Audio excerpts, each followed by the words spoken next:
Hello everyone, welcome to our audiobook channel. If you enjoyed this story or want to hear more exciting content, don't forget to like, subscribe to the channel, and leave a comment.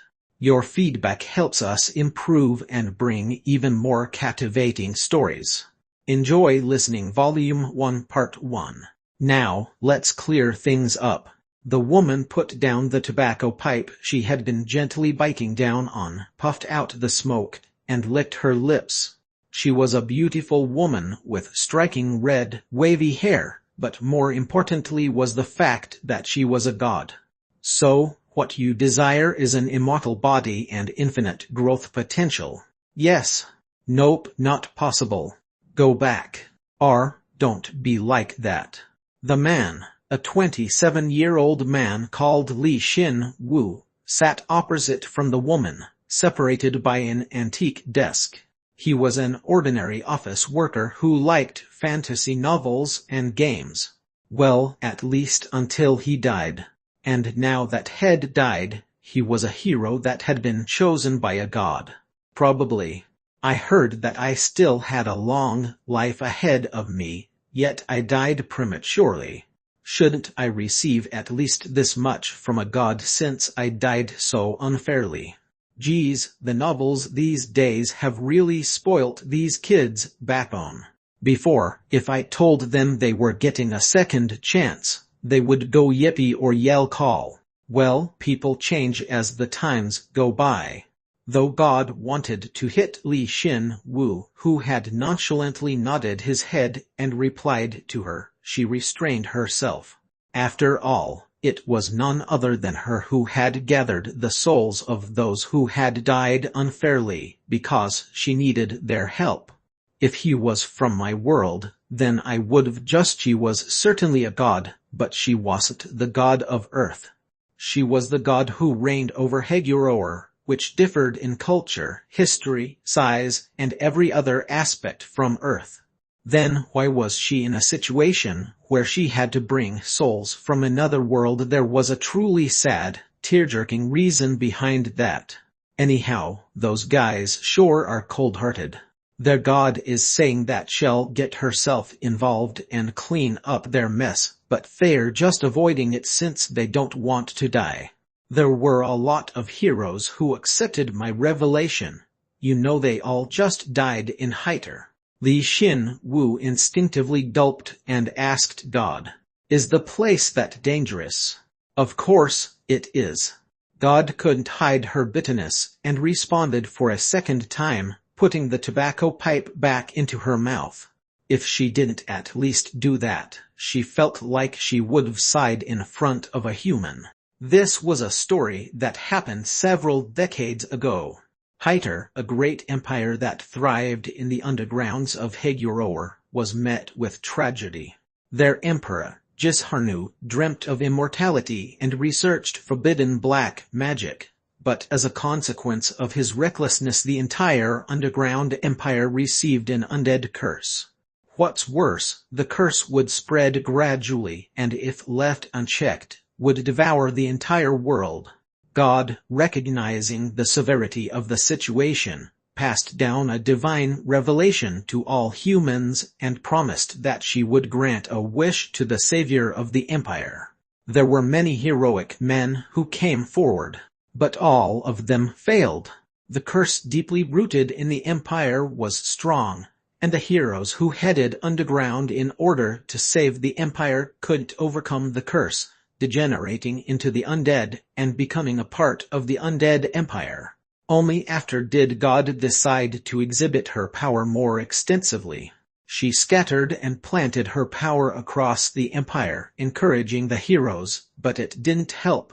The influence of the empire, which sought to lead all life to undeath, gradually increased and devoured half of the continent, and that's when God, unable to endure any further, decided that she had to stop the empire, even if it meant dragging heroes from other worlds. Li Xin Wu was also one of them. Still, an immortal body is impossible. Ask for something else. Then please give me something similar. Listen, kid. God raised her tobacco pipe and pointed at Li Xin Wu's shabby soul as she explained. Tremendous power burdens the owner. An immortal body, infinite growth potential. You won't be able to handle such power, and you'll just explode and die. So, go on and offer more realistic and fitting conditions. But with a realistic and fitting power, you'll probably end up like my seniors, dying without being able to do anything. At that moment, the human's words thrust deep into the god's heart. Right now, Li Xin Wu was practically declaring to the god that her struggles were meaningless. Why should I hear this from a mere hero candidate? Should I just kill him? God momentarily felt the impulse to do just that, but changed her mind upon seeing the human's challenging expression. This kid would have to go through hell before he could even understand her a little. All right, I'll do as you ask. Yeah, of course, a perfect, immortal body is impossible. You won't die ordinarily, but you'll still die in deadly situations. What about the infinite growth potential? That's also up to you, but I'll make it so it's theoretically possible. Oh, in exchange, God flicked her tobacco pipe, and ash flew through the air. You'll lose something very important. Your normal, physical body can't accept that power. What exactly is that important thing? I'm not going to become impotent, or become bald, am I?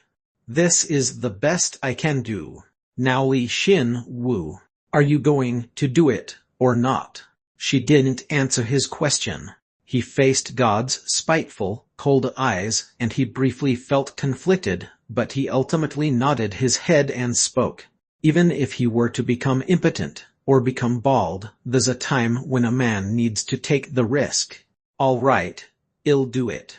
Fine, then our contract has been established. God put the pipe into her mouth again, and simultaneously, Li Xin Wu's body was enveloped in a bright light. Transmission magic that would transport his soul to the Hiter Empire had been activated. You'll be sent to the entrance of the Empire. Once you arrive there, I won't be able to help you directly, but I'll send you quests instead. You know what quests are, right? Yes. Good, and when you arrive, remember to check your status first. It's really important that you know who you are. Okay, it seemed as though God had grinned and laughed wickedly when she put the tobacco pipe into her mouth, but he was soon shrouded by a bright light and was unable to see anything. In the next moment, the light disappeared, and Li Xin Wu's body was dumped onto the cold floor. The transfer was done in the blink of an eye. Oof, she could have let me down a little more gently. Li Xin Wu grumbled softly and stood up. He had been dumped into an enormous underground cave, as expected of an underground empire. There was a passageway on both of his sides, and it felt eerie as if mummies would pop out at any minute from all sides. At least there weren't any enemies nearby. I was ready for this, but this feels really serious. It's cold, too. He felt cold, perhaps because he didn't have any clothes on. He stroked his skin in order to soothe the cold, but he soon realized that something was off. Oh, his body was hard. The hand that had touched his body was also really hard. When he raised his hand to see what was going on, there were bones, rather than a human hand. Oh! Xin Wu was so shocked that he went stiff for a while. He somehow got a hold of himself, and when he moved his hand, the bones naturally bobbed. The 5 fingers composed of bone truly began to dance rhythmically in the air. No way. This guy. It was such an unrealistic sight that he laughed automatically. For the first time, Li Xin Wu bowed his head and observed his body, but his entire body was obviously all bone. The moment he saw that, his mind blanked. What do I do? Is this by any chance God's mistake? Did I perhaps receive the Empire's curse as soon as I arrived? and became an undead. Then he remembered what God had said before their sudden parting. "That's it. Status. She told me to check my status as soon as I arrived." The moment Xin Wu said the word status, as though he had just grabbed onto a final strand of hope, a strange row of text was engraved in the air in front of him. It was similar to what he had often seen in the games when he was alive. Yeah, even the contents written within Li Xin Wu. Normal skeleton blessed by God. LV1. Strength 13, Agility 13, Health 13, Magic 3. Passive skills Invisible Heart LV1. Active skills Bone Reinforcement LV1. The wind passed by his smooth bald skull and his empty impotent crotch.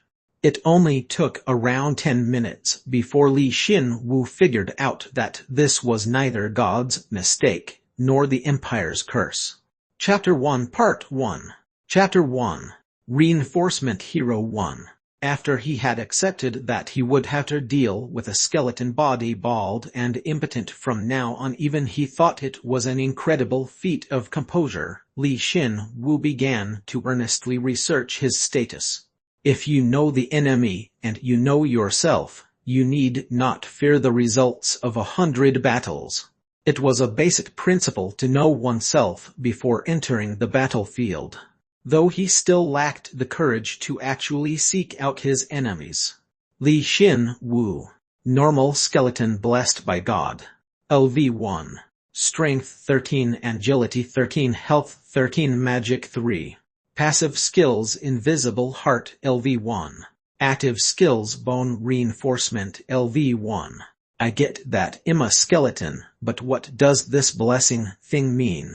As expected, he was most concerned about his class. No matter how he thought about it, this wasn't a blessing, it was a curse. What exactly is the blessing? When he carefully thought about it, a series of text appeared, just like when he had called out the status window. You are a skeleton that was blessed and created by God. As such, you will not take any damage from holy magic, and will instead receive 1.5x the normal recovery rate. You are unaffected by curses, as you were blessed by God. Your body is immune to all curses. That's unexpectedly amazing. The ability was truly befitting of the word blessed. It felt like it wouldn't be out of place to replace the term skeleton with the term angel instead.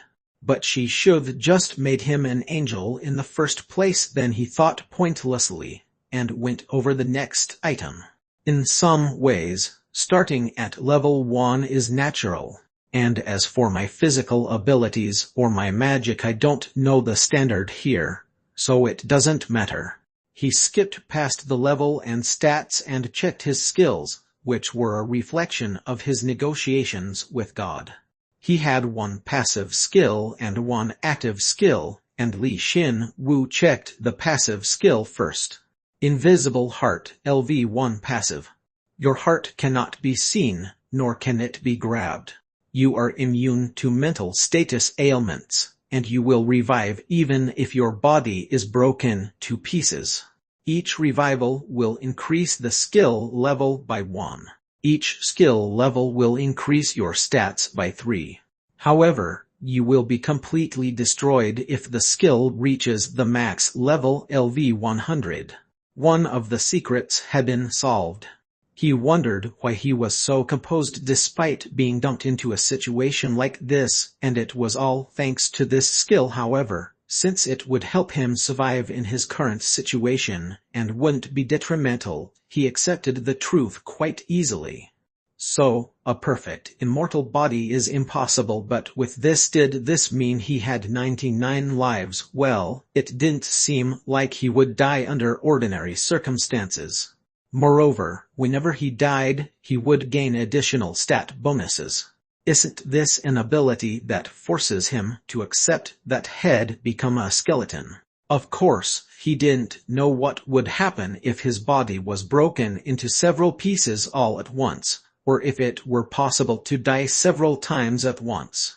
He had other questions like those, but since they were questions he couldn't solve right away, he decided that he'd solve those problems later. Rather, it was actually better for it to remain unsolved forever. Bone reinforcement LV1 active. Sacrifice a bone, or a piece of bone equipment in order to reinforce your bones or your bone equipment.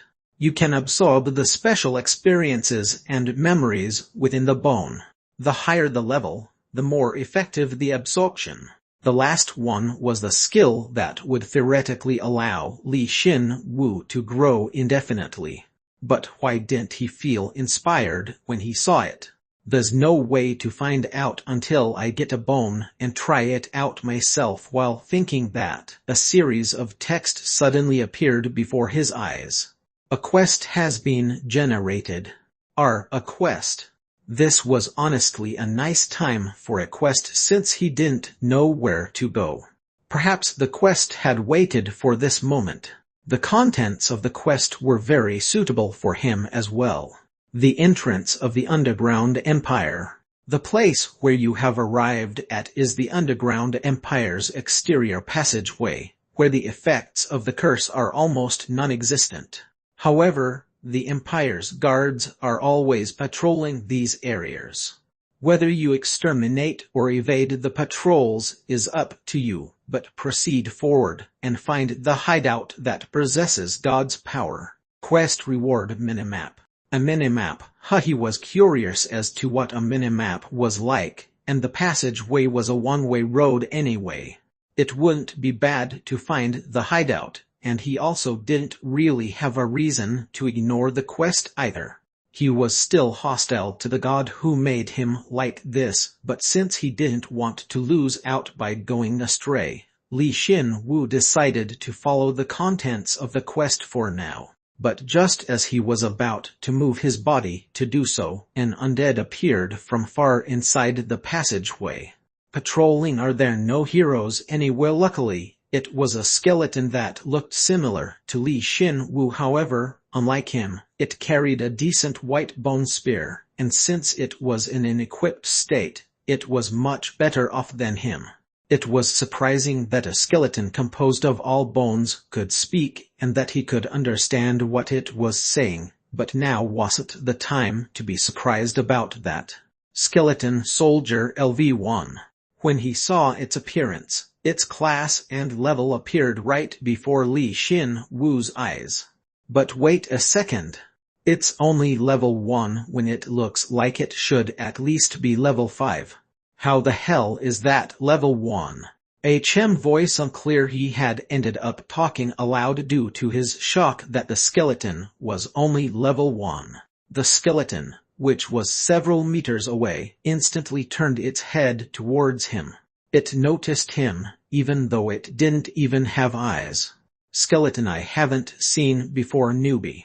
In that extremely short moment, Li Xin Wu thought of countless things. The other side is level 1, and I'm level 1 with high stats, so shouldn't I just fight it, he thought. On the other hand, the other side has a weapon. Wouldn't it be difficult for me, who doesn't know any martial arts, to beat it barehanded? He soon came to a conclusion. Yeah, I'm a newbie. Nice to meet you.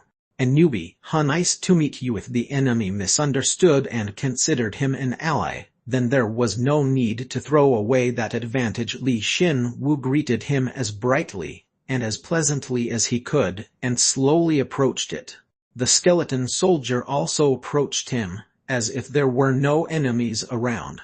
Your bones are really clean. Your bones are also sturdy. Thanks. The skeleton soldier seemed happy from the compliment, and with a hand that wasn't holding the spear, rubbed its head while emitting a squeaky sound. When he saw that, Li Xin Wu's non-existent eyes gleamed. This was his best chance. He quickly extended both of his bone arms and stole its spear. The skeleton panicked as its weapon was snatched in the blink of an eye. What are you doing? It means I'm a newbie hero. Since he had never learned how to use a spear when he was alive, Li Xin Wu just swung the spear like a club and attacked the skeleton. The moment it hit its bones, his own bones felt a considerable rebound force, and he did his best to not let go of the spear. "You traitor, you're with a goddess. Who the hell is with that old hag? He would pay her back later for turning him into this. It just wasn't possible right now." Li Xin-Wu swung the spear, focusing all his rage towards God into it while clenching his teeth. However, the skeleton would scream whenever it was hit by the bone spear, and it surprisingly didn't back away, instead gradually getting closer. "Isn't this too hard for someone who's level 1? You traitor." Li Xin-Wu was shocked that the skeleton had so quickly gotten in front of him, and swung the spear with all his might, attacking it. However, the skeleton easily evaded the obvious attack, threw its body at him, and bashed into him. Ugh! Once Li Xin-Wu was struck by his opponent's decisive blow, he pitifully dropped the spear, and it fell to the floor. Even though he was just bones, no, perhaps because he was just bones, it hurt even more. To make matters worse, when he had somehow managed to stand up, he saw that the skeleton soldier had regained its spear and was pointing it at him. Though the skeleton was cracked in various places due to his attacks, its spirit was no less than that of a death knight. Executing trait W. Wait a second, Paul, remember our good old days executing. The skeleton soldier's spear flew towards his skull, crushing it apart. It was a clean attack, compared to Li Xin-Wu's unsightly attack. It was truly a perfect critical hit. Execution complete. Returning to patrol, the skeleton soldier confirmed that Li Xin-Wu's skull had indeed been crushed, and it seemed as though it were sure of his death, as it nodded its head and turned around. However, in the next instant, the broken pieces of Li Xin-Wu's shattered skull emitted a faint light, gathered into one piece, and was restored. A visible heart has become level 2. All stats have risen by 3. 98 levels remaining until the max level. Li Xin-Wu regained consciousness in a split second and stood up without a sound. His empty eye sockets momentarily flickered with a faint flame before disappearing. He carefully closed and opened his fist, and then attacked the defenseless and slowly moving skeleton from behind.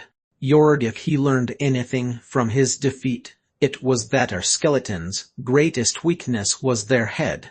Li Xin-Wu didn't even attempt to snatch away the spear this time. He rushed in real close, turned his hands into fists, and pounded on its skull like a madman. "Die, die! Qark!"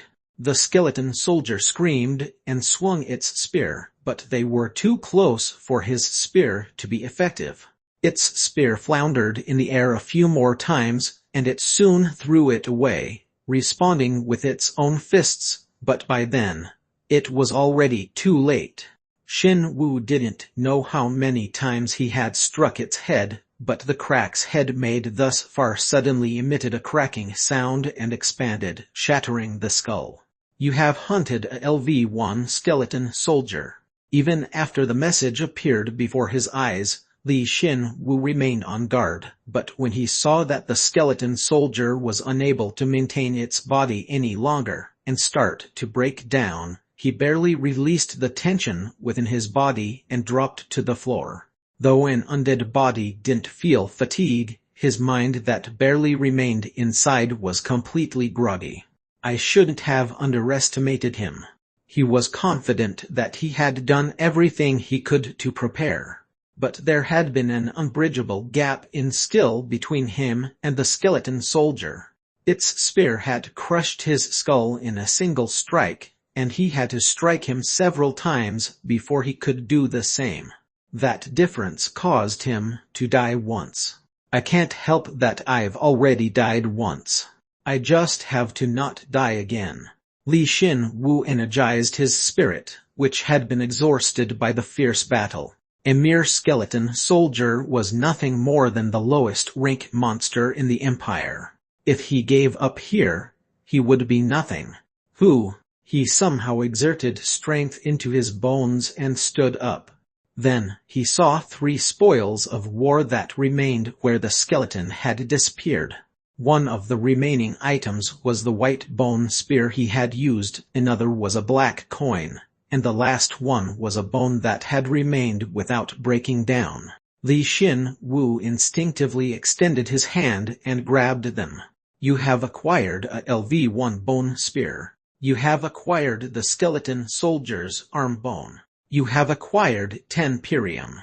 Would there really be any need for money in an empire only comprised of the undead, he thought. That was the first question that had come to mind, but then again, he had a leather pouch on him, even though he was just bones. Li Xin Wu shrugged his shoulders and decided to put the coin into his pouch. Now, the only remaining things of importance were the 2 spoils of war. Bone spear. LV1.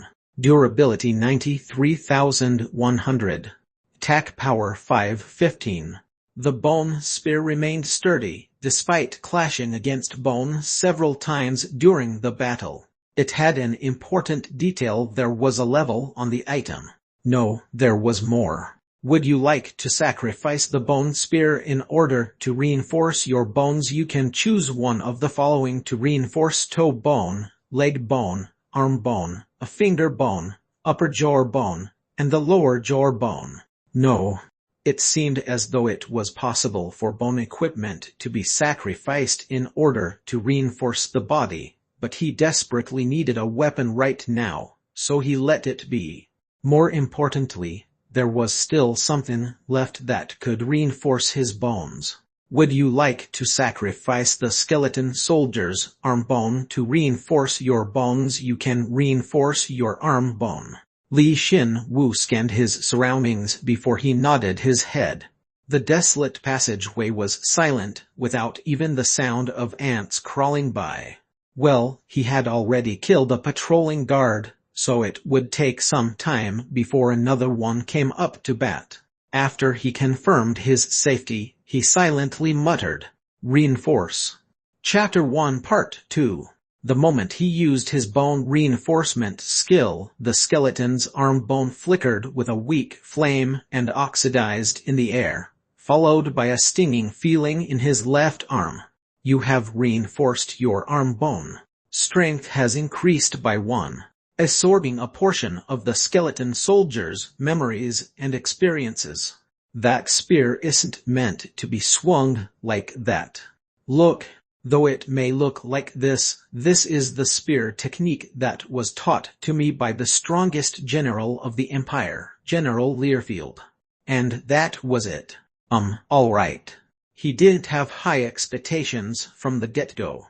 On the contrary, he should be happy that his strength permanently increased by 1. He didn't know how long it would continue to increase his stats by 1 whole point, but if he put in the effort, step by step, he should be able to at least confront a skeleton soldier and win easily. Li Xin Wu did his very best to appease his disappointment, grabbed the spear on one side, and stood up. However, at that very moment, he felt as if something had changed. Did the spear change? No, that wasn't it. He himself had changed. Like he had done thus far, he grabbed the spear without thinking, and at that very moment, he was suddenly overcome with the thought that this wasn't the proper way of wielding a spear. If he wielded it like this, the spear would only be as effective as a club.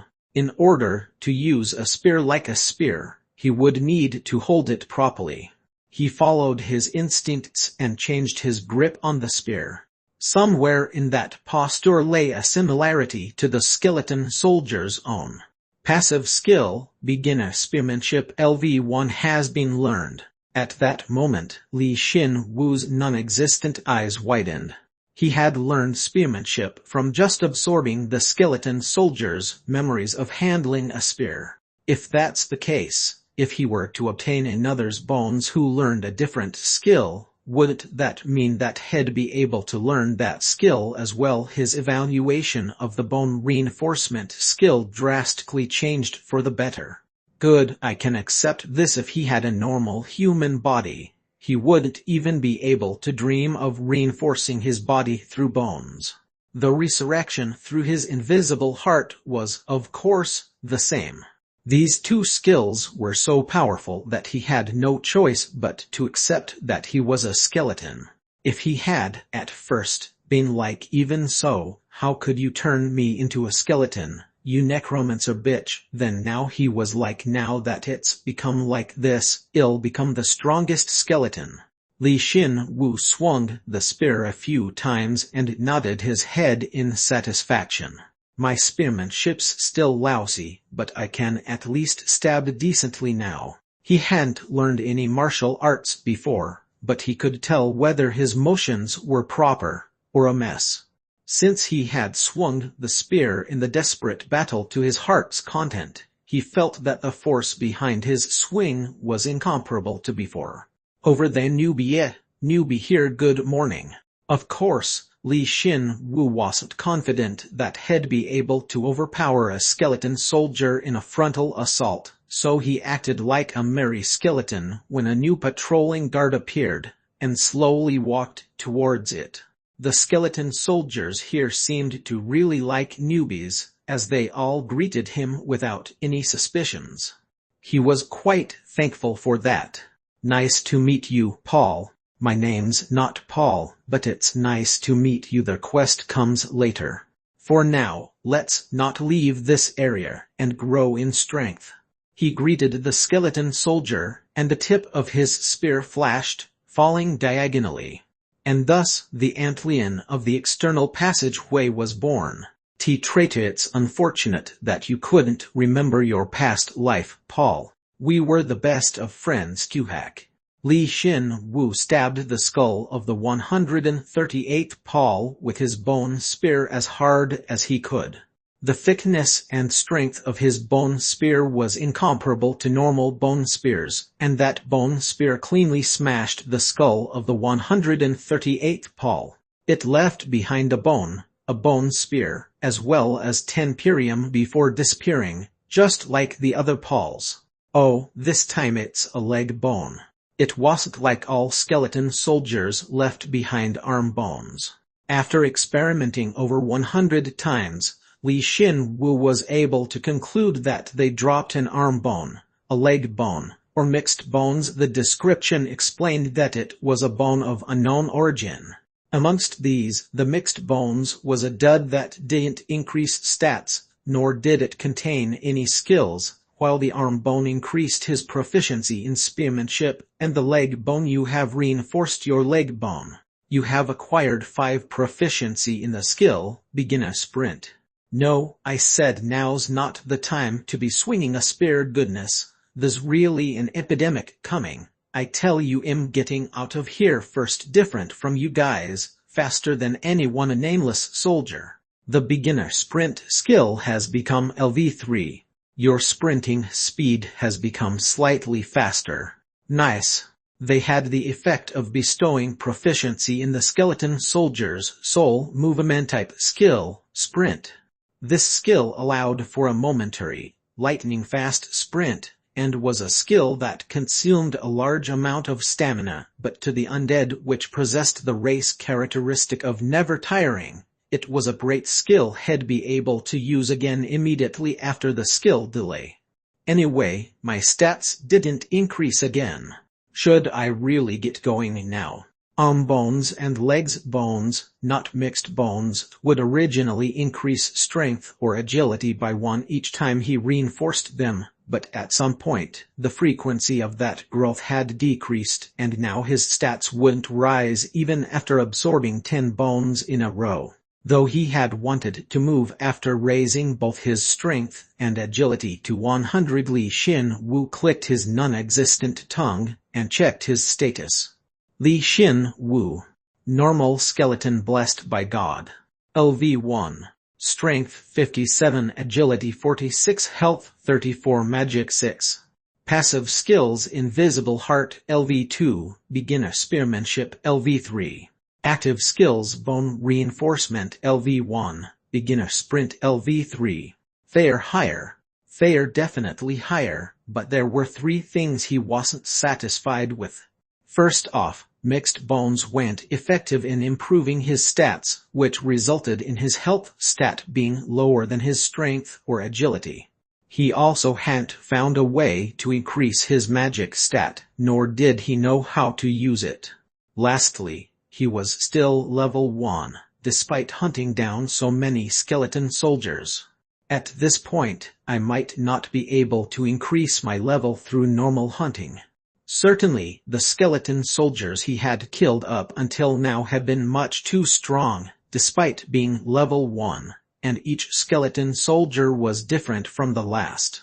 The fact that they were all level 1 was evidence that it wasn't easy leveling up in this world.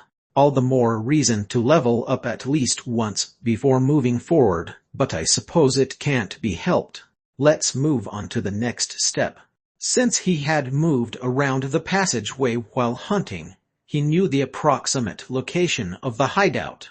He had felt an obviously disparate energy leaking from a crack in the corner of the passageway. He was sure, since the skeletons unconsciously avoided it, as they could feel the divine power within. Before that, he had a job to do before he got going. It was to upgrade his bone spear. Would you like to sacrifice the LV1 bone spear to reinforce the LV1 bone spear 9? When Li Xin Wu saw the message asking yes or no, he took a short, deep breath. His hands trembled. He couldn't help but do so when he recalled the process of creating the bone spear 9, as well as the several bone spears that went into making it. That's right. Unlike normal reinforcement, bone equipment reinforcement had a failure rate. Of course, even if the reinforcement were to fail, the performance of the equipment wouldn't drop, nor would it be damaged. But whenever he saw the bone spears disappearing for nothing, his heart would ache. Not that he had one. Reinforce, but what could he do about it, even though he realized, in his heart, that it'd be more profitable to reinforce his bones rather than the spear at this point, he still couldn't give up. Since this would be the last skeleton soldier head kill in the passageway anyway, he would let the spear cleanly oxidize for the last time and burn his own lingering attachment as well. The reinforcement has succeeded. The bone spear has become LV2. Was what he was thinking when the reinforcement succeeded. Moreover, the bone spear had leveled up before him. As a result, he might have to call it Lord Bone Spear, rather than Bone Spear now. Ooh! Li Xin Wu was deeply moved, cried he couldn't, and observed the reborn LV2 Lord Bone Spear. The spear shaft had become around 30 centimeters longer than before, and the impressive blade gleamed with a menacing light. Bone Spear, LV2. Durability 500,500. Attack power 2545. Ooh. The maximum attack power of the LV1 Bone Spear 9 had been 30, but a single reinforcement had increased it by 1.5x all at once. Not to mention the increase in durability.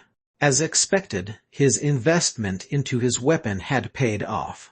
Li Xin Wu rubbed his skull against the LV2 Bone Spear's sleek handle, emitting a squeaky sound, and was satisfied. Since he had earned the LV2 Lord Bone Spear, he had nothing to fear anymore. An unforeseen quest has occurred. At that very moment, a quest had occurred. Li Xin Wu quickly began to resent Lord Bone Spear. Ambush of the Treasure Eater.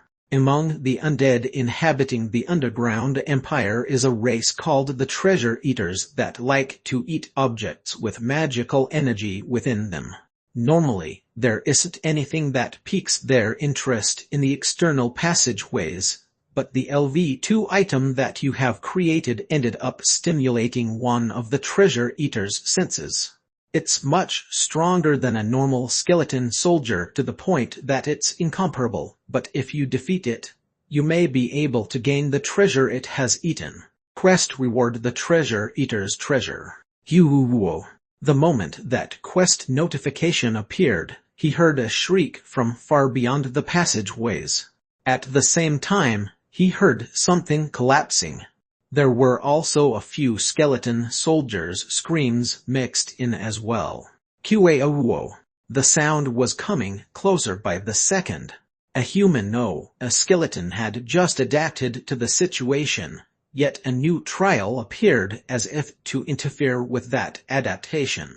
Perhaps that treasure eater didn't appear naturally, and had been sent by God herself to torment him.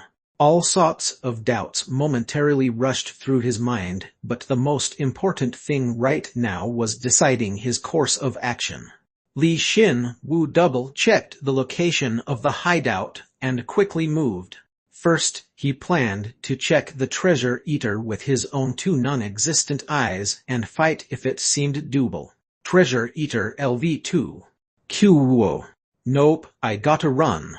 But when he saw the bug that had broken through the passageway floor, Li Xin Wu decided to run without hesitation. That thing's the same level as Lord Bone Spear. The moment he decided to flee, he activated his sprint skill and ran towards the hideout. However, at that very moment, he got an announcement out of the blue. Quest failed. However, the minimap has been added as a reward to the unforeseen quest. What the warm light that leaked between the cracks in the passageway immediately disappeared. The implication was so clear that he wanted to cry.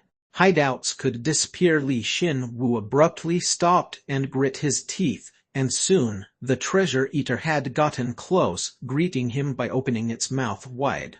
Qark hi, Steve Q-Hiake. He did his best to greet it like a cheerful skeleton, but it seemed like it didn't like the name, Steve. Li Xin Wu shrugged his shoulders and gripped Lord Bone Spear. It was another fight. Chapter 1 Part 3. Chapter 1. Reinforcement Hero 3. Q-Hiake. The treasure eater charged at him with a shriek. Its jagged fence-like teeth within its open mouth radiated with a dull light. Sprint QVR. If he was chewed up by that thing, he knew it wouldn't end with him dying only once or twice, so Li Xin Wu completely abandoned any thought of a frontal assault. He activated his sprint skill and ran away. Immediately after, the treasure eater brushed past his side and the following wind pressure felt as though a subway train had passed by him, and his bones itched. There was also the foul stench of rotting corpses. QEE.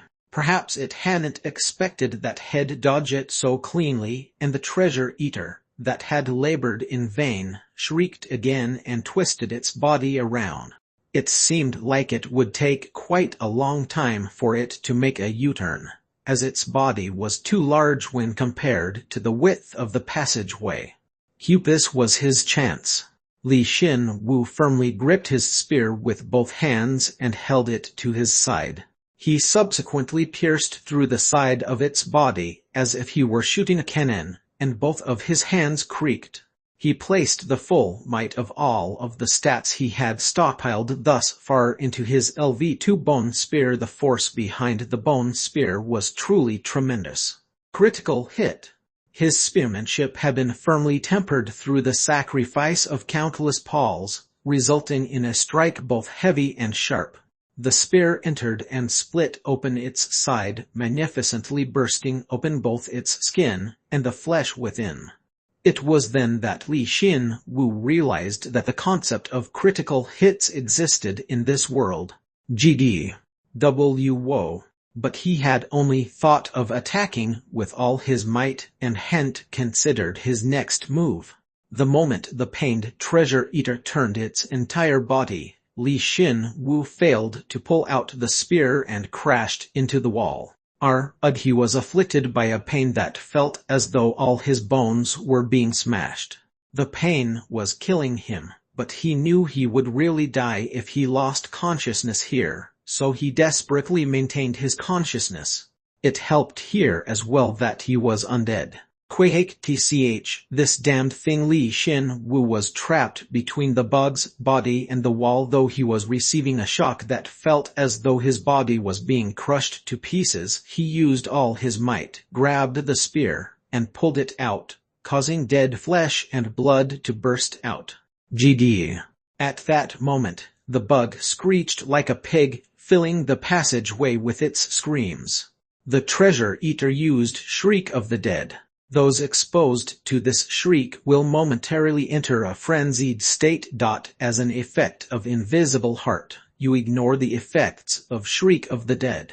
The effects behind its shriek were ignored due to the effects of Invisible Heart. However, Li Xin Wu was moving without seeing that message. To be exact, he aimed for the moment it shrieked, as it stopped moving while doing so, to attack the same area he had attacked last time. He believed he'd be able to land another critical hit by attacking the same area. Jidwarark tch. However, was he still lacking in skill to intentionally land a critical hit? Although he had thought he had timed it perfectly, his attack missed. Compared to last time, his attack was only able to create a smaller hole. Still, the fact that he could withdraw his spear and retreat immediately following his attack was progress compared to last time.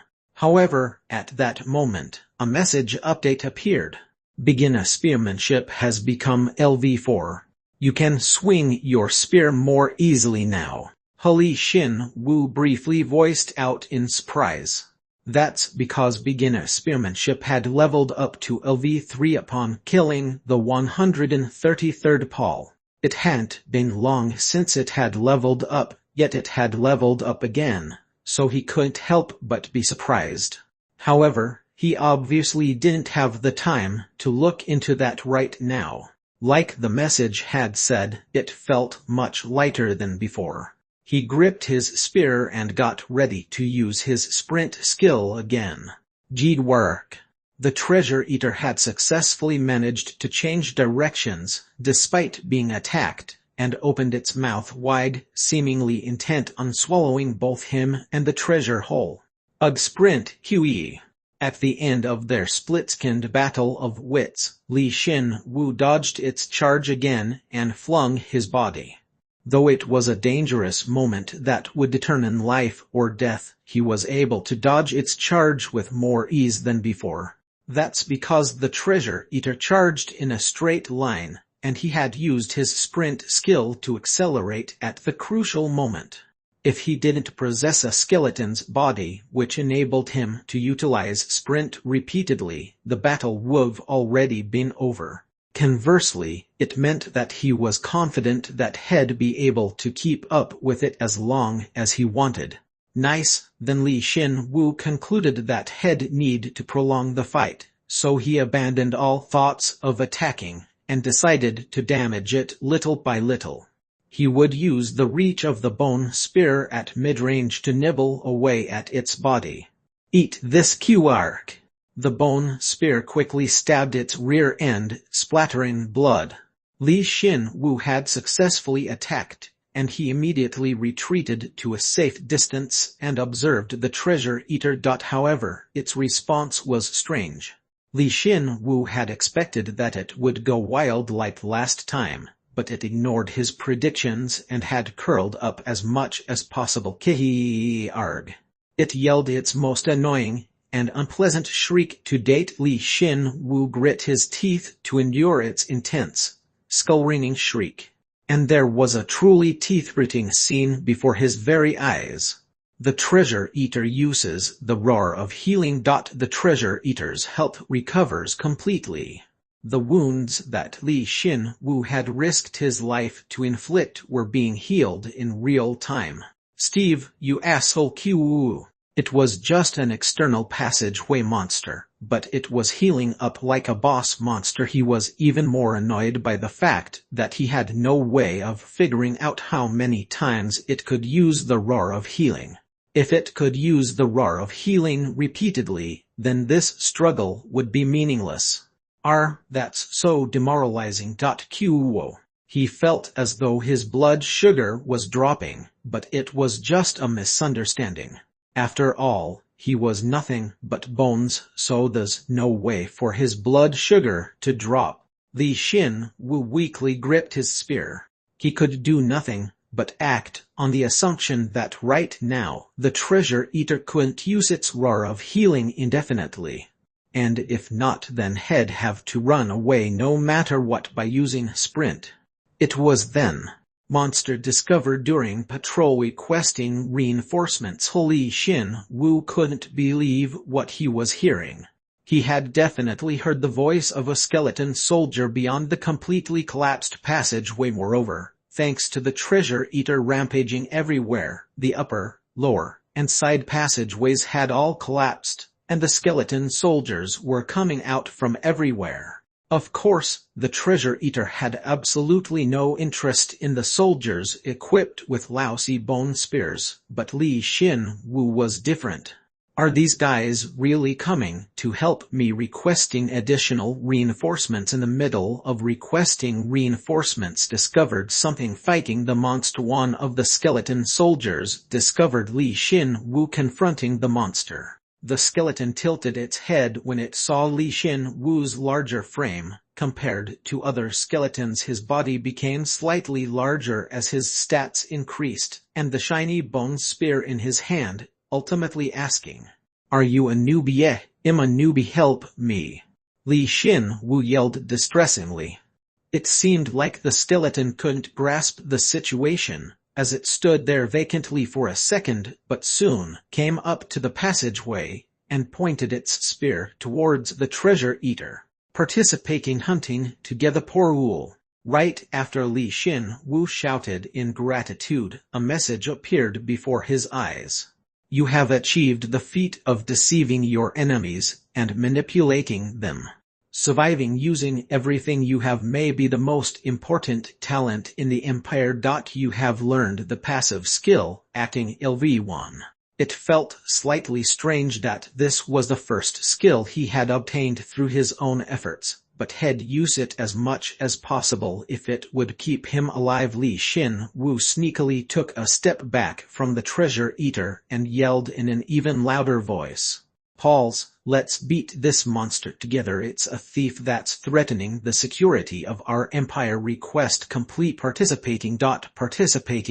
Hey you, yes you. Come over here. Helping the newbie. Participating. More skeleton soldiers aggressively participated in the battle, and even those from further away, the more of a fuss he made. There were those who would wait and see, but when Li Xin-Wu personally pointed them out and asked for their help, they couldn't just ignore him. Who would have thought that the first aid training one from the military would help here? QO hunting the monster. The bug that threatens the empire. The treasure eater disregarded the skeleton soldiers when more than 10 had gathered and lunged at Li Xin-Wu, but when the number had instantly surpassed 20, it seemed to panic and change its tactics. The treasure eater used Shriek of the Dead. Those exposed to this shriek will momentarily enter a frenzied state. As an effect of Invisible Heart, you ignore the effects of Shriek of the Dead. I forgot about that. There are a lot of enemies. Where are you aiming? That's an afterimage. Unlike Li Xin-Wu, the other skeletons were powerless before the Shriek of the Dead, and the skeletons that had died from infighting were quickly replaced by new ones. It seemed as though all the skeleton soldiers in the external passageways were gathering here. The treasure eater tried to use the Shriek of the Dead, but it failed due to the lack of mana. Oh, so that's how it is. While the treasure eater tried to repeatedly use its Shriek of the Dead, a message had appeared notifying him that it had failed due to a lack of mana. At this point, it's highly likely that the treasure eater wouldn't be able to use its roar of healing either. All of the risk factors had disappeared. Good Paul. Use the siege destruction formation to attacking, killing the enemy. It's a line he'd wanted to say at least once in his life. Li Xin-Wu was moved, wiping the resulting non-existent tears, and then gripped his bone spear. Of course, even if it had depleted all its mana, the Treasure Eater's physical abilities didn't change and was wiping out the skeleton soldiers with relative ease. It would be easier for Xin-Wu if it wiped out a lot of them. Wow, this year's harvest is great, he muttered satisfyingly as he saw the bones scattered around him, then gripped his spear and charged at the Treasure Eater. The battle ended just 5 minutes later. It was a complete victory. 1TN probably refers to the steps of first aid, for example accessing the situation, getting someone's attention, etc. 2TN it's a meme. It's the name that the protagonist gives his formation of 300 strong that encircles and defeats a monster army of 5,000. It's from this Japanese web novel. Chapter 1 Part 4. Chapter 1. Reinforcement Hero 4. You have defeated a LV2 Treasure Eater. You have achieved a feat of defeating an enemy with a higher level than you. Your strength and health permanently increase by 2. As a reward for your achievement, the proficiency of your combat-related skills have been increased. The beginner sprint skill has become LV4. Quest complete. Please check the treasure that the Treasure Eater left behind. You have gained the minimap. If you close your eyes, you will be able to see the minimap. We won. We defeated the monster. I need rest. There were only 2 Pauls or skeleton soldiers that had survived until the end of the battle. Li Xin-Wu hadn't tried to save them, but they had managed to survive. However, all their bones were cracked in the aftermath of the fierce battle, and it was difficult for them to even stand. Paul, I'll never forget the time we spent together. Ugh. What are you doing, Qwerk? Li Xin-Wu forcefully embraced the 2 skeletons, who had gone through hardship with him. By doing so, he completely broke through the threshold of their health, and they crumbled to pieces. Silence finally dawned upon the clearing. The passageway had significantly widened and become a clearing that had been filled with the cries of the Treasure Eater, and the rattling sound of skeleton bones. He was a champion. The acting skill has become LV2. That's amazing timing. Few. In dying too. Though he was victorious, Li Xin-Wu had received a lot of physical and mental damage. His bone joints ached, and he even saw a part that was cracked. It hurt so much that he thought it might be better to die once and come back. However, Li Xin-Wu didn't do that. It would be a waste to use his invisible heart like that, and he already knew of a method to restore his bones. That was now. Let's start reinforcing, shall we? His eyes quickly scanned his surroundings. The bones and the bone spears of the skeletons that had died fighting here were piled in the dozens. There were also dozens of black coins, too. That wasn't all. There was a distinct bone, compared to the skeleton's bones, that remained in the area where the Treasure Eater had died, as well as something shiny, causing Li Xin-Wu's heart to flutter. It had been worth it to overcome this ordeal, though it was mostly the skeletons. I'll put aside the delicious one for later. He suppressed his desire to check the Treasure Eater's loot and picked up the nearby skeleton bone first. They were mixed bones, but it was for the better. Increasing his strength or agility through an arm or leg bone had nearly reached its limit, and increasing his health through mixed bones was much more effective right now. You have reinforced your tailbone. Health has increased by 1. Absorbing a portion of the skeleton soldier's memories and experiences. I'm pretty sure my tailbone just broke. Really a nameless soldier.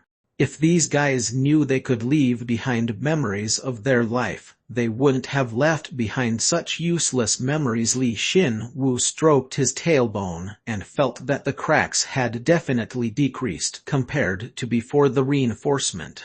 And he repeated the reinforcement process. The more he repeated the reinforcement, the more his stats and skill proficiency would slightly increase, and simultaneously, the cracks on his entire body began to cleanly disappear, as if they had been erased by an eraser. While reinforcing, Li Xin Wu found an unexpected item. He had picked up a bone that wasn't an arm bone, a leg bone, or mixed bones. Skeleton soldier's rib bone. A bone left behind by a skeleton soldier who had strong bones. So this kind of thing can happen, too. Was it a rare drop? Li Xin Wu was slightly excited and sacrificed it to reinforce his ribs. You have reinforced your ribs. Health has increased by 2. Absorbing a portion of the skeleton soldier's memories and experience.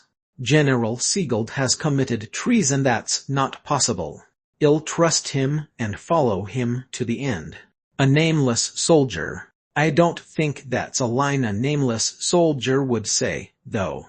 What exactly did General Siegeld do? He didn't know what he did, but in any case, raising 2 points in health was awesome. He decided to remember the name General Siegeld and absorbed the remaining bones one after another.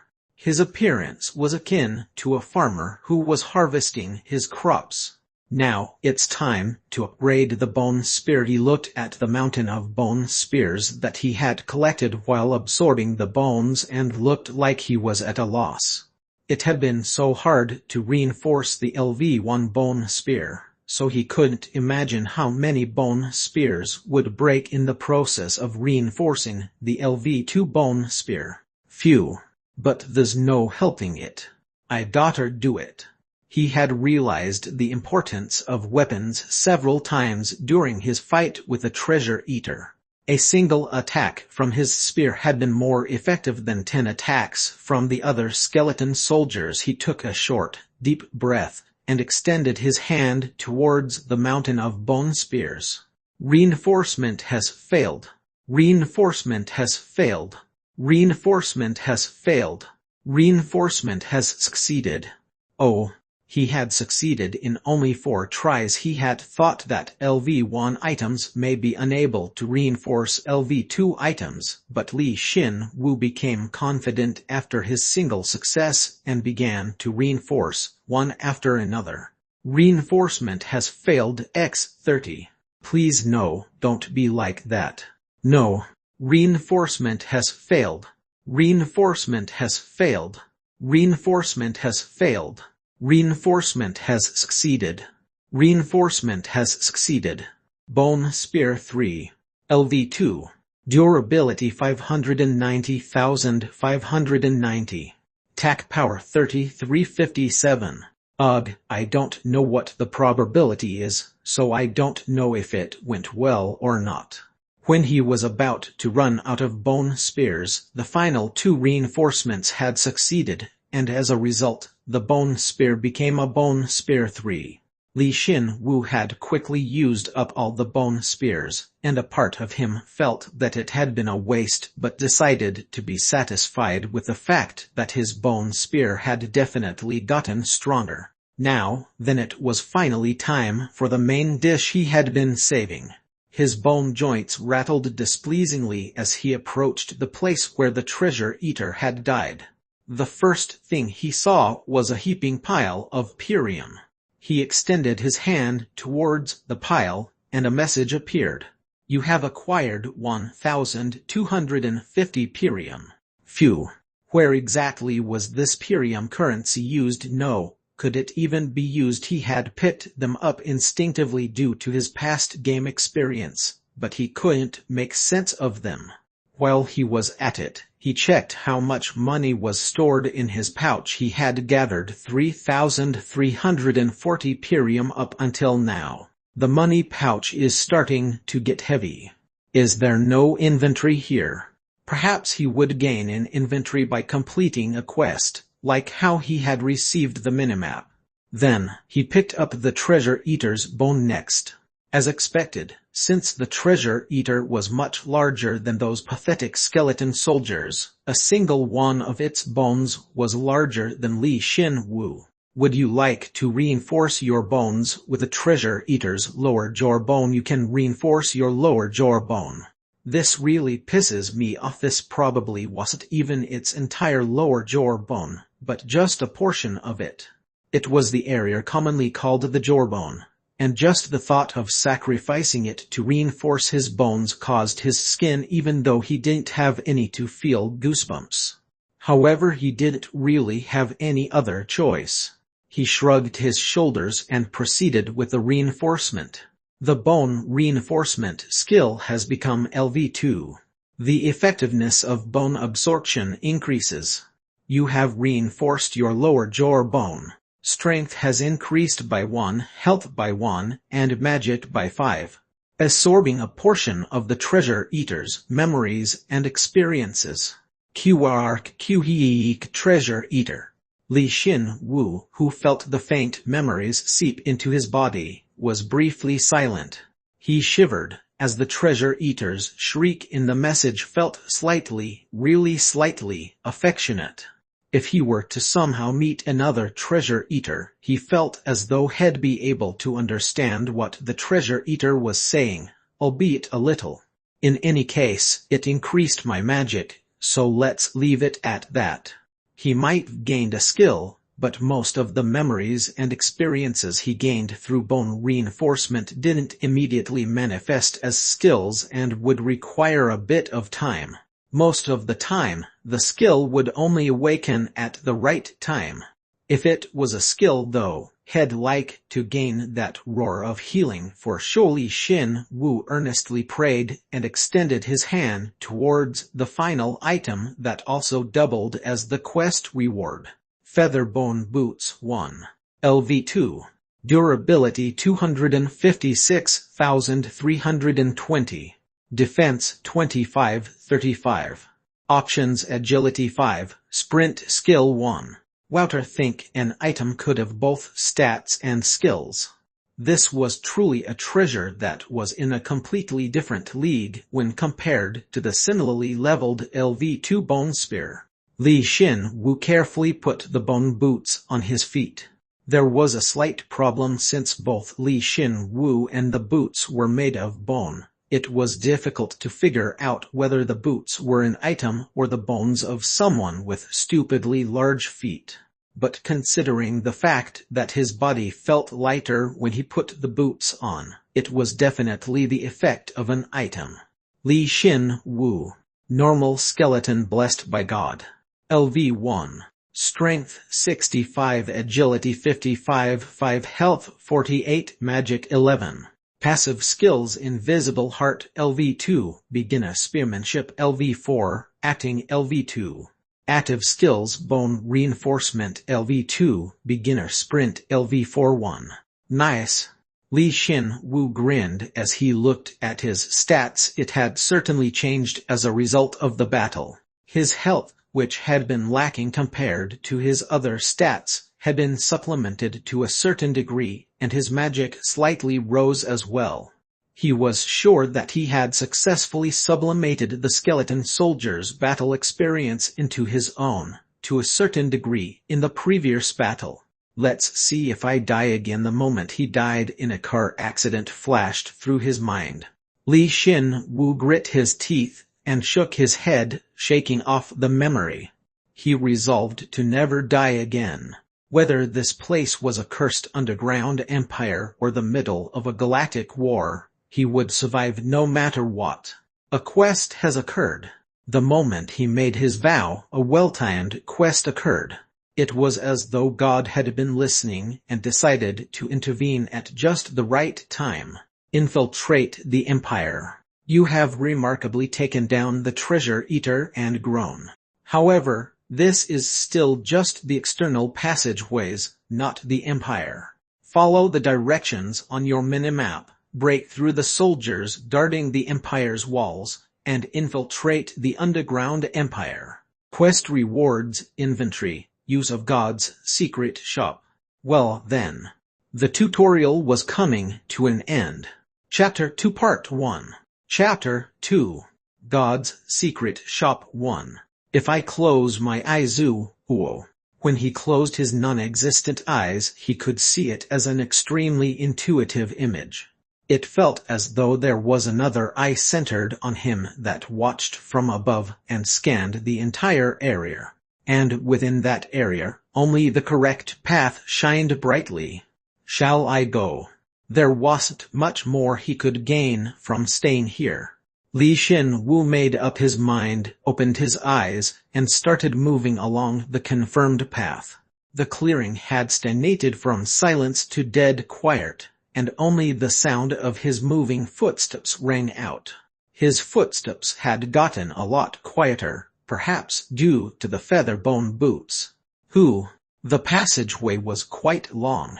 Various parts of the passageway had collapsed thanks to the treasure eater's rampage. In order to reach those places, Li Xin-Wu had to at times jump high, and at other times jump far. He eventually came to, in a sense, the obvious realization the sprint skill could be used in tandem with his jump.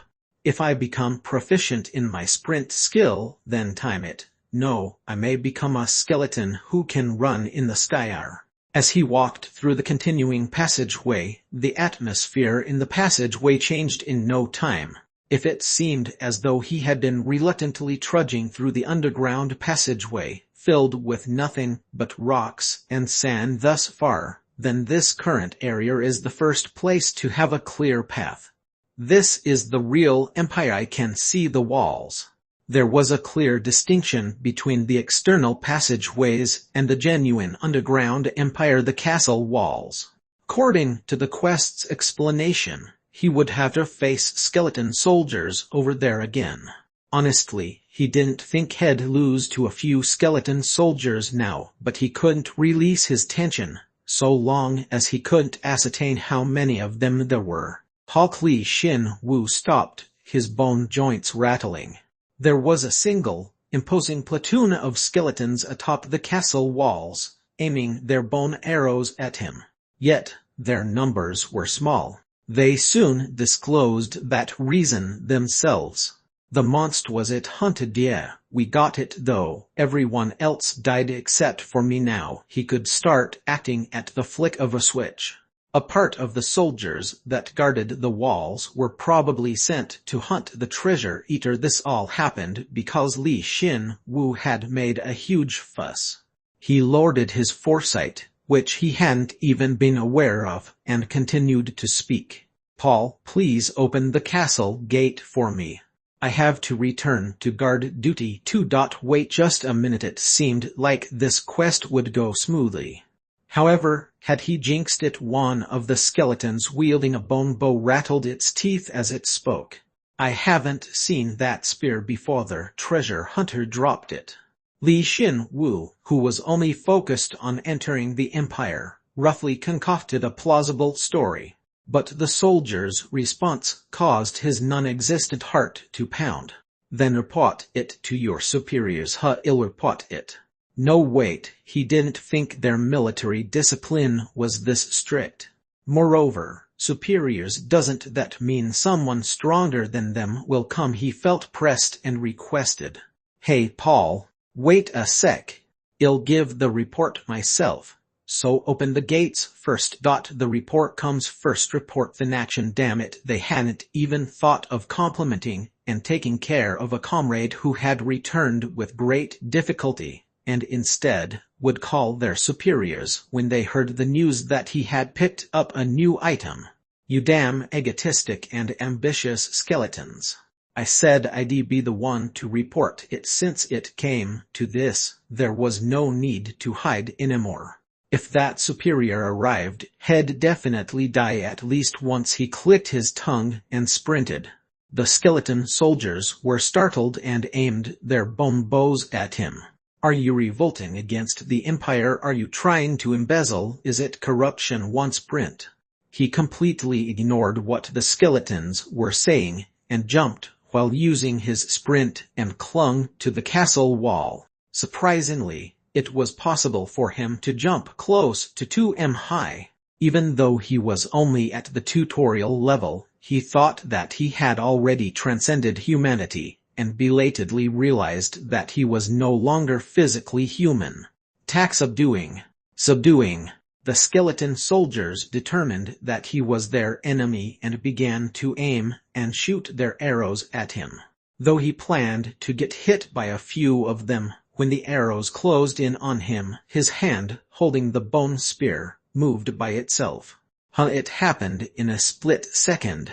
Right after he grasped the trajectory of the arrows with the naked eye, he instinctively swung his bone spear and parried 2 arrows. The arrows he couldn't block hit his shoulder, but the damage was minor. You have learned the passive skill, Beginner Weapon Defense LV1.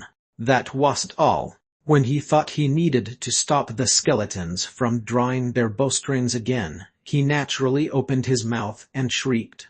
Kuwark. You have learned the active skill, Beginner Shriek of the Dead LV1. By using the Shriek of the Dead, the enemies in the entire area have momentarily fallen into a frenzied state. He didn't know how he had learned Beginner Weapon Defense yet, but the source of the Shriek of the Dead was clear. It was the treasure eater. He had wanted to learn the roar of healing, but the results were contrary to his expectations. You bastards, just when did you infiltrate? I'll kill you. He felt momentarily dizzy since he had used the Shriek of the Dead with his low mana, but its effects were astounding. The skeleton soldiers treated each other as enemies and started to attack each other. Li Xin-Wu aimed for that opportunity, exerting himself and crawling up the wall. He felt motion sickness due to his unreasonable use of mana, but he grit his teeth and endured. What about that guy? I'm right behind you. Ugh. By the time the skeleton soldiers escaped the status ailment, Li Xin-Wu was already atop the castle wall. There's no way arrows would be effective at close range. Li Xin-Wu cold-bloodedly swung the LV2 Lord Bone Spear and broke them in a single strike. It was a quick and clean finish. You have hunted a skeleton archer. You have hunted a skeleton archer. For a brief moment, the castle walls regained its silence. Li Xin-Wu grabbed and removed the arrow lodged in his shoulder and sighed. Though he had been slightly injured, he had stopped them from reporting to their what the hell is this? After he had climbed atop the castle wall, he was finally able to see the scenery beyond. Since the walls of the castle had remained intact, he had thought that the city within would look like it was from the Middle Ages, but there was a different sight before him, as though it were mocking his naivete. Is this the demon world or something? A city? Perhaps it may have been called that some time ago. However, all the buildings were weathered, decayed, entangled with weeds here and there. It was already ruined, without any proper buildings remaining. The entrance was the only thing barely intact. When he looked further ahead, he saw plains, covered in thick grass, and a sandy desert mixed together conflictingly. If this were like a game, it was as if the developers had tried implementing both a desert map and a plains map at the same time, but the 2 maps had clashed and failed. What superiors? There's no way there would be any military systems left intact here. The skeletons here were just souls trapped in the past, and those he would have to face from now on were probably the same. Even if he thought he was conversing with them, there was no actual conversation going on at all. Li Xin-Wu suddenly realized what situation he had been dumped into, sighed softly, and shrugged his shoulders. Honestly, before he had come here, when God had told him that she wanted him to purify this place, he felt something like, I don't really care, but if I can come back to life, I might as well. But now he felt like he wanted to fix this place, at least to rid himself of his uneasiness. First, let's pick up the loot. He couldn't just sit thinking forever. Li Xin-Wu collected the scattered Pyrium atop the castle wall, as well as the skeleton archers' bones, bone bows, and bone arrows. Strangely, their finger bones remained, and when he reinforced himself with them, the message was the same among them. You have reinforced your finger bone. Agility has increased by 1, absorbing a portion of the skeleton archer's memories and experiences. Why are you putting an apple on my head? Wait a second. Fine. I'll learn archery. Geez, I said I'll learn it. A nameless boy compared to his leg bones, which he had reinforced to the limits and which wouldn't really raise in agility. Whenever he reinforced his finger bones, his agility would raise with a high probability. You have acquired a LV1 bone short bow. You have learned beginner archery LV1. That's right, I had expected this too. He searched the entire area and used all the finger bones he found to reinforce himself. As a result, even without the effects of the feather bone boots, his agility had risen to 62, and his beginner archery rose to LV2, even though he hadn't shot a single arrow yet. He continued, combining, reinforcing the less than 10 bone short bows into one bone short bow for LV1 durability 220,220 attack power 2025. This ain't half-bad. Though its attack power was incomparable to the LV2 bone spear, he felt reassured now that he had acquired a way to attack from a distance. He felt even better since there were almost 200 arrows stored in the castle walls. Quest complete. You have acquired an inventory. You can open and close it by shouting the inventory command. You have acquired a permit to access God's secret shop. You can open it by shouting the shop command. Wow! After he finished collecting the loot, climbed down the walls without much thought, and set foot in the Empire's territory, Li Xin-Wu saw messages in front of him, one after another. He was lost in thought, so he had forgotten that he had been in the middle of a quest. So Li Xin-Wu was briefly surprised, and inwardly cheered. After all, he couldn't carry 200 arrows all at once. Inventory, he muttered, and a checkered, transparent window appeared in front of him that he often saw in games.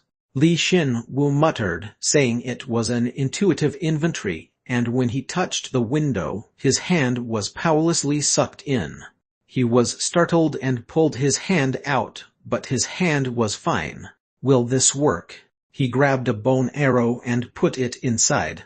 The bone arrow was instantly sucked in, and an arrow icon appeared on one of the checkered boxes. The X1 sign next to it was a bonus. Let's see. He shoved all his bone arrows into his inventory. The sign instantly shot up to X189. He wasn't absolutely sure yet, but he felt like he'd be able to stack the same item inside, as long as they were identical. Since the inventory, divided into checkered boxes, currently only had 10 boxes, when he realized that they could stack, he was more than a little relieved.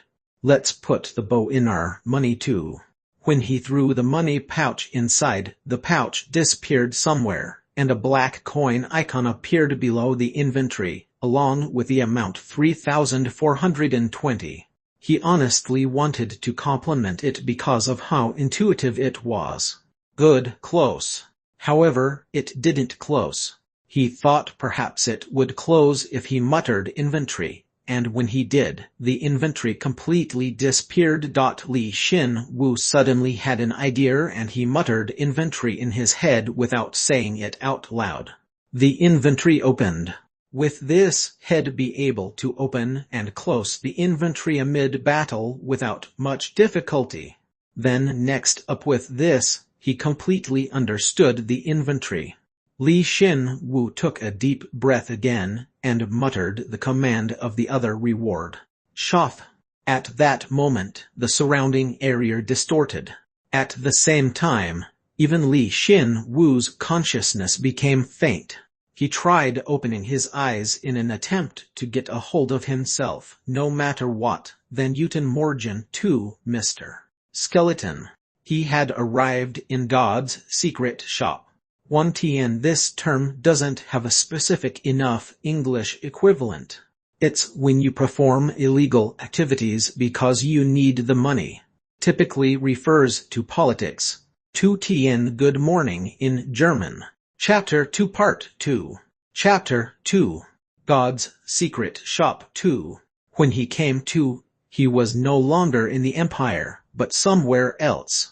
It was an enclosed space, with silver walls emitting a delicate light on all four sides, and one of those sides was the store. The secret shop permit gave him permission to come to this place. Why are you just staring at me? I'm sorry, but I'm not for sale. Li Xin-Wu tilted his head when he saw the woman behind the counter look back at him with a bewitching smile. Have we met somewhere before? Oh my, are you hitting on me? Unfortunately, your body's not my type.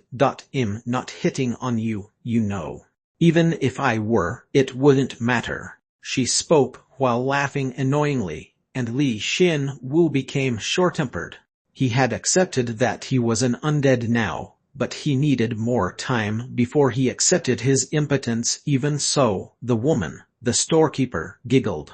Yes, you're right. Or, how sad. The storekeeper was a remarkable beauty with burning red hair. Her red, bobbed hair trailed down to bottom of her neck and slowly shimmered and swayed as if it were actually fire. Yes, Li Xin-Wu had seen that almost living red hair before. He had seen it just recently. Are you God? There's no way God would be that free. Are all people with red hair gods? Then indeed, she looked different from the God that Li Xin-Wu remembered. By Earth standards, God looked both Eastern and Western, had truly strange physical features, ears, eyes, mouth, and nose, and looked like a 10-year-old girl and a 60-year-old lady at the same time, such that it was difficult to tell. On the other hand, the woman in front of him was different. She looked energetic and in her early 20s and had Western physical features as well. Her hair was shorter, and her red eyes were different from God's. God's eyes glimmered in 5 different colors. But he was sure of one thing: she was an undeniable beauty. That was her only similarity to God. If I were to explain, yes, think of me as a priestess. My role, given to me by God, is to supply my customers, that is, heroes, what they need in return for the proper price. I follow God's orders, so I'm a merchant and a priestess at the same time. If a hero needs something, you should just give it to them for free. He. Shed probably heard that a lot from the other heroes until now. She narrowed her eyes and explained. You know the term karma, right? Karma exists in everything in this world. When you are accomplishing a special feat, perfecting a special skill, or even killing others, you gain karma. Then are levels and stats a kind of karma, too. It's nice that you catch on quick. You're right, they are a type of karma. And customer, by using that karma as a price, you're able to receive a different karma in return. The karma I receive in return for my items is Birium. The explanation was long, but it just meant that achievements, skill training, and killing would allow him to raise his level and stats, and that the Pirium he received from killing monsters could be used to buy items. When Li Xin-Wu heard that Pirium was also a type of karma, he took out a portion of his karma from his inventory and looked at it thoroughly, but as expected, he couldn't figure anything out. It seemed as though the woman was used to it and continued. Customer, you don't have the ability to process or use it in another place yet. It will be much more helpful to you if you just buy items from me. Then, one more question. You said that levels are also a type of karma, but why haven't I leveled up yet when I've killed so many monsters? The merchant's smile thickened. Levels were a number that represented one's league and was also this world's standard of absolute strength. Li Xin-Wu mentioned it so casually, so she pitied him. I don't know what levels you're talking about, but levels in this world aren't something that can be raised that easily. You have to gather an appropriate level of karma to level up. And the most typical example of that karma are stats. Then to become level 2 all your stats combined must become 200, solely from your body, excluding all items or temporary buffs. It's easy to understand, isn't it? 200 how and when am I supposed to get that much, is what he wanted to say, but when he added up all his stats he was already at 186. That meant that he could raise his level when he raised his stats by 14 more. But you don't need to be in such a rush to level up. You see, what you did to get to that level is just as important as the level up itself. Whether it's by a special feat or a skill, other types of karma are important as well. Well, you'll see once you've experienced it yourself. It seems like level ups aren't simply a change in number in this world. That means that it might mean a job change in any case. It would happen soon. So just like the merchant said, he'd find out for sure once he experienced it himself. He was briefly lost in thought, and the merchant tapped the counter to snap him out of it.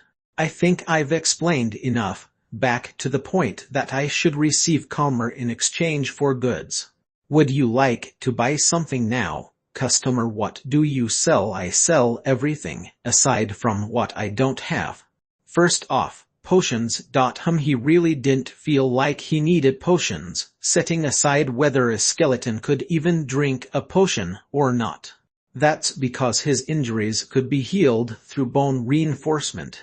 Next are magic books. Magic books, Perhaps he might need them later, but not now. He didn't even have enough mana for the Shriek of the Dead and he could only use it once. So what would he do by learning magic if he hadn't learned the Shriek of the Dead? He might thought about it, but since he already had a skill that could turn the tides of battle, it didn't really feel very appealing to him right now. But you won't be able to buy them right now since you don't have enough Pyrium. Of course, we also have equipment that you can wear. Equipment, As I thought, I'd really like to see THR, and finally we have bones. Bones. Li Xin Wu, who was about to buy equipment, stopped moving and talking at once without hesitation. They sold bones. What if he was right, and they were the bones he was thinking about? He wondered why they sold such a thing and he tilted his head, while the merchant's expression remained calm. There are bones scattered around the empire, so there's no way our shop wouldn't sell them. The other heroes don't have a bone reinforcement skill, so they would mostly sell them to me at a cheap price. Of course, since he didn't really have anything worth selling right now, this didn't mean anything to him right now, but it would change in the future. He had an inventory that could store pretty much anything now. Li Xin Wu decided that he'd pick up stuff he didn't immediately need in the future and nodded his head. And he told her the type of item he wanted. Please show me the bones. I knew you'd say that, customer, so I had them prepared. He pondered between the equipment and the bones, but most of his strength came from his bone reinforcement skill, so he went with the bones. He simply thought that bones were, of course, better since they'd permanently increase his abilities, rather than equipment which he would have to change eventually, but it was mostly due to his experience with bone reinforcement, and the variety of abilities he could gain from it. Thus, of course, the possibility of gaining skills, but I can't deny that the original owner's memories within the bones are greatly affecting my combat abilities. Li Xin Wu knew well. The reason he, who hadn't learnt any martial arts on Earth, could get this far and put up a decent fight against the Treasure Eater, was because he had indirectly gained the combat experience from absorbing the skeleton soldier's bones. The true ability of bone reinforcement wasn't just the increase in stats or the acquisition of skills. It was inheriting the innate experiences and memories that only others had. If he continued to gather these, it would eventually become his strength, and no one else's, that would surpass everyone. Oh my, customer. You have 3,420 Pirium on you right now. I honestly didn't have any expectations, but you came with quite a lot, didn't you? Let's see, a bone that you could buy with that much money here. You can buy one of these too, huh? The merchant took out 2 pieces of bone and placed them on the counter, though he didn't know where she had taken them out from. Both of them were large, so he couldn't even guess what part they came from. One of them was slightly dyed red, and the other was dyed blue. When he saw the 2 bones, Li Xin-Wu couldn't help but retort. The Matrix, you won't wake up from a dream just because you choose the red bone. After all, this is reality. No, wait. Can't I just buy a lot of bones? I want to acquire as many experiences as possible. You can only buy 1 bone with the money you have. Our shop doesn't sell level 1 monster bones. I won't stop you from buying bones cheaper than these 2, but you'll regret it. Ultimately, it seemed like he had no choice but to pick one of the 2 bones. If so, he wanted to at least get the most information possible before buying, but she firmly shook her head. Item information is also karma. Customer, you don't have enough Pirium to get information on these bones and buy them. Eek. At this point, this woman didn't seem like a priestess who helped heroes under God's orders, but a scammer instead. But it didn't seem like she'd give him the information on the bones no matter what he did. If both bones cost the same, then their potential should be the same as well. If so, of the 2, which is more expensive? The blue one's a bit more expensive. It costs 3,350 Pirium. He would only be left with 701 Pirium once he bought it. It would be irreversible, regardless of his choice. He nodded stiffly. Please give me that one. A manly choice. Here you go. The Pirium disappeared from his inventory, without him needing to pass her the money. When he saw the blue bone replace the money in his inventory, Li Xin-Wu felt somewhat relieved. Then, the merchant clapped her hands. Now it's time to part ways. If you work hard on quests, you'll probably see me again soon. I'll tell you one thing. You just made a very good decision, customer. Since the base is important. The base then. I'll see you next time, she said grinningly, and though he was incredibly confused, she smiled beautifully and clapped her hands again. At that moment, the space surrounding Li Xin-Wu instantly broke down, and he was returned to the place he was before entering the shop. To be honest, he was a bit disappointed. These past few days, he hadn't been able to have a proper conversation with someone else. Regardless of how similar she looked to that cheeky god, just the fact that he was able to have a conversation with her was a huge comfort to him. Only after that thought did Li Xin-Wu realize that he was starved of human contact. No, don't be negative. The only thing that could push Li Xin-Wu forward right now was positivity. If he wasn't positive, he wouldn't be able to do anything. He shook his head so much that his neck joint creaked, and then took the bone out of his inventory. Bone reinforcement. Would you like to use S-bone to reinforce your own bones? You can reinforce your skull. He had a good feeling about this. It was his first time reinforcing his head, but he felt like it wasn't a part that he could reinforce very easily. All right, reinforce. He proceeded with the reinforcement without hesitation, and then, the blue bone in his hand disappeared without a trace. Simultaneously, he felt a dull shock to his head. You have reinforced your skull. Magic has increased by 7. You have gained a portion of S memories and experiences. I can't understand you people. This research will lead us to ruin. When a portion of the memories of the original owner of the bone flowed into his head, he understood the base that the merchant had told him about.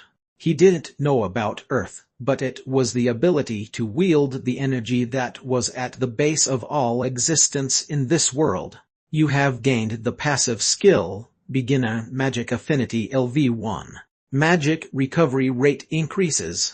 After Li Xin Wu had barely overcome the migraine, he blankly raised his head and looked at the world. He had thought there was only death in this world, but there was something that remained that still harbored life. It was Marner. 1 Tien author writes 90 Pirium, but that's not correct based on what he wrote earlier. Chapter 3 Part 1. Chapter 3. Level Up 1. It's a good view. Li Xin Wu carelessly muttered. Although he was underground, Marner was everywhere, and harmoniously floated about. Li Xin Wu stretched his bare hand, and the Marner briefly remained at his fingertips and then went somewhere else. It seemed it was because his beginner magic affinity was still only level 1. Getting this skill early on was definitely a good call. He stayed there, playing with the Marner a bit more, and then withdrew his hand and nodded his head. After experiencing the mystery of Marna, he finally felt like he was in a different world. He had felt, how should he say it, that it was just a survival game up until now. If the blue bone was this effective, then what would the red bone do? It feels like the red bone would've been really helpful. I can't ignore Pirium anymore. A quest has occurred. He wasn't that surprised this time seeing the quest message. Before the message appeared, he saw the Marner in front of him distort, and not only that, he had predicted that it would appear at around this timing. The ability to survive here. Though you have safely infiltrated the Empire, you are still too weak. The underground Empire is vast, and there are powerful undead who have lived a long time within. However, there are fortunately some who evaded the undead curse and continued to live. These living beings inhabit an isolated environment, the dungeon. You must first build up your strength in the dungeon before you start your battle with the undead in earnest. Pick a dungeon nearby and get to level 2. When the sum of your stats reaches 200, the karma that you've gathered up to that point will determine your future appearance and potential. However, be cautious. The dungeon itself is safe from the curse, but those who were cursed and entered into the dungeon are not. Quest reward open heroes chatting channel. What? After he read the entire quest, Li Xin Wu's eyes glared. A chatting channel. It would've been nice if they'd opened the chatting channel earlier. If not, is this karma too? If that's also not it, is getting to level 2 the prerequisite to entering the chatting room? Let's go now. Right now. The dungeon's location is being shown on the minimap. However, contrary to his massive complaining, he immediately nodded his head and accepted the quest.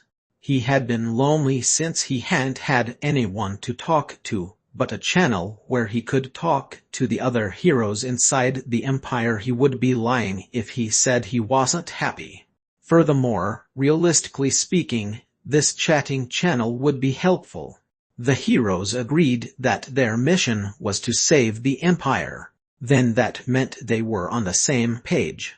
Li Xin Wu hoped that the heroes deep within the Empire would each say a word or two to their junior. No wait, I might be thinking too optimistically since I've been starved of human contact, but in any case, he'll know when the channels open. As long as he behaved himself, Li Xin Wu would be able to use this chatting channel effectively. He was extremely satisfied with the quest reward, nodded his head, and finally noticed the last phrase of the quest. However, be cautious. The dungeon itself is safe from the curse, but those who were cursed and entered into the dungeon are not. He tilted his head. The monsters inside the dungeon aren't affected by the curse, but the heroes who had entered the Empire have already been affected by it, so be cautious if you don't want to die. Is that it? He was an undead that was blessed with immortality, so he didn't really worry about it too much. Alright, let's find a suitable dungeon nearby. Li Xin Wu leaned against a nearby building's wall and concealed himself. Then, he gently closed his eyes and saw the minimap. Things like the monsters' locations didn't appear on the minimap, but aside from that, it showed the surrounding area in fair detail. Li Xin Wu tended to not have a good sense of direction, so showing the surrounding area would give him a solid sense of direction. There are 3 shining points above the minimap. Their size is subtly different. Does the difficulty correspond with the size? There were 3 dungeons in the immediate vicinity. Right now, he couldn't tell what kind of monsters were in a certain dungeon, nor could he tell their difficulty level. He wouldn't know until he personally entered the dungeon. If that's the case, picking any of them should be fine. Li Xin Wu started to walk towards the closest dungeon. First, he needed to get out of the ruined city. Then he would need to go past the desert terrain, which was all he saw, to reach his destination. The surrounding area should be safe, since those skeletons just stayed atop the castle wall. Of course, he couldn't afford to be careless. After all, a treasure eater had appeared in the external passageways, which could be considered the tutorial stage, just because a LV2 item had appeared. Li Xin Wu still wasn't confident that he could beat a treasure eater one-on-one with ease. The wall called levels was huge and sturdy. However, it would change soon. As long as he raised his stats by 9, that is. First, let's be cautious of our surroundings. He had been afraid of the Empire ever since he saw the quest alert window, and he had comparatively been recklessly charging forward until now. Even so, Li Xin Wu had no choice but to be on his guard. He couldn't afford to be reckless, even when taking on level 1 skeletons as his opponents. However, fortunately his concerns were unfounded. He hadn't encountered a single zombie or skeleton before reaching the dungeon that hid on the outskirts of the ruined city. It's strange though. Since he hadn't encountered anything, he was even more concerned. How could there be fewer skeletons within the Empire than the skeletons guarding the external passageways to him, who had prepared for a much more dangerous fight with a treasure eater? He felt all his energy drain away.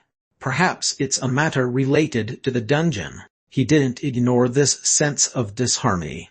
He returned his bow that he had taken out to intercept enemies from a far distance and tightly gripping the bone spear. Then he cautiously moved forward, being watchful of his surroundings. His level 4 beginner spearmanship would be better than his level 2 beginner archery against a strong opponent. More importantly, his bone spear was at level 2. He felt more reassured when he held the spear than the bow. He recollected his faint experience in the army, and instinctively guarded in all directions poorly, and after a while of walking tactically, he finally arrived at the point that shimmered on his minimap. The problem was that it kept shining. I arrived, but so, where exactly is the dungeon? Do I have to dig into the ground or something? The dungeon entrance was so well hidden that if the dungeon's location hadn't appeared on the minimap, Li Xin Wu wouldn't have been able to recognize it. He couldn't find it by looking at the ground, and it was a structure where he would find the stairway that led underground only after digging for quite a while. But honestly, there was a secret that was hidden here. And before he went through the effort of digging, Li Xin Wu fortunately realized that. What's this pattern? There was a pattern on the ground that faintly emitted light. Li Xin Wu scrutinized it for a while and realized that the pattern didn't actually exist, but was a trace of mana that had become fixed, albeit faintly. This does look like the dungeon's entrance. What do I have to do for the Marna too? Uo. The moment Li Xin Wu's bare bone came into contact with a trace of Marna, the magic circle that blocked the dungeon's entrance responded to Li Xin Wu and started to strongly surge up. Li Xin Wu instinctually directed the Marna that was gathered in his bone and touched it. Then, it seemed as though a light more powerful than the pattern was emitted, and Li Xin Wu absorbed it at the same time. Li Xin Wu saw a series of texts in front of him, like when he saw his status or quests. Level 1 dungeon. You have received a permit to enter the rural rat nest. All of your stats increase by 10 in the dungeon. Info on the dungeon is added to your minimap. All your actions in the dungeon are buffed. Beginner magic affinity has become LV2. Magic recovery rate increases. The pattern on the floor naturally shut off, and the stairway that led underground appeared. If he hadn't learned beginner magic affinity, he probably would have had to dig into the ground until he found the stairs. He also wouldn't have known that the dungeon was level 1, that his stats would be increased in the dungeon, or that he'd be buffed inside the dungeon. Li Xin Wu suddenly self-praised his choice, though it was more like a gamble than a choice, and went down the stairs into the dungeon. Quang! The surroundings gradually got darker, and while going down the top of the stairway, suddenly the ceiling made a sound as it closed, and pieces of rock fell down in a flurry. If he were still human, he would've said it was dirty and freaked out, but after becoming a skeleton, he didn't need to wash up. It was fine as long as he didn't take a lot of damage. I don't need to eat, don't need to bathe, and I don't even need to sleep. I might even have the greatest advantage in roaming around this undead nest. Just considering the fact that he was thinking so strategically about his undead situation meant that his thought process was already far different than when he was still human, but he wasn't self-aware of this. He was just curious when this stairway would end and busily moved his feet. But in the midst of that, his tension and his wariness helped to keep him from foolishly losing his life. Q-hat. Ugh. The incident happened in a split second. Finally, at the end of the ladder, he saw a stone floor exposed underneath, and while he was going down the ladder 2 steps at a time due to his excitement, suddenly, a bright light attacked him from within the darkness. It was extremely fast and at the same time, powerful. Li Xin Wu instinctually used sprint and tried avoiding it, but despite that, the elbow of his arm not holding the spear starting from the bottom was completely severed. Even though he had changed into an undead, he retained his sense of pain. The pain he received was naturally awfully huge. Still, Li Xin Wu suppressed his desire to roll on the floor and raised his spear. He couldn't even tell where his opponent was, so getting angry at his injury was just a luxury right now. I was careless. I thought that the dungeon entrance would be okay. No, that wasn't it. He had put up his guard. His opponent was just too fast, and he just couldn't evade it. Even right now. Ugh. Q-herk. By the time he had seen a glimmering light in the darkness, it was already too late. Li Xin Wu hunched down without thinking the instant he felt goosebumps on his entire body. Something passed over his head, possessing both destructive force and speed. Beginner sprint has become LV5. Shit. After he had barely dodged his enemy's attack, he grit his teeth and stabbed his spear forward. Until now, he had always thrust with the strength of both arms, but now, since he was gripping it with one arm, the force behind it wasn't like it was before. Q-work. Ugh, damn it, his enemy couldn't dodge his quick counterattack, and his spear did indeed pierce its flesh, but he could tell that it wasn't a fatal blow from the blunt feeling that was relayed from the spear. He withdrew his spear, desperately retreated back and grit his teeth. Q-hark. why it was at that moment. He didn't know where exactly his enemy was, but after it yelled out a strange sound, the torches on the walls that no one knew about were lit in order and the whole area was slightly illuminated. Li Xin Wu was finally able to see what his opponent looked like. Ju Juarret had rotting, decaying clothes, and similarly dressed down and dirty. There were cracks here and there on its body, and contrastingly, it wielded a long sword that gleamed silver that was definitely a zombie. An undead. Li Xin Wu didn't think an undead would appear, yet one had appeared at the starting entrance. He didn't know what to think and momentarily stiffened. That was his mistake. Whirr! His opponent's rotten eyeballs rolled, and it advanced towards him, swinging its sword. Li Xin Wu instantly lost his head. It was an absurdly nimble and sharp strike. You bastard! Li Xin Wu had been reduced to a head and rolled through the air. As he did so, the damn zombie that had killed him didn't stop looking at him until the end. He had vowed to never die again, and it felt unfair that he had lost one of his lives so futilely. They said that undead wouldn't appear in this dungeon, but the fact that an undead had suddenly appeared from the start pissed him off. At that time, Invisible Heart has become LV3. All stats increase by 3. 97 levels remaining until the max level. At the same time as he saw the message, he was familiar with it since he had seen it once. Your total stat count is above 200. Would you like to receive level 2's karma? It is also possible to put it off briefly. You have encountered an undead hero LV2. If you succeed in giving the undead hero peace, you will inherit the opponent's Tyrium that he gathered until his death, as well as a permit for God's secret shop. His eyes were filled with the appearances of strange messages. Chapter 3 Part 2. Chapter 3. Level Up 2. An undead hero. Damn it, that's what it was talking about.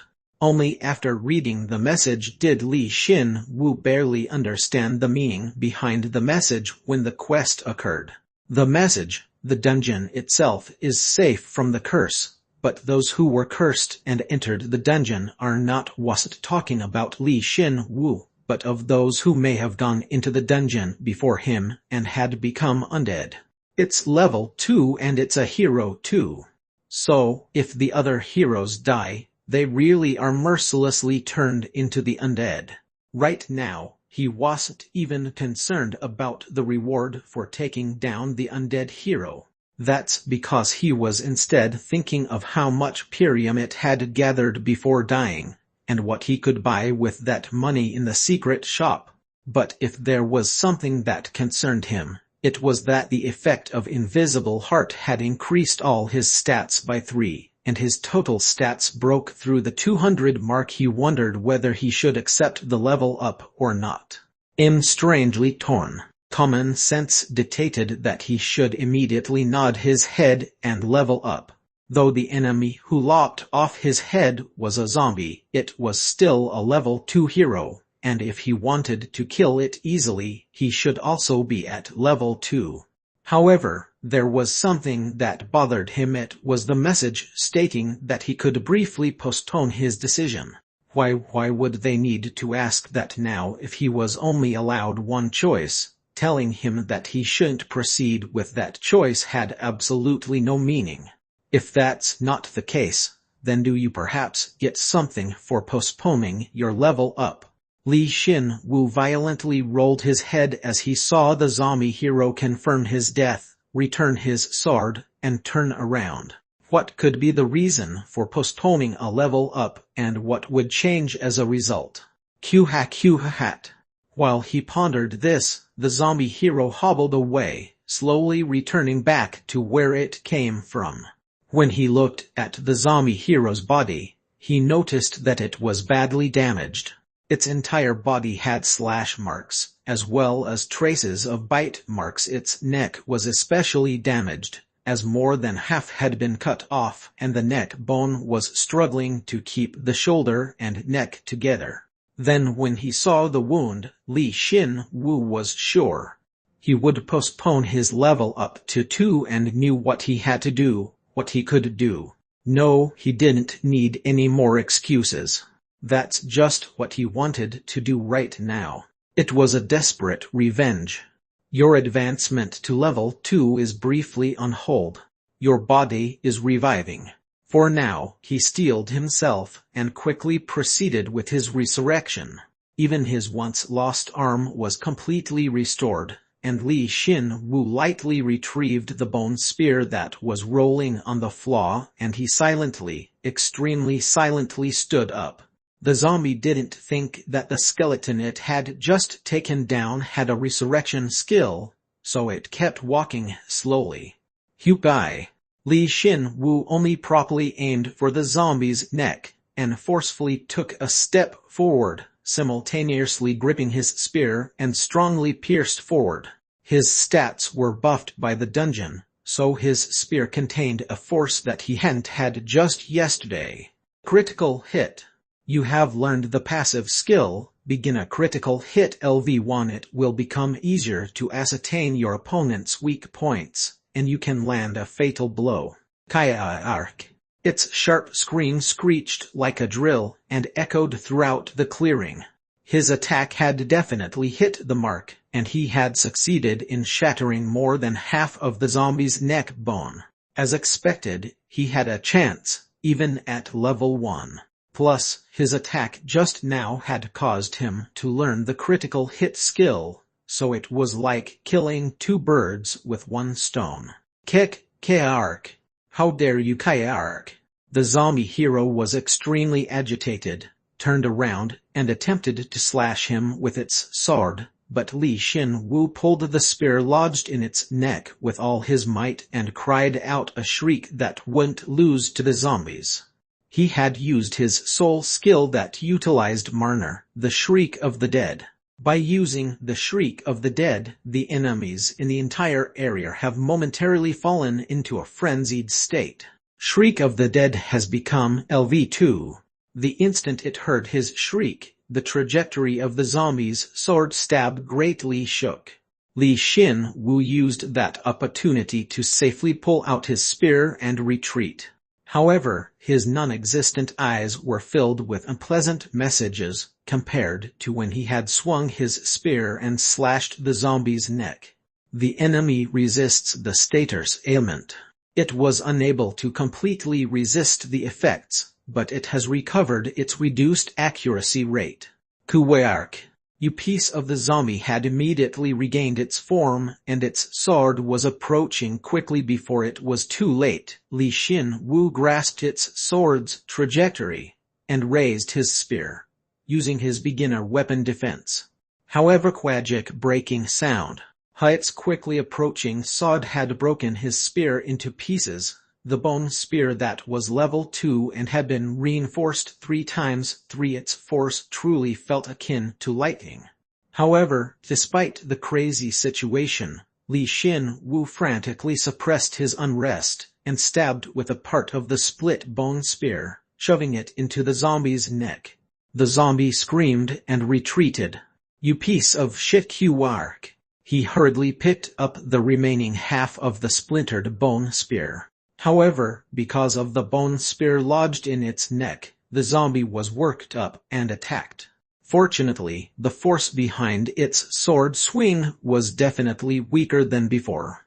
The damage it had sustained was critical. The moment they clashed, Li Xin-Wu solely trusted in his instincts and used his sprint skill, throwing his body at the zombie, and the zombie's sword dangerously grazed the small of his back. A savage breaking sound passed by him, and Li Xin-Wu nimbly uprighted his body, and before the zombie could take a stance, he thrust the remaining bone spear piece in his hand into its neck. Critical hit. Of Kuhaak, it had definitely hit the mark. Moreover, the unstable neck had 2 thick spears lodged into it, so the zombie couldn't even move, and merely floundered its hands around. The problem was that the sword within those floundering hands had a destructive power that couldn't be ignored, and that it was cutting through the air. No matter how he thought about it, the zombie's strength mostly came from its weapon, not its physical abilities. If not, there was no way that it would be able to easily cut through a level 2 weapon as if it were a straw. Since he knew how frightening the zombie's sword was, Li Xin-Wu didn't hastily approach and instead stayed back safely and took out his bow and some arrows from his inventory. Although his beginner archery was only level 2, there was no way he'd miss at this distance. He notched an arrow on the bowstring, carefully aimed for its head, and fired. Arc. It hit the mark. Of course, even with a headshot, a level 1 weapon wasn't capable of inflicting a fatal wound, though the kinetic energy from the arrow unleashed a force that violently shook the zombie's head, and as a result, it only received an intense shock, rather than damaging its unstable neck. Here, have some more. He shot another, and then one more. Its neck extended and sagged and was accompanied by the sound of flesh tearing. Its sword, which continuously cut through the air, had momentarily stopped. Despite that, Li Xin-Wu didn't let down his guard and once again notched an arrow, pulling the bowstring with all his strength, and let go. Critical hit. The beginner critical hit skill has become LV2. The zombie muttered something, and the moment it took a step forward, its neck bone let out a horrifying breaking sound and broke. It couldn't bear its weight, so the head completely tore off and rolled onto the floor. Li Xin-Wu forcefully stepped on its head, which had rolled up to his foot, without hesitation. That was the moment his vengeance was complete, and simultaneously, the moment his level up began. You have defeated a LV2 zombie hero. You have achieved a feat of defeating an enemy with a higher level than you. Agility and magic permanently increase by 2. You have acquired a permit to access God's secret shop. You have acquired 2,280 Pirium. You did not submit to defeat and succeeded in your revenge. Now, it is time for you to receive your karma. LV2 Feather Bone Boots 1, Broken LV2 Bone Spear 3, and the LV2 Zombie Hero's arm bones are absorbed through bone reinforcement. The beginner sprint skill has become LV7. Strength has increases by 5, agility by 10, health by 5, and magic by 15, absorbing a portion of the zombie hero's memories and experiences. You have learned the passive skill, Beginner Swordsmanship LV1. You have learned the passive skill, Low Rank Bursting Thunder. Beginner Spearmanship LV4, Beginner Swordsmanship LV1, Beginner Weapon Defense LV1, and Beginner Critical Hit LV2 have been absorbed into Bursting Thunder. You have acquired 17 proficiency in Low Rank Bursting Thunder. You have achieved a feat of acquiring a low-rank skill. Magic increases by 5. The bone reinforcement skill has become LV3. The skill effectiveness increases. The instant his level increased, despite him not activating his bone reinforcement, the bones rolling around everywhere gleamed and disappeared. The energy within the bones was absorbed into him. Even the feather bone boots he was wearing, fortunately, he was able to receive all the abilities within still intact. Ugh, my head hurts. At the same time, memories were engraved in his head, overloading it. The zombie hero's memories had obviously increased his level, and its knowledge of this world instantly flowed into him.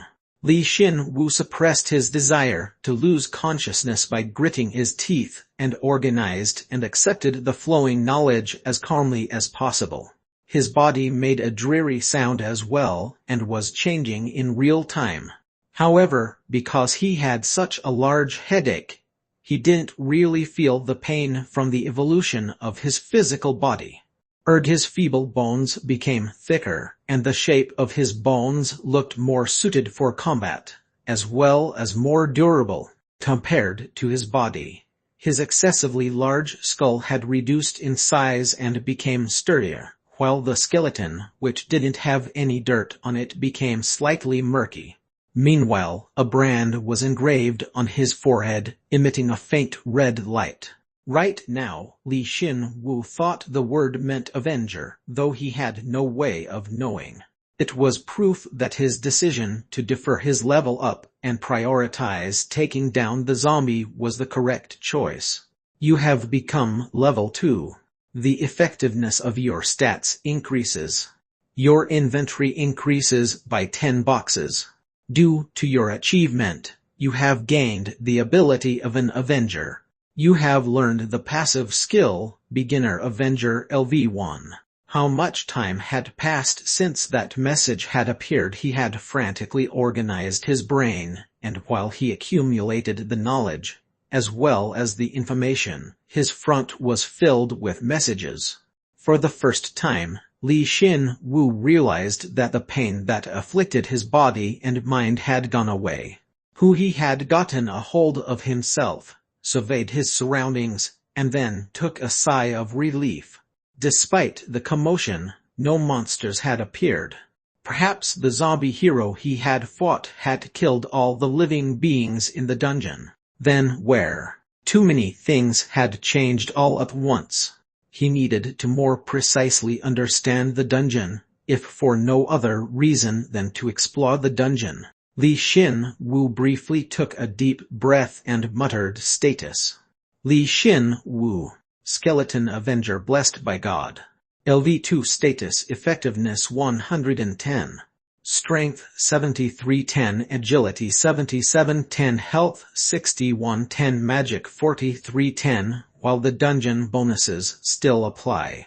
Passive skills invisible heart LV3, acting LV2, beginner avenger LV1, low rank bursting thunder LV1, beginner archery LV2, beginner magic affinity LV2. Active skills bone reinforcement LV3, beginner sprint LV7, beginner shriek of the dead LV2. And then he suddenly realized that defeating the treasure eater or the zombie hero had been a miracle. Chapter 3 Part 3. Chapter 3. Level Up 3. Li Xin-Wu checked his status and couldn't hide his astonishment at all. It's not just a simple increase in stats, but it increases the effectiveness of my stats by 10. So that's why there's such an obvious, overwhelming divide between level 1 and level 2. If this kind of calculation is applied going forward, there'll be an even larger difference from level 2 to level 3, and level 3 to level 4. His eyes looked dazed just imagining it. He realized that he still had a long way to go. If he had known this information beforehand, he wouldn't have even thought about fighting the zombie hero. The only reason he could even win against it was because the damage to its body had been so severe. He had been extremely lucky. Strength 7310, agility 7710, health 6110, magic 4310, while the dungeon bonuses still apply. The power of the level itself was amazing, but his stats, which had absorbed the bone spear, the feather bone boots, and the bones that the zombie hero had left behind, were also quite impressive. Due to his stat bonus from dying, as well as the effect of his achievement, bone reinforcement had resulted in an inflation of his stats. Losing the LV2 bone spear was regrettable, to the point of tears, but it had caused him to grow since it had been broken anyway. Then how about I have 2 new skills, huh? When he leveled up, he had acquired the skill, Avenger, and a skill from the zombie hero's memory, Bursting Thunder. Because they had such grandiose names, Li Xin-Wu was concerned that they might be all looks and no substance, but it was just an absurd misunderstanding. Beginner Avenger LV1 passive. Once you harbor a grudge on someone, they cannot escape. You will be buffed if you run from the battlefield. and you can find the opponent who defeated you on the minimap. When you fight that opponent again, all your abilities will increase by 20. Every time your revenge is successful, the skill grows. He gained the Avenger skill on the premise that hell lose. It was definitely a great skill. However, it seemed like a strange skill that wouldn't have much opportunity for growth. So he was slightly lost in disappointment. But when Li Xin Wu understood the meaning behind "you will be buffed if you run from the battlefield," he came to his senses. Does it mean that it's okay to run away for the purpose of revenge? If that's the case, then dying in battle isn't the only thing considered a defeat. It might not be such a simple skill as I had first thought. True, if defeat only came at the hands of a lost battle, then there would obviously be no point to this skill since not everyone has a resurrection skill. The method of using the Avenger skill was different from the other skills he had gained thus far and was caused by the effect of his actions. The potential growth of this skill depended on how he used it. Of course, there was still stuff he didn't know about the skill, so recognizing that there was potential in the skill was the best he could do for now. Bursting Thunder LV1 passive, a close combat fighting style that was created by a legendary hero after it was enhanced by God's power. This skill was born as the greatest fighting style that includes all close combat techniques and defensive techniques that originate from unarmed combat. Its power and speed are akin to exploding lightning and fatal. In order to properly demonstrate that strength, the techniques are naturally clad in magic, but this is not possible at the current level. On the other hand, contrary to Avenger, Bursting Thunder was an incredibly intuitive ability.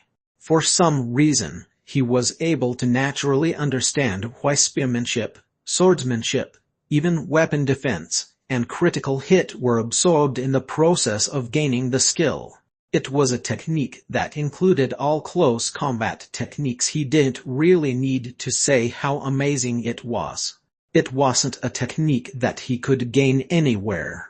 By absorbing the bone that the zombie hero left behind, he had extracted the memories and experiences within.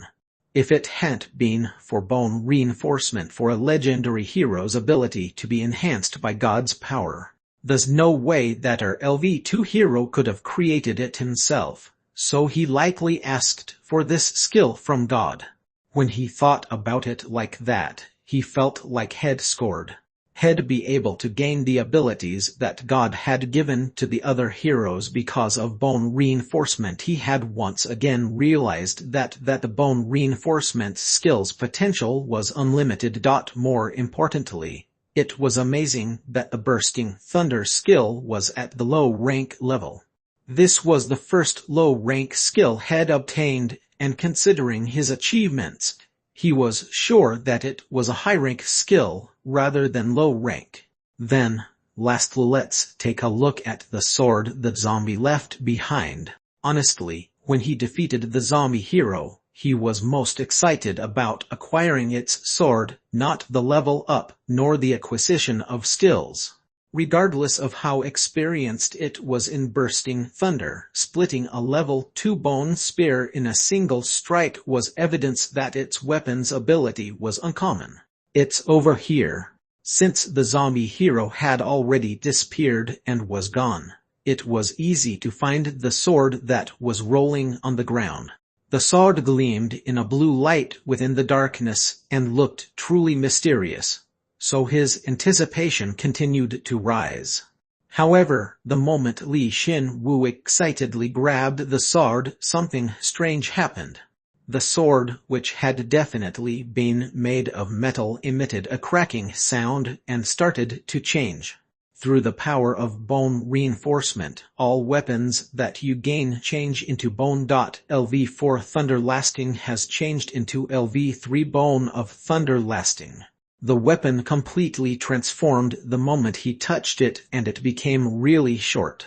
The bone blade radiated a delicate blue light, and the hilt became discolored, transforming into a black bone. No, he ignored the impossibility of metal transforming into bone for now. How could a level 4 item instantly degrade into a level 3 item? What a waste. He thought everything would be good, but he didn't know that bone reinforcement would have such a fatal flaw. Until now, all the items he had acquired were made of bone, so he hadn't been aware of it at all. Li Xin Wu was momentarily lost in a state of listlessness. If he was holding a level 4 weapon right now, he would've felt invincible. No wait, damn it, get a hold of yourself. I should've expected this kind of demerit. Moreover, it would've always been a demerit. Since bone reinforcement would change all the weapons he acquired, he'd be able to use the weapons he wouldn't otherwise be able to use. However, if he looked at the long term, it would definitely be an advantage.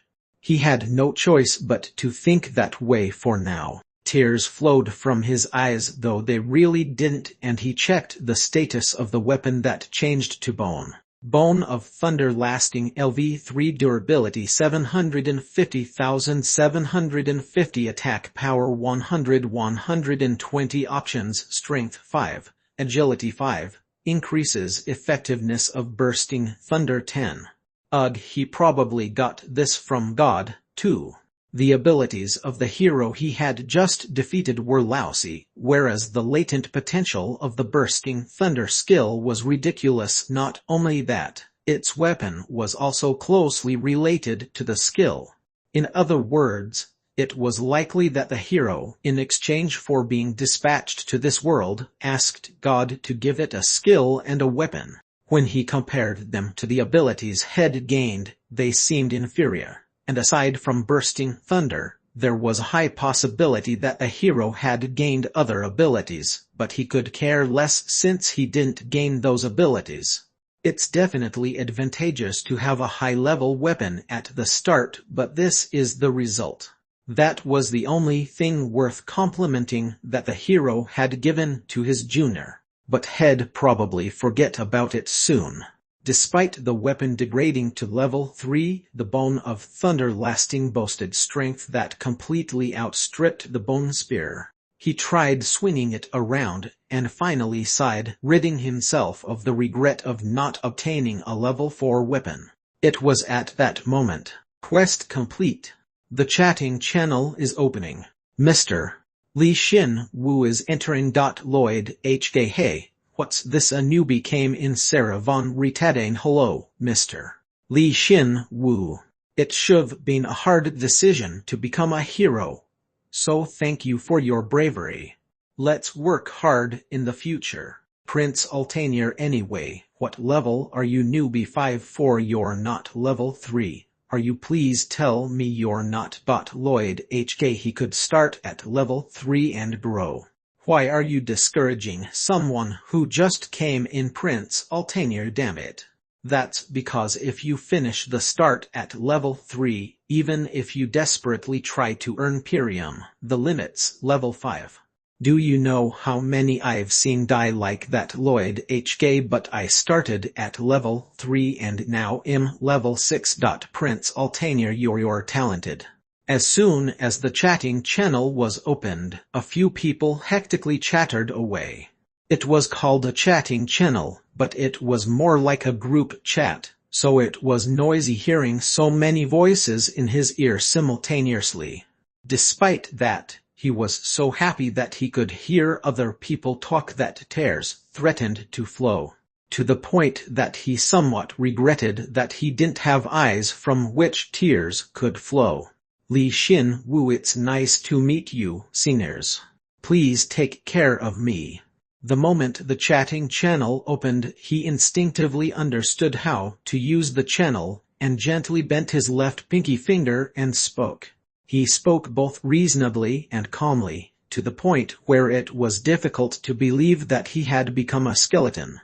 No wait, a skeleton talking was strange from the start. Lloyd HK. Considering how courteous the newbie is, he'd get along well with Retadane. Sarah Von Retadane. It's really nice to meet you. You're still in the outer area, Right, if you find something troublesome, please tell me at any time. Lloyd HKC Shino Rendu 1. So what level are you? Should I give you some Pirium? Li Shin Wu. I'm sorry, but why does my level or Pirium matter? Li Shin Wu decided to ask what he was most curious about first. He thought that by diligently killing monsters and stockpiling stats through bone reinforcement he would get calmer. However, his senior heroes were synonymous regarding Pirium and levels, so he couldn't help but be curious. Shino Rendu. What, are you kidding me? Lloyd HK Shino, if he came out of the secret shop only buying equipment, he might not know yet. Shino Rendu. Is that possible? True, that's the time when you're most clueless. Sorry, newbie. I lost a comrade just a little while ago, so I'm a bit touchy. Li Shin Wu. That's alright, I understand, Sina. I was short-sighted. It seems that there are items in the secret shop that correspond to level. As Li Shin Wu talked through the chatting channel, he felt a strange feeling. His personality was calmer than before, and he spoke respectfully. It felt like he had two personalities. It felt like he was wearing a mascara. He was using his acting skill. Shino Rendu. Fortunately, your brain's not bad. Yeah, that's it. Sarah von Ritadane. That's the significance of the secret shop. You hunt the undead flooding from within the Empire, acquire Pirium, and then go to the secret shop to purchase a medicine that increases your stats. Through that, we surpass our limits and are then able to do a more difficult area. At the same time, the purification of the Empire progresses. It's fine, even if your level is a bit low, since God's secret shop makes it possible for infinite growth potential. Lloyd HK. The higher your level, the more expensive the medicine costs. Do you know how much it costs to buy a single health drug? 300,000 Pirium. Damn it. It'd probably be faster to achieve a feat and increase my stats that way. Shino Rendu. But achieving a feat ain't easy.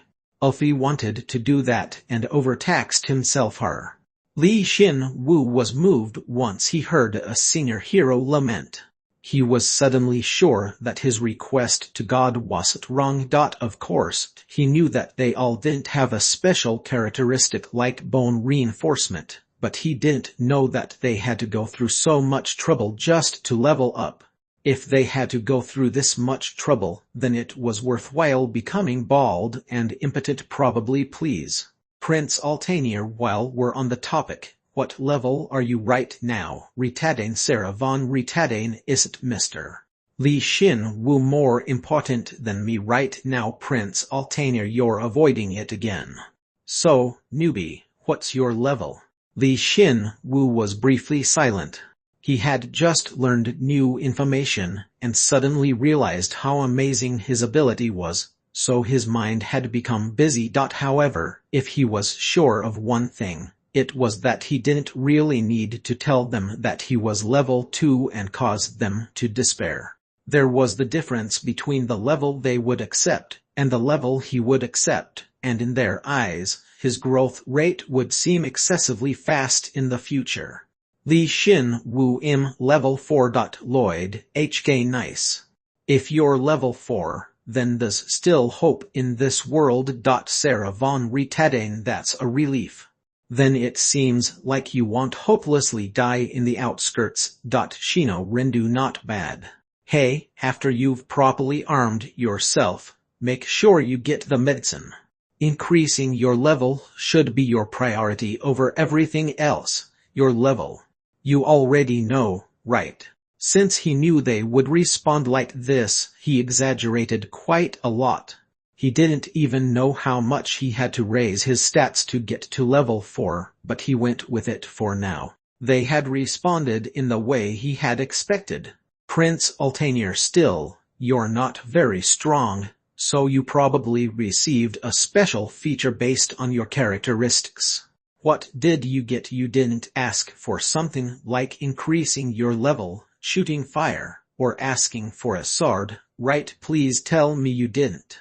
The abilities one receives when they cross over to Higuro depends on how strong they were originally.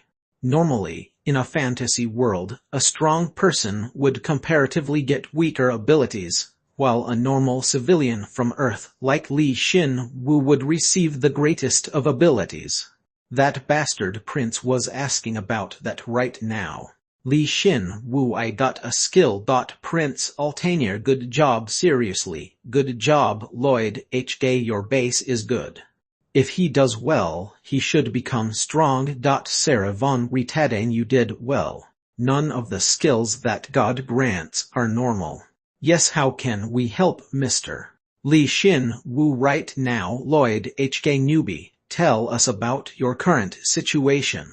Since we'll do what we can to help you. Fortunately, his seniors seemed mostly amicable. He didn't know how many of his senior heroes were in the Empire, but he was slightly relieved and replied, Li Xin-Wu, am all right for now. If I get into a tough situation, could I please count on your advice then? Lloyd HK, hey, you can speak a bit more comfortably. Yasunori Akira HM. It's been a while since we've seen a guy with some common sense. If you can safely get to the capital, I'll put you in my party then. Lloyd HK, Akira, you're still not dead. Yasunori Akira, you idiot. Don't call me by my name. Even by his standards, he was extremely polite to the point he felt goosebumps. However, Li Xin-Wu was definitely weaker than his seniors right now, so he decided that he needed to thoroughly bow his head for now. Plus, he's a skeleton right now. There was nothing wrong with always being careful, regardless of who he was dealing with. Prince Altair, yeah, when the time comes, I'll give you some advice. Think of it as an honor. Sarah von Retadane, if you always keep the chatting channel open, you won't be able to focus on the current situation, Mr. Li Xin-Wu. Please keep that in mind. I'll be praying for you to safely arrive at the capital. Li Xin-Wu, thank you for the advice. Then, I'll see you later. Li Xin-Wu politely said his goodbyes and closed the chatting channel. He could no longer hear the voices that had pounded in his ears, and it felt lonely, but still, he had found a place where he could chatter whenever he wanted, so he was delighted. From now on, he felt sure that he'd be able to cope with this world. Anyway, since a quest isn't coming up, it's telling me to do as I please for now. It worked out well. Since he decided to clear the dungeon to adapt to his body, which had advanced to level 2 as well as his new skill and weapon. Of course, gaining Pyrium and bones was his highest priority. Who, then shall we go? He sighed satisfyingly and took a step forward into the dungeon. In order to completely adapt to this world, he moved his skeleton body. 1TN He's a Man. Chapter 4 Part 1. Chapter 4. Hunting Hero 1. He stared intensely, but there really weren't any monsters at the entrance, not even one. Li Xin-Wu thought the zombie hero, who went into the dungeon before him, had probably cleared all the monsters. But he didn't know what monsters it had fought for its body to have become such a mess. Jajik. Finally. He had been absent-mindedly running through the dungeon, without the appearance of a single monster for 10 minutes, and finally met a monster after he had traversed what he felt was halfway through the dungeon. If you took a common house rat from Earth and made it 5 times bigger, how disgusting and big would those rats be then? He remembered that the dungeon's name was the Rural Rat Nest. From the outside, they looked weaker than the skeleton soldiers, but he didn't know what kind of abilities the monsters of this world were hiding. Li Xin-Wu exerted strength into his hand, gripping the sword, and cautiously took a step forward. At that moment, the rural rat exposed its brutally shining front teeth and lunged at him. Li Xin-Wu instinctually took a defensive stance and pointed his blade at his enemy. It was such a solid stance that if a skeleton who knew weapon defense saw his form, it would have been satisfied with it. You have defeated a LV1 rural rat. You have received 5 perium. You have acquired a rural rat's rib bone. It was embarrassing to say that it was a single strike. He had exerted strength into his sword and positioned it so that it would hold back the rat's charge, but the rat had charged into his sword by itself and died. Of course, it was also due to the fact that it was a fine sword, but just by looking at the amount of perium dropped, he came to an obvious conclusion. The rural rat was ridiculously weak, even compared to the skeleton soldiers. His tension loosened tidily, and he felt despondent. Despite that, he instinctually picked up its rib bone and used his bone reinforcement. Would you like to use the rural rat's rib bone to strengthen your own bones? You can reinforce your rib bones. Reinforce. Your rib bones have been reinforced, absorbing a portion of the rural rat's memories and experiences. Jajik rural rat. Li Xin Wu momentarily stood there and felt conflicted. What would be the point of exploring this dungeon now? However, he soon got a hold of himself and hit his own cheek. An unpleasant sound rang out at the clash of bones. If I can increase my stats by just 1 from these guys' bones, then it would still probably be best that I procure them all. Yeah, now that I've made up my mind, I'll clear out all the dungeons nearby. It'd be troublesome if he got arrogant just because he got a little stronger. The fact that he could grow this much despite not knowing magic or how to fight was all because of bone reinforcement. He soon decided to calmly and orderly proceed and stepped deeper into the dungeon. It seems that his senior hero hadn't stepped foot from this point onwards as more and more rats gradually popped out. Of course, he cleaned them up in a single strike, but he gradually had to put more force into his sword, so it seemed as though the rat's health was gradually getting higher. You have reinforced your ribs. Your health has increased by 1. Proficiency in the beginner stealth skill has increased by 3. The beginner stealth skill has become LV3. Jajik rural rat. Was it because he became level 2? That's why the level 1 rural rat bones would barely increase his stats. However, just like how larvae are good at rolling, the rural rat species' proficiency in the stealth skill wasn't bad. Li Xin Wu suddenly realized, all monsters have their own worth. I can only lighten my footsteps a little bit for now, but if I develop this skill, it should be really helpful when I need to run away from the battlefield. In other words, it would be best to use it in tandem with the Avenger skill. By killing the seemingly unimpressive rats, he had gained a skill with such amazing growth potential, so if he turned back after his first rat kill, he would have been really disappointed. Jajik. Yeah, I'm trespassing. So why don't you try screaming a little louder? Jajik. Rats appeared everywhere, and after taking care of them without much difficulty, he greedily absorbed their bones. After walking for a while, Li Xin Wu realized that the path was getting increasingly narrow. Conversely, there were more and more rats pouring out and stirring about, making it difficult for him. Jajik.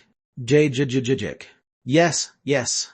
He was well aware of how this dungeon roughly intended to instill the trespasser with terror, but unfortunately, he was able to cut down all the rats that crossed paths with his sword. Li Xin Wu felt like the path was becoming just a tad bit stuffy.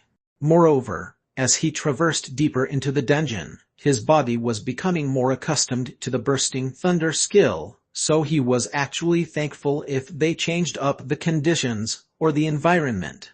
With that in mind, he swung his sword, tip facing the ground, upward, and the bone of thunder lasting surged up from the ground to the sky like lightning, brutally slicing through all the rats in the entire area. Jajik no. Jajikits in front the rural rat's death rattles filled the narrow passage. While he reinforced his bones with theirs, he had finally mastered their language, and he was naturally able to interpret the meaning behind their cries. He only felt a bit uncomfortable. Their desperate behavior only confirmed that there was something deeper within, but he had absolutely no idea what it was. If it was a similar environment to the dungeons he had heard about in read novels or manhwa, then there should be a boss within, but they're showing way too much loyalty for it to be just a simple boss. The overly dense population of rats in this area were fully showing their loyalty. Whenever he swung his sword, the rats filling the passage would all die by themselves, so around now, it was no longer skill training, but arm-swinging training instead. Ultimately, he had no choice but to unleash a different skill. When it was overflowing with a mob of rural rats, he had the perfect escape from crisis skill to deal with them. Tuskuiark. Using Shriek of the Dead. The enemies in the entire area have fallen into a frenzied state. The beginner Shriek of the Dead skill has become LV3. Jajik Jajijik. Jajik. The effect was astounding the moment the rural rats, who had all rushed at him with the intent to kill, heard the shriek. They were startled, and soon fought in a fratricidal war. When he saw the dirty blood and flesh splatter everywhere, Li Xin Wu suddenly trembled. This skill really isn't good for my mental health. However, if I train it, it might become more amazing than any other skill. He suddenly realized that Shriek of the Dead was obviously more effective the more enemies it targeted. How many enemies had been targeted for the skill to level up immediately? Jajik, well done. Now rest in peace. He waited for the commotion to calm down before he cleaned up the horrific area. After that, he gathered the rib bones without resting and inspected himself while using bone reinforcement. Despite spending close to a whole day concentrating all his efforts into killing rats and absorbing their bones, his health had only risen by 5, but in its stead, his beginner stealth had become level 4. Although he could definitely see himself walking, his movements were light, like the movements of a rat, though it was strange to even himself. I've gotten a bit more familiar with bursting thunder, as well as my body and the sword good. Since the skill was so amazing, he felt like he couldn't even unleash a quarter of the power within bursting thunder, but he could roughly imitate the appearance of the technique. For some reason, after swinging his sword in the air a few times, he nodded his head and looked ahead. There was clearly a disparate iron gate located there. I feel Marner coming from the gate itself. Since the Marner within can't come out, does it have the ability to imprison whatever's inside so that it can't come out? He didn't have any idea how the dungeon was created, but when he looked at the gate, he thought that perhaps the dungeons were originally set up by God to protect humans from the monsters. Of course, now that all the humans who were supposed to be protected by the dungeons had become undead, they probably don't have much meaning anymore. But he laughed bitterly and placed his hand on the gate. At that moment, a message appeared in front of him. Once you enter the boss room, you cannot exit until either you die or the boss dies. Will you still enter? Yeah. He thought that perhaps the secret shop sold an item related to escaping the dungeon, but he thought he didn't need it right now. He wasn't being arrogant. This resulted from his extremely calm decision. LV2 Rural Rat Queen. LV2 Ratman. The instant he entered the boss room, the first thing he saw were those two entities. Are the bosses normally a level higher than the dungeon? He couldn't tell yet. A rat that was incomparable in size to the normal rural rats. The rat queen was stuck in a corner of the vast clearing, and the one standing in front of it was the rat standing on 2 feet was the ratman. It was a rat commonly called a were-rat. Compared to mere rural rats, he felt a qualitatively different strength coming from it. Kihik, you cannot touch the queen. Kihik indeed. It seems like this dungeon was a small kingdom. A kingdom where all the rats serve the queen. By the time Li Xin Wu had grasped the identity and location of his enemies had also started the battle. The ratmen charged at him with surprising speed. At the same time, the rat queen began acting aggressively, and that, surprisingly, was childbirth. JJJK. LV1 Rural Rat Elite Soldier. LV1 Rural Rat Elite Soldier. LV1 Rural Rat Elite Soldier. When Li Xin Wu saw the just-birthed elite monsters following behind the ratman and lunging at him, he exclaimed at the realization. The ratman guarded the queen against trespassers, and the queen would birth soldiers in order to help the ratmen drive back their enemy. Honestly, for a level 1 dungeon, they had such an amazing combination that he had no choice but to recognize them. He had expected an incredibly large rat at best. However, at best they were enemies that appeared with strength befitting of a boss, but unfortunately, he had fought against the zombie hero at the entrance of the dungeon and won, growing to level 2. So now, a ratman wasn't a strong opponent for Li Xin Wu anymore. That's because no matter how fast it moved, he could read its movements. Kahark.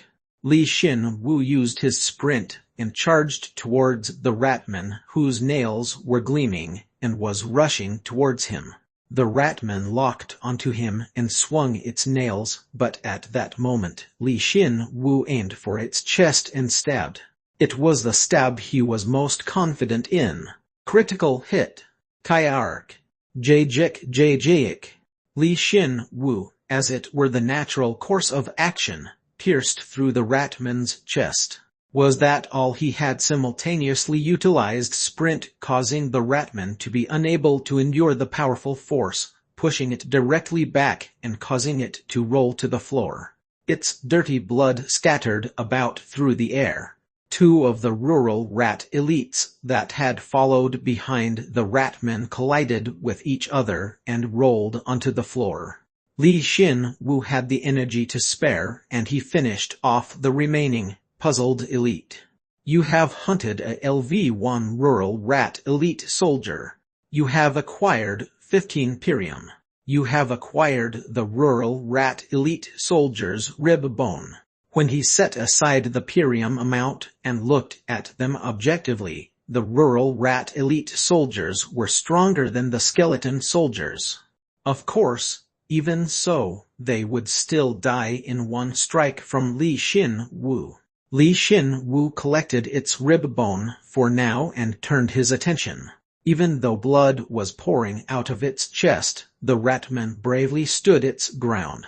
He saw the queen, who was astonished by Li Xin Wu's ability, continue to birth rats at an even quicker rate. Kill protect the queen no matter what. You left behind such a magnificent line, so you shouldn't have any more regrets. Li Xin Wu's red eyes sparkled, and after checking the now standing ratman's appearance, he prepared his sprint skill. If he hadn't gained the Bone of Thunder lasting, the fight would have gone longer, but it seemed like he'd be able to end it in one more strike with the strength of his sword. At that moment, something surprising happened. The ratman raised both its hands and it seemed as though it was preparing to scratch him, but the next moment, all its nails popped out and flew towards Li Xin Wu. There were 10 in total, and considering either the force behind the nails or the mana within them, it certainly wasn't an ordinary attack. Ugh! Li Xin Wu didn't think an original attack method like that existed and hurriedly swung his sword to parry the nails. He couldn't block a few of them as they lodged into various parts of his body, and though it was painful, he had fortunately blocked it from reaching any vital areas. If he hadn't learned Bursting Thunder, if he didn't have any experience in learning weapon defense before, he would've died once from this skill. Kill him. Jig. During the brief instant that he blocked the nails, the Ratman led 5 rural rat elite soldiers and pounced on Li Xin Wu. Though blood was flowing down both the Ratman's hands, it was staking its life to fulfill its vow, and moving to kill Li Xin Wu. Sprint. Li Xin Wu also didn't stay still. He immediately took the nails that limited his movement out, grit his teeth, and used his sprint, charging towards the front.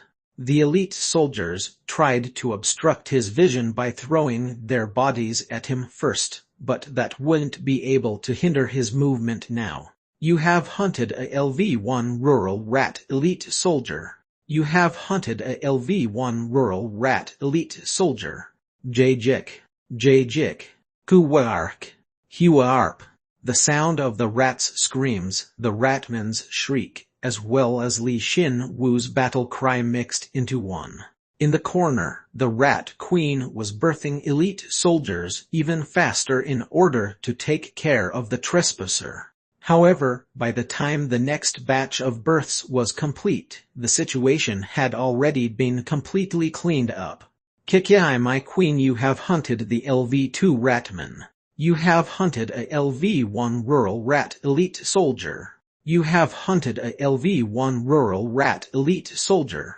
With one sword strike, Li Xin Wu killed the 3 monsters, including the Ratman, and nimbly swung his sword again, killing the other elite soldiers attacking him.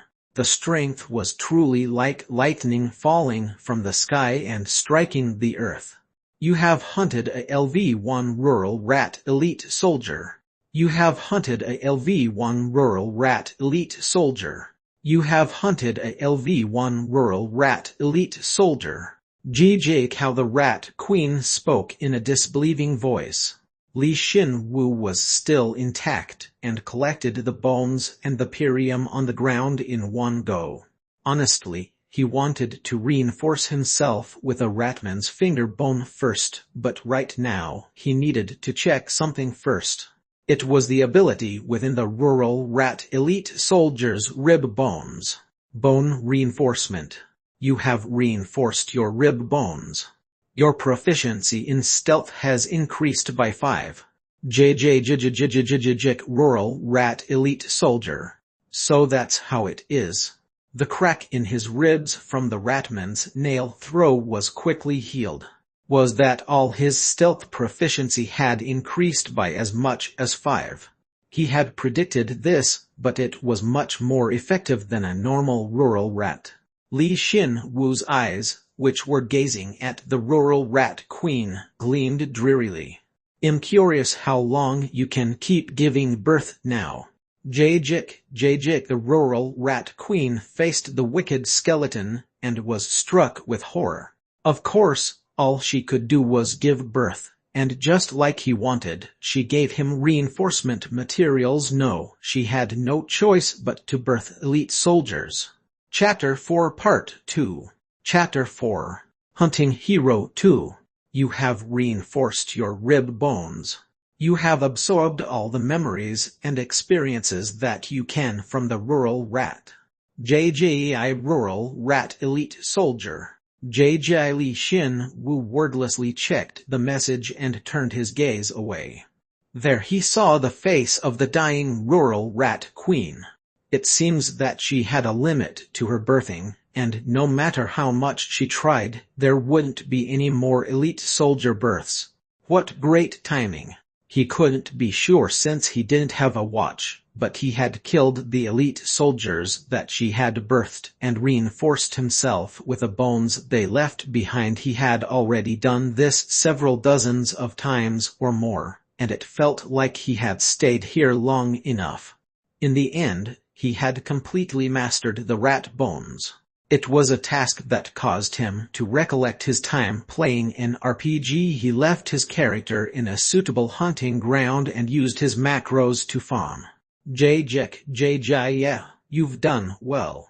I hope you're reborn as a rat that Cinderella takes care of. Li Xin Wu spoke tenderly and swung his sword, cleanly decapitating the queen.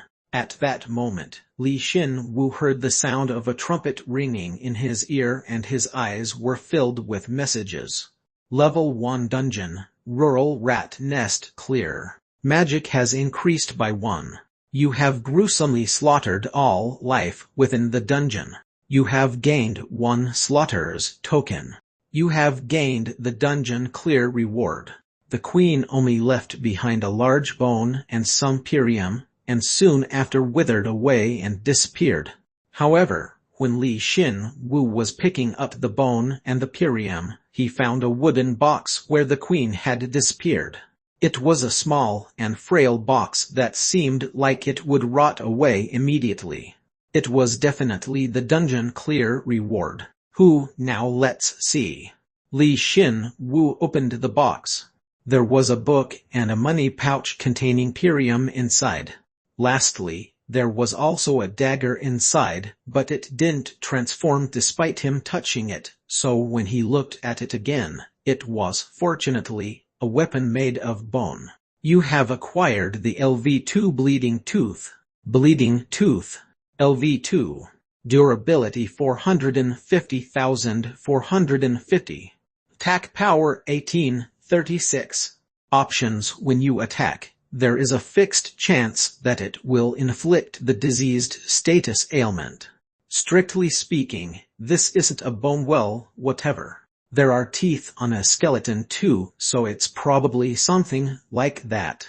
Whether teeth were bones or not from a medical perspective, the important thing was that it hadn't transformed and hadn't lowered in level. There are probably authors who insist that the tooth should have changed since it's not technically bone, but he was willing to assassinate them all. You have acquired 1,500 perium. You have acquired the beginner stealth skill book. It was stealth. He was, of course, familiar with and expected that it'd be a skill book.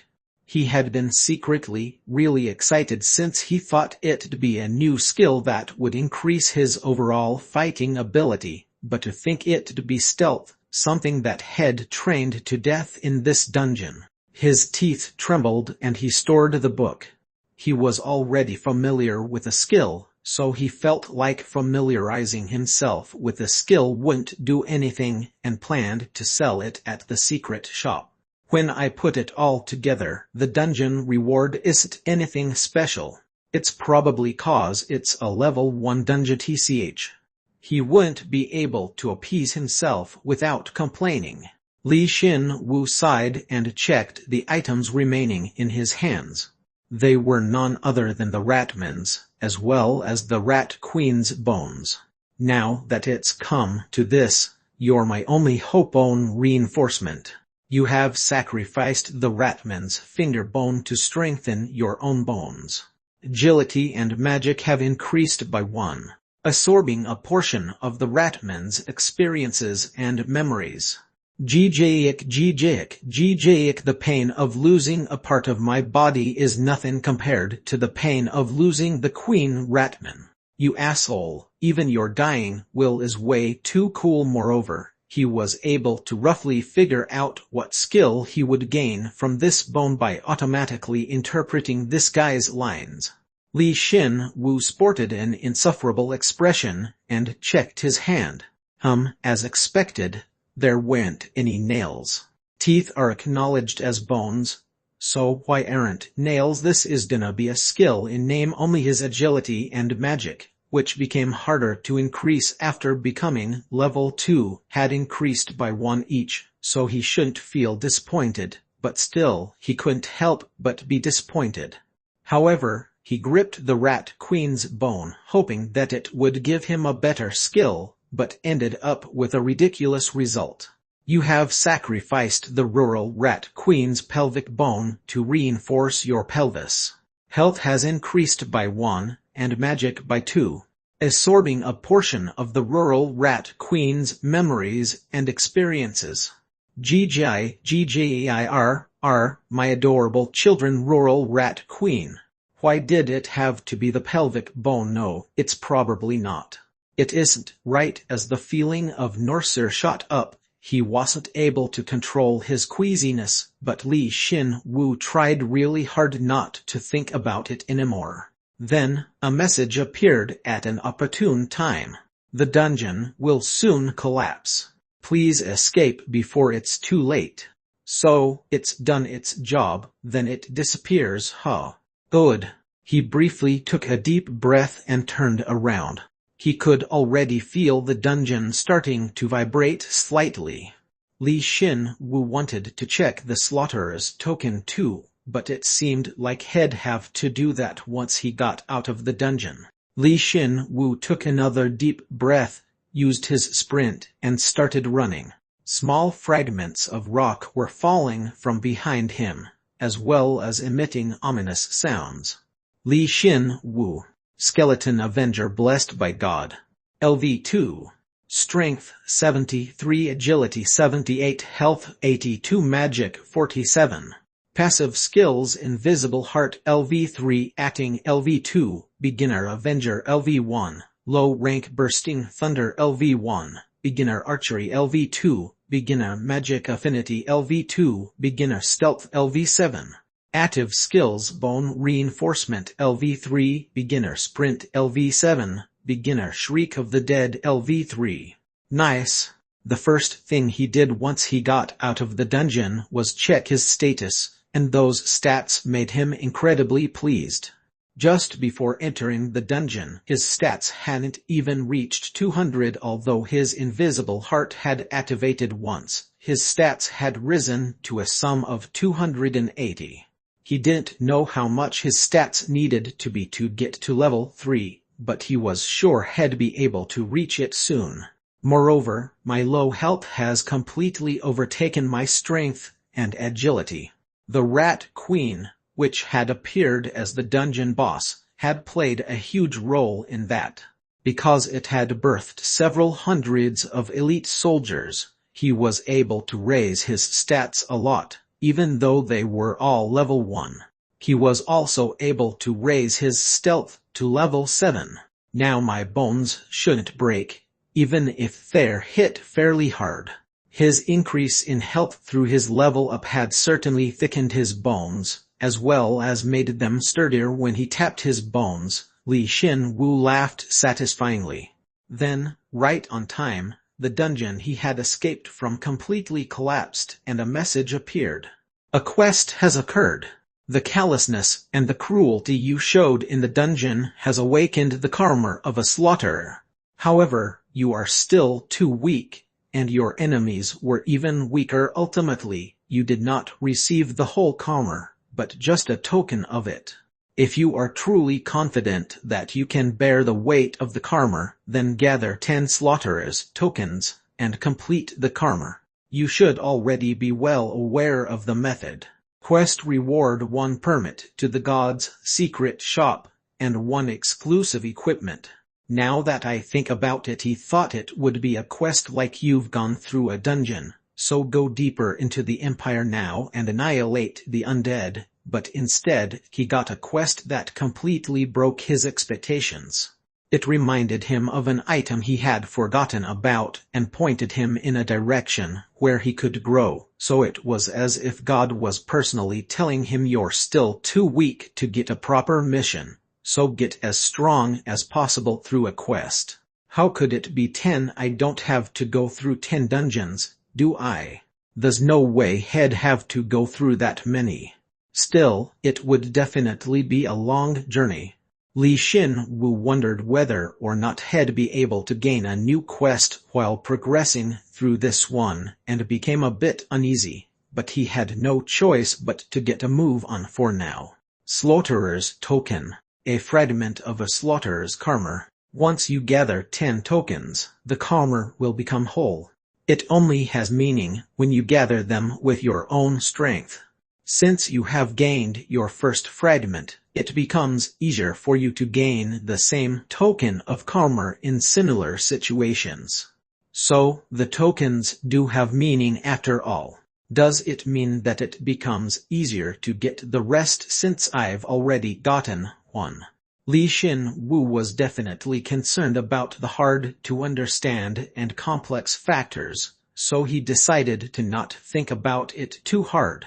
He had even thought about asking his seniors in the chatting channel, but if this was a rare case, it may inversely cause them to pay more attention to him, so he decided not to. Even he thought the slaughterer's karma wasn't normal. Then, shall we get going? Firstly, his goal was to acquire the 10 slaughterer's tokens before he became level 3. Li Xin Wu inwardly set his goal and quickened his steps. He tightly gripped the level 3 weapon in his hand, the Bone of Thunder Lasting. LV2 Treasure Eater. LV2 Treasure Eater. That's right. This treasure drew monsters that he was already familiar with. 2 at that. Woo. Woo. No wait, all these guys live nearby. Honestly, these treasure eaters. Li Xin Wu had encountered a treasure eater for the first time in the external passageways, had gathered and targeted his senior hero. They were enemies that would be relatively difficult to face for the other heroes, who had entered the Empire with the then level 4 version of the Bone of Thunder Lasting. His senior hero had probably been injured and exhausted from fighting so many of them, so he had run away into the dungeon and had died, but Li Xin Wu obviously didn't know the story up to that point. There was only one thing important to him right now because of his senior's efforts. The treasure eaters had all gathered in this area. Not to mention, they had lost the level 4 item in the past and were really pissed. The treasure eater used the Shriek of the Dead, but it was nullified by the invisible heart. It must really wanted his treasure, as one of the treasure eaters immediately used its Shriek of the Dead as soon as it saw him. The shriek rang out far and wide and resulted in something Li Xin Wu hadn't expected: a gathering of the undead. And that was good news for him right now. Patrolling discovered monster skeleton engaging a newbie. The newbie enthusiast skeletons gathered 1 or 2 at a time. There were skeletons he was familiar with, like the skeleton soldiers or the skeleton archers, but surprisingly, there was also a huge skeleton with a large bone sword amongst them. LV2 Skeleton Warrior. It was the first skeleton he had seen since coming into the Empire that was level 2, the skeleton warrior. If he fought it one-on-one, Li Xin Wu would always come out on top, but he wasn't sure he could take on a group of them since he wasn't sure about their level of strength yet. Paul, it's good to see you. Hurry and help me. It's also good to see you. However, he was just glad that strength was on his side right now, especially since it was just as brainless as a skeleton soldier. Helping the noob requesting reinforcements. There are a lot of monsters. Weak Pauls and strong Pauls came from various places. However, that gradually made it more hectic, and more treasure eaters appeared. As they caught a whiff of it, the situation had fallen into utter chaos, and Li Xin Wu froze when he coincidentally identified one of the newly arrived treasure eaters. LV3 Treasure Eater. That's crazy, a level 3 monster, and it's a treasure eater at that, so it's much stronger than normal enemies. He was sure, considering how the level 2 treasure eater had been vastly superior in strength to the level 2 ratman, who had appeared as a dungeon boss. The treasure eaters were definitely elite monsters. Vo. The treasure eater used the Shriek of the Dead, but it was nullified by the invisible heart. However, to think that the first level 3 monster he sees would be a treasure eater. It seemed as though Li Xin-Wu had a strong relationship with that monster species.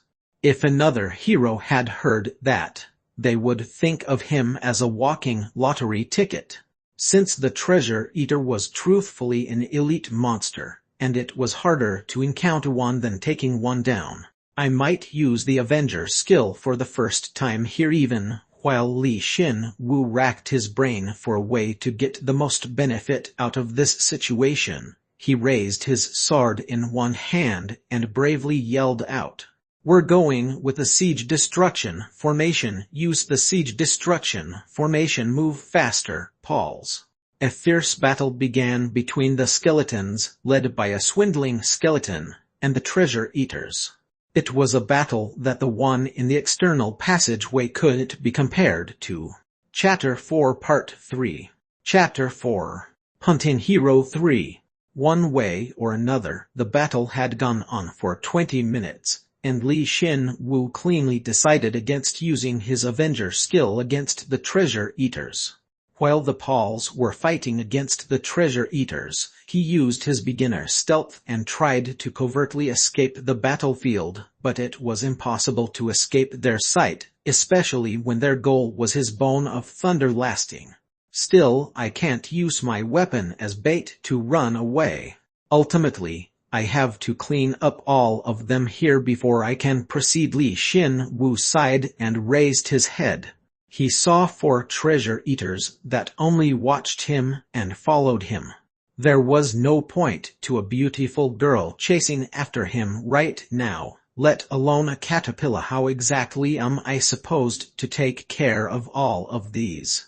Truthfully, as the Paul's bones fluttered in the wind, they were busy acting violently, and somehow managed to take down 2 of the treasure eaters. It wasn't hard to land a fatal blow if their swords boasted a high attack power. The problem was that he didn't have the opportunity to collect their bodies as the other treasure eaters ran amok, eating their comrade's body and treasure whole. Even though they were the same species, their avarice didn't lessen one bit. Moreover, it seems as though they became stronger when they ate their comrades' bodies. So it was truly nuts. The treasure eater used the Shriek of the Dead, but it was nullified by the invisible heart. Begin. A Shriek of the Dead has become LV5. Due to the LV3 treasure eater's Shriek of the Dead, Li Xin-Wu's own Shriek of the Dead grew. He realized for the first time today that even if he didn't use the skill personally, it would increase his proficiency as long as he was exposed to the skill. Traitors of the Empire, I'll get my revenge for General Siegeld here. But whenever the treasure eaters shrieked, more than half of the skeletons he had gathered fought amongst each other. The fact that the numbers dwindled genuinely made his bones hurt. No, now that he thought about it, they knew about General Siegeld. Exactly how popular could he have been? You idiots, get a hold of yourselves. Your comrades over there, 2 enemies holding a nice sword. Execute him and report our shit. He wondered why his genuine scream hadn't caused the skeletons to get a hold of themselves. Rather, he had been targeted by the skeletons who were out of their minds due to the Shriek of the Dead. This is why they say kids are ruining comics these days. It wasn't the time to leisurely take on skeletons right now.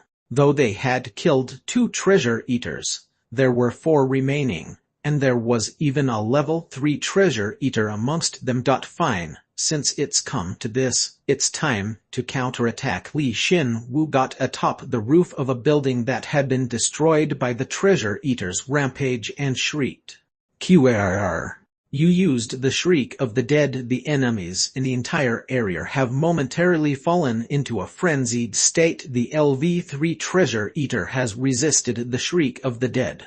At that moment, the atmosphere of the entire area felt like it had calmed down. The few skeletons that had been attacking him, as well as the huge caterpillar-shaped monsters crazily crawling towards him. The treasure eaters even stopped as if they had been stunned. At that moment, Li Xin-Wu thought that it was impossible, but that impossibility had taken hold of those people, those monsters.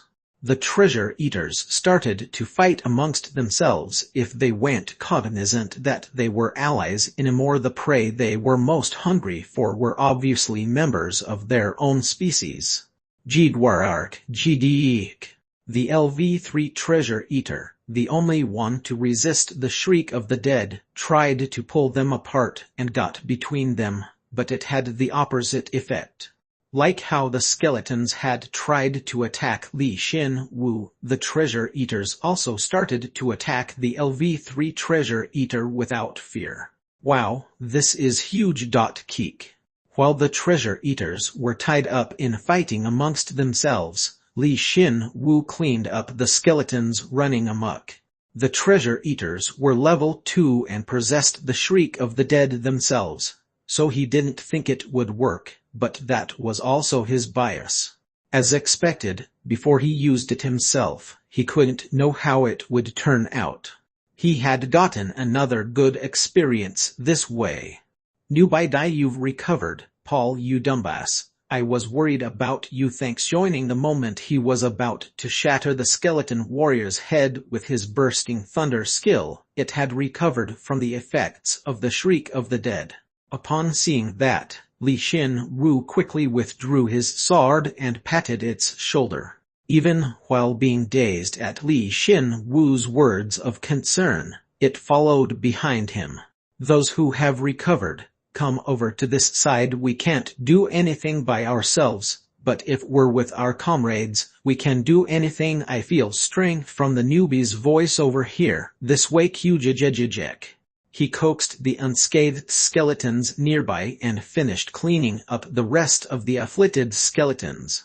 Within the mayhem, all of the level 1 skeletons had already died, but the level 2 skeletons were fairly intact, and as a result, he gathered 15 skeleton warriors. Those wicked beings that are destroying the Empire. Let's take them down together. Let's pull our strength into one defeat together. Energies rising. Acting skill has become LV3. The skeleton warriors, compared to the skeleton soldiers or archers, were relatively solid.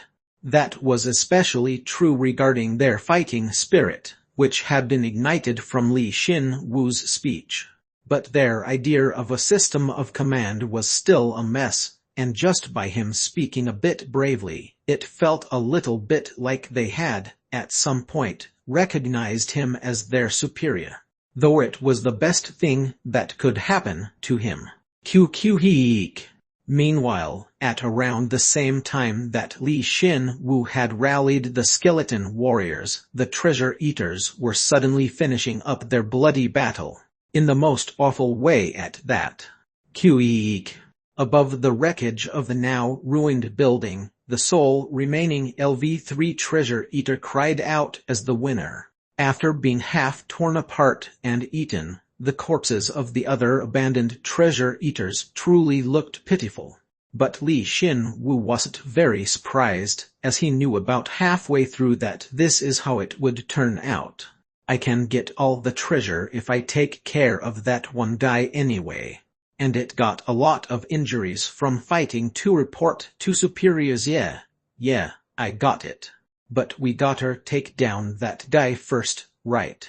Although they didn't even have any superiors to report to, the skeleton warriors kept talking about superiors, so Li Xin-Wu adequately appeased them, and raised his sword high. It was a sort of provocation towards the treasure eater. Despite the thick dust filling the environment due to the chaos that had occurred everywhere, his raised bone of thunder lasting radiated light. Despite it changing into bone, the blade still gleamed with light, a truly mysterious sight. QRR. The LV3 treasure eater used Shriek of the Dead, but it failed due to lack of mana. Nice timing. Let's go, guys. I got it. Protecting the Empire, that's the will of General Siegeld. So, what the hell did General Siegeld do? No wait, I heard that asshole plotted treason. QRR. As soon as the treasure eater failed its shriek of the dead, it seemed to become extremely uneasy as it faced the charging skeleton warriors and cried out a marneless shriek for a while. Then, it charged forward. Its force came close to that of a speeding locomotive. The skeleton warriors tried to charge at the treasure eater and foolishly attempted it head-on. Dodge what attacks you can well survive and protect the Empire. Oh, who will follow your words? He used his sprint and leaped high into the air. The words Li Xin Wu had blurted out seemed to stir a feeling within each skeleton warrior, as they changed their minds and engaged in evasive maneuvers. Of course, there were some who couldn't keep up with the treasure eater's speed, so they were struck in the front, but luckily those guys didn't die in one hit, endured, and lodged their bone swords into the treasure eater's flesh. Even when it's rotten, it's still a herring. One, it's worth surviving for this long. Bursting thunder. Due to these guys' efforts, the treasure eater's charge had been halted. Li Xin Wu aimed for that timing and attacked. Since it had risen to its utmost, he aimed for its head and plummeted down. He pierced with his sword, striking down with force akin to lightning. Critical hit. Weak. Though bursting thunder was nothing more than a passive skill, the moment he clashed against an enemy with a melee weapon, following the harmonization between his body's movements and his mana, an explosive force would occur, to the point that it could rightly be called a mystery. If it had been at the intermediate level, this battle would already be over. And even if the skill was only low rank right now, after going through the dungeon, he had somewhat familiarized his body with the technique, so his sword strike was enough to exert a force akin to lightning against the treasure eater. Here, take one more QR. He could also interpret simple words now. It was saying that it hurt terrifyingly. Li Xin Wu radiated light and dodged the treasure eater, spewing rotten blood. He used his sprint to jump again, and safely landed on the ground. He saw some skeleton warriors who hadn't been able to dodge its rampage and get crushed. Dodge, even if you have to roll on the floor and stab your swords into that guy. As a warrior, as a soldier, you'll face it. Avoid it. You have to avoid its attacks so that you can protect the Empire. Were the Empire's proud warriors. The true intent behind his words was, it's hard for me to beat this guy alone, so you guys can't die on me already. But the skeleton warriors took it as encouragement. Now, regardless of what he said, the skeleton warrior's fighting spirit was increasing. He thought briefly, is this what it feels like to be a religious leader of a pseudo-religion? If the god who made him into a skeleton was to see this scene, her blood pressure would rise and would feel unsteady. In any case, I have to finish it before it recovers its mana. We've come more than halfway. More than halfway. He checked the treasure eater's condition, as well as the skeleton warrior's condition, and intensely calculated how he should move next.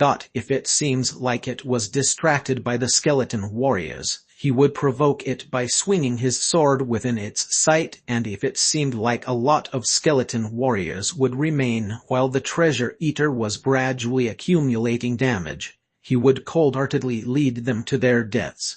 This situational decision-making was an ability that he always had.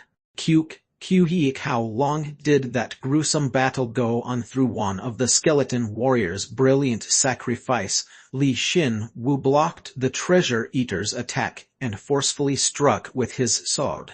The moment he cleaved its rotten belly, the treasure eater coughed intensely and spewed out a blood clot. Now, guys, gang up on him. For the honor of the Empire.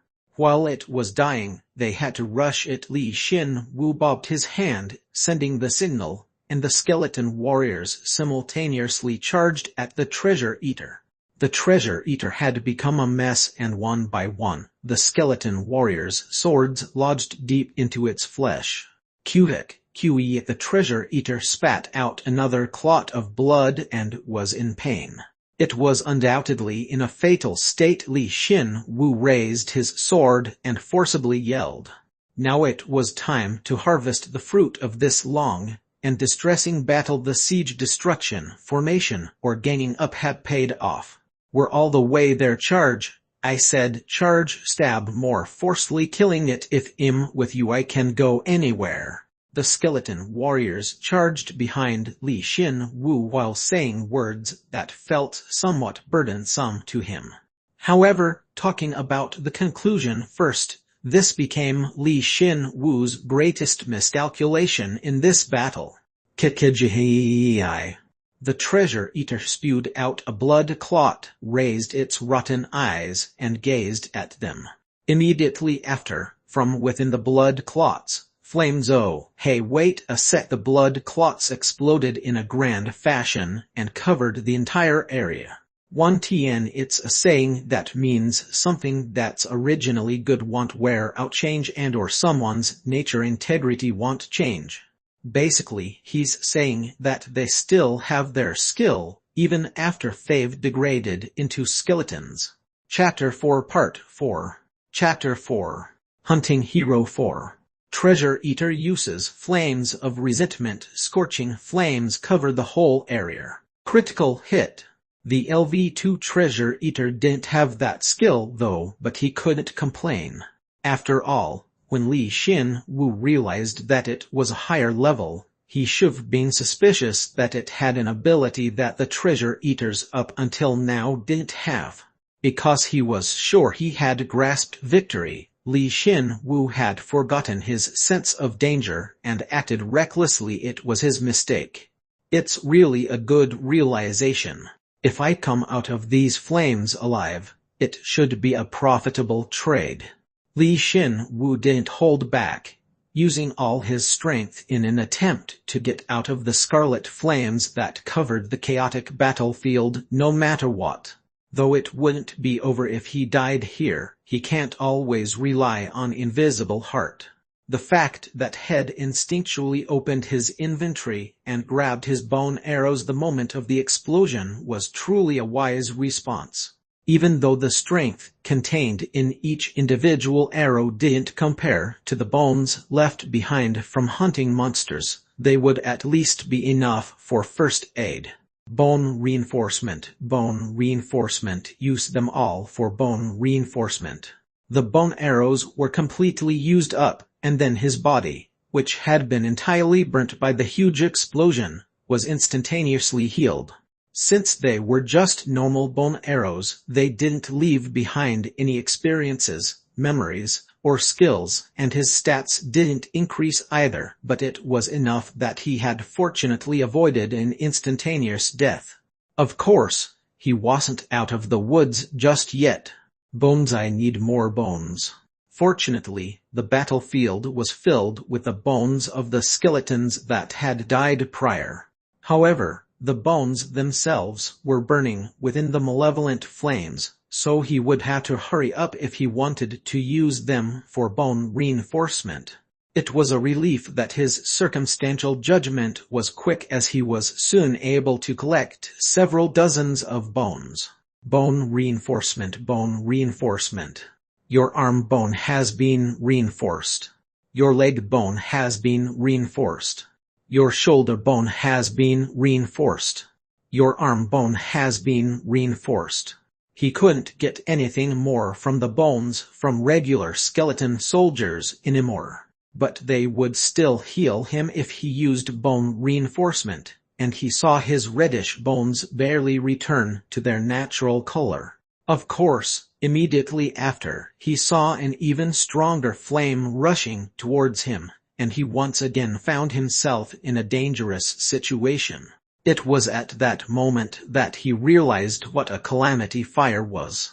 Even more so since they were magical flames. Steve, you asshole. Bone reinforcement. Bone reinforcement. Your arm bone has been reinforced.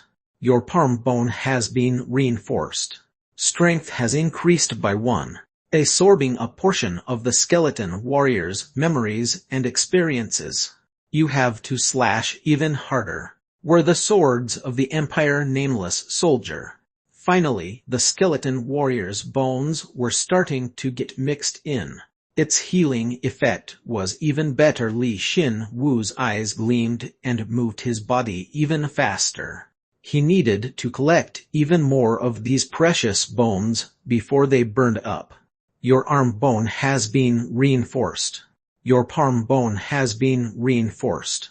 Absorbing a portion of the skeleton warrior's memories and experiences. It's pointless if you swing your sword 1,000 times but not manage to cut your enemy once. Our goal is to precisely kill an opponent with only one swing. Nameless soldier, your palm bone has been reinforced. Strength has increased by 1. Absorbing a portion of the skeleton warrior's memories and experiences. The Imperial Army is strong. We have to make everyone looking at us understand that. Nameless soldier. It seemed like he was being tested in reaction speed and endurance at the same time. Even if he reinforced his bones to the point that he was breathless, he didn't know whether the treasure eater's flame would subside or not. And even if it did, it wasn't like he could just sit there and do nothing, else he would quickly die. Since it's come to this, he had thought about just dying once and resurrecting, but the more that came to mind, Li Xin Wu obstinately decided to endure. He had already died twice. That meant that if he hadn't come to the Empire without any extra lives, he would already be dead. He couldn't accept becoming dependent on that technique. I can't die easily. Bone reinforcement. Your palm bone has been reinforced. Absorbing a portion of the skeleton warrior's memories and experiences.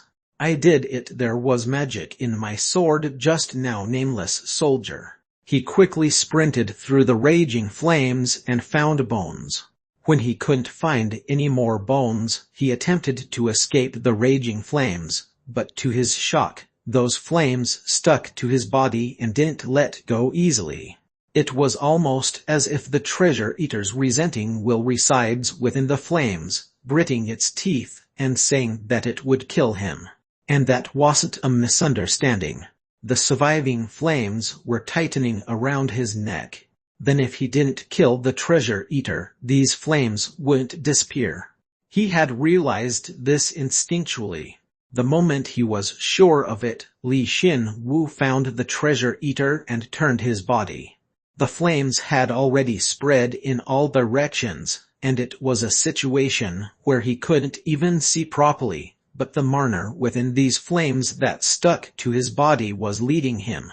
He himself thought it was strange that he could feel the marner, despite feeling the pain of his entire body being burned.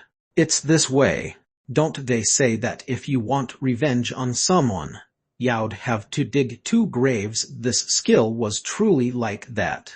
Its flames of resentment was a skill that burned its opponent by using its own blood and marner as fuel. Those 2 things are obviously closely connected to its life force and magic.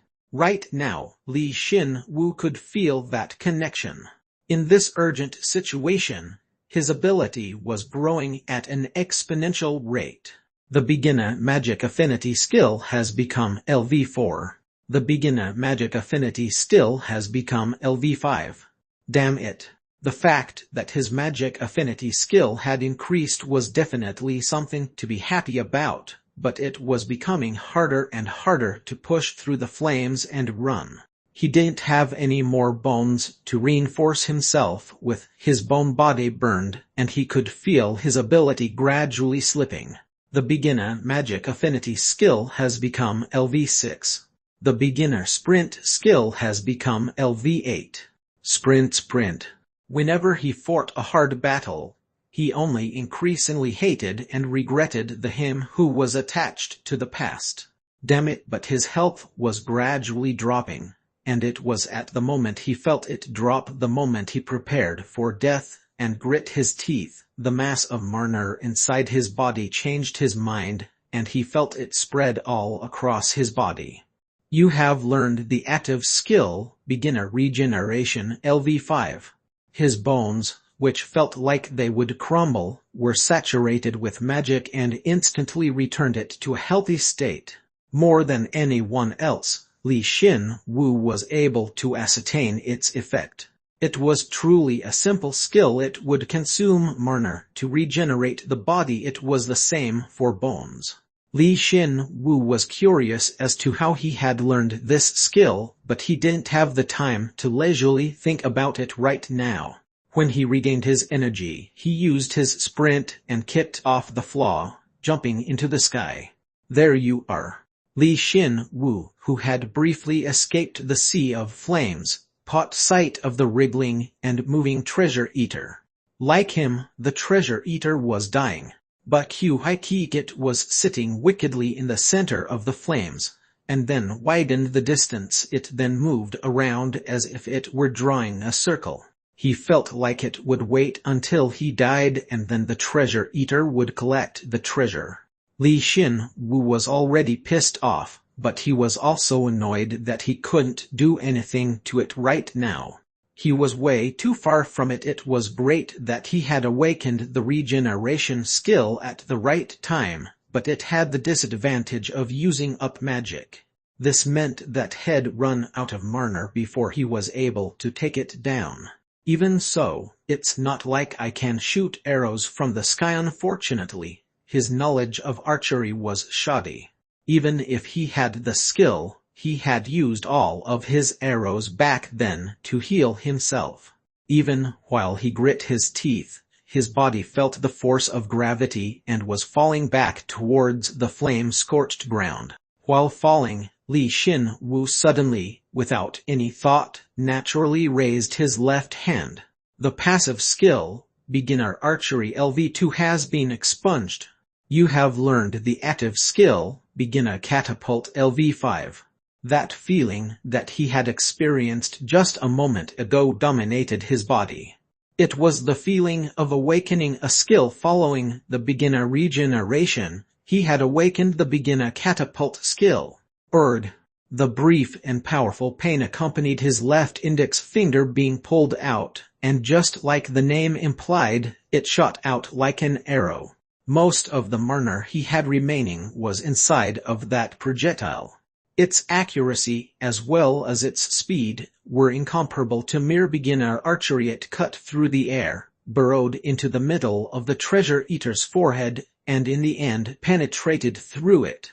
Since it had truly happened in the blink of an eye, Li Xin Wu himself couldn't track its path completely.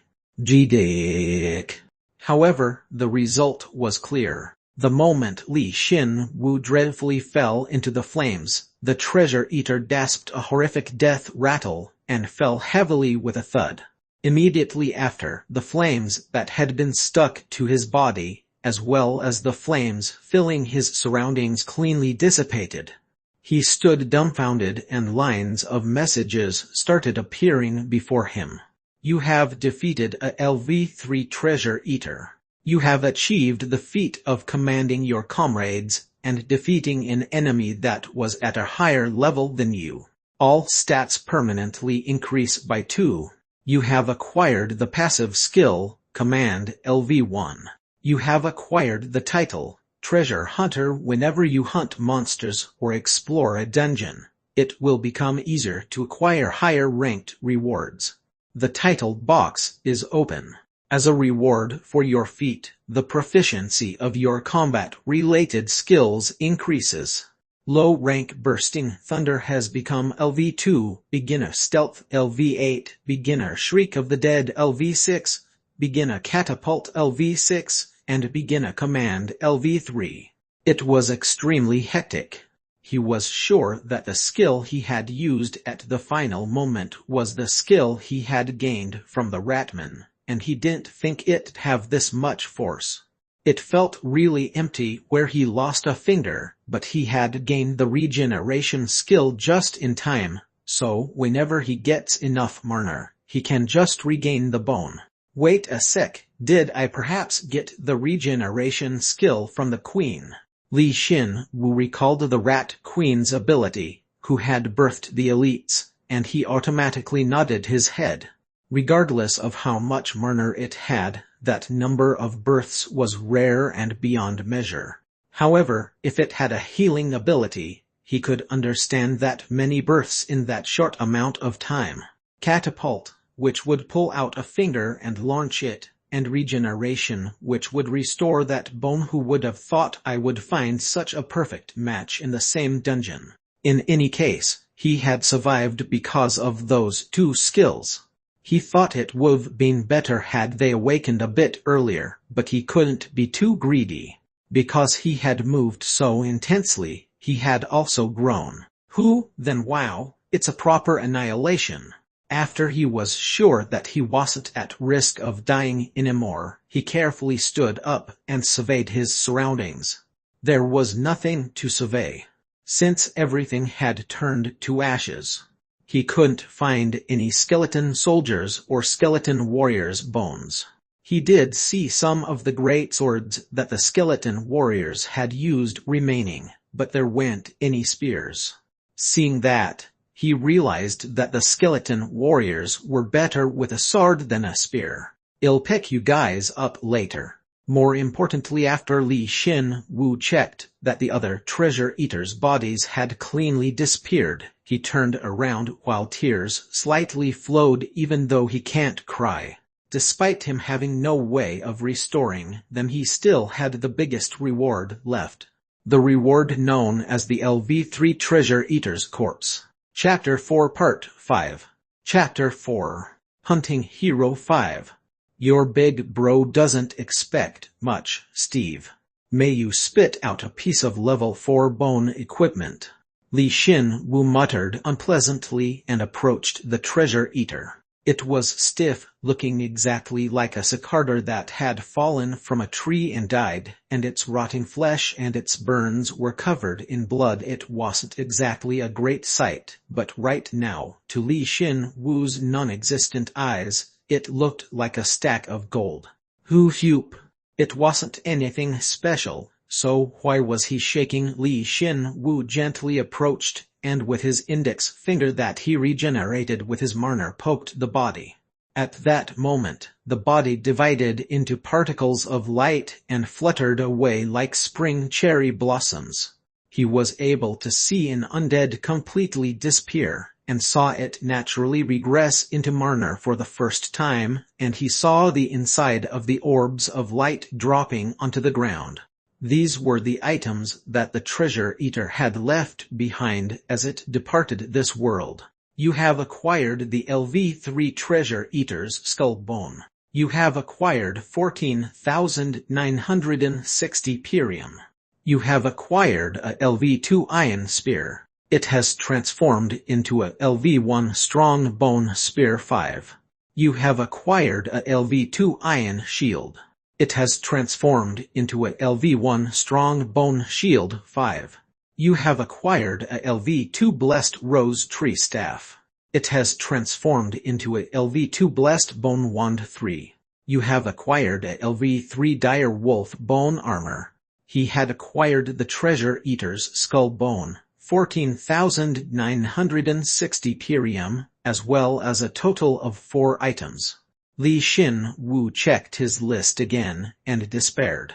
So, I really can't collect the bones from the other treasure eaters amongst the treasures that they possessed. A portion of them had entered the LV3 treasure eater's storage organs, and he was able to collect them. However, due to this asshole's flames of resentment, he couldn't collect the other treasure eater's bones. He thought that perhaps it would also store the other's bones when it swallowed down the treasure, but that was just a silly dream. He had gone through such a tough ordeal, yet he hadn't been able to procure the elite monster's bones. Li Xin Wu had realized that he had won this battle through reinforcing his bones, so in many ways, this situation was a bitter pill to swallow.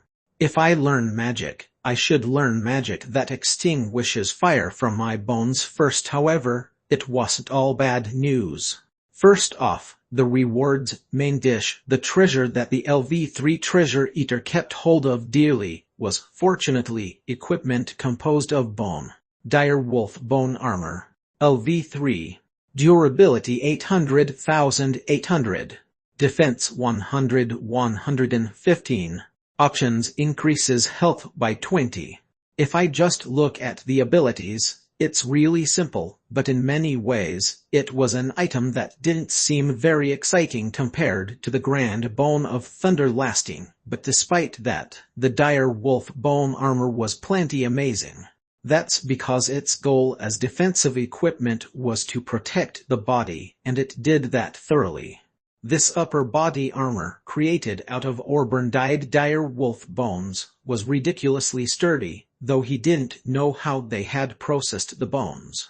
It was sturdy to the point that he'd find it troublesome and turn back if an opponent wearing this showed up. That was obvious since it was a piece of level 3 equipment.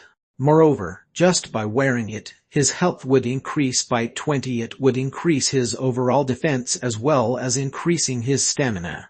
Li Xin Wu immediately equipped the armor. Regardless of how much he'd leveled or how much larger he'd gotten, he looked like just a normal skeleton who appeared in a beginner dungeon, but wearing this quite nice armor, and holding the Bone of Thunder lasting, he had strength that wouldn't make him envious of other considerable, named monsters. As expected, items are the best. Good, it's perfect. I shouldn't hear them call me newbie anymore. Aside from that, there was other good news.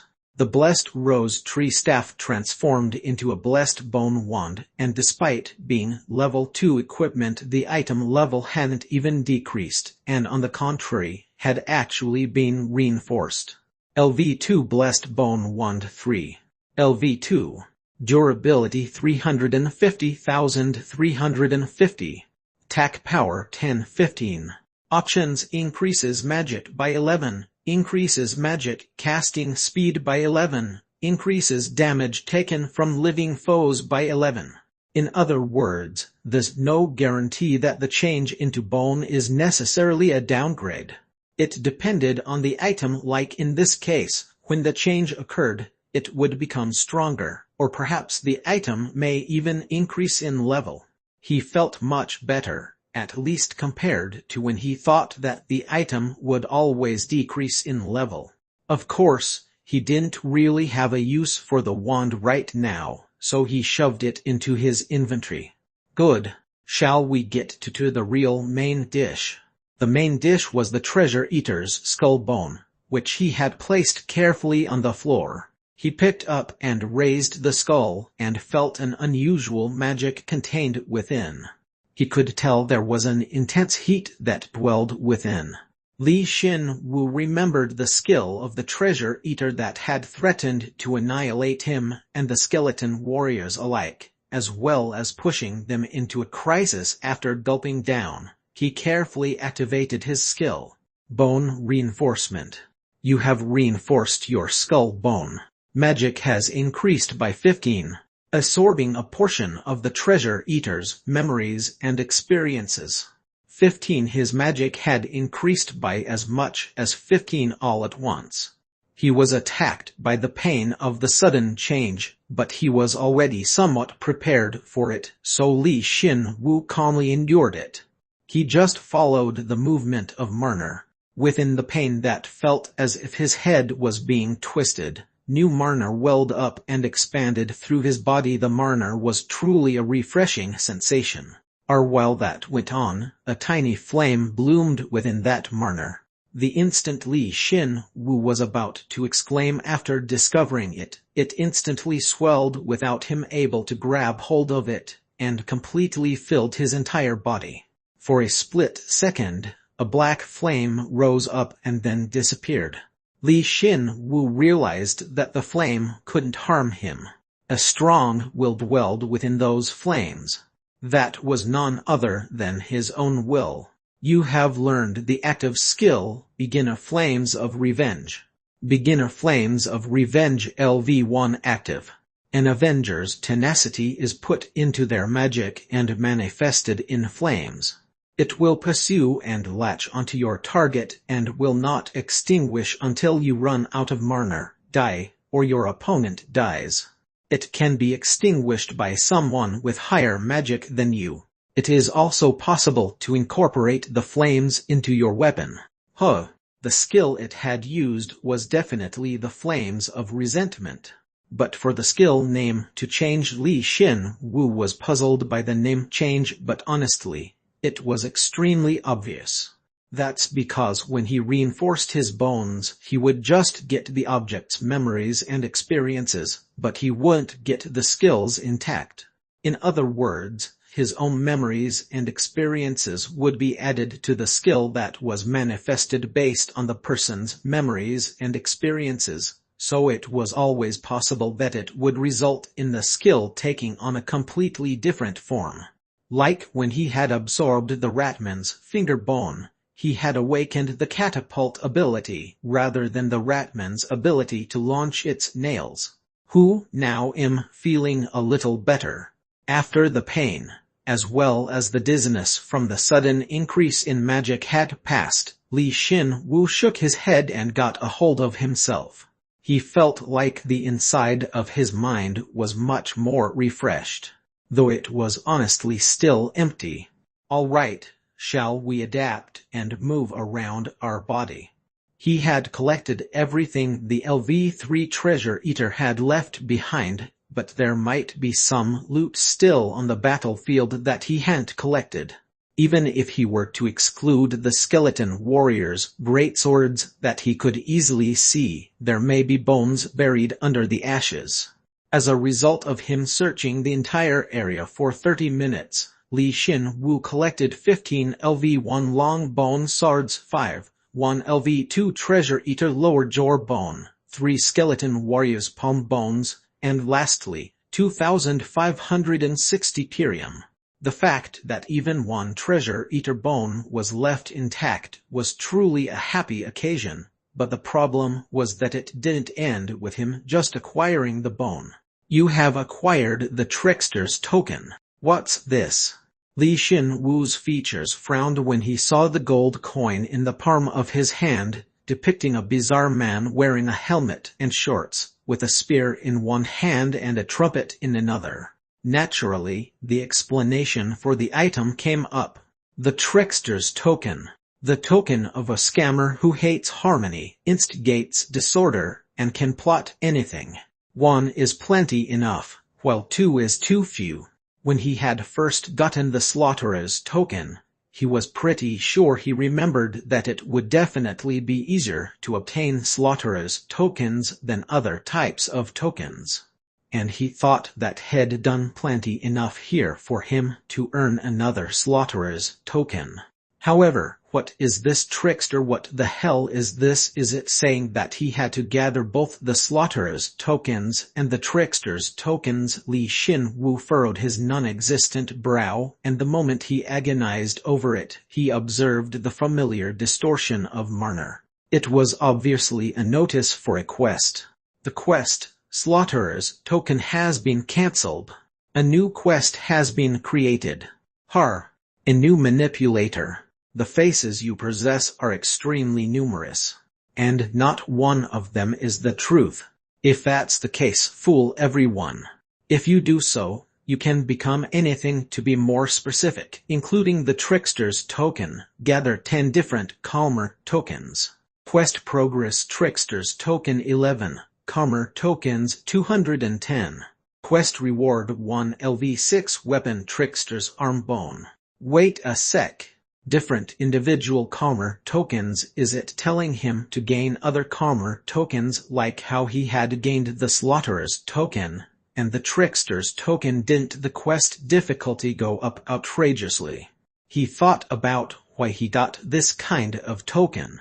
He had thought that him acting like the skeleton warrior's ally, leading them, as well as making them fight against the treasure eaters, might have had a huge effect, but still, the reality is way too harsh.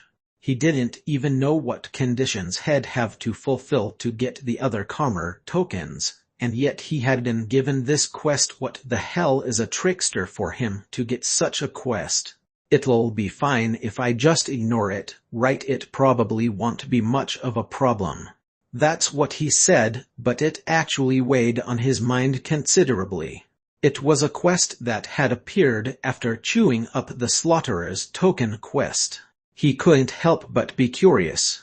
He wouldn't have to gather 10 Trickster's tokens, but including this one, he'd have to gather a total of 10 different Calmer tokens. It's not like anything will happen right away by exerting myself, so let's think about it carefully. Ultimately, Li Xin Wu decided to positively put this off.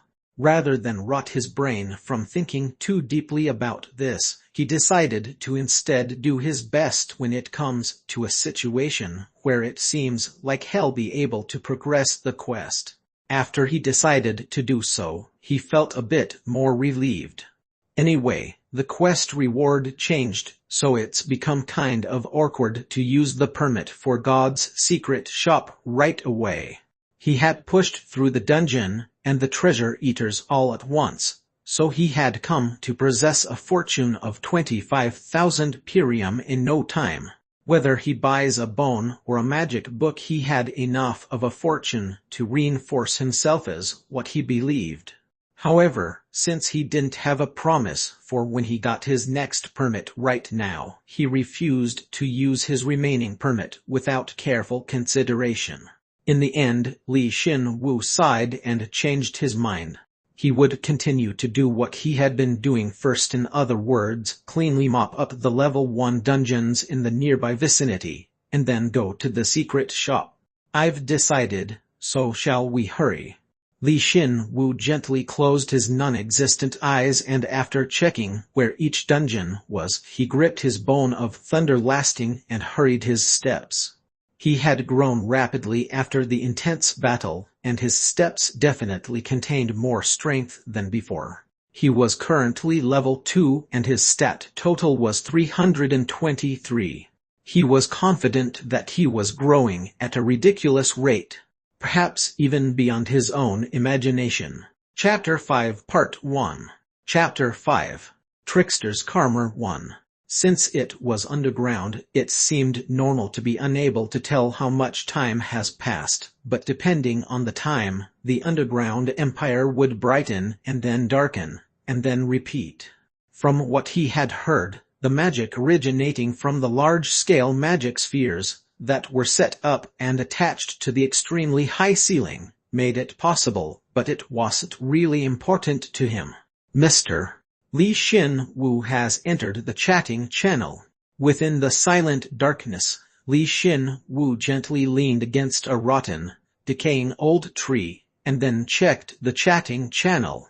Lloyd HK newbie, you're not dead yet, right? Li Xin Wu, since you've been worrying about me, I'm still alive. Lloyd HK good, you're doing well. Naturally, Li Xin Wu didn't need to sleep, not like he could, so regardless of whether his surroundings were light or dark, he continued to move, but he was mentally exhausted after clearing another dungeon following the battle with the treasure eater, so he didn't feel like moving.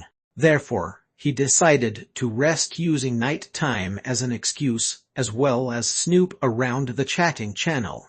Li Xin Wu Senior, you're not going to sleep. Lloyd HK, I feel like it'll be okay for about 4 more days. Li Xin Wu Arhar. Perhaps that guy's also undead, he thought, but there was no way he'd be. It was just that the higher one's level was, the higher their physical abilities, so the less sleep they'd need. Prince Altair Lloyd, how are you always in here? You're not in here all day. Are you? Please tell me you're not. Lloyd HK, shut up.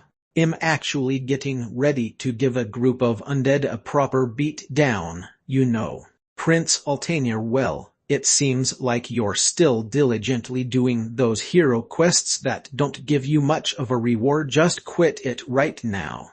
I discovered a level 5 dungeon. You know, if you want, I can put you in my party. Lloyd HK, send the location to my personal channel. I'll finish up here and go immediately. Prince Altair, in the end, you're still going to do the quest. What an amazing sense of duty. A personal channel. Contrary to the chatting channel, a personal channel allowed heroes to send messages to and from each other, and it hadn't yet opened for Li Xin Wu.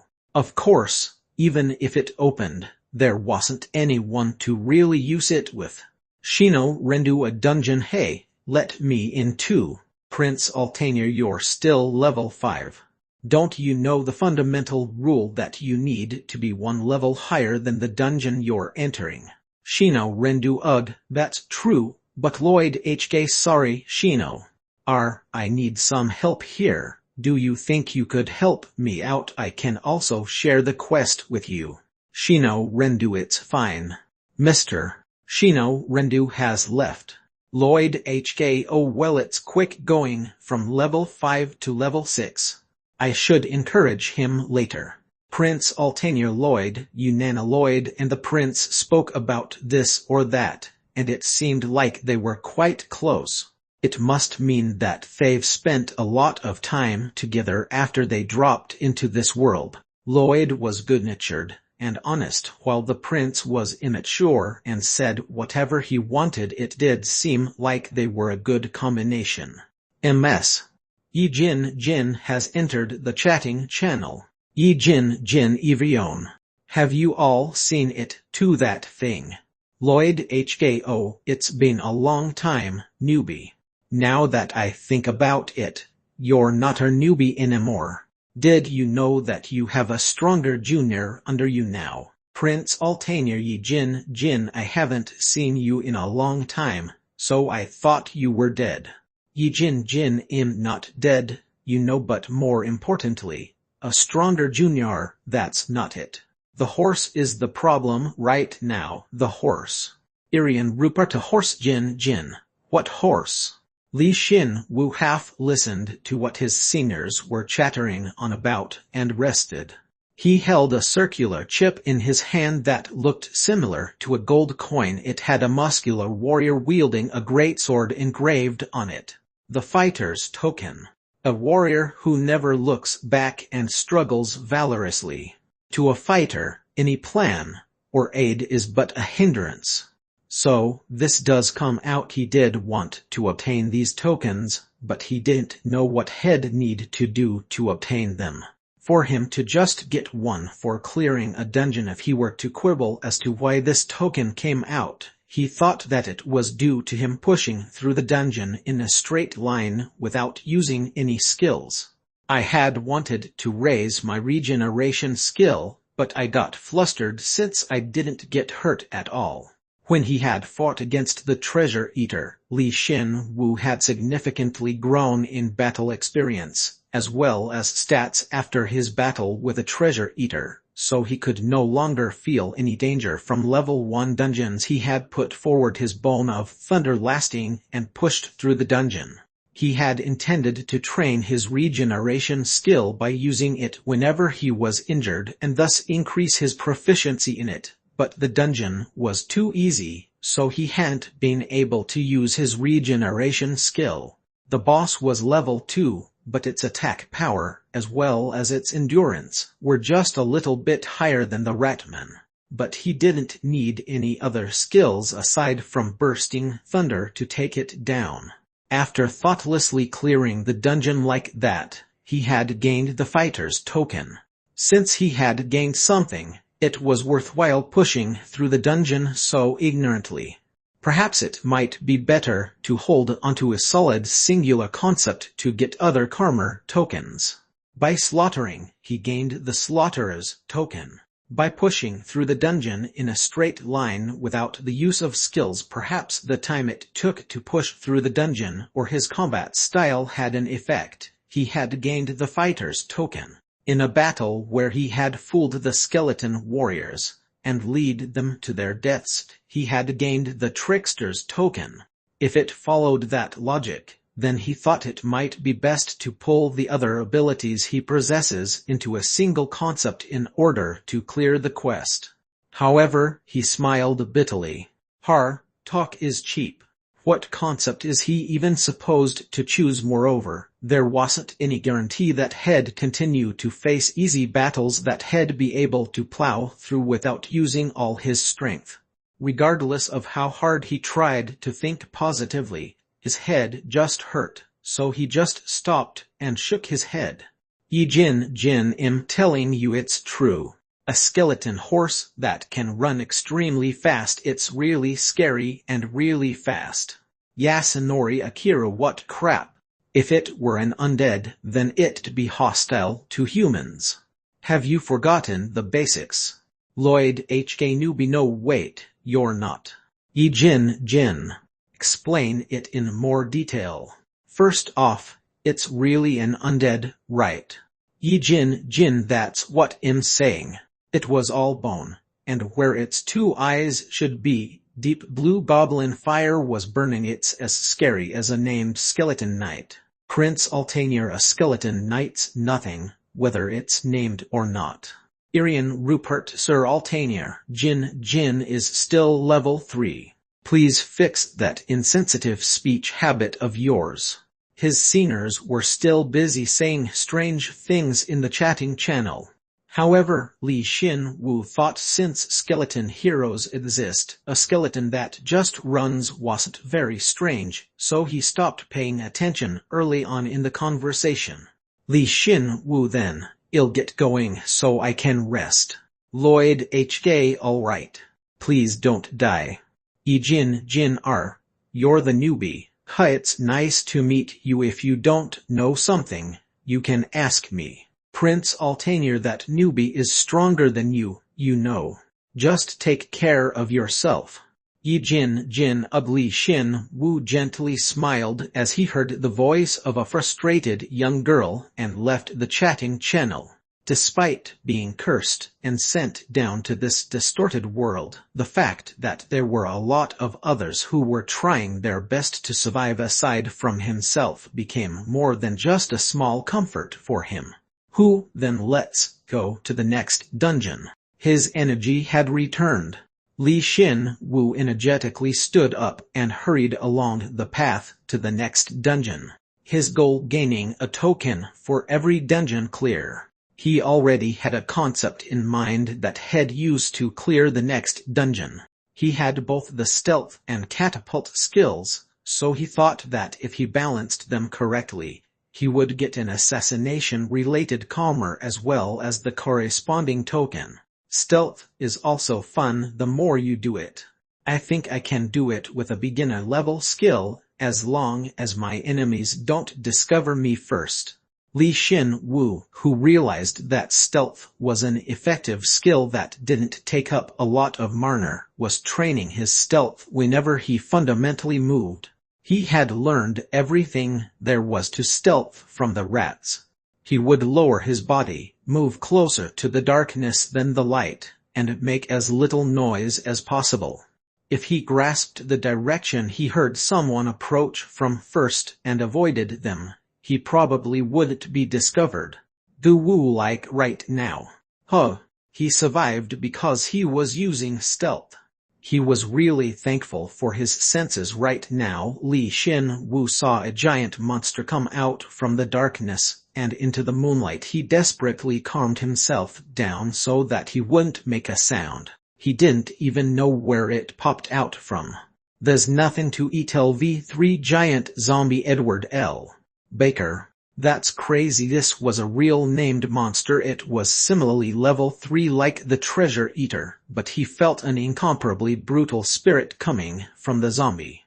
Its movements were slow, but its frame was so big that it seemed to move several meters in a single step. Its huge eyes that constantly swayed around were a rotten yellow, inciting a feeling of disgust. Above all, a faint green mist was spreading from its body, and when he slightly touched it, a message appeared. You are being exposed to the elite giant zombie's acid poison. Please hurry and escape the hazardous area and begin treatment. It was only a touch, yet he was afflicted by a horrific pain. However, He would be discovered if he made a sound, so Li Xin-Wu frantically endured and slowly, extremely slowly moved while maintaining stealth. Just a little more, just a little. There are no bodies. The sight of his own legs melting away was an extremely horrific experience. And just through its presence alone, it had created that horrific scene. The fact that he had to hastily run in the current situation infuriated him. However, his life came first right now. After all, he had sworn that he wouldn't let his invisible heart activate from now on. He moved with his superhuman endurance and got as far as possible from the zombie. Fortunately, its senses seemed dull like a true zombie, as it didn't notice Li Xin-Wu and started to walk slowly in the opposite direction. "If I just eat a little more," the giant zombie, Edward, spoke ominously until the very end and disappeared into the distance. After Li Xin-Wu was sure that had managed to safely escape the range of the acid poison, he sighed in relief, and once again promised that he'd continue to maintain stealth when he was outside of the dungeons from now on. It was really fortunate that the zombie hadn't shown up when he had fought the treasure eater. Then, Li Xin-Wu activated his regeneration. He had collected a heap of level 1 monster bones from the previous dungeon in case of an emergency. Level 1 monster bones wouldn't raise his stats anymore, but since he had Marner, he didn't need to use up the bones. Rather, it was better to increase his proficiency in beginner regeneration when he could. Regeneration. Activating beginner regeneration. Consuming Marner to restore the body. Beginner regeneration has become LV6. His regeneration responded fiercely as the zombie's acid poison had almost completely melted away the lower half of his body, to the point that the skill leveled up. The Marner responded vigorously with a faint light within the darkness. As expected, not using his regeneration the instant he sustained an injury was the answer. If he had, the giant zombie would've noticed him, and he would've died on the spot. At any rate, the armor is really great. Because the acid poison was in the form of a gas, it got inside his armor and did indeed melt his upper body, but compared to his lower body, the damage was minimal, to the point that he couldn't see any damage to the armor with a naked non-existent eye. "I have to quickly get some lower body armor too," he immediately vowed after checking that his body was fully healed. It would be ideal if it were excellent equipment like the dire wolf bone armor, but if that's not possible, a level 2 item is fine, too. But when he pounded on his legs and tried to hurry along, a message appeared. "You have acquired a target for the beginner Avenger skill. When you fight it again, all your abilities increase by 20. You have achieved the feat of escaping from an enemy, despite them being at a higher level than you. Agility has increased by 2. Beginner stealth has become LV9. You have acquired the Avenger's token." Why was it that he didn't feel happy at all, despite achieving a feat? Moreover, he had already received the Avenger's armor. Yet he had received an Avenger's token, so it was possible after all. No, but was it possible for him to take down that guy the next time they meet, even though his body would melt just from being close to him? Who? Li Xin-Wu thought of several things, sighed deeply, and then hurried his steps. It was then that a fire was lit within him, and he vowed to get stronger even faster than before. Of course, he was definitely still maintaining his stealth skill at that very moment. Chapter 5 Part 2. Chapter 5. Trickster's Karma 2. Level 1 Dungeon. You have acquired a permit to enter the tainted sewers. All stats increase by 10 inside the dungeon. Info on the dungeon is added to your minimap. All of your actions in the dungeon are buffed. Beginner magic affinity has become LV10 and has developed into low rank magic affinity. Magic has increased by 10. The higher the skill, the more your magic permanently increases, while the effectiveness of mana recovery increases proportionally. There we go. The moment Li Xin Wu acquired the permit, he confirmed that his magic affinity had grown, and yelled delightedly. Of course, whenever he obtained a dungeon permit, there would be an intense flow of mana, and this mana helped improve his magic affinity, so he had anticipated that his skill would level up. Still, he was happy. It wasn't just a simple level up. Rather, it had risen to the low-rank stage. That's because there are about 3 insurmountable 4-dimensional walls between a beginner skill and a low-rank skill. The instant the skill had been reborn as a low-rank skill, he felt the flow of the surrounding mana change and he laughed satisfyingly. Though he's a skeleton, his ribs didn't even budge, and checked his status. Li Xin Wu Skeleton Avenger Blessed by God Treasure Hunter LV2 Status Effectiveness 110 Strength 94 Agility 91 Health 93 Magic 86 Passive Skills Invisible Heart LV3 Acting LV4 Beginner Avenger LV1 Low Rank Bursting Thunder LV3 Low Rank Magic Affinity LV1 Low Rank Stealth LV3, Beginner Command LV3 Active Skills Bone Reinforcement LV3, Low Rank Sprint LV2, Beginner Shriek of the Dead LV9, Beginner Regeneration LV7, Beginner Catapult LV8, Beginner Flames of Revenge LV3, Beginner Power Slash LV5. He currently had 3 skills that had started at the beginner stage and had grown to be low rank, and these skills were Magic Affinity, Stealth, and lastly, Sprint.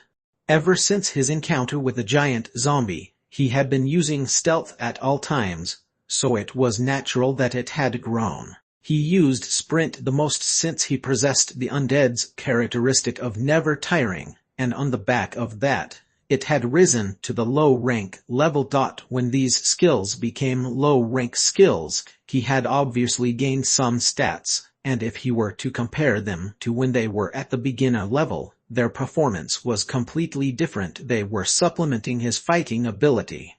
Low-rank Stealth LV3 Passive: you hide your presence and move such that your opponent doesn't notice you. You can conceal any signs of your presence as well as your mana. Amongst those skills, Sprint was especially amazing.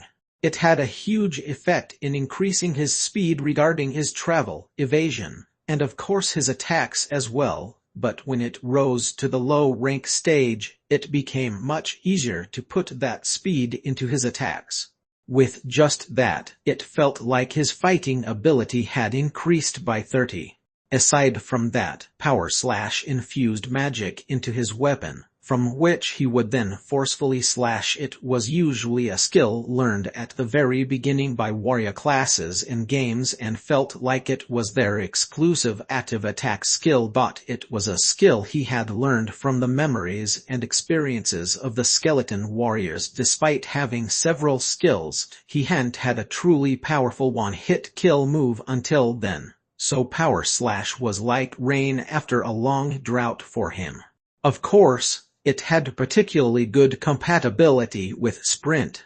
However, if he were to ask if he could win against the named giant zombie Edward head-to-head, now that he'd gotten stronger, he would say he definitely couldn't. It had already been 4 days since he had encountered and run away from the giant zombie, but even now, when he thought back at its strength, his bones quivered. Even when he had encountered the LV3 treasure hunter, he hadn't felt such vast despair. It was probably close to a LV4 elite. Basically, a monster amongst monsters. Despite that, he felt a murderous intent towards the zombie from time to time, so it may be an effect from accepting the Avengers' karma. But it's still too early. My magic rose by 10 this time, so my stats total 364, but they said that my stats have to total 400 to get to level 3. For now, I'll think about it after getting to level 3. He heard that information from the chatting channel. It was the result of secretly throwing out a question to Lloyd, who had been complaining that he still needed 2,000 more stat potions before he reached level 7. He didn't even need to suspiciously ask until he got an answer. Since even his seniors who didn't usually talk complained at the talk of stat potions and told him the whole story. To get to level 2, one needed 200 stats, for level 3, 400 stats, and for level 4, 800 stats. Each subsequent higher level requires double the stats.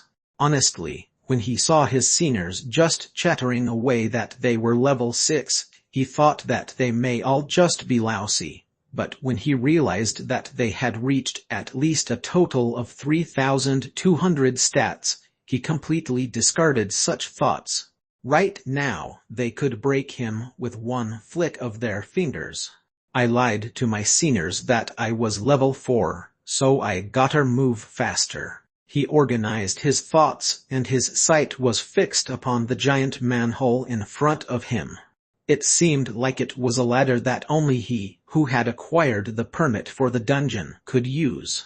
He took a short, deep breath and started to go down the ladder. He had become quite accustomed to entering dungeons now, since he had gone through 5 dungeons in the past 4 days. Though they were only level 1 dungeons. And the last level 1 dungeon in the vicinity was this one. I'll quickly finish up with this dungeon, and then go to the shop. It'd be great if a lot of Pyrium came out. His anticipation for the dungeons had cooled off compared to his first time. To be honest, he didn't think the regular mobs would give him a good skill, but he did have some anticipation that the boss might, but it ended up being a bust. Even if they had a skill, he had already absorbed a lot of skills, so it only ended up increasing his proficiency. The bosses in the rural rat nest were the only special ones. It wasn't common for a monster to use its nails or attack by birthing monsters. He could now conclude that. They said it was the sewers, and it's truly, really dark in here. He probably wouldn't be able to gain many stats or skills in this dungeon as well, but he'd get Pyrium here. Li Xin-Wu planned to go to the secret shop soon after and buy a bone. He didn't know if it would be possible to level up by buying the bone, but he didn't plan on putting off going to the shop any further. At around the bottom of the ladder, he jumped off and nimbly landed on the ground. He jumped from 2 meters high, yet his landing was truly light, as if he were moving like a cat. It hadn't even been 10 days since he'd been dropped onto this world, yet he felt a certain degree of dignity. It showed just by the fact that as soon as he landed on the ground, he ensured he was safe and checked his surroundings. Sururuk. Li Xin-Wu heard something sliding towards him, and his non-existent ears pricked up. In certain dungeons, he would have to explore for about an hour before he would encounter any monsters, while in other dungeons, manaless monsters would be guarding the entrance. It seems that the dungeon was the latter this time. Urururu. At that moment, an opponent appeared from the darkness, one whose identity was difficult to ascertain. It attacked him, accompanied by the sound of a strange cry that made it even more difficult to figure out what it was. However, because it was so slow, befitting a level 1 monster, Li Xin-Wu struck with his bone of thunder lasting and slashed the monster's body without much difficulty. At that moment, he felt a strange sensation, like he was cutting apart a warm and tough jelly, making him shiver. You have hunted a LV1 sewer slime. Wow, it's truly the slime monster that had been split into 2 pieces, emitted a bubbling sound and instantly evaporated. Li Xin-Wu, who had been watching that, looked really awful. Indeed, if it's fantasy, there have to be slimes, and if there are slimes, it has to be fantasy. Li Xin-Wu had expected them to show up at some point. However, he didn't want to meet them. That's because slimes didn't have any bones. It's not even worth my time to kill them, huh? You have acquired a deteriorated skeleton soldier's arm bone. You have acquired 12 perium. So it was worthwhile after all. He didn't know why, but a skeleton soldier's arm bone had popped out where the slime had died. Li Xin Wu was momentarily puzzled, but he soon figured out the reason. In exchange for the slimes not having any bones, it seemed like they would spit out any bones that they had ingested before. Yeah, isn't this really profitable? He felt somewhat uneasy that the bones were deteriorated, but it couldn't be helped. Li Xin Wu was about to put it into his inventory, but it felt awkward, so he just decided to use it to reinforce his bones. Though he may die and die again 100 times 1, he had gathered more than enough bones to restore himself. You have reinforced your arm bone, absorbing the skeleton soldier's memories and experiences. Hujugark, melting my C3 cervical vertebrae. Nameless soldier. He didn't think he'd gain the memories of her skeleton's last moments dying to a slime. Isn't this memory going in a new direction? Li Xin Wu was seriously seized by an uncomfortable feeling.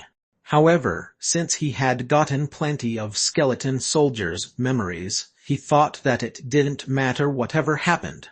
Good, now shall we explore in earnest? Before that, he needed to choose a concept if he wanted to receive a karma token from this dungeon. Last time, when he had run away from the giant zombie, he had safely acquired the Avenger's token. After that, whenever he went into a dungeon, he would ring his non-existent brain and would go through the dungeon with a completely different concept. Amongst those, the successful ones were the ninja concept, the assassin's token, where he moved covertly and killed his opponents one by one, and Lelouch Lamperou's concept, mastermind's token, where he used his shriek of the dead to make his enemies kill each other.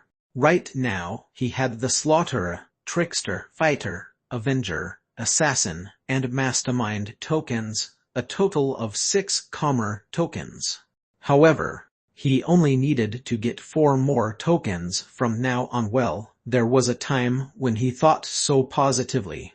However, that great situation was nothing more than a delusion. Getting those 4 tokens was extremely hard. The shield warrior concept. No, I failed at this last time. Then how about the berserker concept? I failed at that too. He had tried the Li Bongju 2 concept, where he ran through the dungeon fighting as few monsters as possible, and the Gandhi concept, where he similarly went through the dungeon as peacefully as possible without fighting, but they had failed.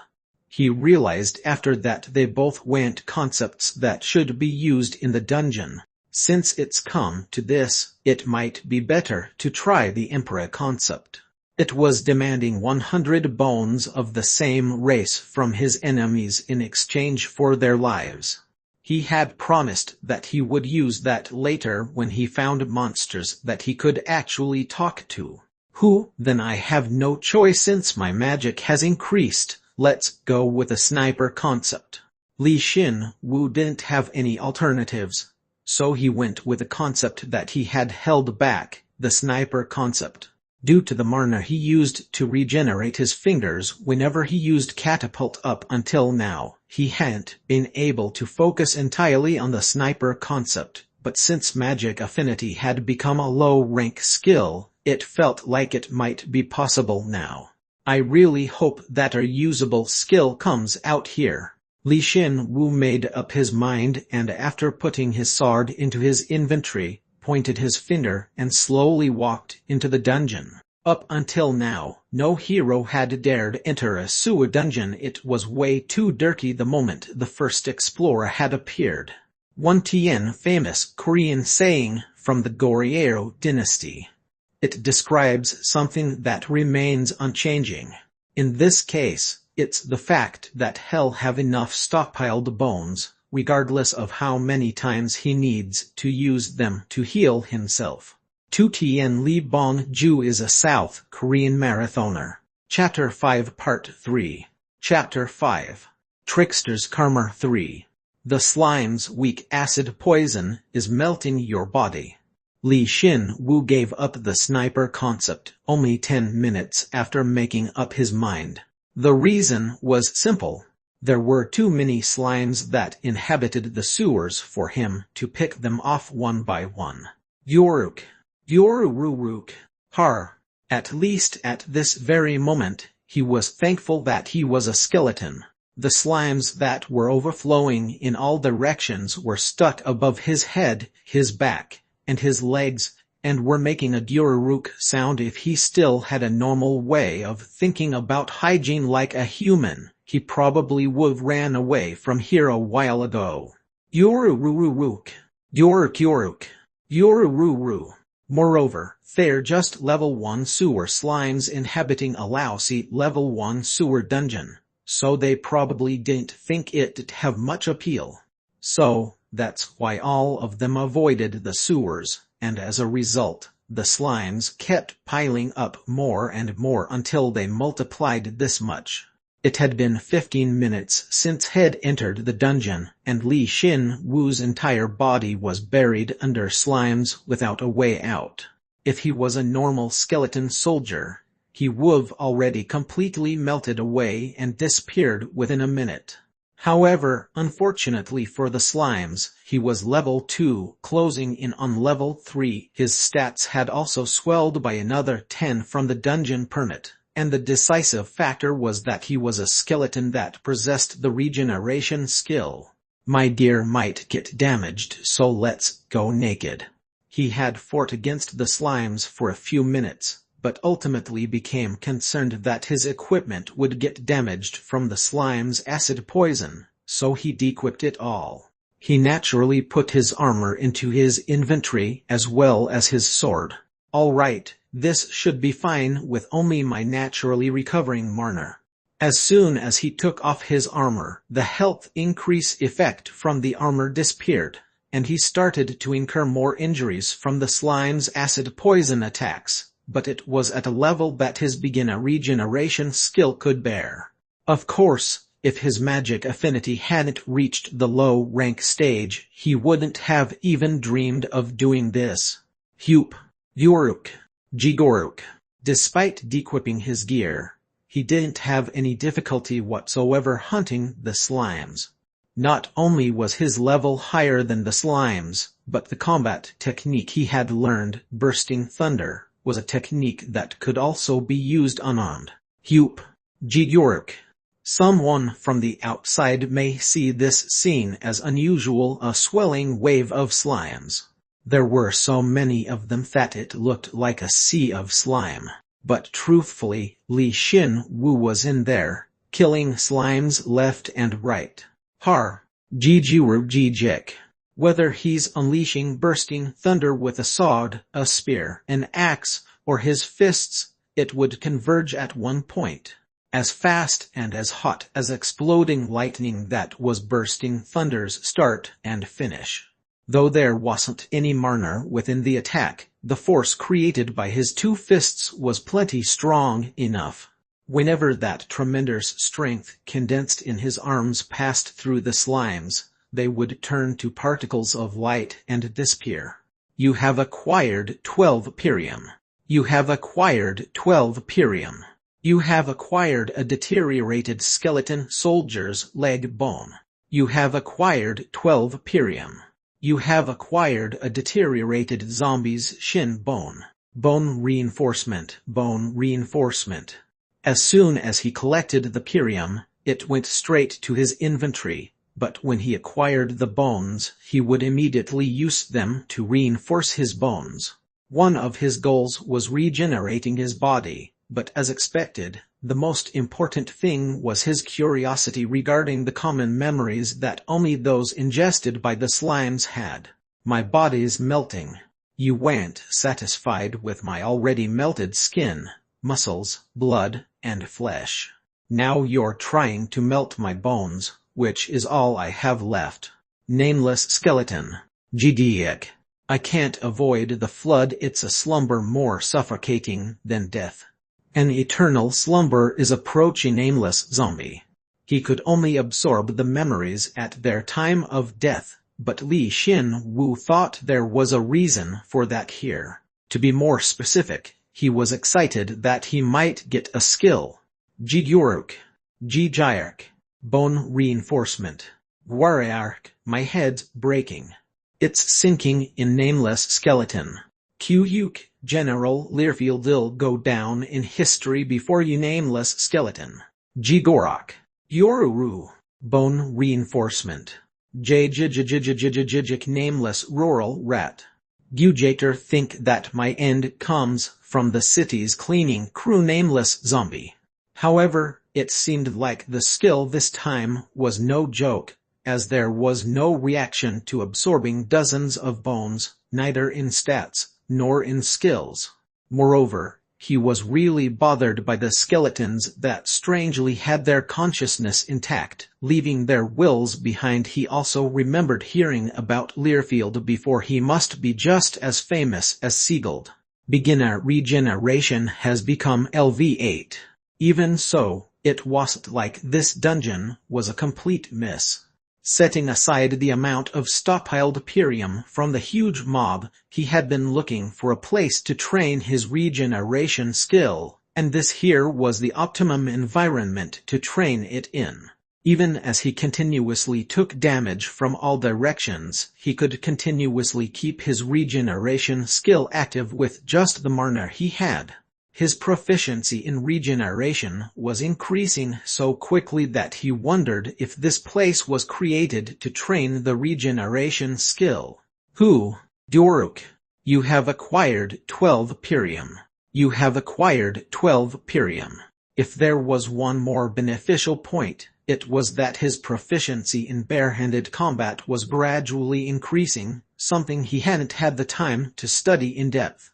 Of course, his fists couldn't match up to the force of his level 3 weapon, but he could unleash strikes with plenty of destructive force with his bone fists. Above all, he was attacking with both hands without resting one or the other, so his attack speed was incomparable to when he wielded a weapon. Bursting thunder. It's not enough to call it an amazing technique. He wasn't just surprised by its destructive power and its speed. The more he used the skill, as well as the more his proficiency in said skill grew, the more he felt that his perspective during battle changed. He thought about where he would need to attack for it to be the most effective, what timing, and how he would retreat to get an opportunity. These thoughts rose up instinctually, and if he moved accordingly, his proficiency of the skill increased a ton. It was a skill that included all close combat techniques, and the meaning behind that certainly wasn't light. To think he died with such a frightening ability. That Sino must felt really frustrated. Even while he sympathized with his senior, he squashed the slimes without pause with both arms. The more he repeated unarmed combat, the more his body adapted to it. And despite his physical abilities not changing, he became able to move more nimbly. Naturally, his speed in hunting monsters also increased. He was aware that he was hunting monsters much faster than before he had bursting thunder. Perhaps using this skill, which included barehanded combat with various weapons, as well as various combat methods, caused it to grow. You have acquired 12 Pirium. You have acquired 12 Pirium. You have acquired 12 Pirium. You have acquired a deteriorated skeleton soldier's arm bone. When about 30 minutes had passed since being overwhelmed, the wave of slimes had lessened, and Li Xin-Wu was able to see again. Even while hectically hitting the slimes, he stealthily surveyed his surroundings. How much har. When he looked at the surrounding environment, he couldn't help but laugh. He had come into the dungeon full of hope, and roughly an hour had passed, yet he was still at the dungeon's entrance. Even though he killed so many slimes, there were truly an outrageous number of monsters here, such that it was incomparable to the dungeons he had gone through before. If he combined the number of monsters Head killed since coming to this world, it would probably still be less than the number Head killed in this dungeon alone. This place is seriously no joke. Seriously, Yoruruk. Jigoruruk. He shook his head, and as if they were matching the rhythm of the muttering skeleton, the slimes cried out and attacked him. Rather than respond, he went with a precise one-two punch, cleanly squashed them, and grinned. He was satisfied that he had the proper form now, even barehanded. You have acquired 12 Pirium. You have acquired 12 Pirium. Then shall we wipe them all out? Starting from that moment, Li Xin-Wu stopped being concerned about time, and only thought about squashing his opponents with bursting thunder and healing himself with regeneration. He'd be the only one getting tired from counting the time. Yorururuk. Jiguruk. The slime's weak acid poison is melting your body. Beginner regeneration has become LV9. Compared to the giant zombie's acid poison that had been exposed to very briefly, the slimes just itched, and because he kept using regeneration continuously, he became unable to even feel the pain. Now, the poison that the slimes emitted was like it felt like a light sprinkling of rain, and made his bones feel a little better. If the other heroes knew what he was thinking, they would have clicked their tongues, pitying the newbie that had gone insane in an extreme situation. Jiduruk. Jidur. Kuruk. As he continued to extend his fists towards the unending waves of slimes, he eventually stopped thinking entirely. It was certainly different from what's often called the elimination of the self, but after fighting while leaving his body to his instincts, his unnecessary, idle thoughts disappeared, and he only moved with the goal of destroying his enemies quickly and precisely. As he did so, his proficiency naturally had no choice but to rise rapidly. He wondered how much time had passed. Li Xin-Wu only perceived the crisp trajectory of his fists. It felt as if he were executing the attack that only seemed possible within his mind. The bodies of the exploded slimes were everywhere, acting as proof of that result. Low-rank bursting thunder has become LV4. Strength, agility, and magic increase by 2. It has become easier for you to handle a weapon, even if you have never wielded it before. The rate at which proficiency increases for combat-related skills has increased. It was a splendid achievement that was incomparable to the growth of the regeneration skill. Bursting thunder, which was at the center of all his skills, wouldn't rise in proficiency before yet. In only 4 days after getting to level 3, it had risen to level 4. His stats had naturally increased, and the power of the skill had also increased dramatically. Now, the slimes that hadn't sustained a direct hit were affected, as a portion of their bodies burst.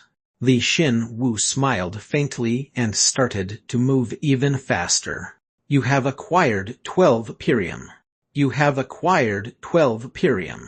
Nothing, again HM. But after he had cleaned up a clump of slimes in the blink of an eye, there was a bone in the center of them that caught his eye. Li Xin-Wu grabbed it and immediately used bone reinforcement. Then you have consumed a deteriorated poison zombie's finger bone to reinforce your finger bones. Magic has increased by 1, absorbing a portion of the poison zombie's memories and experiences. You were poison, even with my poison nameless poison zombie. The moment he absorbed the experiences and memories within, he felt like something was different. It was definitely a memory of a zombie dying to a slime, but a countless number of slimes had attacked in order to kill this zombie. Moreover, the zombie resisted until the bitter end. Whether a poison zombie's defense was high, or its level was high, he was, at the very least, sure that the poison zombie had met a heroic end, compared to the other monsters. Yoruk. Then, a rude slime stuck onto his back and sprayed its acid poison. The moment Li Xin Wu went to strike it with his hand, a brief message appeared before him. You have learned beginner acid resistance LV1. You have become able to, albeit weakly, resist acid poison. Resistance has been added to your status. So that's how it was. The skill that he could obtain from the bones was none other than acid resistance. Now everything had become clear. Li Xin Wu exclaimed, filled with both awe and realization. Damn it, now I can't train my regeneration skill. Chapter 5 Part 4. Chapter 5. Trickster's Karma 4. Li Xin Wu supposed that the saying was true. Misfortune and fortune come hand in hand. Beginner acid resistance has become LV4. Resistance increases. His newly acquired skill, acid resistance, was truly amazing. Even though it was just at the beginner stage, it blocked half the damage from the slime's acid poison. Moreover, in the process, the skill proficiency increases as well. But because half of the damage is blocked, there was a noticeable drop in the growth rate of his regeneration skill proficiency. He had hoped that he'd be able to get the now level 9 beginner regeneration skill to the low rank level. Jigururuk. Jigruruk. The slimes sprayed their weak acid poison, but acid resistance reduces the damage. It can't be helped. I have no choice but to use the rest of my mana. Li Xin Wu, who was fine even after being covered by the slimes, checked his body and concluded that he'd be fine for about 10 minutes without using his regeneration skill. Then, he thought about what he would do with his remaining mana. Since he had realized how important skills were, he had already made up his mind to train his skills as much as possible. The shriek of the dead is no, if these dies fight amongst themselves, I won't be able to train my regeneration and acid resistance. The power/ist possible since I'd need a weapon. He realized all that was left was either catapult or flames of revenge, and thought about which one he should train. He soon made up his mind to train flames of revenge. The reason was extremely simple. Catapult just launched a bone at an enemy, but conversely, if he trained flames of revenge, it would be usable in various areas. I can shoot it from a far distance and I can put it on my weapon. It also has a pursuit function, and does persistent damage. In other words, just by training this, my overall power will increase. But this skill's output wasn't satisfactory for the amount of mana used, so he hadn't had an opportunity to actively use it. The fact that it was only a beginner level 3 skill was proof of that.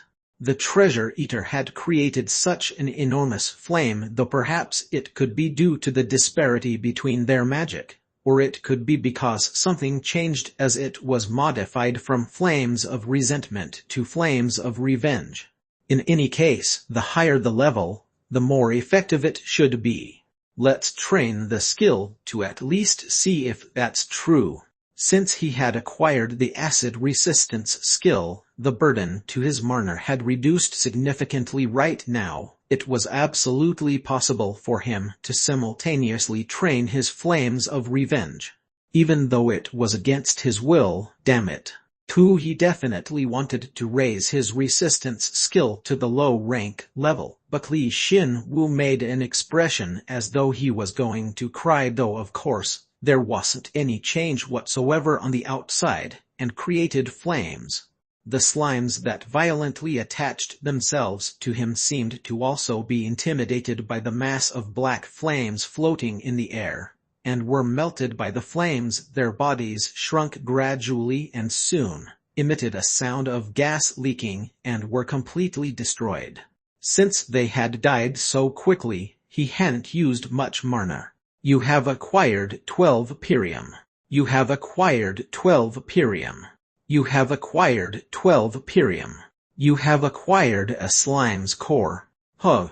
However, there was an even more surprising reward. He had killed hundreds of slimes thus far, and it might have even reached the thousands, yet a reward he hadn't seen before had suddenly popped out. What is this? All he was sure about was that it wasn't a common item. Li Xin-Wu collected the slime's core that emitted a dark light before the other slimes could eat it. At that moment, something happened. Through bone reinforcement, the monster's essence is being changed. The slime's core has become the slime bone core. He was even more surprised than when he had first picked up the slime's core. He thought that bone reinforcement was only applicable to equipment, yet to think it worked on other items as well. No matter how he thought about it, the slime's core didn't seem similar to equipment. If that's the case, then how Li Xin-Wu stood still, and even if the slimes swarmed him, he didn't concern himself with them and checked the item's information. Slime bone core. A slime is sensitive to fire. Although normal slimes just spread their mana across their bodies, if you encounter them and their bodies melt, their mana gathers in their body. If you hunt the slimes in this situation, you will occasionally receive a core filled with their condensed mana. It can be processed into equipment that contains the monster's power, or it can be processed into a medicine that permanently increases your physical abilities. By changing the cause into bone, those special characteristics and rarity are decidedly higher than normal cause. It was nothing but dumb luck, but he felt really good.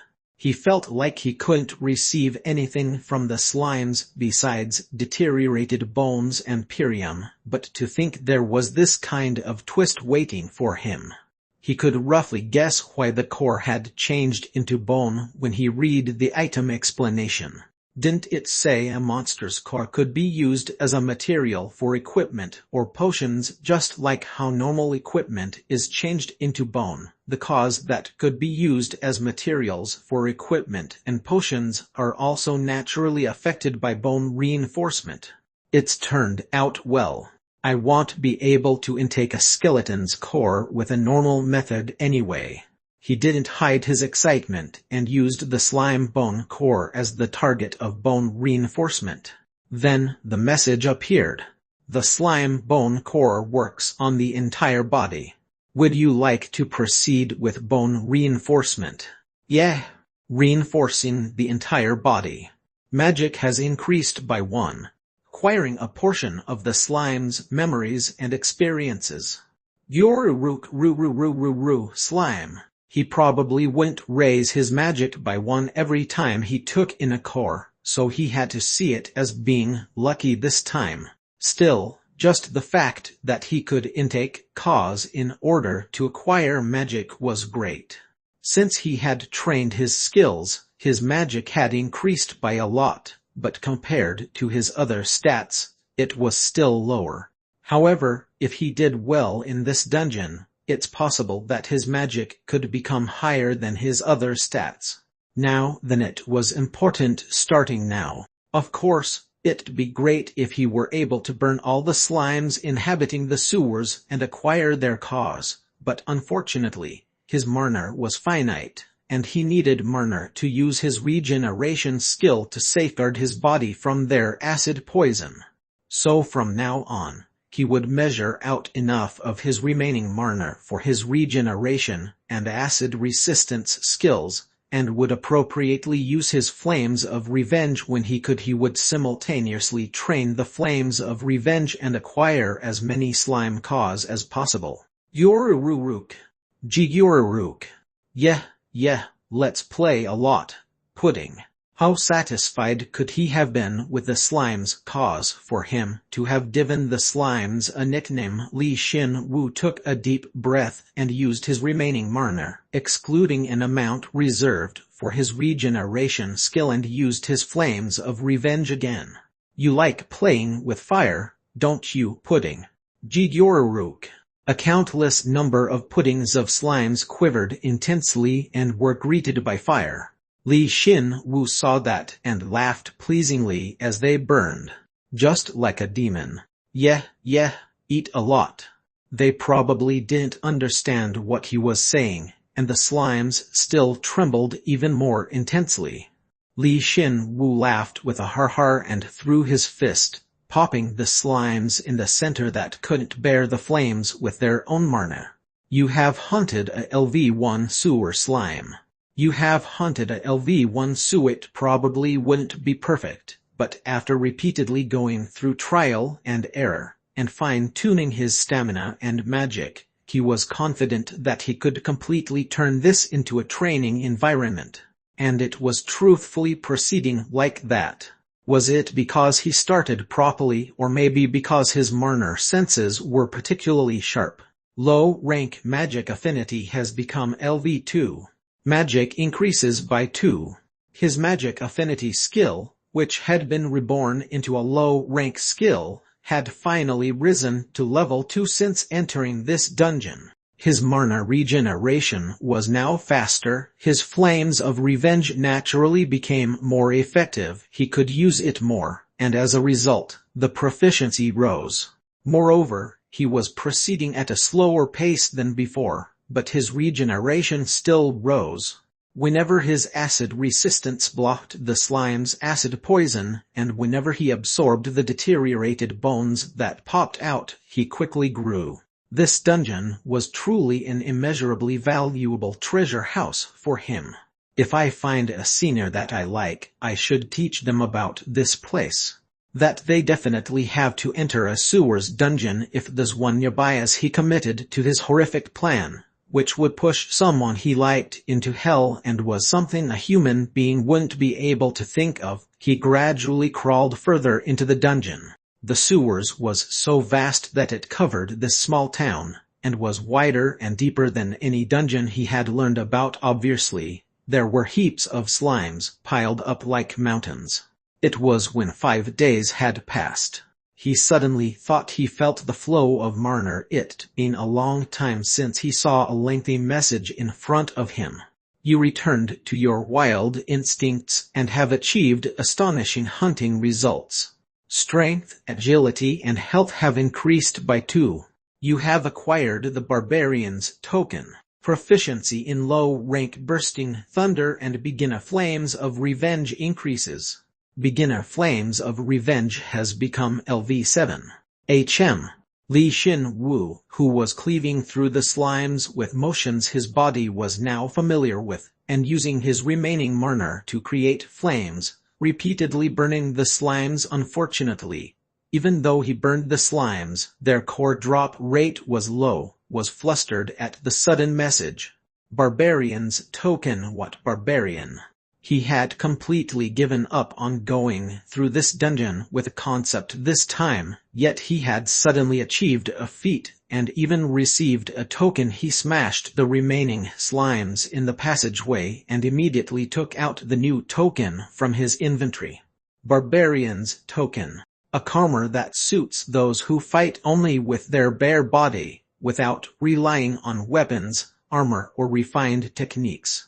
There is occasionally one amongst them that can harness the power of nature, and if this strength is used to its extreme, they will go beyond a barbarian and awaken a druid's abilities. After entering the dungeon, he killed the slimes using only his bare body, without swinging a weapon, and even used fire. Is that why he got this token? When he thought about it like that, Li Xin Wu honestly couldn't feel happy about it. It felt peculiar, like when he had received the Mastermind token or the Avenger token. Still, calmer is calmer, so moreover, since it was a calmer he could only receive by hunting for a long time naked, considerable intellectuals wouldn't even be able to peek a glance at it. Li Xin Wu's non-existent heart ached when he thought about it seriously, so he stopped thinking about it.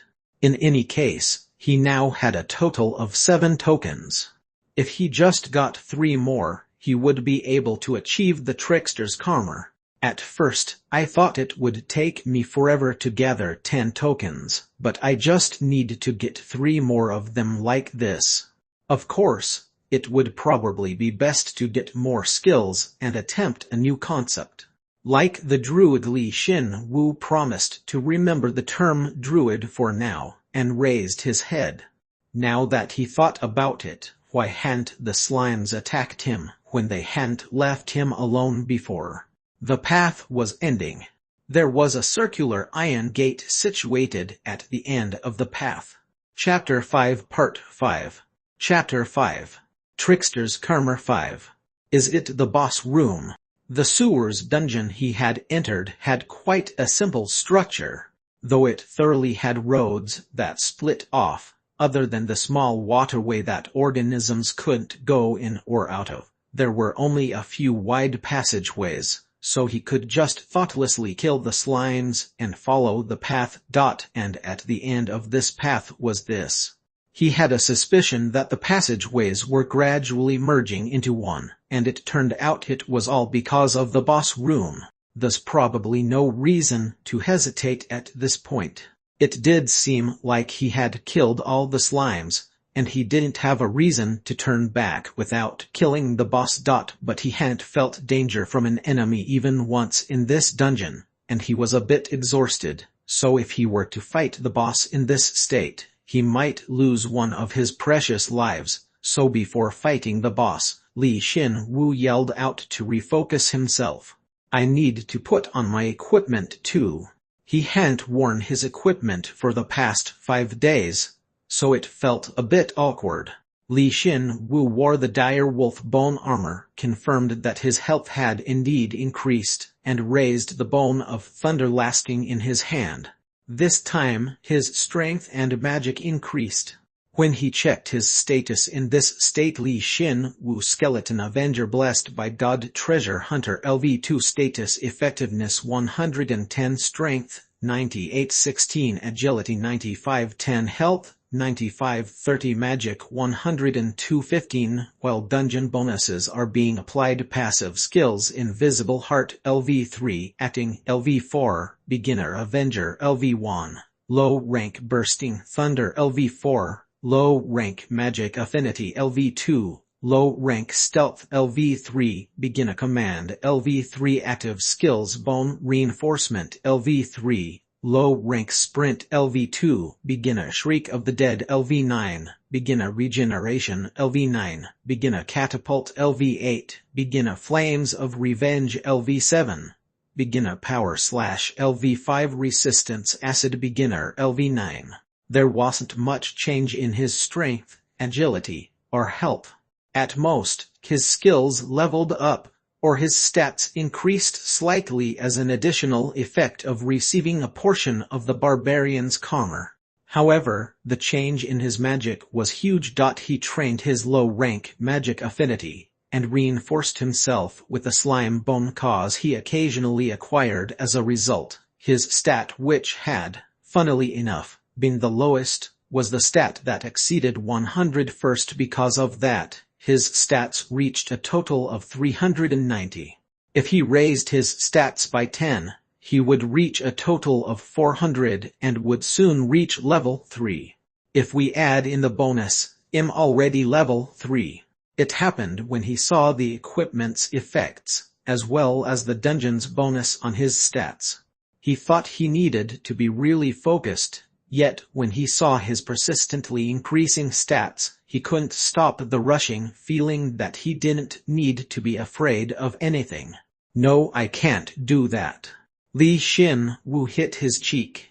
It was annoying that he didn't even hear a slapping sound but instead heard a stiff sound, but he was able to get a hold of himself. All right. His preparations were perfect. His health and mana were full, and his combat senses were well polished, unlike before. His acid resistance had also increased sharply due to his body resisting so much acid. Li Xin Wu approached the circular iron gate after exhaling a deep breath, and daringly opened the door. There was a really huge clearing within, and a really big slime filled about a third of the clearing. A really big slime. LV3 Great Slime. All of his concerns until now had been pointless. The moment he saw it, his abundant confidence disappeared into the ground. Despite sufficiently preparing for the boss fight, he hadn't imagined that this kind of situation would be awaiting him. Why the hell did a level 1 dungeon have a level 3 boss? However, he didn't have time to spare quibbling over why. That's because the great slime noticed him, lightly sprung up from its position with its chubby body, and with an astonishing speed, rushed towards him. Whoa. You asshole, that's cheating. Would it just rush over like that is what he stupidly thought and survived as a result. He instinctually used his sprint, and was able to avoid its attack. Instead of hitting Li Xin Wu, the great slime collided with the iron gate, forcibly closing it due to impact, and making this place a secret room. Li Xin Wu saw that and momentarily felt like something was strange, but that didn't continue for very long. Since it was already too much just to be completely focused on this fight. Ugh. It seemed like it wasn't very hurt even after hitting the wall as it once again bounced in place and rushed towards him. Like it was proving that it was level 3, it rushed at him with an absurd speed he hadn't yet experienced before. To think that a skeleton was dodging a slime bouncing in place. Someone observing from the outside would think of this as an extremely comical scene, but honestly, Li Xin Wu, who was facing the slime, felt like he was a soldier that came across a clump of rock launched from a catapult.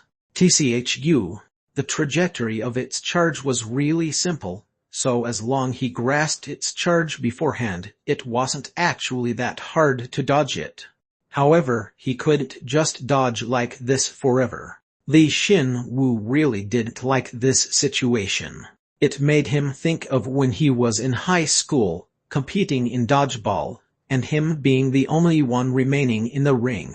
He would rather gotten hit quickly and gone out, but just getting hit on purpose was kind of awkward, so he had run around hectically. It felt really miserable back then, remembering that. Spite welled up in his non-existent eyes. This was revenge time. He would inflict his past revenge on this guy instead. Certain individuals might say that he was accusing the wrong person or passing the blame, but he wasn't concerned with that. Flames of revenge. As he dodged its fourth charge, he manifested a mass of black flames atop one of his hands. If he did as he wanted, he would fort by putting the flames on his weapon, but if he clashed straight up with the slime, which was continuously charging without pause, his weapon or his body would be crushed, so it was impossible. Li Xin Wu rolled his body, and even as his body got wet from the dirty underground water, he once again dodged the great slime's charge. It once again hit the wall, creating a tremendous noise. And for a brief instant it didn't move. Now, Li Xin Wu, who had been waiting for that opportunity, swiftly blew the black flames forwards, hitting the mark. It had a homing ability, so the accompanying flames accurately hit the great slime's body, started draining his mana from far away, and began to burn lively. Its response was truly fierce. Slime's common weakness was fire, and it going completely up in flames in real time was proof of that. It rubbed itself in the dirty water in an attempt to extinguish the fire, but it wouldn't be called the flames of revenge if it were that easy to extinguish. Wow, you sure burn well. This moment was the most fulfilling moment in his life. It would've been nice if he could've also burned those bastards that had only aimed for him in dodgeball like that. But that leisurely thought only lasted for a moment.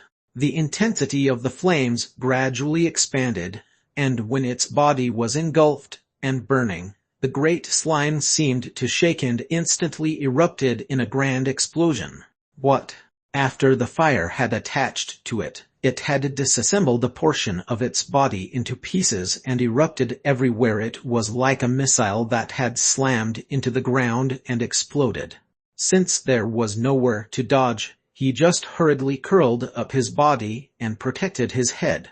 Ugh! In a split second he curled himself in a ball and the great slime shot out fragments of itself, like shells, flying towards him and pummeling him. It hurt immensely. Each of those fragments contained a devastating acid within, and he felt his arms and legs, as well as various parts of his body being perforated in real time. Ooh! At that moment, the great slime shrieked once more. Li Xin-Wu was sure that it was a sign that the great slime was going to charge, and he grit his teeth and rolled onto the floor, even though his body was full of holes. As expected, immediately after, he could hear the sound of the wind being split terrifyingly, and the great slime grazed past him and hit the ground with a thud. Its collision emitted a sound akin to an explosion. Regeneration. Since it came to this, he couldn't afford to conserve his mana. Li Xin-Wu hurriedly stood up, recovered his body through regeneration, and secured a clear view. In the process of tearing its body apart for the suicidal explosion, it had definitely gotten a lot smaller. LV3 Great Slime. The level's still the same even though it's a lot smaller now. The magic within its body seems to be the same, too. The great slime, by exploding a portion of its body, had managed to extinguish the fire that would never go out unless its target was dead. Due to that, its body had gotten smaller, but the magic was focused and condensed within its body, so its strength hadn't lessened one bit. On the contrary, although its stats were the same, due to its smaller size, it seemed to be even faster. Duo Eek, however, despite the situation taking a turn for the worse, he was sure that his method of attacking was correct.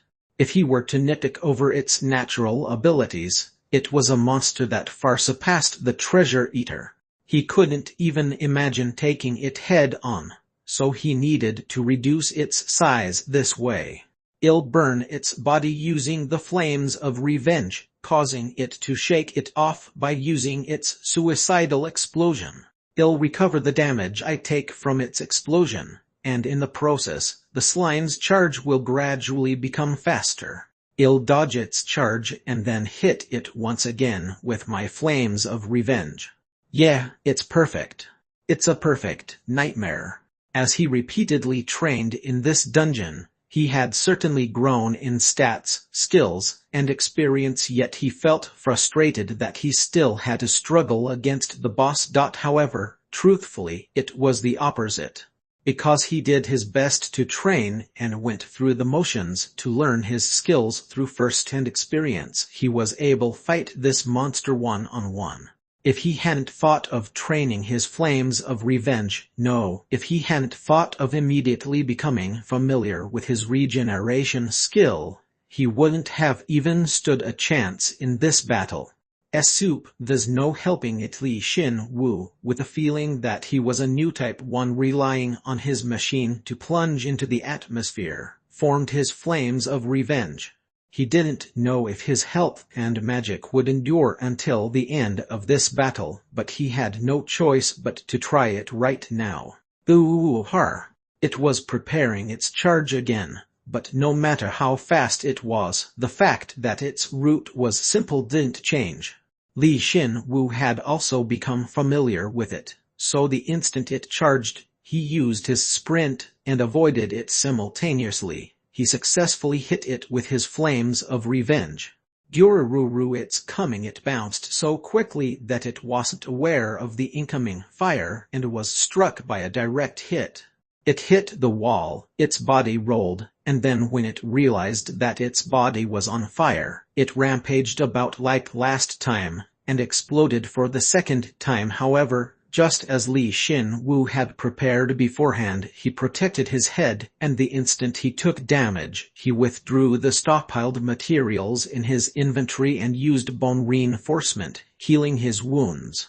I have to use flames of revenge again, so I have to endure by using the bones in my inventory for now. Though his low-rank magic affinity had grown, it was still low rank, and despite how much higher his magic had gotten, he was ultimately still level 2. He couldn't endlessly utilize both his flames of revenge and regeneration at the same time. Although Li Xin Wu possessed an ability that allowed him to face his opponent, he lamented that he was unable to use it as much as he wanted, and moved unceasingly. He would survive this battle no matter what, and next time, he would be a bit stronger. Oh yes, you damn pudding. Let's play some Li Xin Wu grit his teeth, muttered, and used sprint. Immediately after, the great slime, which had lessened in size again, slammed into the spot he was just in. As expected, it was gradually becoming faster and faster. It seemed that his sprint skill, which he had neglected in this dungeon, would get some good training in the end. 1TN Mobile Suit Gundam reference. It's about giant mecha, and new types are basically people with psychic abilities. Chapter 6 Part 1. Chapter 6. Level 3-1. Low-rank sprint has become LV3. Beginner acid resistance has evolved to the low-rank level. You can resist acid more effectively, and acid resistance is also given to your equipment. How long would he have to roll around in the clearing filled with dirty water? Li Xin Wu honestly felt thankful that he was a skeleton with unlimited stamina.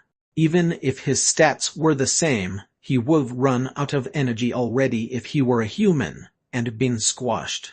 TCH, you're still trying.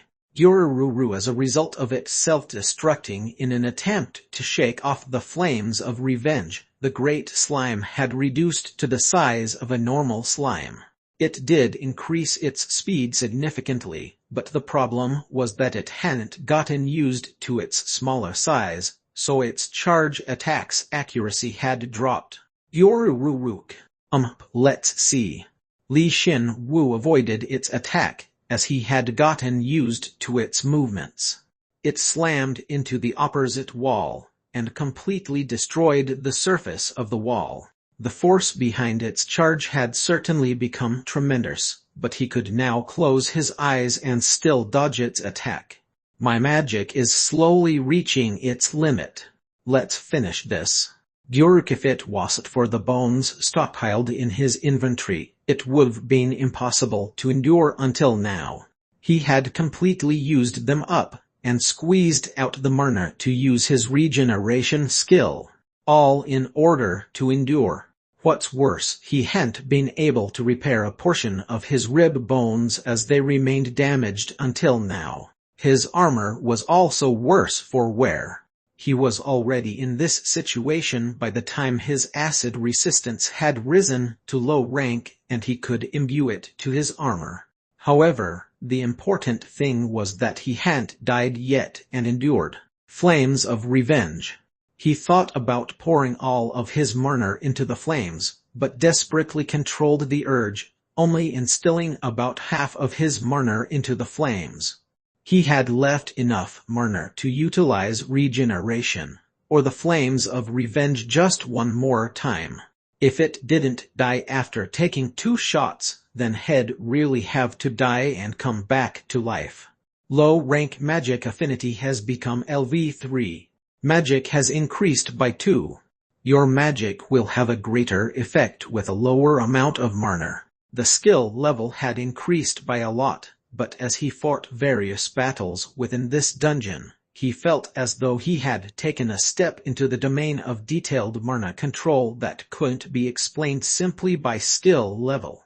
There probably weren't many amongst the senior heroes that could manipulate mana as delicately as he could, so he could say that he was truly amazing, though he himself didn't actually know that. Urururururu. The great slime roared. It had realized that the flames that Li Xin Wu used went normal. It became aware that the next time those flames touched it, it would die, and tried to avoid the flames at all cost. It started to quickly bounce around everywhere, to the point that if one were to witness it, they would get motion sickness. However, Li Xin Wu launched his flames of revenge without even properly aiming it. Since its size had lessened significantly, the slime seemed to think that it could somehow avoid the flames, but from the start, the flames of revenge was a technique that couldn't be avoided. Jigururuk. As expected, the flames of revenge neither quickly nor slowly proceeded through the clearing and accurately struck the great slime's body. And because Li Xin Wu made use of the wind, the slime went up in flames. The flames burned slowly when its body was still huge, but now, its entire body was engulfed instantly. At that moment, he heard a sound that he hadn't heard before from the slime. Li Xin Wu prepared for its self-destruct, and curled his body up again, but no matter how long he waited, it didn't explode. Instead, this message appeared in front of him. You have hunted a LV3 Great Slime. You have achieved the feat of defeating an elite monster that was a higher level than you by only using fire. Magic has increased by 5. You have acquired the 4 Elements Fire token. Beginner Flames of Revenge has reached level 10 and evolved into the low rank level. You can create stronger flames with less mana, and you can imbue not only your weapons, but also your body with fire. He opened his non-existent eyes wide.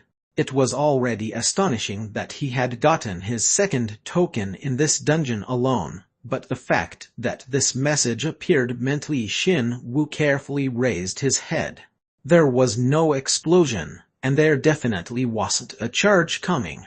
Through the great slime's rampage, various parts of the clearing had collapsed, and he saw a sphere radiating light in the center.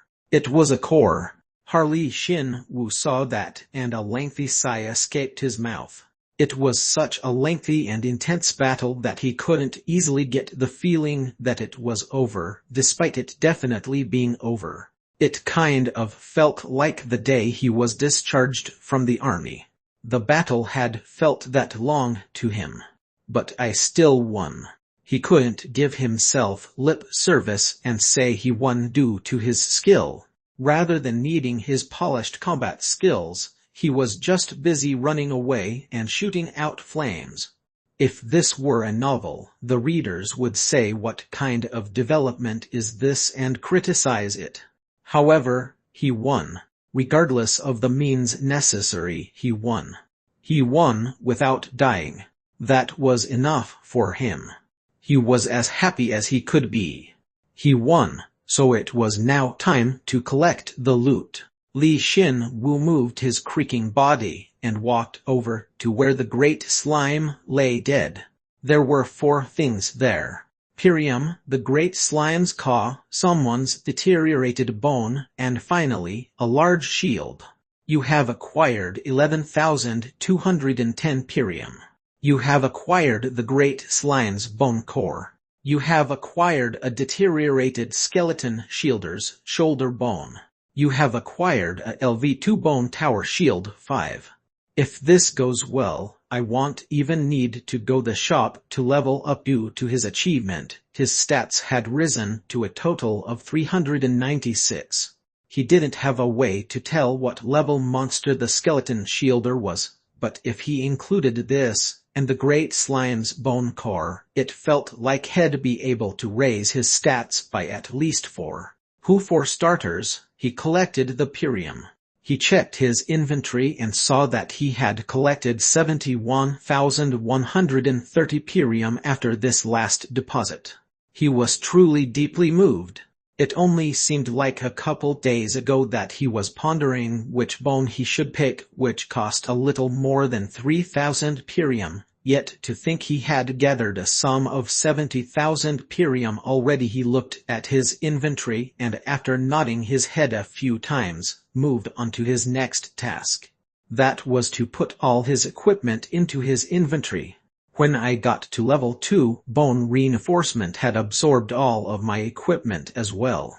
Since there's a high likelihood of that happening again, of course, at the same time, the bone reinforcement's effects had been truly amazing. It would retain the abilities of the weapons. No, it could increase those abilities during the absorption. However, even if he obtained the abilities his equipment had, the defensive capabilities, as well as their attack power, aren't retained. Since the Bone of Thunderlasting and the Dire Wolf Bone Armor were items that possessed outstanding attack power and defensive capabilities, it would be a complete waste to sacrifice them in order to gain some stats. So, he needed to prepare before leveling up. And he actually removed the other items from his inventory, besides the Bone of Thunderlasting and the Dire Wolf Armor. This included the shield he had just acquired. They were all level 1 or level 2 equipment, and they were items he received as rewards from the dungeons. Since both his weapon and armor were level 3, he thought the reinforcement would fail with this equipment, so he had stored them all. And if he were to aim for the right time for bone reinforcement with this equipment, he ascertained that that time was now when he leveled up. He was starting to get the know-how of how this worked. Then shall we start?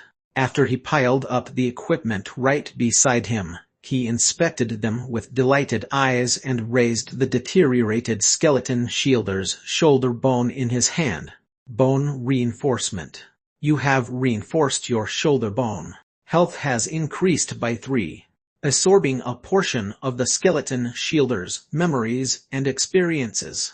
Q-kick. This warped, cursed body will ultimately be buried here. General, please forgive me for not being able to return to your side. Hiles Keller. Who the hell are you? Why the hell are you saying something so profound? No, and if we're talking about a general here, is it Siegeld or Learfield? If not, is it a new third general? Why are all the generals here so popular?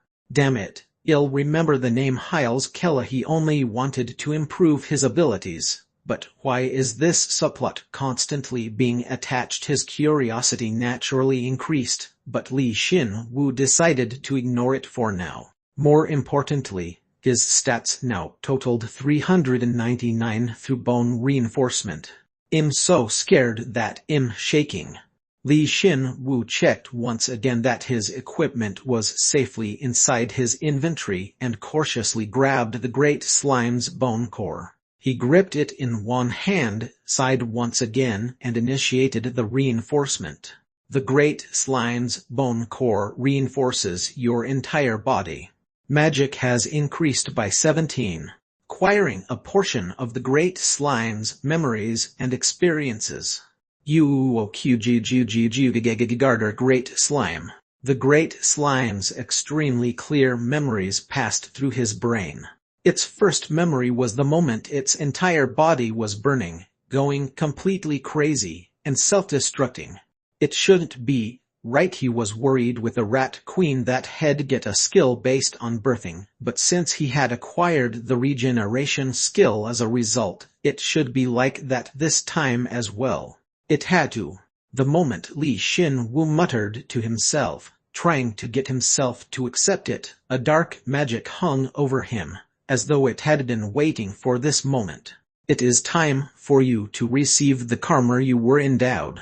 The LV2 Bone Tower Shield 5, as well as the other 13 bone equipment were consumed all at the same time, and bone reinforcement has been executed.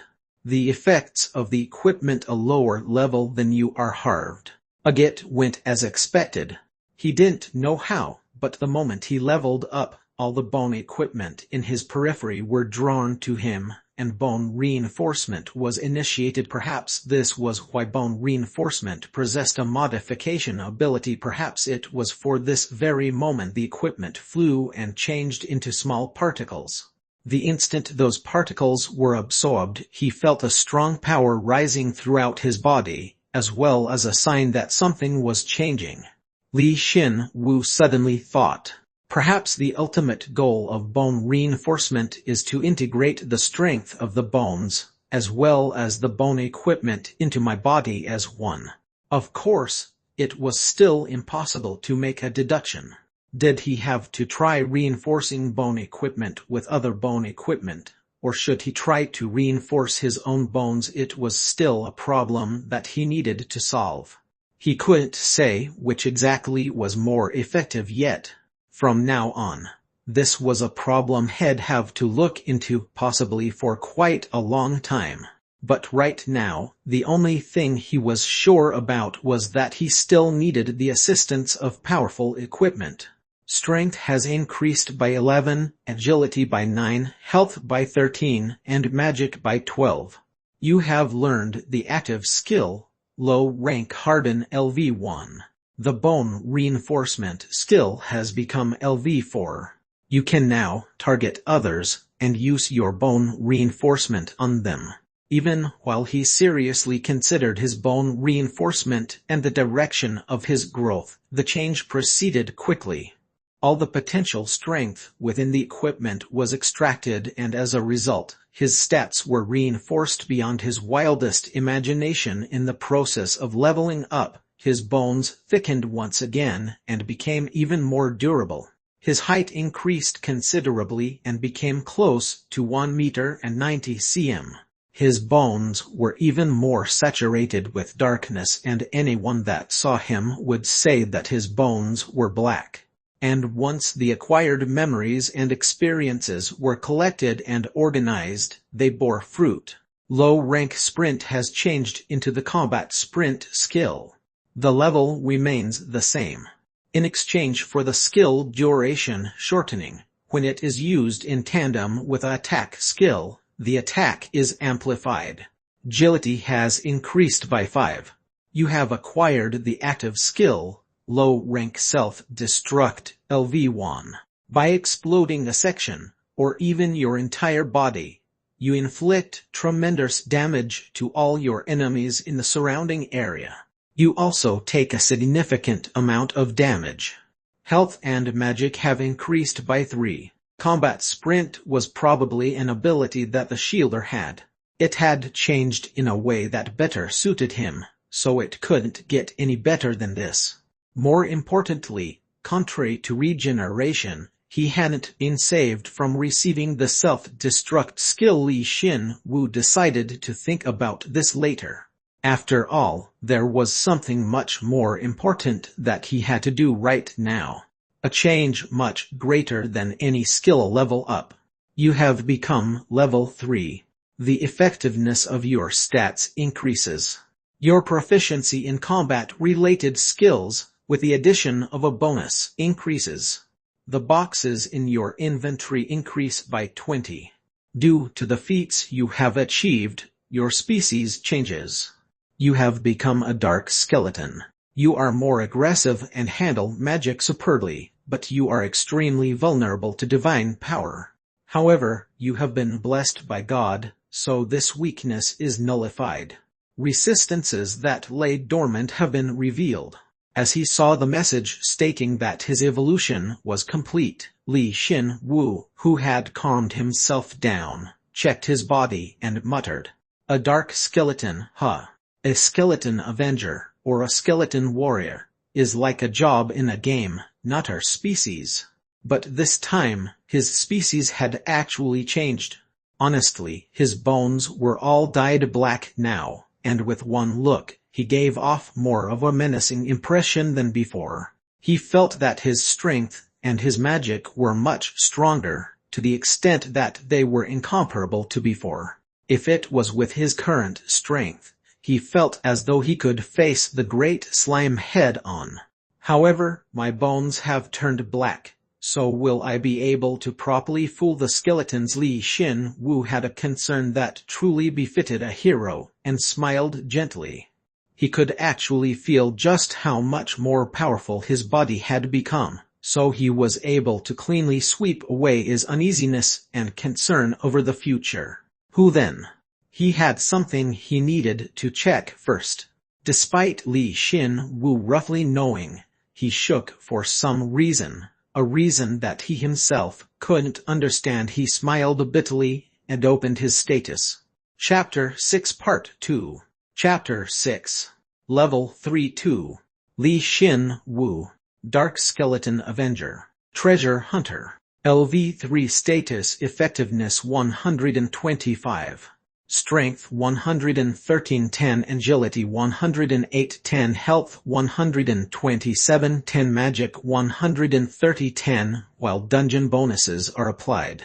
Passive skills Invisible Heart LV3 Acting LV4 Beginner Avenger LV1 Low Rank Bursting Thunder LV5 Low Rank Magic Affinity LV3 Low Rank Stealth LV3 Beginner Command LV5 Active Skills Bone Reinforcement LV4 Low Rank Combat Sprint LV5 Low Rank Shriek of the Dead LV1 Low Rank Regeneration LV1 Beginner Catapult LV9 Low Rank Flames of Revenge LV1 Beginner Power Slash LV7 Low Rank Harden LV1 Low Rank Self-Destruct LV1 Resistances Holy MAX Curse MAX Acid Low Rank LV1. Wow, it increased even more. When he went up from level 1 to 2, his stats effectiveness increased by 10.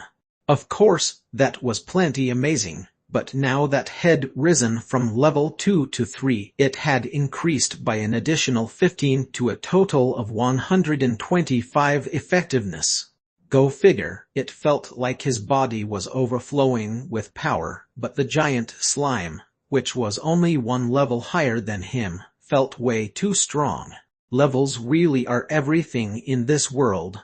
He had acquired a lot of skills and had grown until now, but to properly unleash the power of those skills, his stats had to become his foundation. He felt like he understood why his seniors were so focused on only increasing their levels. Plus, they had revealed that they were level 6. So he couldn't imagine how powerful they were. Yet, even they wouldn't dare challenge the deep darkness that lay within the Empire. If we exclude the temporary bonus stats that the dungeon gives, my total stats are about 478. These numbers are impossible just from changing equipment. As I leveled up, my combat-related skills went up as well. Because of that, my stats increased even more. I see. Because of that, Bursting Thunder, Catapult, Power Slash, and even the command skill he hadn't had an opportunity to properly use, naturally leveled up, and his level 9 Shriek of the Dead as well as Regeneration went up to the low rank level all at once. Li Xin Wu knew how drastically the skills change when they go from the beginner level to low rank, so he was really excited and checked the information of the ranked up skills. Low rank Shriek of the Dead LV1 active, causes the enemy to lose their mind and puts them into a frenzied state. Additionally, they are afflicted with fear of the caster. Low rank Regeneration LV1 active. Damage is healed through magic. Regeneration speed and effectiveness increases. There was an option added to regeneration stating that its speed and effectiveness increased, and there was a fear option added to the Shriek of the Dead. He was excited as he wondered what kind of change this would bring upon the battlefield. However, there was something he was more excited for. It was the new skills he had gained. Honestly, most skills start at the beginner level, but both skills started at the low rank level. Low rank Harden LV1 active. Consumes mana in order to harden and strengthen the area of your choosing. You can also apply this to your weapons or armor. Oh, this is simple and precise, so it's great. Firstly, the harden skill should be great both offensively and defensively. Especially since it was a low rank level, it had additional options, and those options made his eyes go wide. It would reinforce his equipment, making them both stronger and sturdier. It would work as an all-purpose skill. Low-rank self-destruct LV1 active. By exploding a section, or even your entire body, you inflict tremendous damage to your enemies. The damage increases geometrically the larger the area you explode, whereas self-destruct seemed like it would be extremely difficult to use.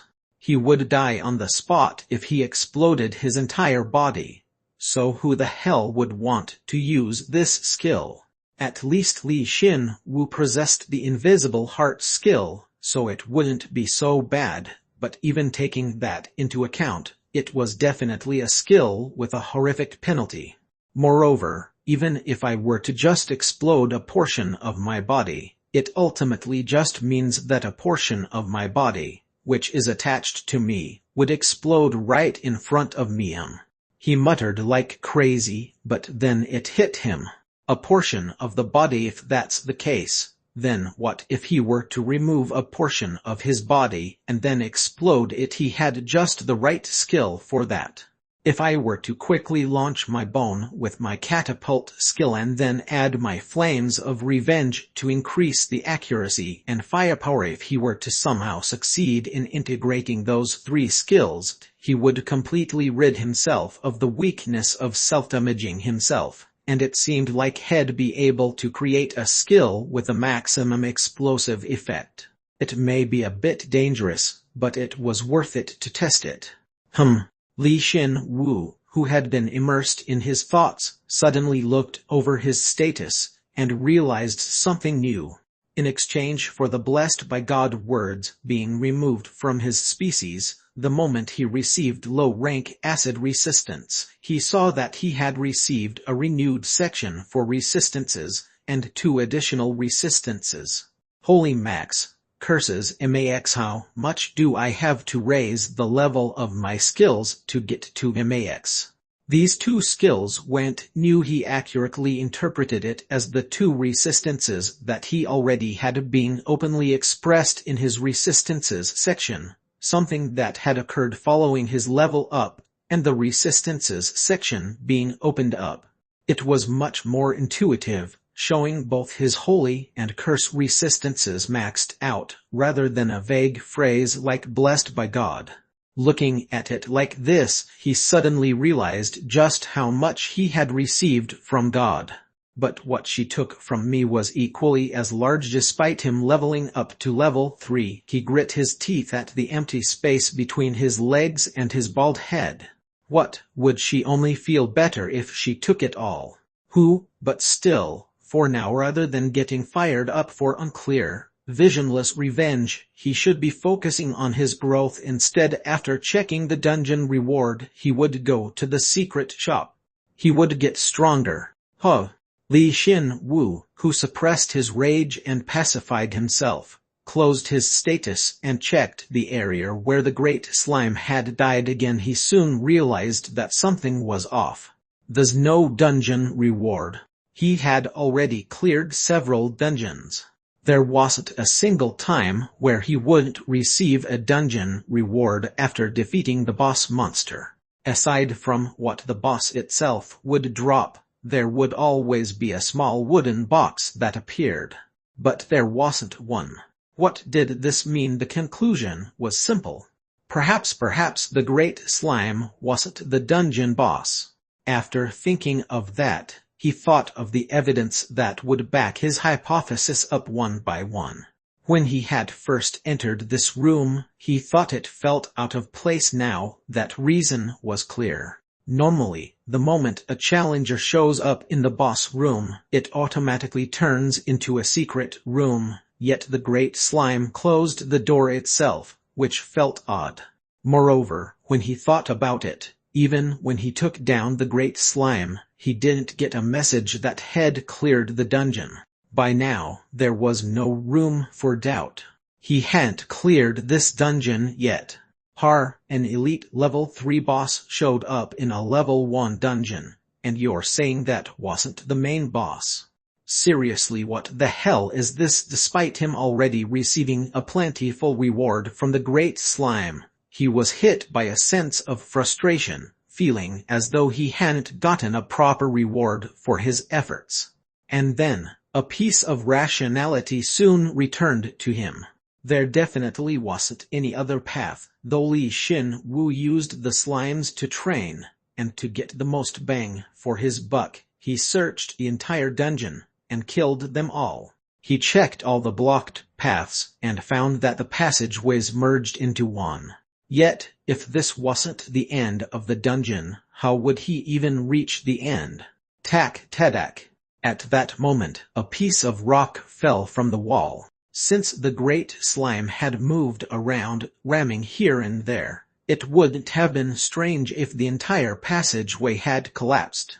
However, as he thought that, he casually gazed at the wall and was dumbfounded. This crazy saw a tiny hole in the wall opposite the entrance, likely due to the Great Slime forcefully ramming and digging into it. That's right, a hole. There was definitely a room beyond that wall. Li Xin Wu shivered at the pitch-black darkness, and the magic he felt beyond the wall. It was a concentration of magic that didn't even compare to the room he was in. He was right. The dungeon continued on. Shall we? Li Xin Wu checked the side of the wall that still endured, despite receiving several of the Great Slime's charges, and took a deep breath. How could he turn back when he made it this far? He had to find out what was beyond this wall to be satisfied. And just in time, I've come up with a great method. Li Xin Wu stepped away from his target, the wall, and considerably widened the distance. After that, he raised a finger and aimed for the largest crack in the wall. He utilized his Flames of Revenge skill, which could target his own body after leveling up, and a black flame ignited on his index finger. He quickly launched his finger with his catapult skill. Quang! The catapult skill itself was amazing enough. It was as if he shot a bullet, and the index finger quickly flew towards the wall, lodging so deeply into the wall that it couldn't be seen. He saw the cracks in the wall get progressively more severe. If he just sat still like this, the flames would gradually rise and melt the wall. Of course, all of his magic would be depleted by then, so he couldn't do that. Instead, self-destruct. Li Xin Wu focused as much as he could on his index finger and activated his skill. He was concerned that it wouldn't work from far away, or that he hadn't adapted to the skill yet, resulting in his entire body blowing up, but they were all pointless concerns. His test had succeeded. Quang! The self-destruct skill's effect was quite amazing. Despite activating the skill by targeting his finger bone, it held an incredibly destructive power.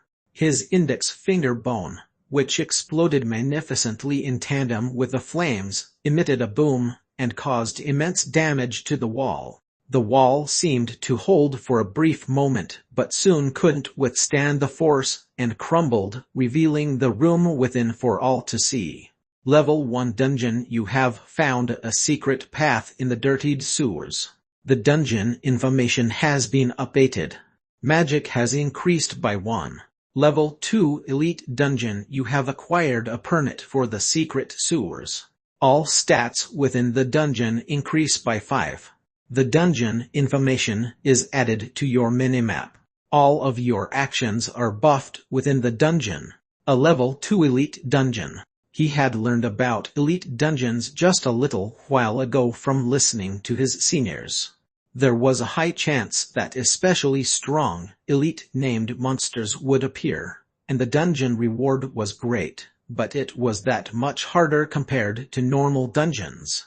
There was an extraordinary mana being exuded from beyond the opening, so he thought it wasn't a normal dungeon, but he stopped himself from being drawn in by the concentrated magic and thoughtlessly walking in.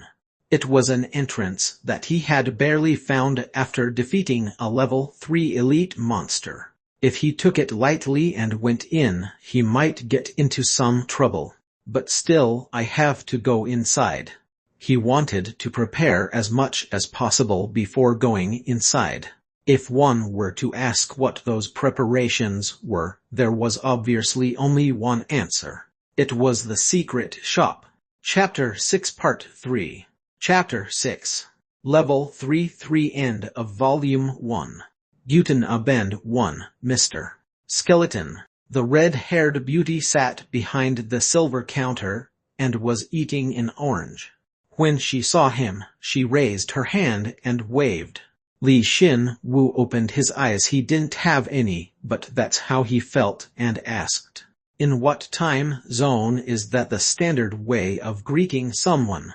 "That obviously depends on how I feel. You're underground, customer, so you probably don't know the time. But the passage of time differs for each region. You have at least that much general knowledge, right?" After hearing that, he suddenly felt curious. He wondered where this merchant usually stayed. Since she talked about time above ground, she might be someone who lives above ground. She might misunderstood his gaze, as the merchant hid the orange in her hand and spoke defensively. "I'm not giving this to you. It's something that's hard to obtain in the Empire. I'm not interested. You know, plus, I can't eat it, even if you give it to me." Right." The merchant cheerfully laughed while peeling the rest of the orange and throwing the slices in her mouth. Li Xin Wu promised that she'd get her just desserts someday, and asked her something. It was to decide what he would do with a beginner stealth skill book that he had continuously stored in his inventory. "I acquired a skill book for a skill I've already learned, so can I sell it here? I'd recommend that you read it. Even though I've already learned it. Though you've already learned the skill, the experience within each skill book differs. Your proficiency should also increase. And unfortunately, our shop doesn't handle beginner skill books. It's such a great skill, so why?" The shopkeeper giggled and said, "It's only good when one is placed in a peculiar situation like yours, customer. Aside from you, customer, most of the other heroes are higher than level 4, so when would they have time to train the skill while fighting monsters higher than level 4? It would just add another unnecessary weakness." It was a reasonable criticism.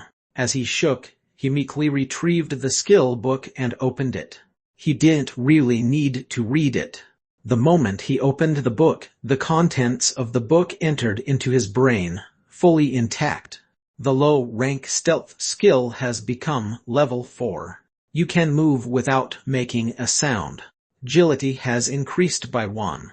It was truly frustrating that the knowledge and the experiences within the skill book were never light. Li Xin Wu, who had already trained and familiarized himself with the skill, was even more greatly aware of this, and by the time the skill book, which had done its job, disappeared into minor particles, the level of his skill went up. The merchant beamed, as if she already knew about it, and looked straight at him. Li Xin Wu felt angry, and was pointlessly curt, proposing the next order of business. "Please give me a bone. The most expensive and worthwhile bone that I can afford." You're level 3, right, customer? Level 3 bones are quite cheap, but they probably wouldn't help you right now. Then, you'd have to go up to level 4 bones, though I don't think you'd have that kind of money, custom. Oh my, you have more than 70,000 Pirium already. How? When she checked the amount of Pirium he had, her eyes gleamed with what appeared to be amusement. "It's honestly not very surprising that you've leveled up to level 3 in 2 weeks since being dropped into the Empire. If we consider the power that you were given, we can say that you're talented. However, the total amount of money you gathered in that short period of time, as well as your invisible heart which has stopped at level 3 customer, you're a bit interesting. I knew you thought I was interesting the first time you saw me, though. The skeleton replied, uninterested. She burst out into an even greater laughter and clapped. And then she made an extremely unexpected offer. Very good. I've become interested in your story. Would you like to tell me about your experiences until now? Are you going to give me something? I wasn't planning on just hearing about your experiences for free. I'll reduce the price of your item by 20,000 perium. Please sit down.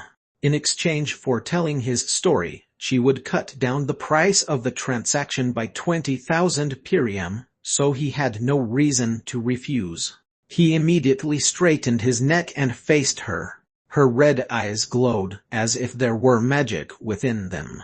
She looked like she couldn't hold back her anticipation. Damn it, she's extremely pretty. It wasn't a problem that she was a beauty. The problem was that he didn't feel uneasy whatsoever when facing such a beauty. So in the beginning Li Xin-Wu started his story with those dismal feelings. He precisely and concisely picked out the central parts of his story, from the moment he ended up in the Empire to now.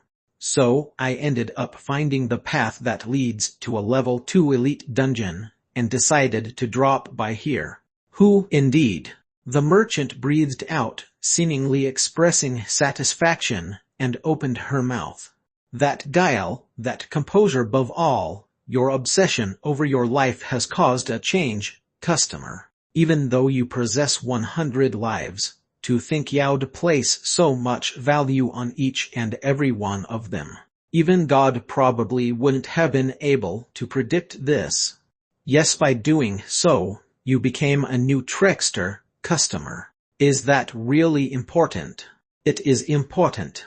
You're walking a path which no one else can walk in this world where everything is decided by karma. Moreover, you've already acquired 8 tokens at this stage. You're interesting. Really interesting. I don't feel like the perium has gone to waste.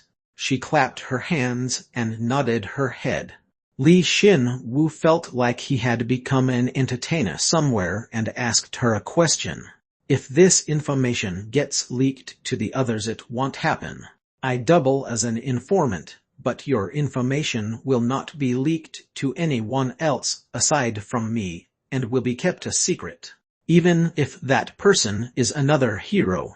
That's a relief. And it was also beneficial that Head learned that she doubled as an informant. Right now, he didn't have any problems as he had a lot of things to do right now, but further along the line, if his progress were to be blocked, it wouldn't be bad to pay her perium in exchange for her advice. When they were completely finished with their talk, Li Xin-Wu went on to the next matter. If you're satisfied, you're going to reduce the price by 20,000 perium, right? I said I'm not a trickster, so I'll settle the deal fairly. Here, I've picked out the most expensive bones that you can buy with 91,130 perium. She took out 2 bones, one by one, from underneath the counter, and laid them atop the counter. One of them was a blue bone, and the other was a red bone. When he saw those 2 bones, he didn't know what to say. With a discount of 20,000 perium, the red bone costs 67,510 perium, and the blue bone costs 71,040 perium. To think I'd have to pick between 2 bones again, there's a limit to bad taste. Moreover, though the colors are the same as last time, the levels are different, and they're bones from a completely different monster. Li Xin-Wu, while firmly grinding his teeth, checked the prices first. If he bought the blue bone, he would be left with 902 perium, and was pissed since it was similar to last time.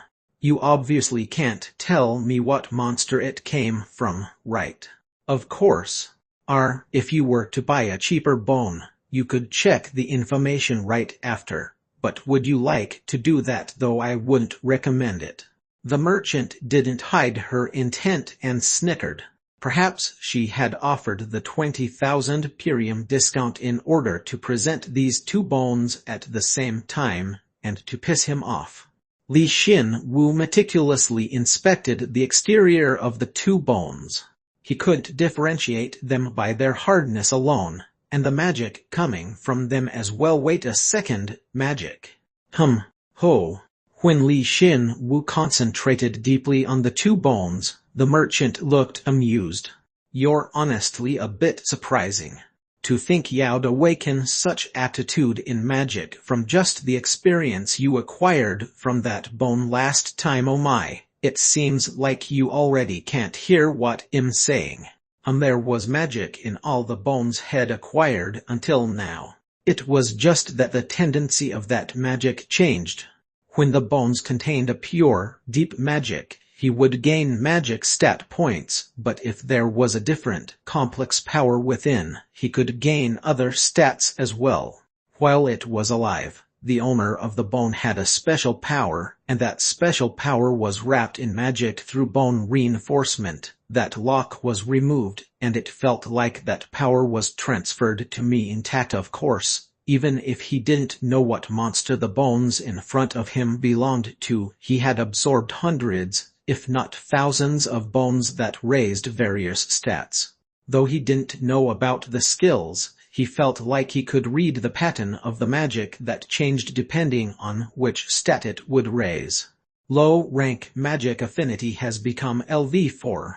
Magic has increased by 3. Yeah, I feel like I know now. Of course, since they were both level 4 bones, the amount and quality of the Marner differed compared to the other bones he had acquired, and the pattern boasted a complexity on another level to those that came before, but still, he could read the flow of Marner within, and when he exerted himself, he was able to intuitively grasp the abilities of the bones. The red bone is clearly from a warrior, or something similar. I can probably gain strength and health from that one. The blue bone is honestly purely magic. It's a magician. To think that they'd really be divided based on color, he didn't need to think about it complicatedly. Both the red bone and the blue bone would reveal their owner's power and characteristics. The red magic corresponded to strength and health, while the blue magic was entirely focused on magic and emitted light. Between the two, the one I need the most right now is right now, when the level 2 elite dungeon is right ahead of him. Which ability should he increase? If he were to just look at his stats, he should leave his excessively grown magic stat, and it seemed like procuring strength and health was a good choice. Moreover, acquiring the warrior's skill was appealing. However, I'll go with a blue bone. Despite all that, Li Xin-Wu chose the blue bone, which would further increase the imbalance among his stats. He honestly thought that there wasn't any other choice but the blue bone. Whether it be the regeneration skill that he had made good use of in this dungeon, or the hardened skill that he'd have to concentrate on and train, or the flames of revenge, etc. Using all these various skills necessitated him using Marner. So, for Li Xin-Wu, who considered training his skills as important as gaining stats, there was honestly no other choice from the very beginning. Does it seem like I'll say something? But it seemed like the merchant was satisfied with his decision. She smiled brightly, grabbing the red bone and returning it, and passed the blue bone to him. Li Xin-Wu slightly tilted his head towards the inquiring merchant. Are you saying it was an excellent choice? Yes, you're right. You made a really, really good decision. You may be the greatest trickster that God has created. Ever since Li Xin-Wu had divided the two bones based on their magic, she had been continuously smiling, and that smile only further deepened now. Magic is the basis for all strength. It's fine, so long as it's not an amount that the body cannot withstand, causing the body to break. Since you can't do the rest with magic anyway. I'm talking about strengthening the body as well as its changes. This is especially important to you, customer, who has opened your eyes to magic at an early stage.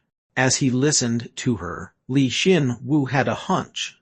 He could heal his shattered body through regeneration, and the hardened skill he had just received could strengthen his body. So, there should be another skill that lets him reinforce his body in a different way. Of course, strength, agility, and health were the fundamental abilities that influence the body, and they were certainly important stats, but even when combining the three, magic was more important. Thank you. I've received your payment of 71,040 perium. Then, I'll get going now. I'll come back faster next time and get that red bone, so please wait for me. Please wait just a minute. He didn't regret his decision, but he still had a lingering attachment to that red bone. He spoke the lines that retreating enemy troops would say, and when he was about to leave, the merchant grabbed him. I haven't properly heard your name yet, customer. My name is Li Xin Wu. He thought that the merchant would've already known his name by now, but Li Xin Wu obediently told her his name. Li Xin Wu would see her a lot in the future, so he thought it'd be better to formally introduce himself. My name is Plain. As you can see, I'm responsible for the secret shop. Then I'll see you next time, Plain. I hope you'll come and see me when you've become stronger. It wasn't just his imagination that the merchant Plain seemed to be kinder to him than before. And that was all because he had personally proven his potential. The greatest virtue on this planet was none other than strength. He suddenly realized that fact. Smiling bitterly, he left the secret shop. He then returned to the clearing, in front of the dark, lengthy passageway. Since he roughly knew the result, he didn't shake that much. After Li Xin Wu had briefly grasped that there was no danger in his periphery, he boldly activated his bone reinforcement. He somehow figured out that it was a part of something else, and it was actually part of the skull, the sphenoid bone. Reinforcing the sphenoid bone. Your compatibility with the target is incredibly high, and you have acquired a skill with great success. Magic has increased by 24. You are more deeply absorbing experiences and memories.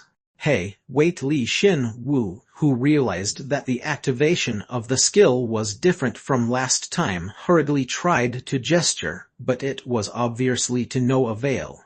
An enormous amount of information and a clear consciousness entered his brain, and for a short time, his consciousness was completely locked away. And the appearance of another world unfolded. 1 Tien Good evening in German. 2 Tien Torker wrote 90 perium last time when it should've been 70, but he counted correctly this time. Chapter 7 Part 1. Chapter 7. Three-Way 1. By the time Li Xin Wu got a hold of himself, he was in a bright interior, rather than the sewers. It was as if he were in a dream, as the surrounding landscape looked blurry, and he couldn't move his body as he wished. Though he was able to indirectly experience the feeling of a human's body, he wasn't very happy. Yes, he was looking through a certain human's memories. It was a moment where he once again felt the endless abilities of bone reinforcement. "In here, teacher." Those words came out of his own mouth. That person, whose body was permeated with Li Xin Wu's consciousness, spoke those words, and raised his head. For the first time, he saw someone else in the room. He was really old, frail, and even the marner within him wasn't anything special.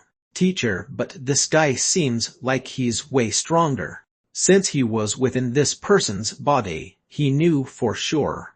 Li Xin-Wu had just become level 3 and possessed an ample amount of magic, yet this guy had much more mana than himself. He was obviously a higher level than him, and had probably focused on his growth in magic. Whereas the strength of the old man before him wasn't even at the level of a skeleton warrior. If they were to quibble over mana, the old man had about half of Li Xin-Wu's mana.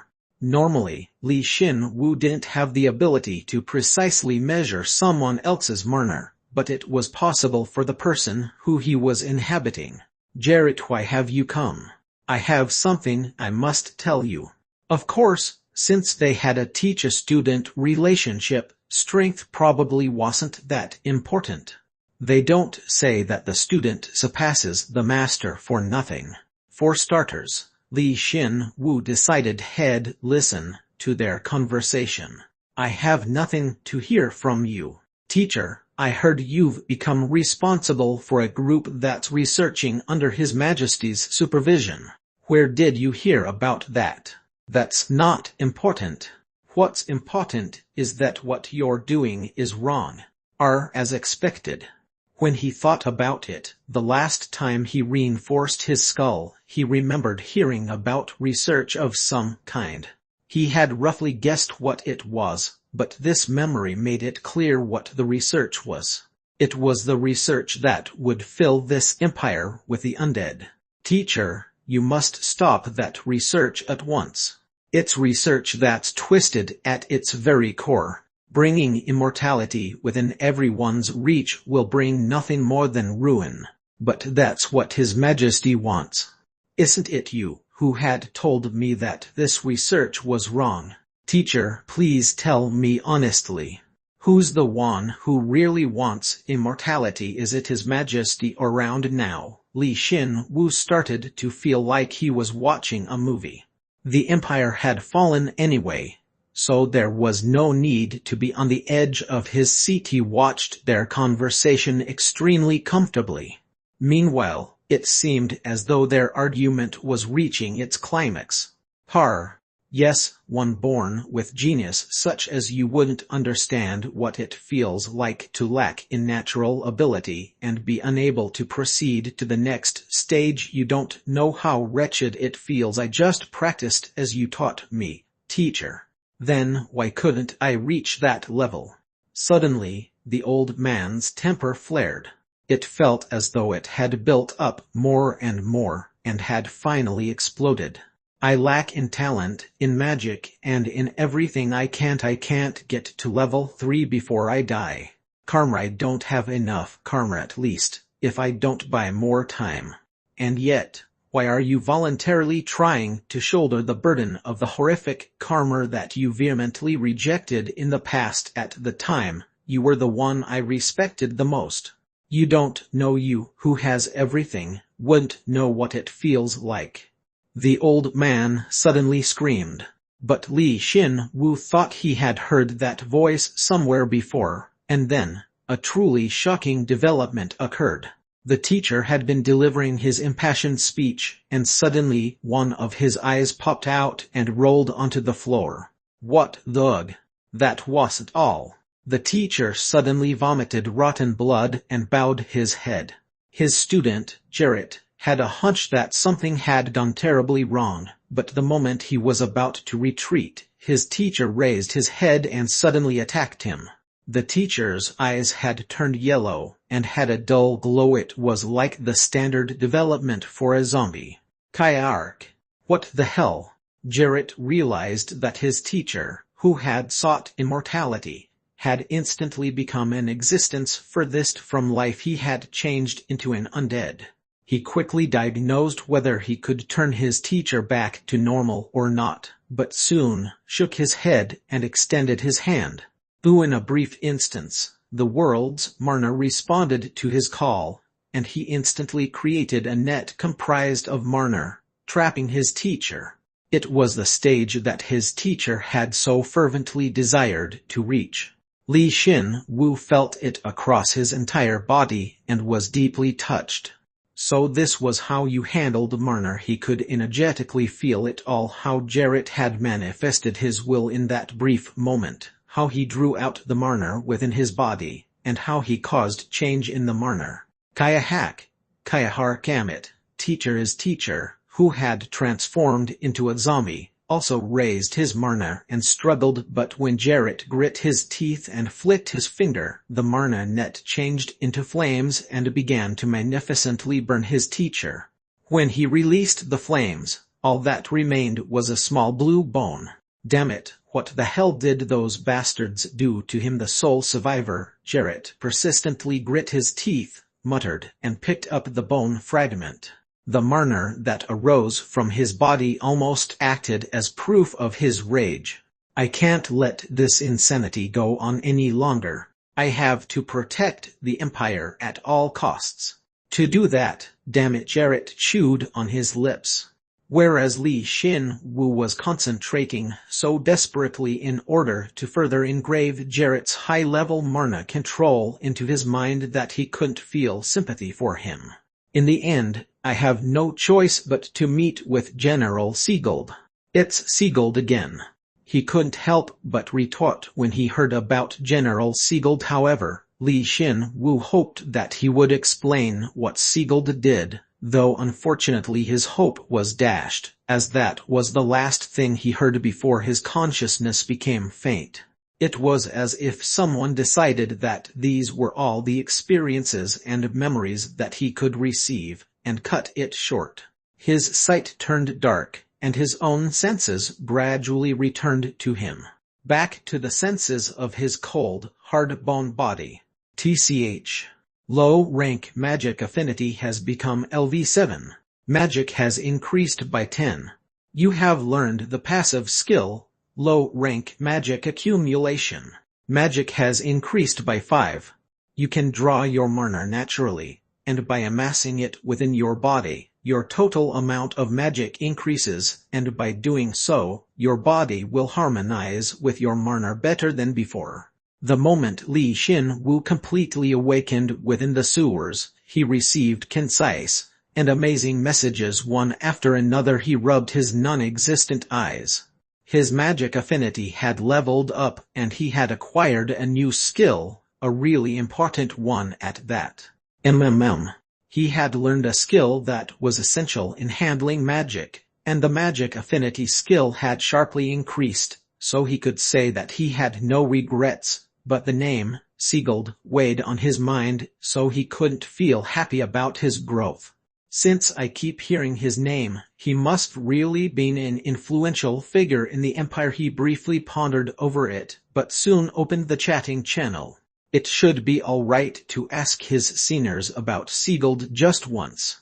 He was famous enough for the skeletons to say his name in their death throes, so there should be someone amongst them that knew who he was.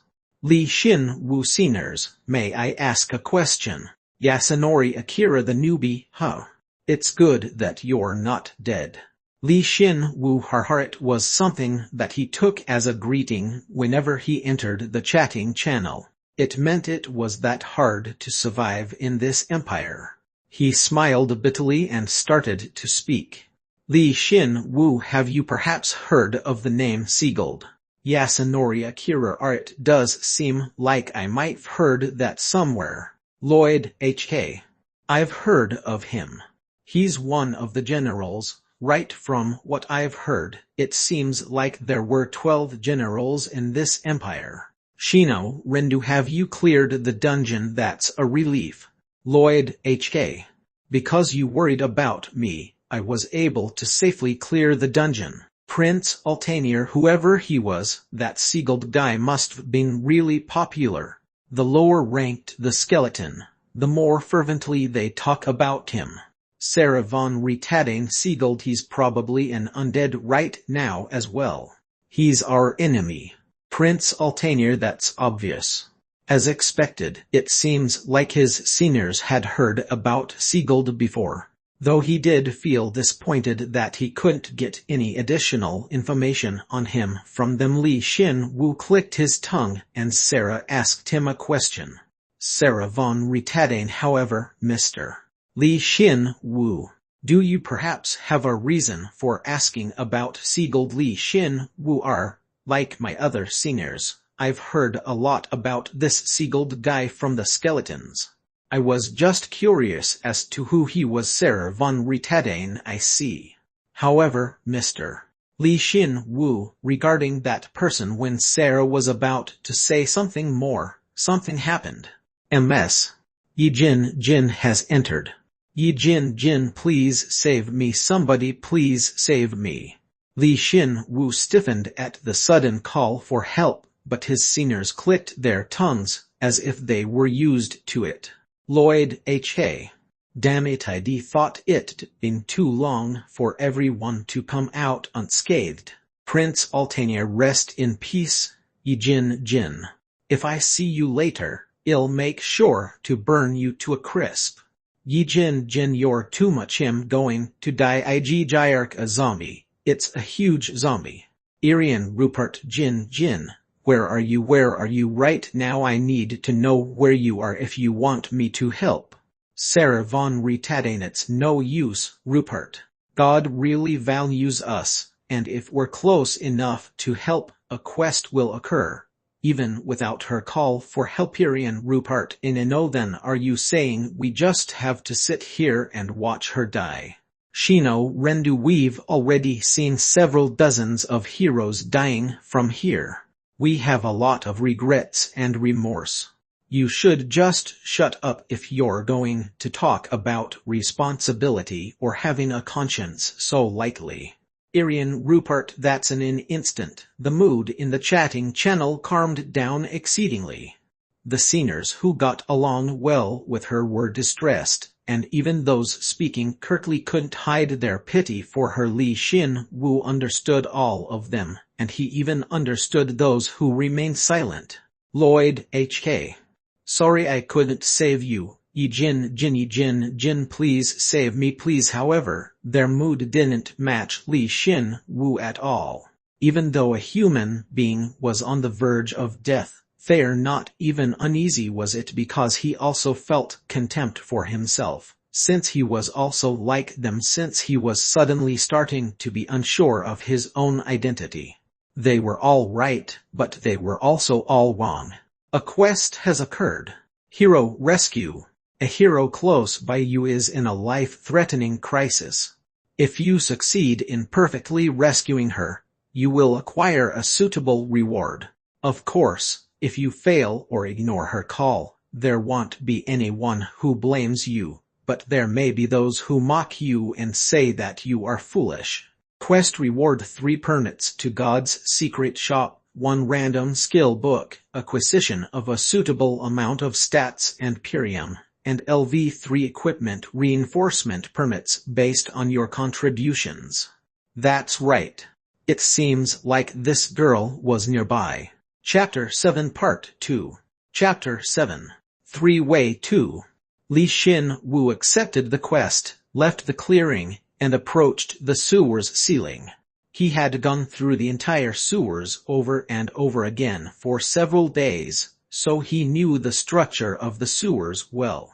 There were other ways besides the official entrance to get into the dungeon, so the opposite was also true.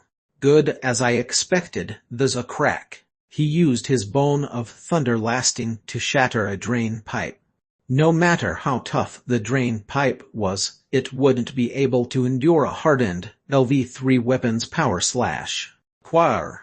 A heap of dirt spilled out and fell, but Li Xin Wu didn't let it bother him. It had been a long time since these sewers had lost their original purpose. He wasn't going to complain just because of some dirt.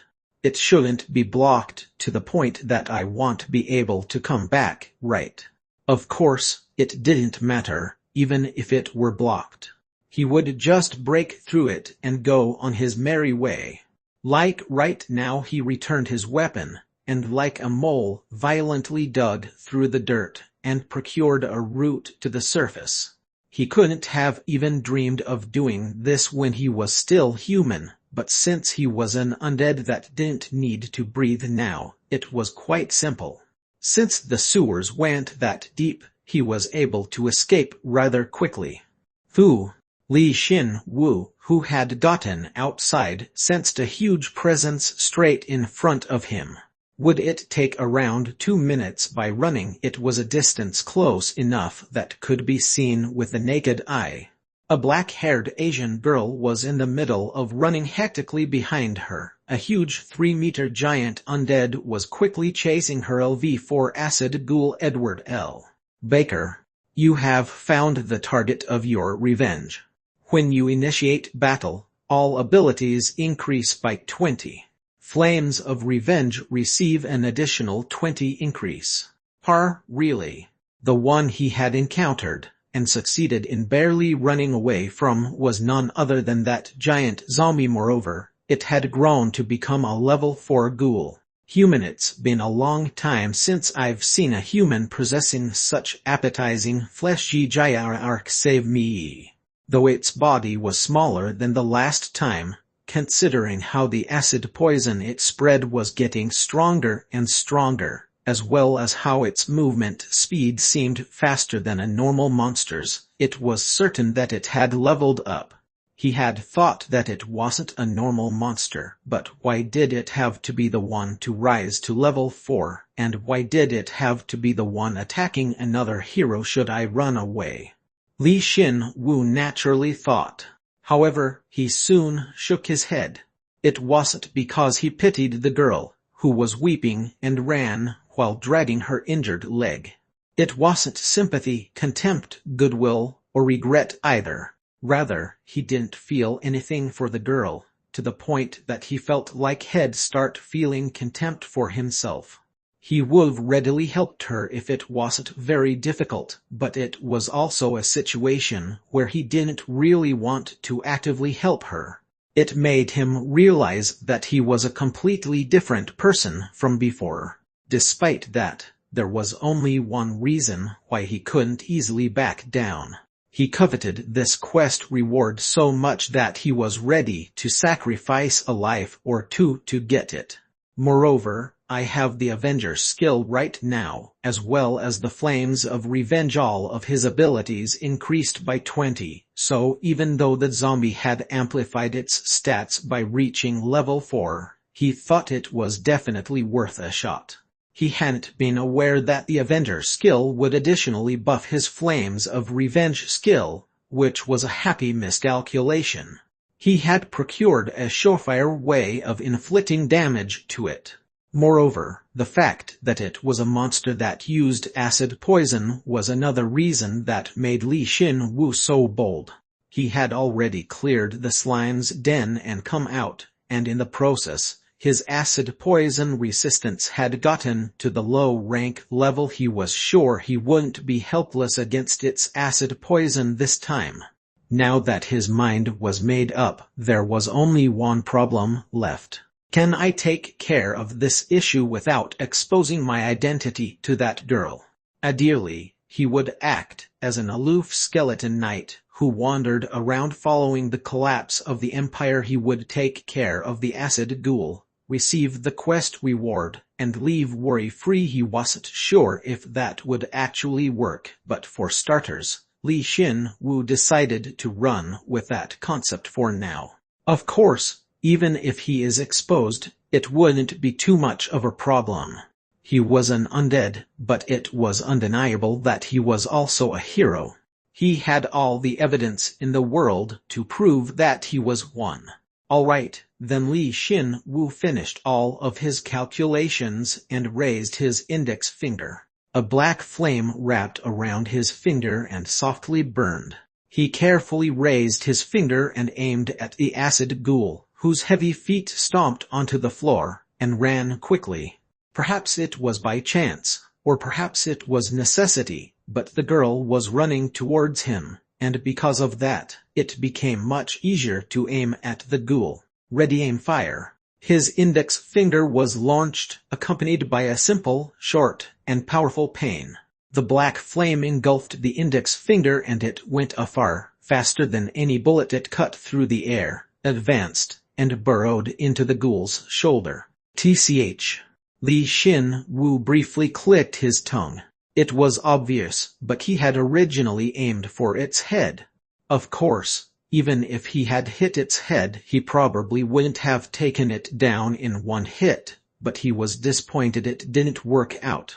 You Wu aren't undead, but that attack just now while Li Xin Wu was busy complaining. The ghoul, as well as the girl, inspected him.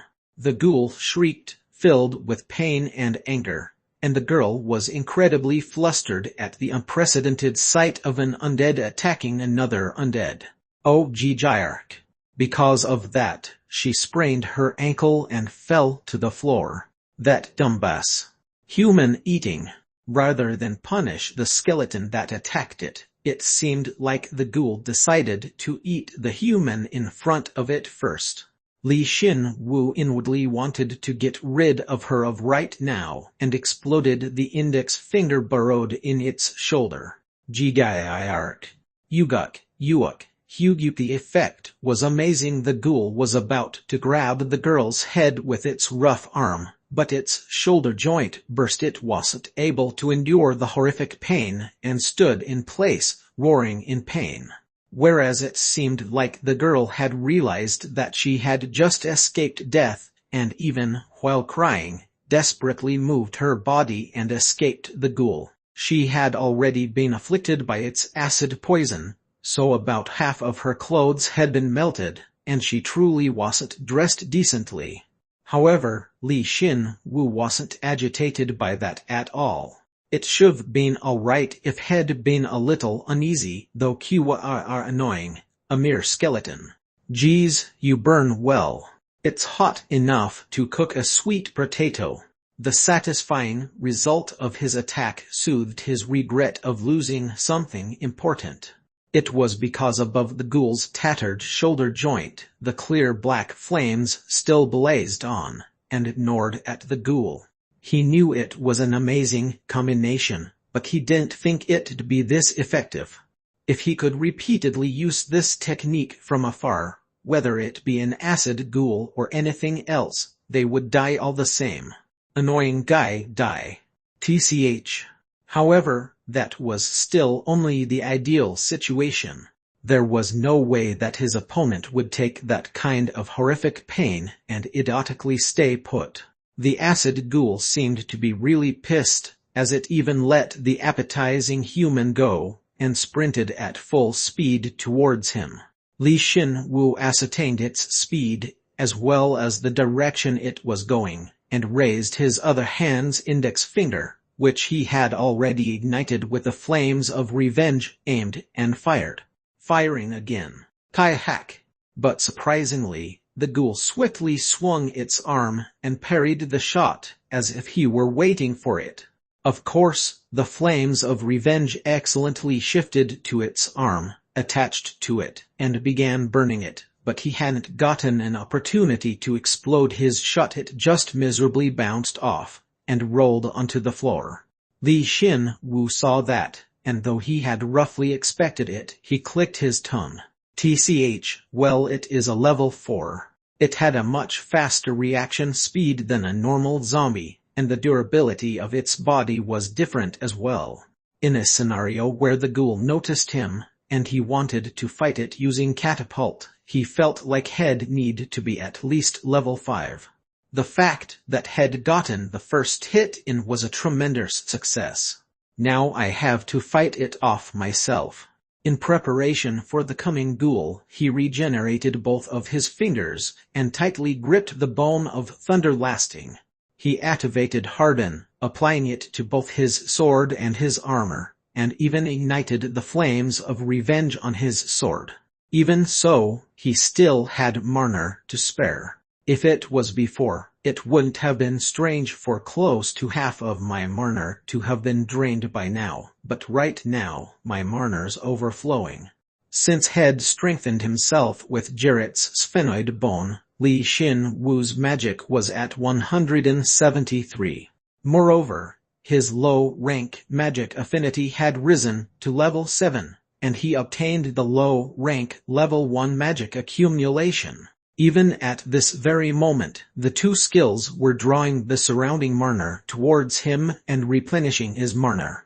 So at least in terms of mana, there was a world of difference between him today and him yesterday. You are exposed to the acid duel's strengthened acid poison. Low-rank acid resistance is mitigating the damage. I'll crush you, skeleton. While he was busy preparing for the battle, the ghoul had gotten really close. Its acid poison had become even more fearsome than before, and Li Xin Wu, feeling as though his entire body would be melted away, had attacked first.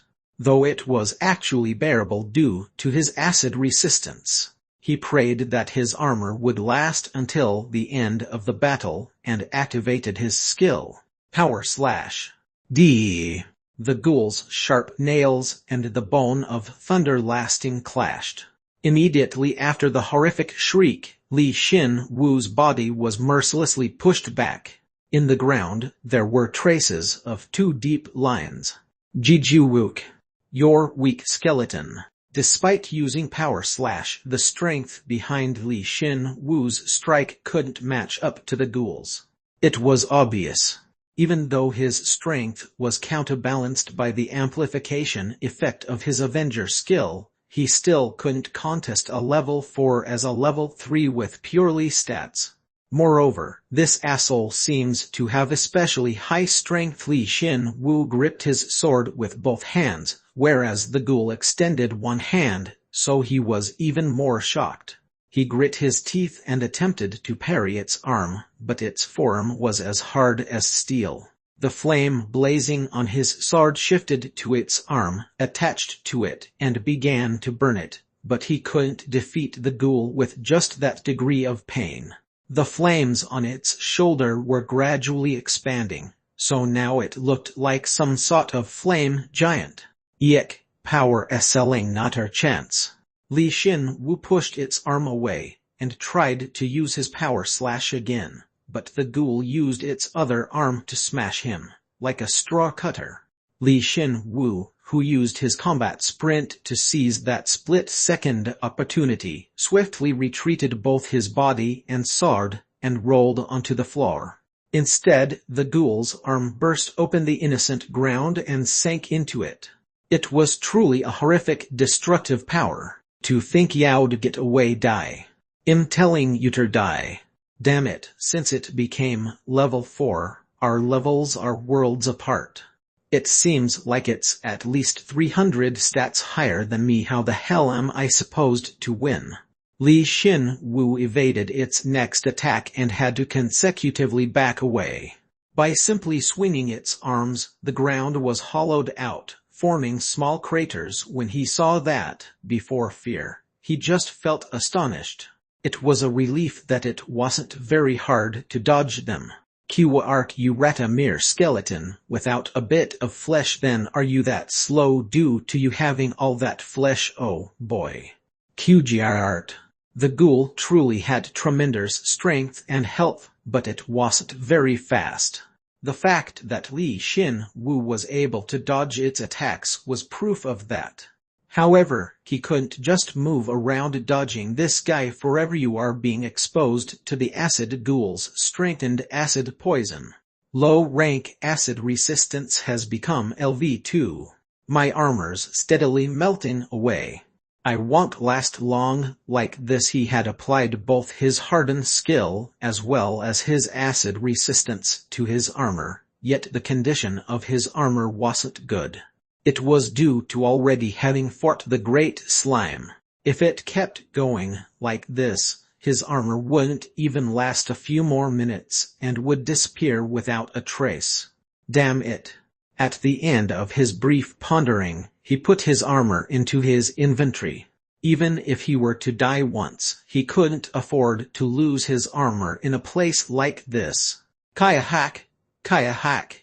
The ghoul saw Li Xin Wu equip his armor, and even as its hands consecutively floundered in the air, it laughed. Though he didn't know what it was so happy about, the ghoul's body was being gradually burned by the flames of revenge. He didn't know if the ghoul realized that it was in the exact same position as he was. Now it's become us both having time bombs set up, and we're just waiting for whoever's time bomb goes off first. Li Xin Wu, even while furrowing his non-existent brow, decided to make his next move. It was none other than himself who made up his mind to finish this quest, even if he had to risk his life to do so. This was the time to stake his life. Even though he knew its body was damn tough, or that it was extremely strong, he needed to get one hit in with his sword quang. Jigiak. Something forcefully hit the acid ghoul, causing it to miserably roll onto the floor. Li Xin Wu, who had charged at it, stiffened in place. "I'll help you." The one who had struck the acid ghoul and appeared in its place was a skeleton horse, and it spoke with eyes ablaze with blue goblin fire. Its voice was neither low nor high, but simply just a charming, beautiful voice. The skeleton horse spoke in that beautiful voice, so he thought there was a considerable disparity between them, but when he thought about it, he wasn't in much of a different situation. "To think there'd be another undead hero like me, it's really nice to meet you."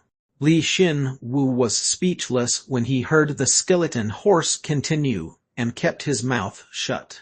He had, at some point, heard about a skeleton horse in the chatting channel, a horse that just kept running within the confines of the underground empire, and the stories regarding the skeleton horse had coursed through his head. Yeah, his sinners were right.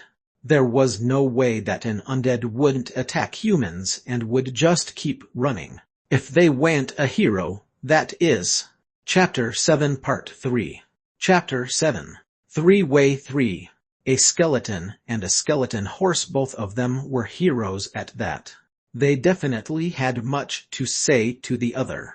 What the hell did you ask God for? Or were you perhaps a horse to start, etc. However, it wasn't the best situation for them to introduce themselves.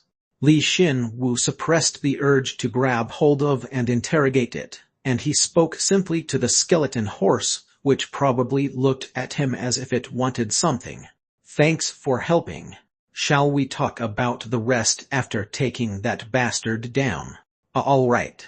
The skeleton horse's reply seemed slightly anxious, but he didn't have time to be concerned about that. Right now, the only thing Li Xin Wu was sure about was that the skeleton horse had equal strength to the ghoul, such that it could ram into it and send it flying. There wasn't a more dependable ally than a level 4. Kuga again. "You're nothing but bones." Meanwhile, the ghoul, which had rolled onto the ground from the skeleton horse's kick, realized the identity of its attacker, and seemed to become extremely angry. However, the moment its temper flared, and it tried to upright its body, Li Xin Wu used his catapult. His index finger flew and burrowed deep into the ghoul's forearm. Right as the ghoul opened its eyes wide, the finger exploded. "Go now, attack." Kak Li Xin Wu aimed for the moment the ghoul rolled onto the floor again, and activated his combat sprint, quickly advancing towards it. Through his self-destruct, about half of its forearm was severed, and he followed up by striking its other half with his bone of thunder lasting. It was a power slash backed by bursting thunder. It looked akin to a blue streak of lightning. Critical hit. QARC. No matter how far apart their levels, the ghoul wouldn't come out unscathed after receiving a catapult, self-destruct, and the following power slash. As soon as its tough and sturdy forearm rolled onto the floor, it screamed awfully. "Eek, die." The skeleton horse rushed over and kicked it once again. It didn't seem like it had used a skill, but since it had rushed over frighteningly quickly, despite the short distance, its attack power was considerable. Just why is it so clumsy? Li Xin Wu had consumed countless skeleton and monster bones, leveled up, and gained their combat abilities, so from his point of view, the skeleton horse moved crudely, even when considering the difference in species. Moreover, after its preemptive attack, it looked distressed as the acid ghoul's blood splattered, which was mixed with acid poison. He definitely looked like a newbie. Wait, high-leveled heroes could be newbies. Moreover, since there's no way that it used to be a horse, it may be natural that it hasn't gotten used to its body yet. He decided he would calmly talk this over after the battle's conclusion. In any case, toppling the acid ghoul was his top priority. Li Xin Wu yelled at the skeleton horse, which was going for another attack even while suffering from the ghoul's acid poison. Stay back for now, unless you have a skill or equipment that repels acid poison. But him not telling you to run away. When I ask you, attack him then. It. Fortunately, the skeleton horse meekly obeyed Li Xin Wu and retreated. He wouldn't have an answer if someone unskilled decided to be stubborn, but it seemed like he had avoided the worst-case scenario. You ridiculous bastards, I'll crush you into powder. Right then, the ghoul stood up. It gripped its severed arm with its other hand and dangerously swung it. Whenever it swung it, a thicker acid poison spread out. It was mixed with the blazing flames on its entire body, so it gave off a smoky smell. You have been intensively exposed to the acid ghoul's strengthened acid poison. Though low-rank acid resistance is lessening the damage, it seems like it is not very effective. Yeah, I'll cut off your other arm for you soon. A mere feeble skeleton. Even while saying that, the ghoul seemed to regard Li Xin Wu as a much more dangerous opponent than his exterior appearance might suggest, and moved warily. To the point that he felt as though its combat experience when it was alive was immense, especially because it swung its arm as a weapon, and stayed a reasonable distance away. However, thinking like that was a miscalculation. It aimed for that split second where Li Xin Wu couldn't move hastily, and shoved the arm in its hand into its gigantic mouth. QR.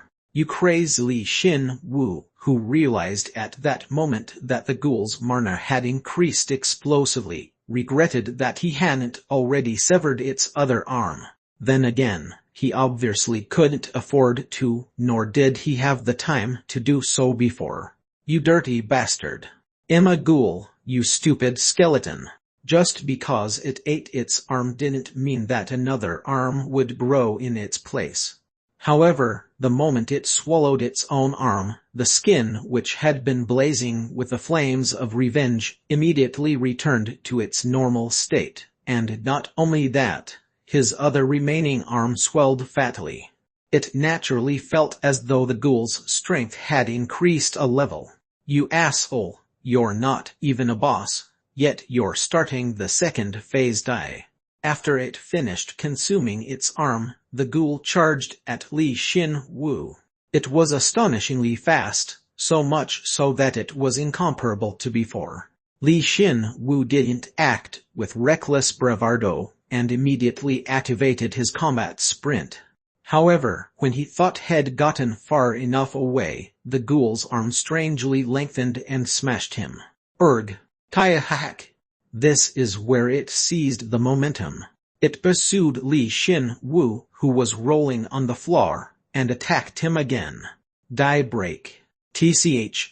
What Li Xin Wu trusted his intuition, and rolled onto the floor, avoiding the ghoul's arm, which it swung like a whip. Though whenever its arm crashed into the ground, the wildly spurting acid poison was indirectly melting his body. Low-rank acid resistance has become LV3. The fact that his low-rank acid resistance, which had risen to low rank just a little while ago, was leveling up, proved just how extreme his environment was. However, the situation wasn't great, so he couldn't be happy about the skill leveling up. Li Xin Wu regenerated his body while out of breath and grit his teeth. Maintaining his flames of revenge was continuously taxing his mana, and now he didn't really have much mana to spare. Should I call the skeleton horse now? No, he'll just get even more hurt. Then, it was time to use the method he had been saving to turn the situation around. Li Xin-Wu mentally braced himself again and kicked off the floor.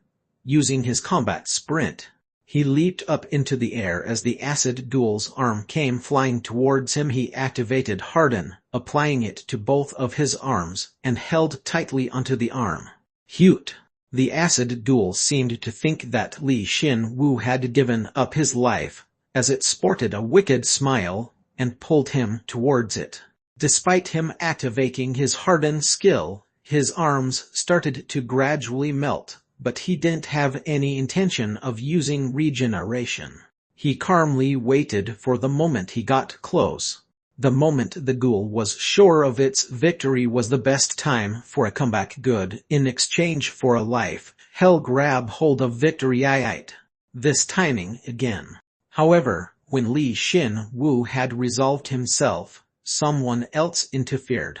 To be exact, a javelin quickly cut through the air and pierced the acid ghoul's arm.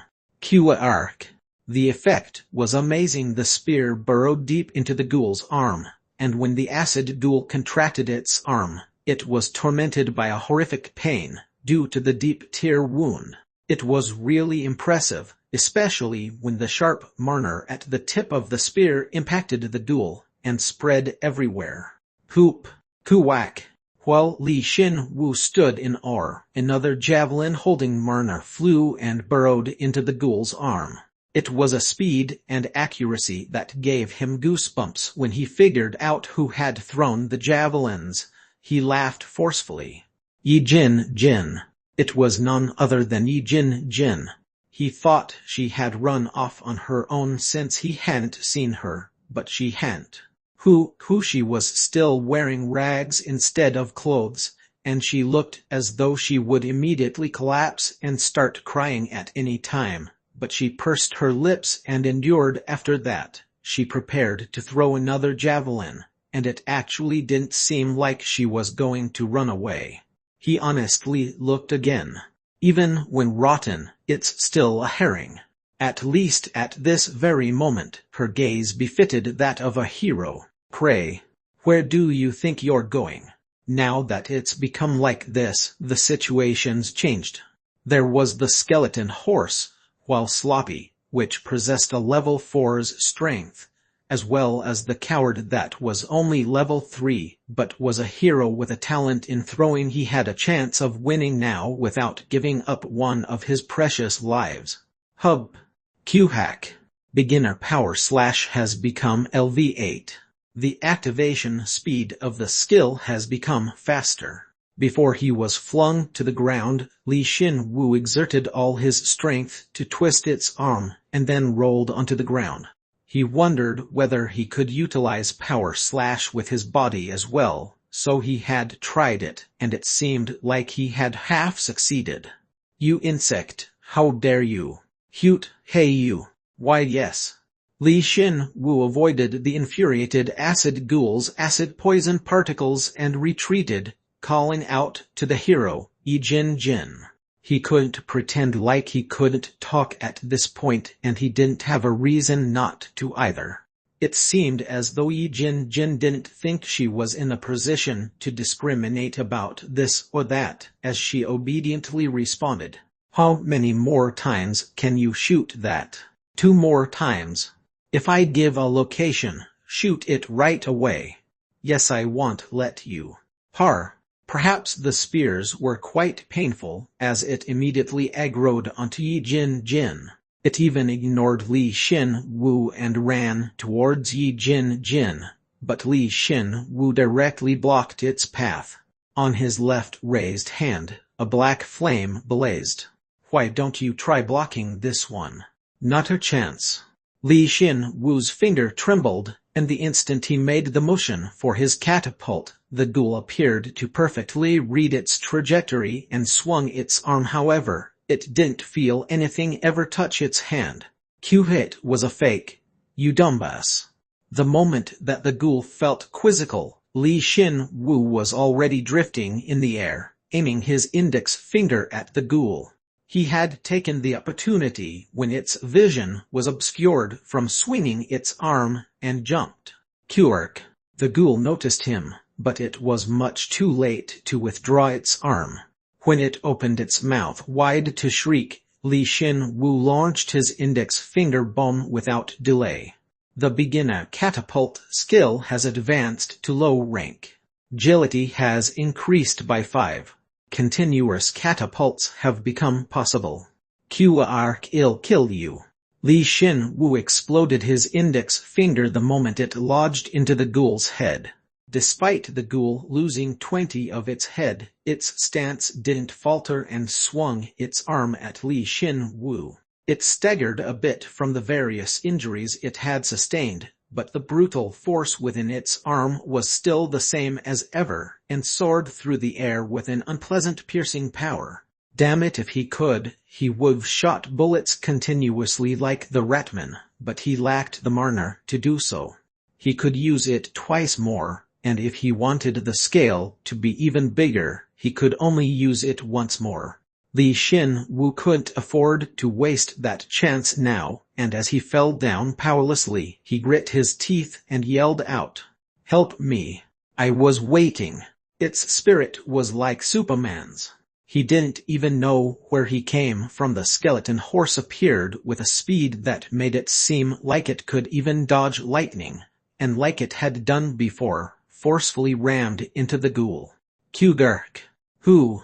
The ghoul, which had aggroed onto Li Xin Wu, foolishly suffered from the same type of attack as before, and rolled onto the floor.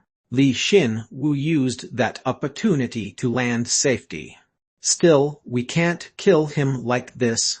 Li Xin Wu put his sword into his inventory, took a deep breath, and scrutinized the acid ghoul. Despite the ghoul experiencing the bone shot wreathed with flames of revenge, the javelin throw, and even the skeleton horse's weighty, full-strength charge attack one after another, it still stood up in the end. Go ahead and rest now. I'll finish this and come back. I came over to help. Sorry. No, you did enough. It had probably been affected by the acid poison when it collided with the ghoul, so its once dignified appearance had definitely lessened quite a bit compared to before. Still, it was worth it. It had not only saved Li Xin Wu's life, but it had created a deadly opening for him. You, over there. My name is Yi Jin Jin. He only hardened his left arm, and as he looked sharply at the ghoul that stumbled as it stood up, called for Yi Jin Jin. She had already taken out another javelin and looked really nervous, but she was already ready to throw the next one. Ready? Yes. Good, then let's go. Li Xin Wu immediately used his combat sprint, kicked off the floor, and charged at the ghoul. At that moment, the ghoul seemed to be making a last-ditch effort, and forcefully spewed its acid poison in all directions. Even while it was under the effects of the flames of revenge, it moved as if unhindered, and Li Xin Wu likewise ignored the acid poison, and charged. His ribs and legs melted, but his hardened left arm was still intact. At the very least, he wouldn't fall before he reached it. Beware. The ghoul looked as though it had lost all reason, and sensitively responded to Li Xin Wu's charge. Its arm dreadfully wriggled and sucked in all the acid poison in the vicinity, and it shot that gathered acid poison directly at Li Xin Wu. It looked as if he had shot a laser beam. Arm. Hub. Even to the very end, the ghoul possessed an attack that he hadn't anticipated. Were all level 4 and up elite monsters like this, but it didn't matter. Yi Jin Jin's preparations were all for a situation like this. Q-hack. As soon as he gave the command, Yi Jin Jin threw her javelin, piercing its arm, and the trajectory of the acid poison twisted significantly. The acid poison spread through the entire area, and the sight of the ground melting away was truly horrific, but the sprinting Li Xin-Wu remained fixed on the ghoul. Li Xin-Wu approached within firing range and briefly yelled, "Head! Heart!" Yi Jin-Jin's spear-throwing technique was almost like a work of art. The instant he had yelled out, her javelin flew sharply like an awl, and burrowed into the ghoul's wide-open mouth, which was facing Li Xin-Wu. It was probably trying to spew out its acid poison through its mouth, but the timely spear throw from Yi Jin stopped it. "Work RBAR. I'll let you eat those bones you hate so much." Li Xin-Wu shoved his left arm into its fixed mouth with all his strength. His hardened arm cut through rotten flesh and muscle. The instant his arm burrowed deep within its head, the ghoul opened its eyes wide and bit down. It had instinctually acted like that, as all it had left were malice and wickedness. Warrior. Self-destruct. And that right there was the moment that Li Xin-Wu had been waiting for. Chapter 7 Part 4. Chapter 7. Three-Way 4. Quarrying. This was the greatest impact Ted experienced since being dropped into the Empire. The sound of the explosion, the shock, and above all, the pressure that struck his entire body. He wasn't able to resist, and Li Xin-Wu rolled rapidly onto the ground. It just hurt, and hurt some more. The moment his arm had been severed, as well as the moment a huge explosion occurred, he felt pain that transcended the limits of his perception. Despite only aiming for the ghoul and activating the skill, it felt as though there were several dozens of holes perforating his body. The low-rank self-destruct skill has become LV2. Magic has increased by 1. The force of the explosion increases. However, he was sure of its effectiveness. The fact that everything above the ghoul's neck had cleanly disappeared from the ghoul's body was proof of that. No, to be exact, it wasn't a corpse yet. Despite it losing its head, it was still alive.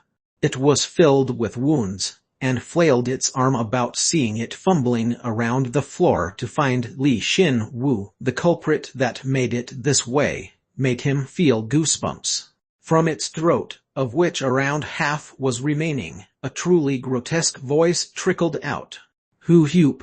However, Li Xin-Wu resolved himself, and when he was about to grip his weapon, the skeleton horse appeared like lightning and struck the ghoul, dropping its front legs onto it. It was so powerful that he thought that this was what Fa's lightning hammer might be like. The ghoul wasn't even able to spread its acid poison, and was stuck in that area, wriggling around a couple of times. In the end, it stopped moving, and the battle was over. You have commanded different individual species and successfully hunted a monster a higher level than you. All stats have increased by 2. Beginner command has become LV7. This is a term that only those who have been saved, not the one who saves, can speak. You have acquired the Savior's Karma token with great success. Strength and magic have increased by 4. You have acquired the active skill, Sacrifice LV1. You have superbly succeeded in executing your revenge. The Beginner Avenger skill has become LV4. When you meet the one who defeated you again, all abilities increase by 30. Was it because the ghoul persistently hung on until the very end despite the message that the party had successfully hunted the ghoul? Li Xin-Wu couldn't believe it and just blankly stood there. However, he did so only briefly. When the ghoul turned into Marner and disappeared, leaving behind the dropped items in its place, reality hit him. None of them had died, and had amazingly defeated the monster. We won. It's all because of you. It was all because you appeared at the right moment that we were able to win so easily. The undead hero and the skeleton horse hero exchanged compliments. Truthfully, they both didn't even have the energy to stand, but while fighting against the ghoul, the ground had become completely covered by the acid poison, so they barely endured, and stood. Thank you very much. Oh, and the last remaining hero cut in. It was none other than Yi Jin, who was dressed in tattered clothing. Of course, Li Xin Wu had indeed saved her, but he hadn't expected her to bow her head in front of an undead and even thank him. It was honestly something he hadn't expected. It was only really possible if one was extremely pure. This was the first time I've realized that there are also good undead in the Empire. Roman 2 was really about to die. Thank you very much for helping me. HM. However, at that time, the skeleton horse tilted its head and then turned its head towards Li Xin Wu and asked, "You weren't the one who was in danger? The quest or whatever definitely said that there was a hero who was in trouble, and when I got here, you were fighting with that ghoul." "No, I also received the quest and came to save her." You came to save me? Wait, just a second. A hero. The misunderstandings that the party had were all meshed together in the same place. Li Xin Wu had roughly grasped the situation, but the skeleton horse and Yi Jin looked as though they couldn't understand what was going on at all. Would they be able to understand each other just by talking? Li Xin Wu sighed and spoke briefly. "Let's talk in a calm and orderly way. Before that, wear some clothes." Clothes. Giarch. Quest complete. You have acquired 50,000 Pirium. Strength has increased by 5, agility by 10, health by 3 and magic by 7. You have acquired 3 permits to God's Secret Shop, the Intermediate Ice Resistance Skill Book, and 5 LV3 Equipment Reinforcement permits. Now this was definitely a quest reward. He had acquired 50,000 Pirium, and secondly, he had gained a total of 25 stats. He had inwardly been looking forward to the skill book, and was disappointed that it was an ice resistance skill book, but even when he considered that, it was truly a shocking reward. To think that both of you were heroes. God just granted your wish, yet you became an undead. Li Xin Wu checked his rewards, and when he sported a satisfied expression, Yi Jin she had safely changed looked on disbelievingly, alternating between the two. The skeleton horse noticed her disbelief and spoke somewhat bitterly. "You probably won't understand what I say, but I don't know what she did to me. I don't know what happened to my brain. Rather than something like supernatural powers or a miracle." He spoke as if he had experienced a taste of something far worse, and Li Xin Wu nodded his head in agreement. Of course, he realized that he was too greedy, but still he hadn't thought that she would just abruptly turn him into a skeleton. It went for the sense of composure that was forced upon him by becoming a skeleton. It would have also been difficult for him to bear.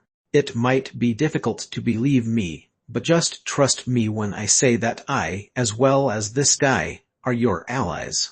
I trust you. If you think about it, it would have been difficult for you to save me at that precise timing had you not been heroes. It's just. Yi Jin wavered, and then quietly added, "It seems like it was really difficult for you." There was no doubt about that, but the meaning differs depending on how it's said. Li Xin Wu was momentarily speechless when he heard Yi Jin's simple, honest, and careful words. He felt slightly, extremely slightly guilty that he had acted in order to receive the reward rather than save this girl. Rather, he felt happy about those emotions. "You're a good kid." "Not really. But what good does it do me? Strength is everything in the Empire. You're the same level as me. I just feel more shameless hearing that." They had already finished their introductions.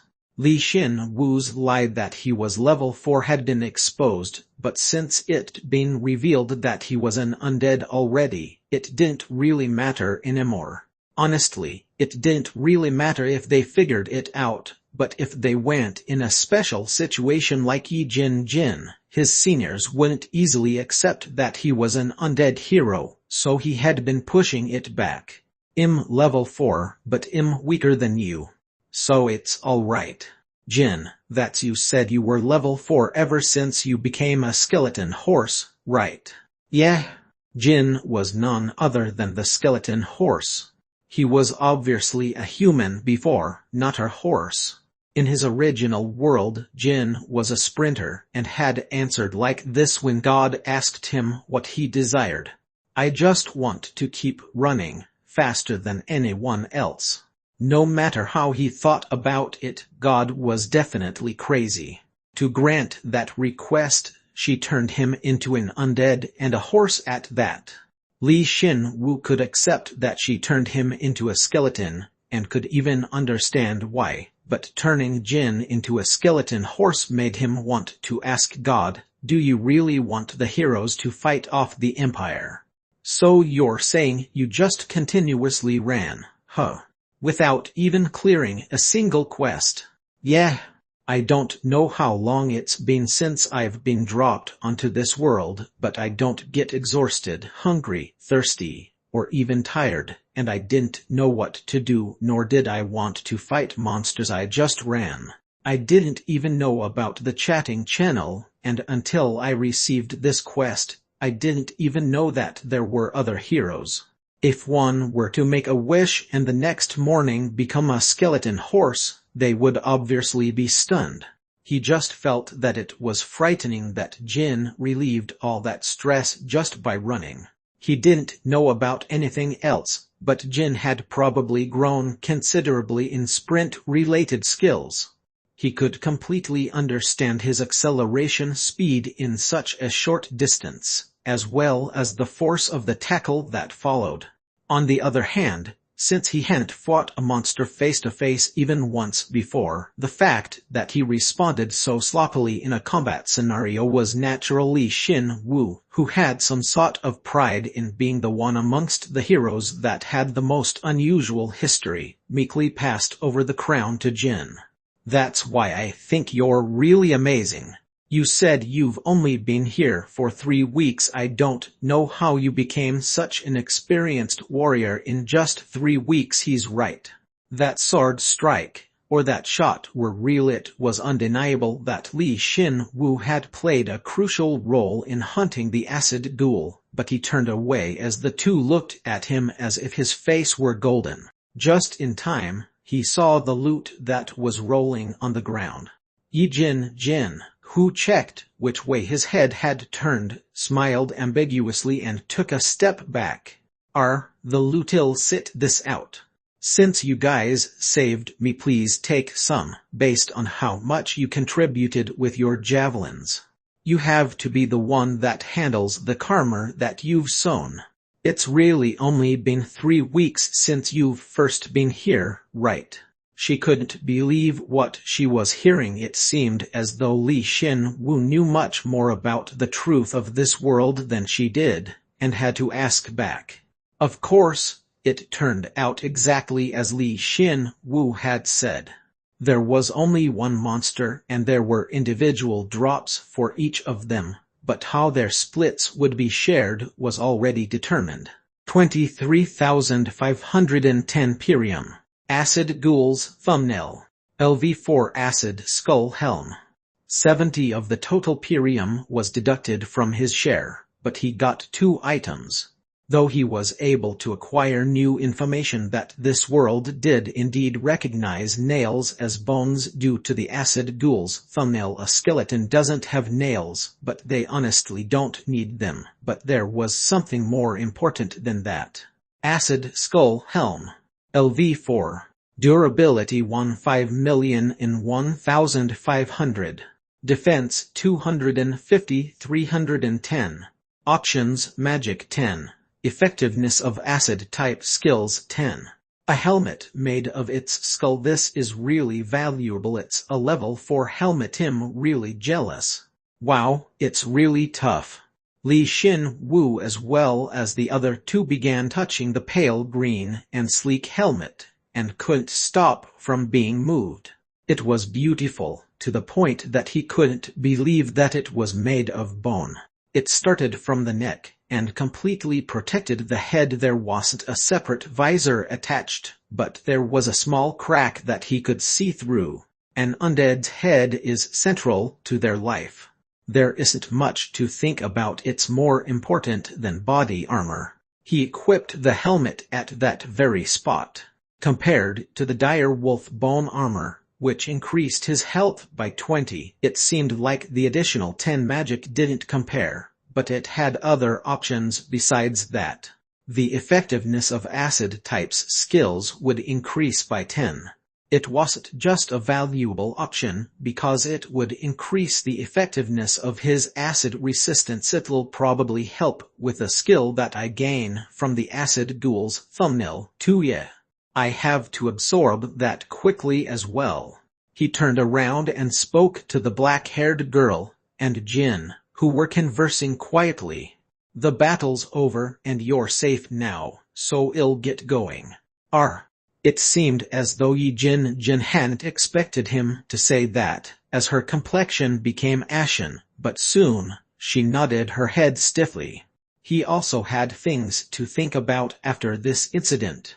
At the very least, he hoped that he wouldn't be negligent during battle or have to roll onto the floor again in the future. Thank you very much for saving my life. I'll probably greet you again in the chatting channel, but let's definitely meet again in the future. Alright, as long as you don't die, we should be able to see each other again. Let's meet again. The skeleton horse, Jin, also said his farewells to Jin. Honestly, Li Xin Wu had somewhat been expecting that. He smiled slightly and turned around. Jin also turned his body in a similar direction. Jin then shouted at them as loud as she could. I'll help you next time. Say that after you get stronger. Li Xin Wu walked quietly until he couldn't see Jin anymore. He was trying to get back to the underground tunnel he had dug up to return to the dungeon. However, before he found the underground tunnel, Li Xin Wu suddenly paused and opened his non-existent mouth. Shall we start talking? Sounds good. Jin, who had been quietly following behind, replied in a beautiful voice that didn't at all match with his exterior appearance.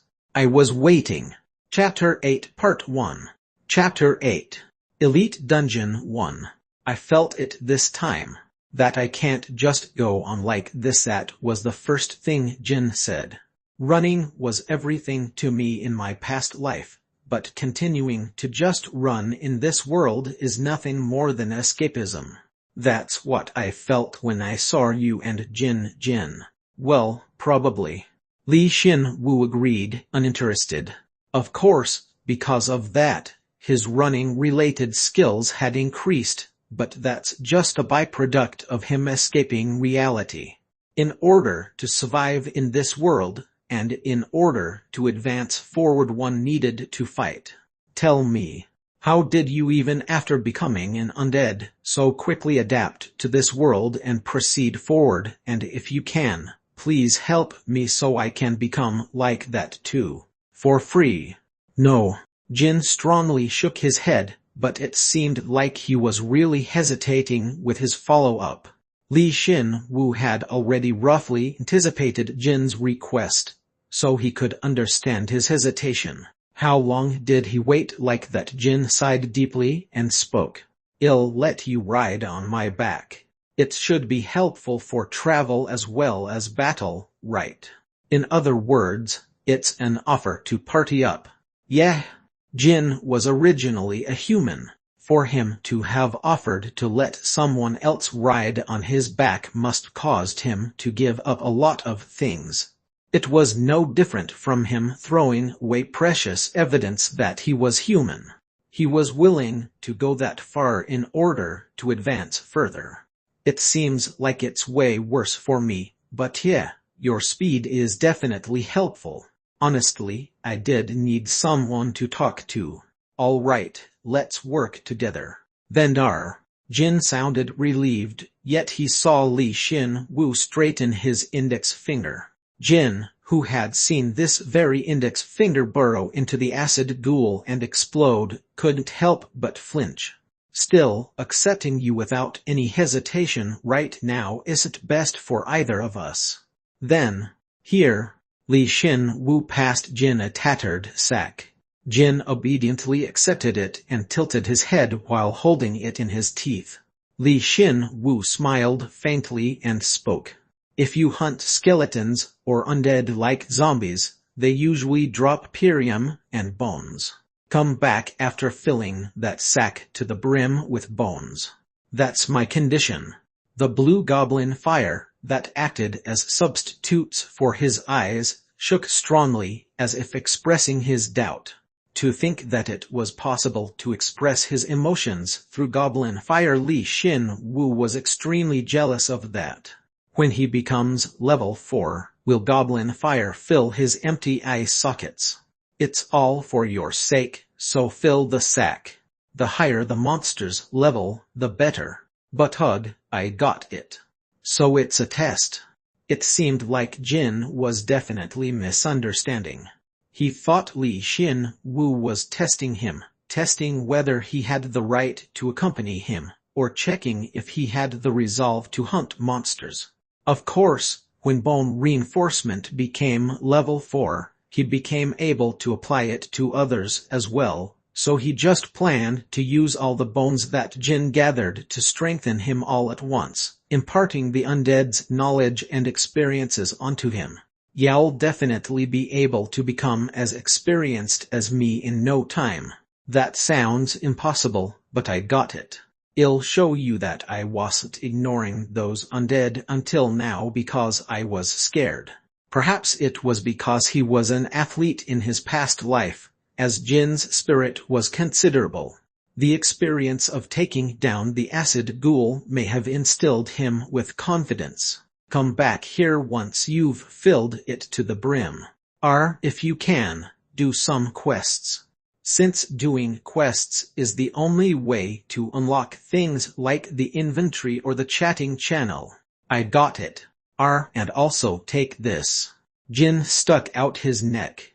There was a small pouch hanging on his neck, and after taking it off, Li Xin Wu found 50,000 perium inside, as well as 5 LV3 equipment reinforcement permits. It's just what I got as the quest reward, but it's useless to me. It's cumbersome, so you take it. It seems like the skill book had already disappeared, as he learned the skill, but it seems like he couldn't do anything with these. Since Li Xin Wu wasn't the type to refuse something offered, he immediately took them. It should be fine to take this in advance, considering what I'm going to do for you in the future. No, it's nothing. It's likely that Jin still wasn't familiar with karma. Li Xin Wu smiled bitterly and shook his head. Since he didn't have a clear understanding of karma, he wouldn't understand, even if Li Xin Wu tried explaining it to him with words. Then get going. If you can, try to get level 2 bones or higher. That'll be good for you, too. No matter how bad I am at fighting, I should be able to take them down if they're level 2. I got it. As soon as I fill the sack, I'll come back. Okay. Jin nodded his head for some time, turned around, and then ran straight forward. His speed was greater than any monsters that he had encountered since being dropped into the Empire. With that speed, even if he were to meet the acid ghoul again, he wouldn't die. In an instant, he was unable to see Jin's appearance, and soon after, Li Xin Wu activated bone reinforcement on the acid ghoul's thumbnail. By sacrificing the acid ghoul's thumbnail, both hands are reinforced. Strength and health have increased by 3 and magic by 5. Absorbing a portion of the acid ghoul's memories and experiences. This seems like the wrong method, Doctor. This isn't it. This test is a failure. We can't stop it. Edward L. Baker. This is the amount of stats was also immense, but when he felt the flowing memories, he felt cold, as if he had just swallowed a block of ice whole. This was a record of their struggle. A record of their struggle to not become undead, so that's how it was. They realized that they wouldn't be able to prevent the curse that ruined the empire, and they researched for a method to not become the undead. However, they failed, and instead they put their hands on poison, and as a result, became a zombie that spurts acid poison. There was something he thought of when talking about poison and zombies.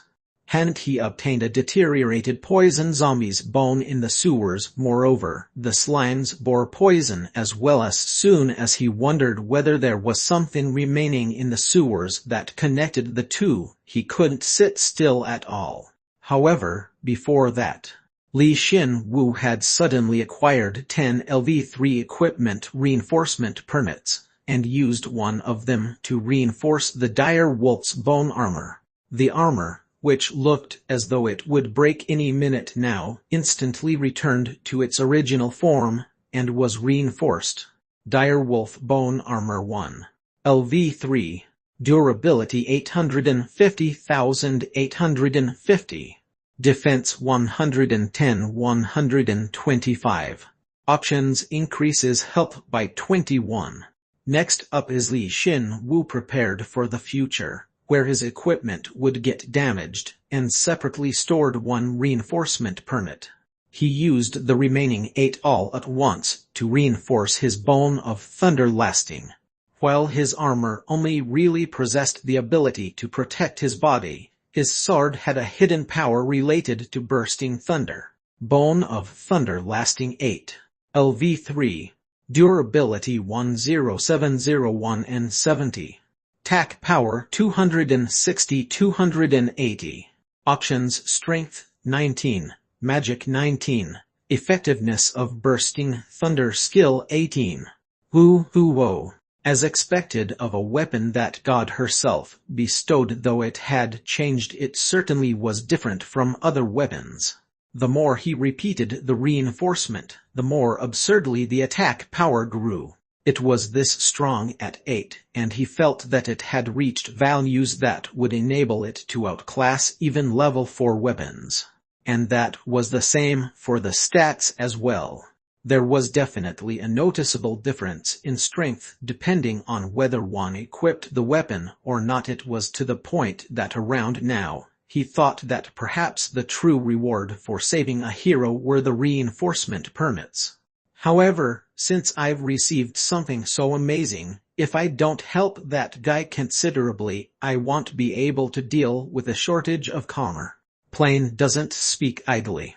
It'll leave a bad taste in my mouth if I'm just on the receiving end.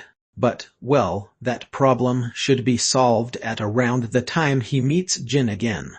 Since he was sure that bone reinforcement's karma wasn't trifling. Anyway, if he doesn't have bone reinforcement, what skill did he get from God? Li Xin-Wu briefly pondered on that subject. It was something he'd realized after being brought into the Empire. Everything had karma, and karma is never something to be taken lightly.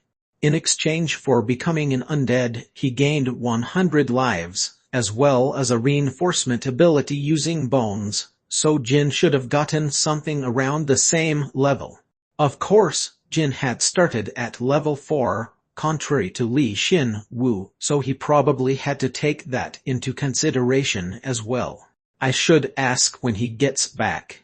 Li Xin-Wu shrugged his shoulders, brushed away thoughts regarding Jin, checked the results of his stats, and swung his sword in the air a few times. He trembled as he felt as though his sword cleaved the air in half, and nodded his head. Even though he knew it was ominous, he couldn't help but mutter like this for the second time. Not afraid of anything anymore, he immediately went into the underground tunnel he had dug and returned to the dungeon. He was able to return more quickly and easily than he had anticipated. You possess the dungeon permit. All stats within the dungeon increase by 15. Now then, let's completely clear the dungeon before Jin comes back. However, as if it were ridiculing his thoughts, the interior of the sewers was extremely silent and dark. Even if there were level 2 slimes crawling around, he trusted that there was nothing unusual going on, but in a different sense, he felt betrayed. Well, this is disappointing. He wanted to familiarize himself with his strengthened body and go wild, but he didn't feel comfortable with that idea at all. However, the instant he thought so and sighed, he saw something glowing in the darkness. It was a sound he'd heard somewhere before. What was it? Before he even organized his thoughts, the dominating sense of danger caused Li Xin-Wu to instinctually dive out of the way. A huge shot hit the ground. Just a little later it emitted a horrific sound. You bastard! After Li Xin-Wu figured out the identity of that shot, he simply smiled bitterly and felt dejected. How could he not? This was a great slime, an enemy that he had risked his life fighting before finding this passageway. LV3 Great Slime. I thought it was the boss before, but now they're just appearing in the passageway wherever. Li Xin-Wu wasn't sure if it knew that he had fought one of its kin before, but after it impacted the ground, it rolled into a ball again, and got ready for another leap. However, compared to when he had first faced the great slime in the clearing, Li Xin-Wu didn't really feel that uneasy. I can see its movements better. It bounced its body quickly and forcefully charged. What's worse, the slime spun midair and was rotating. He hadn't noticed that when he had fought the slime from before. However, now I can. Li Xin-Wu moved nimbly the moment that the slime aimed for him and flew towards him. Combat sprint. It didn't simply enable one to move fast, it would increase the body's reaction speed, albeit for a short time. It felt as if he was the only one moving quickly within the slowed time. One's senses would disappear in the time it would take to say R, but within that time, Li Xin-Wu moved in the best way possible. Hup! He raised his sword, which he had hardened, pointed it at the slime, and with the strength of power slash behind it, precisely slashed the slime. He couldn't even think of fighting it straight up before, but this time, he was doing just that. Of course, the impact of their collision was tremendous, but he could endure it. His strength stat, which rose to 150 after the dungeon bonus, as well as his equipment bonus, enabled him to stand his ground. Ultimately, the slime hadn't inflicted effective damage onto him, and conversely bounced up, colliding with the ceiling. Even though it hadn't been cleaved by his sword strike, the moment the damaged area impacted with the ceiling, a considerable amount of mucus splattered down. Then, an acid mist spread out, but since he had fought the acid ghoul, he didn't even really feel this level of acid poison. That was good. Let's keep going like this. Just now, he felt it. Rather than fighting weaklings to train, it was naturally better to fight monsters equally as strong as him, or even stronger, in order to get stronger much more quickly. Li Xin-Wu saw the great slime repair its wound, as well as its body becoming smaller, and his eyes gleamed, while once more raising his sword.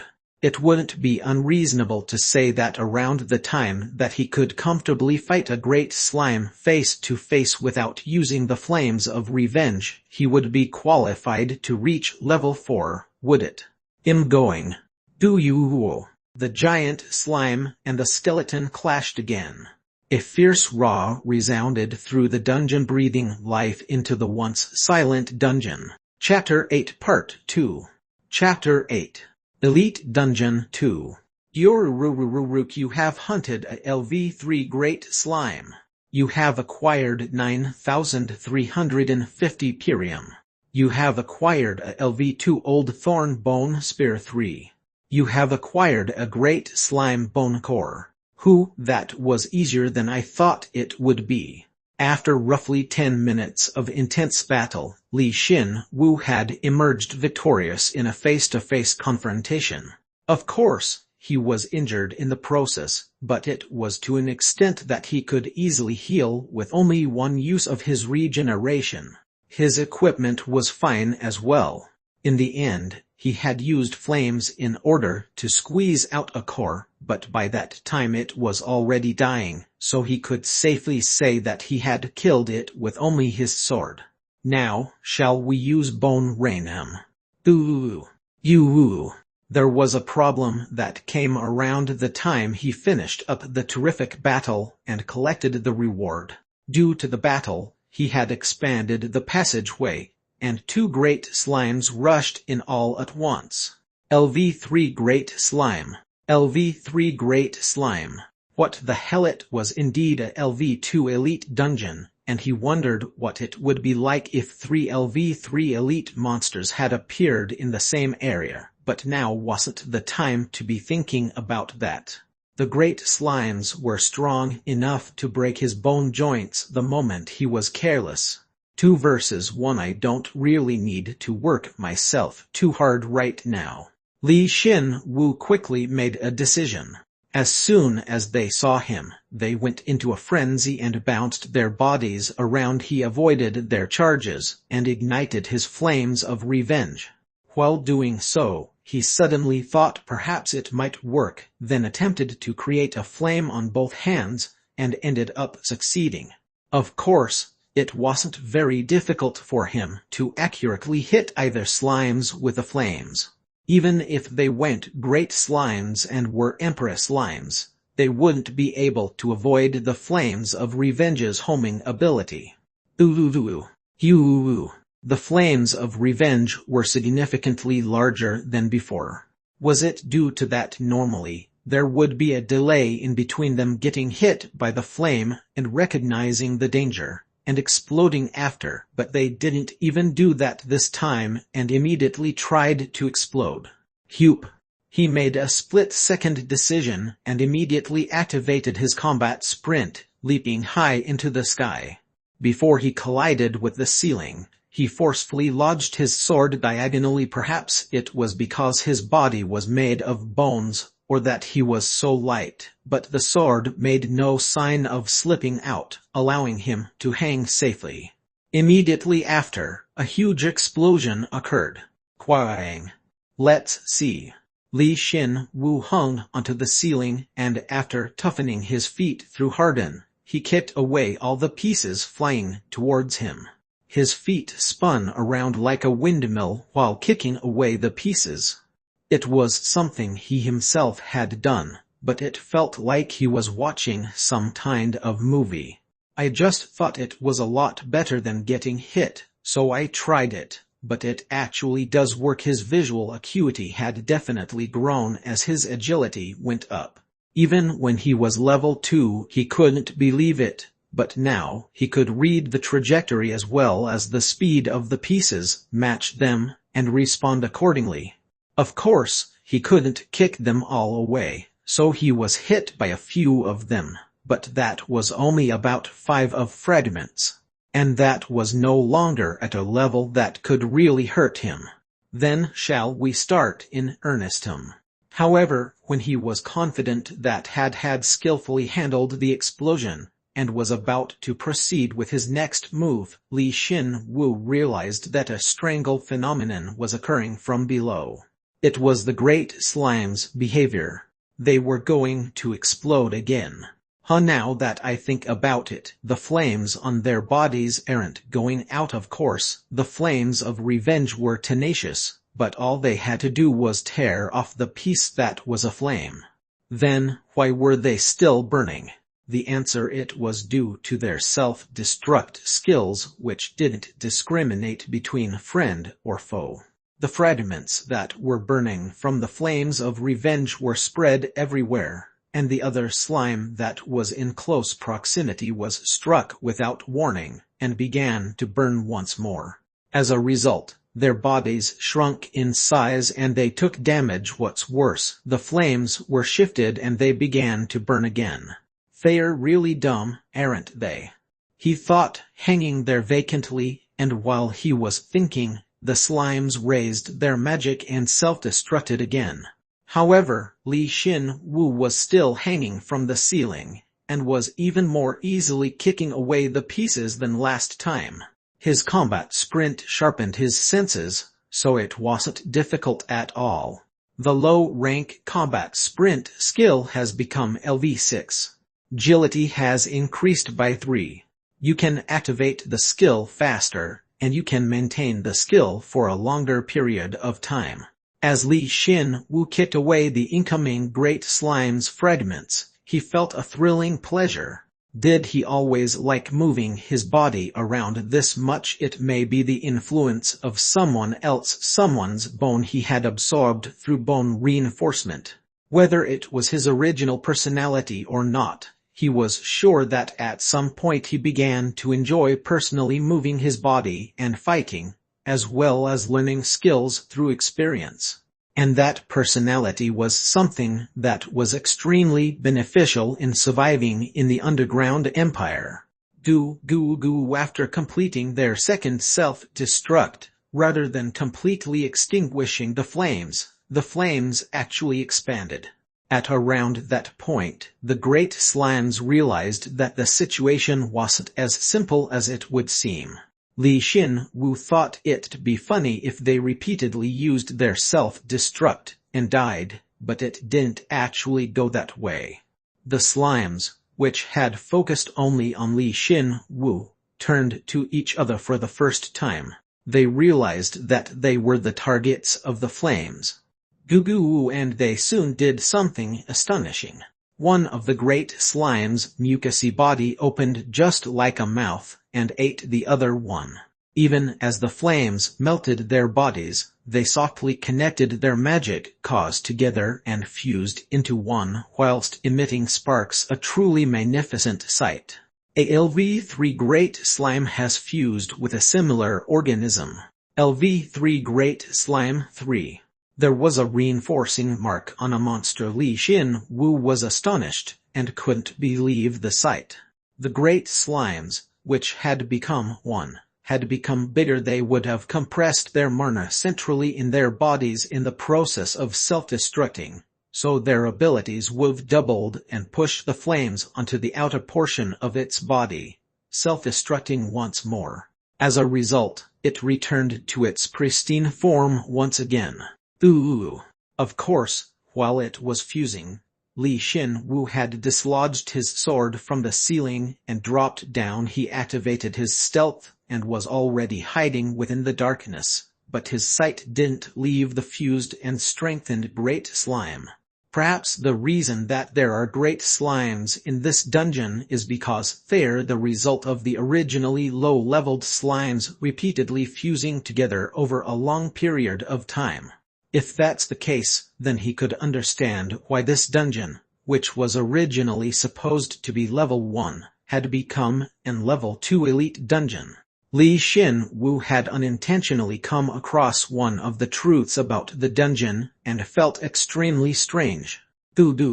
Meanwhile, the Great Slime 3 lost Li Xin Wu and thoroughly searched the passageway while perplexed. Li Xin Wu matched its movements and repeatedly moved back into hiding, so it couldn't easily find him. The slime's senses were so dull that it wouldn't notice him unless he made a huge noise or there was a huge rush of mana.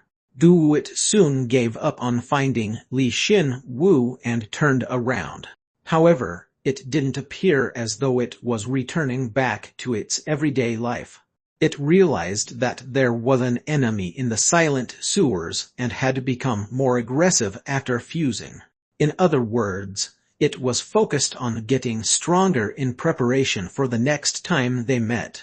This has become interesting. Li Xin-Wu slowly crawled through the dark passageway and felt conflicted as he watched the back of the slime. He already knew that killing it now would be the safest option. However, if it somehow fused with all the slimes inhabiting this dungeon, or even just the great slimes, he wanted to see the result. It might even become a level 4 elite monster like the acid ghoul. Of course, it may not become as strong as the acid ghoul, but in any case, if he let it be, a formidable slime would become even more formidable. The risk of dying would increase by that much, yet Li Xin-Wu couldn't help but want to see a monster like that be born. It'd obviously be dangerous, but the reward should reflect that danger and be considerable as well.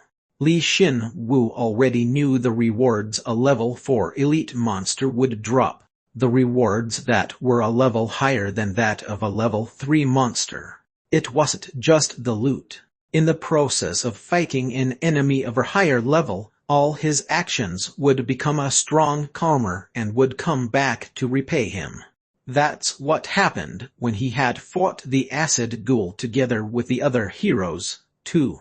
One would get solo rewards if they fight alone, and if fought with others, they'll be rewarded together in this world. Levels were an absolute standard, so by exceeding that very standard, he would obtain a karma that went beyond his imagination, and that would advance his growth beyond the norm.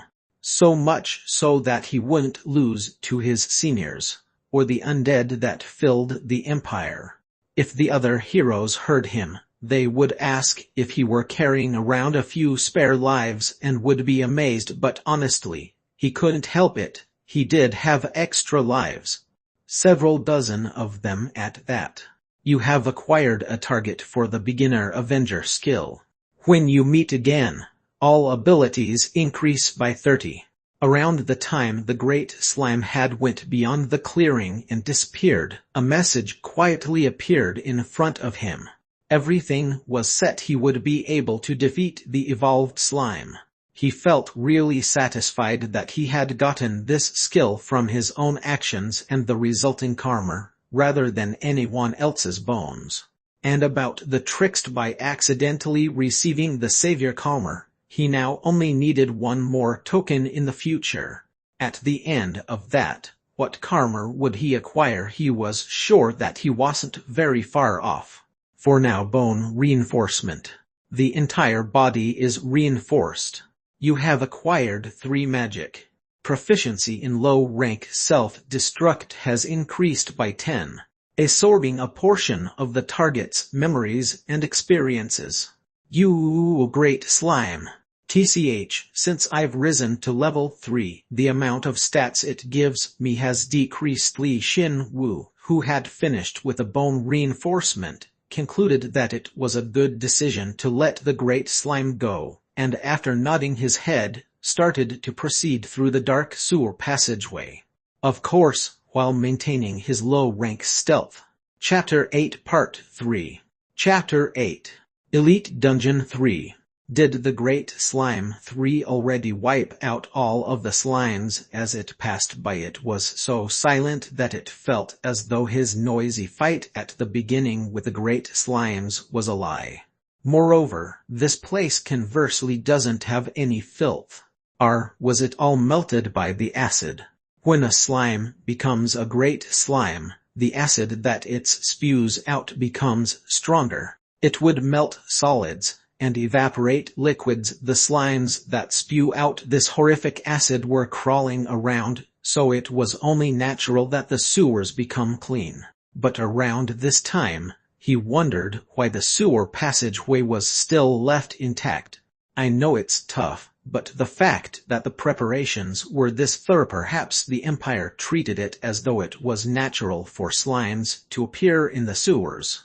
When the Empire flourished, he wondered what it looked like, and suddenly couldn't get it out of his mind. He would probably never know, and he smiled bitterly. That's roughly what he imagined his expression was, and continued to explore. However, While he was exploring, he discovered a crack carved into a portion of the left passageway. When he thoroughly inspected it, he found that the crack was in the shape of a square, and it was a size that could comfortably fit the palm of his hand. And at the center, he saw the traces of hidden Marner. They seemed to be extremely old. Is this perhaps? It looked like a fingerprint scanner that showed up in movies. Li Xin-Wu pondered briefly, but soon placed his hand atop the square.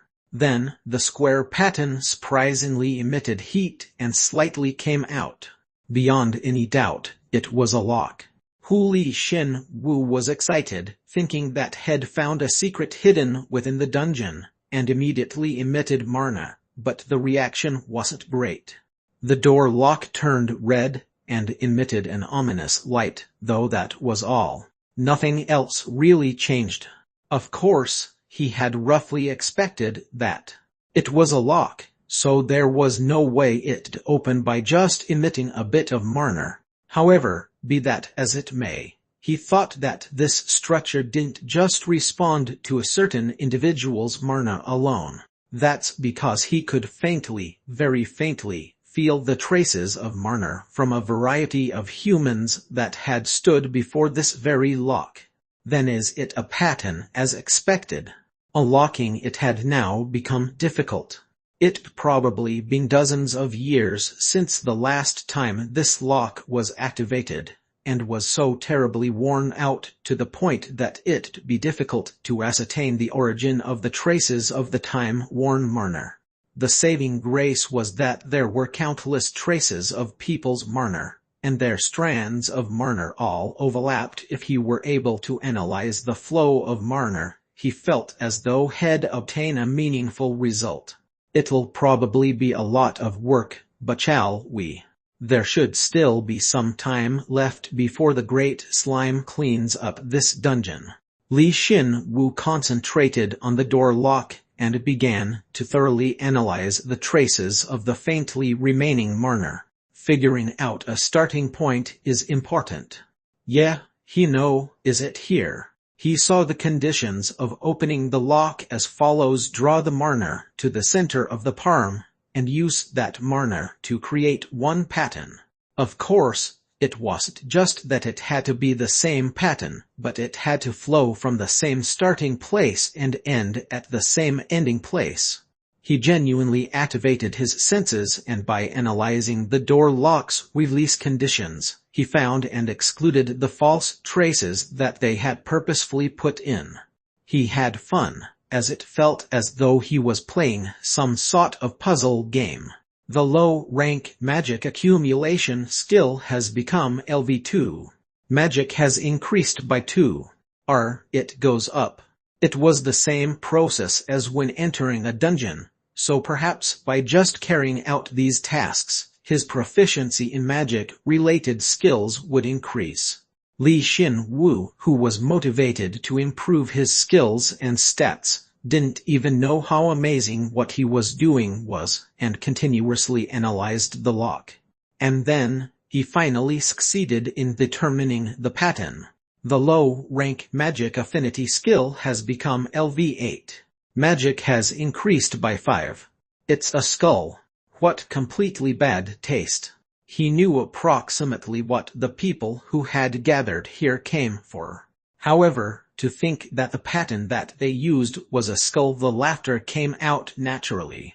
It definitely should have been fairly difficult to get through, though in any case, I just need to find the starting point and the end point now. They had gone so far as to hide it in the sewers, and even maintain thorough security over it, so he probably wouldn't get through scot-free if he got this wrong. Li Xin-Wu took a deep breath and concentrated even harder on the pattern. To be exact, he concentrated on the flow from the traces of Marner that the humans had left behind dozens of years prior. However, there was no way it to be that simple. Damn it, he gritted his teeth. Li Xin-Wu thought he might have been too arrogant to attempt this, as someone who hasn't handled Marner for very long. However, despite that, he couldn't give up at all. In the end, it was pretty much a miracle finding the right pattern. He had no choice but to trust in his talent and concentrate right now. Li Xin concentrated more forcefully on the pattern, even more than when he had taken the National College entrance exam, and at that moment, he miraculously succeeded in grabbing a hold of a faintly remaining flow of mana. It was truly a small trace, but it seemed as though some traces of mana were being absorbed into the pattern. Li Xin could even go as far as to guess the owner of that mana, and he had very briefly assimilated their experiences. It was none other than the magician, Jarrett, who had burnt and killed his zombified teacher. Wait, it's the opposite. Since it was a trace from Jarrett, I was able to recognize it. I also experienced sharing a body with him as well, and more importantly, the fact that Jarrett came here means that this facility is related to General Siegeld. He knew that Jarrett wanted to meet with General Siegeld from the memories of the bone he had acquired. It was a facility within the interior of the sewers where they performed some kind of research, and Siegeld and Jarrett he couldn't be sure of anything yet. But Li Xin drew a truly persuasive scenario in his head. Then let's uncover what the secret is. Since he had uncovered a trace of the flow of mana, it was easy to find the rest of the traces. In his head, a series of streams of mana were cleanly connected. I got it. He inwardly yelled with delight, and placed his hand carefully on the door lock, and after going through the simulations in his head several times and making sure it produced that flow, the slightly black-dyed mana slowly and carefully started to create the pattern of a skull. Eventually, the pattern was completed, and thankfully the door lock didn't become hot. It emitted a delicate blue light, and soon was sucked back into the wall. At that moment, a larger square pattern appeared. It was a door that allowed him to enter the secret room, releasing door lock. It was a miracle he had revived something from several years ago. Part of lost history had been revived due to Li Xin, and it was at that moment that the mana within his body intensified, surged, and exploded. The countless, dormant knowledge fragments and his talent connected, causing a big bang that he couldn't contain. You have acquired the passive skill, Magic Tracking. LV1 magic has increased by 3. Low rank Magic Affinity, low rank Magic Accumulation, and low rank Magic Tracking skills have compounded and evolved. His ability to sense magic, accept it, and track it were all connected into one. A method of more effectively producing mana, circulating it, and utilizing it instinctually rose up into his head. It was something that he couldn't have even dreamed of until now, as well as being absurdly complex and headache-inducing, but it was possible for him now. Li Xin nodded his head and accepted the mysterious feeling. He accumulated the knowledge and applied it. You have acquired the special passive skill, low rank mana bone. LV5 magic has increased by 30. At that moment, mana indiscriminately spread through his body, covered his bones, and caused a fundamental change. Low rank mana bone. LV5 passive. Originally, humans were organisms that did not welcome mana, and through their strong tenacity as well as their talent, they realized a method to harmonize with mana. In order to more perfectly handle the mana that spread throughout the body as it pleased, the mana is accepted, created, and circulated by an imaginary organ that covers the heart. They called it the mana heart. However, you are a skeleton without a heart. So you have done something outrageous and substituted the mana heart with your entire bony body.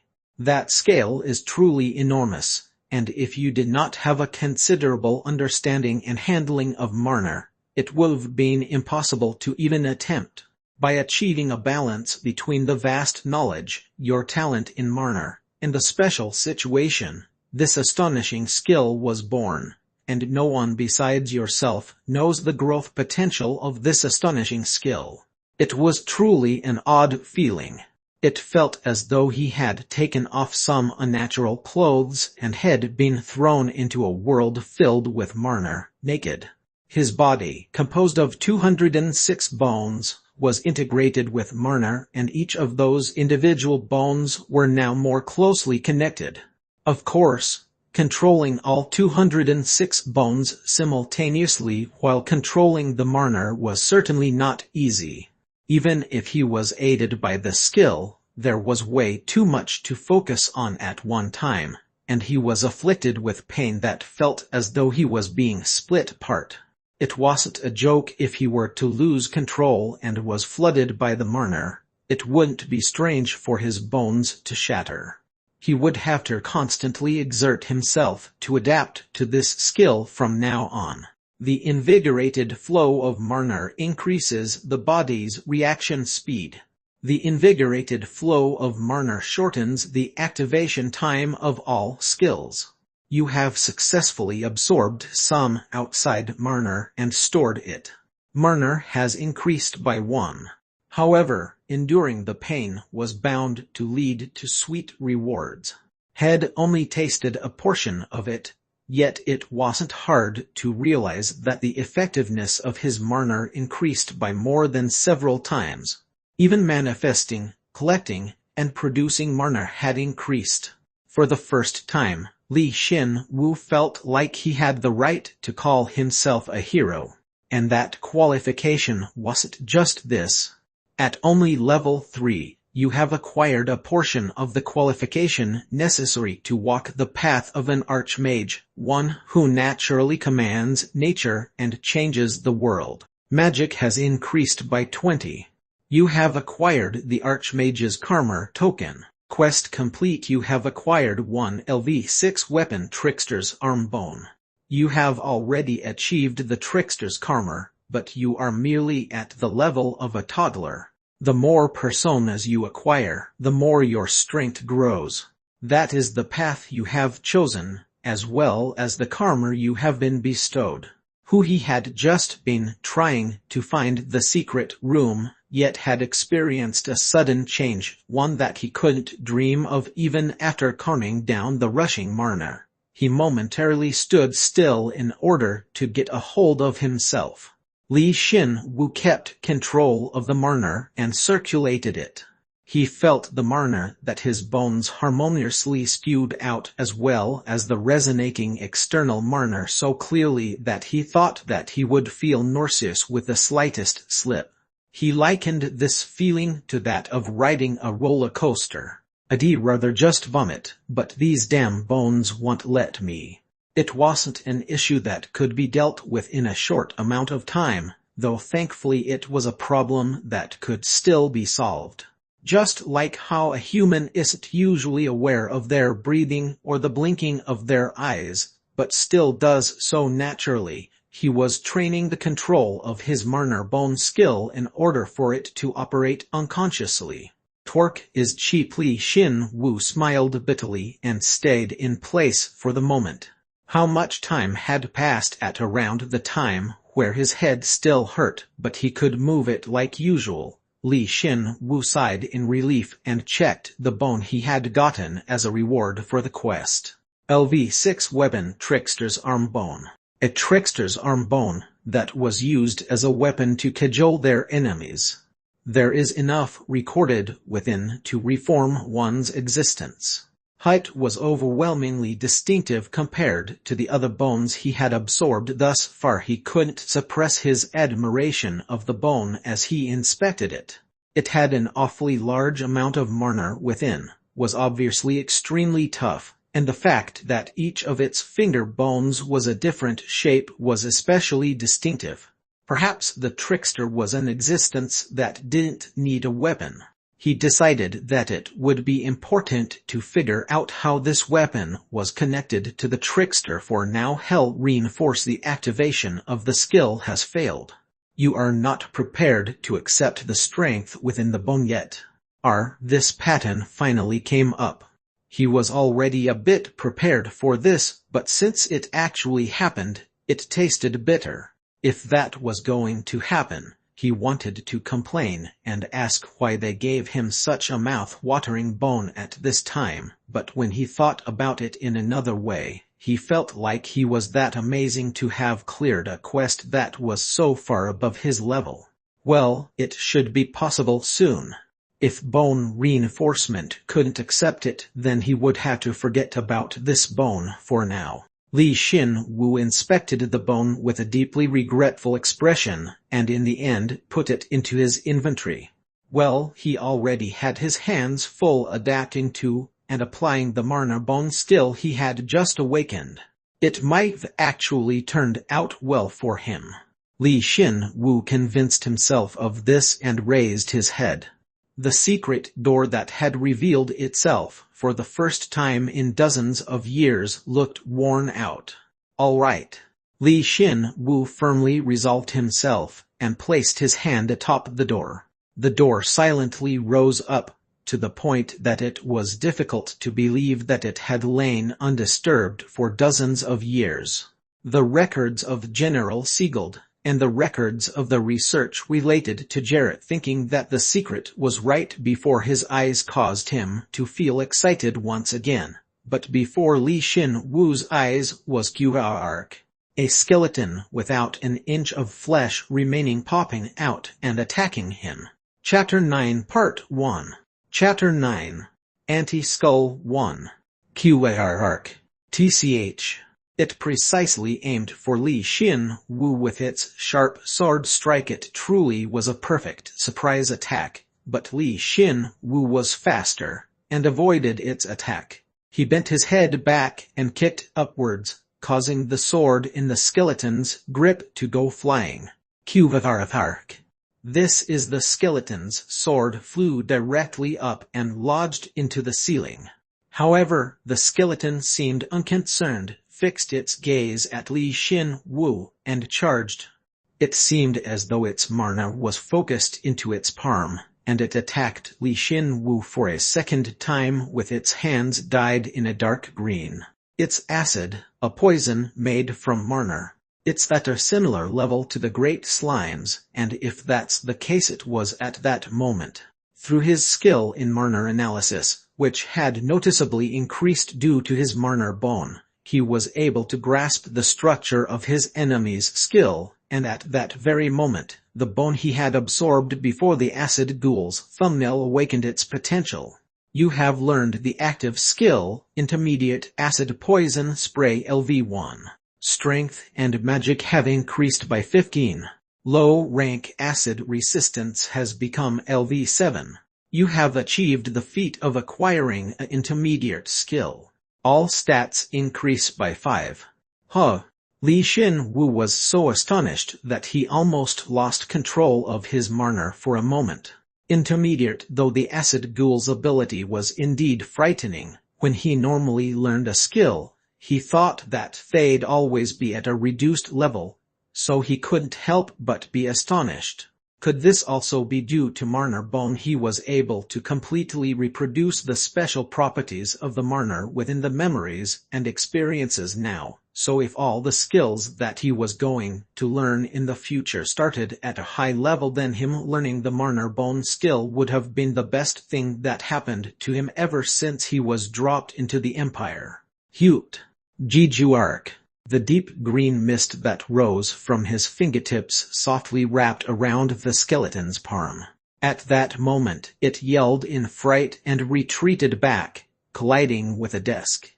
Li Xin-Wu saw a portion of the documents atop the desk melt away from the poison, and freakily yelled out, Hey, calm down. Acid poison, who were you? Fortunately, the skeleton stopped when Li Xin-Wu spoke. No, perhaps it regained feeling after seeing him use acid poison. Honestly, it was good regardless. His top priority was to calm it down if he wanted to preserve these precious documents and prevent further damage. One of Jarrett's people. Li Xin-Wu slowly stepped back and led him away from the materials, so that they wouldn't be damaged, and answered him calmly. He had already begun acting by the time he realized that he needed to proceed delicately. and he was able to say the lines most suitable for the situation. Jarrett, his hand poised its strike midair. He had hit the mark.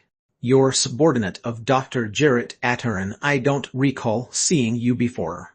Are you part of the guard?" "No, I'm not a guard. If I was, I would've died with you. I came by his request." "Did Dr. Atteran die?" "That's natural, I suppose." The skeleton despaired, and dropped its head. Seeing that, Li Xin-Wu was actually surprised. He had thought he needed to calm it down no matter what, but he didn't think that one line would calm it down. The moment the skeleton got a hold of itself, a message appeared in front of Li Xin-Wu. "The acting skill has become LV5.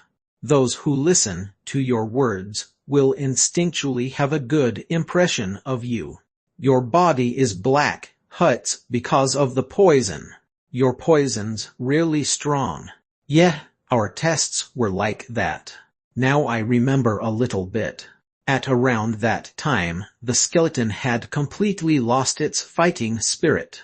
It inspected Li Xin-Wu, and when it subsequently turned to look at its own body, which was likewise composed of only bones, it muttered miserably. "Our test ultimately failed.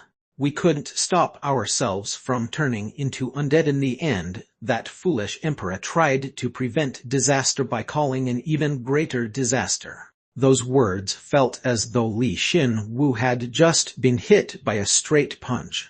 It had clearly recognized that it was an undead, and was also aware of the passage of time. Was this perhaps an effect caused by them performing tests within the sewers? If that's true, then in the Empire Li Xin-Wu did his best to conceal his astonishment no matter what, and replied to the skeleton. "However, you're better off than the guys outside. Since the guys outside have lost their reason and are going wild. Is it a half-success? Come in, comrade. If I think about it, you, who knows the code for the anti-skull, can't be my enemy. It seems as though I had also lost my reason until just a little while ago. Since all I did was despair alone from within here." "Thanks. Anti-skull, huh? It definitely had a connection with the skull pattern drawn on the door lock. There was a small chance that it was just a code name, but there was a high chance that it stood for the organization of their group as well." Li Xin-Wu decided to remember that word. "Did you move around by yourself? If not, are you acting based on General Siegold's orders?" "No, I'm acting based on Jarrett's request. I need to collect all the research materials so that it can't be misused." "I see. Those precious materials are spread about in this kind of place. That's certainly an important task." It was really easy to handle the skeleton. Was it because it had just regained its reasoning, or was it due to its memories not being completely intact? If it's not that either, then was it due to his acting skill? If he could handle him as he pleases, then it didn't matter. Li Xin-Wu collected all the materials that remained intact despite the passage of dozens of years. The skeleton even helped him with his task. In the end, he made this request. "There may be some of our comrades still out there. Could you help search for them?" "All right. Since I need to collect all the materials anyway." He was patiently sitting in his seat, and though he really wanted to inspect the materials, the current situation wouldn't allow him to. However, the moment Li Xin-Wu nodded at the skeleton's words, the marner in front of him slightly shook. "A quest has occurred. Those who uphold the spirit of a ruined nation. You have found traces of those who still resist in the Empire, and came in contact with them. No one knows how this attempt will turn out in the future, but what's certain is that it will be an extremely difficult challenge. Quest goal: find and aid the poison skeleton's comrades. Quest reward: 1 permit for God's secret shop, and 1 LV3 medicine. Does this mean that God is interested in this place too? It would be really unconventional as a hero to listen to their circumstances and act without killing them. However, on the contrary, God wouldn't punish him for it and instead encouraged him do so, which was really interesting. Of course, regardless of whether God liked it or not, Li Xin-Wu would act as he pleased. How are you going to deal with all of those? I probably have to store them. Thus something that Jarrett prepared before he died. As expected of Dr. Atarin, Li Xin-Wu and the poison skeleton confirmed that there weren't any more materials inside the room and left the passageway. As he saw the poison skeleton, which had withdrawn its sword, crawl out of the door, he smacked his lips. Shouldn't you move a bit quieter? You don't need to be that careful. The only things in this sewer are just research material slimes. Yeah, they are just slimes, but well, whatever. Li Xin-Wu gave up on trying to convince it. When he thought about it, since he had invested so much time into familiarizing himself with Marner Bone, the great slime should have been far away from him by now. It was probably hectically eating up all the other slimes in the dungeon about now. Now that I think about it, I haven't introduced myself yet. My name is Ugg. I don't remember my name. It isn't just my name.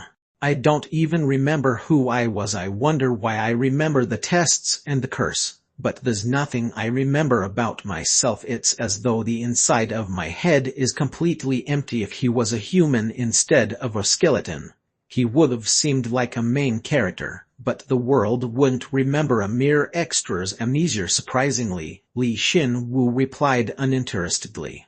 The fact that your head's empty just means that there's a lot you can fill it with from now on. That's head only, said a suitable line head seen from somewhere before, yet it seemed like the skeleton was deeply moved. While he was at it, Li Xin-Wu decided to give him some more service. First, let's give you a name.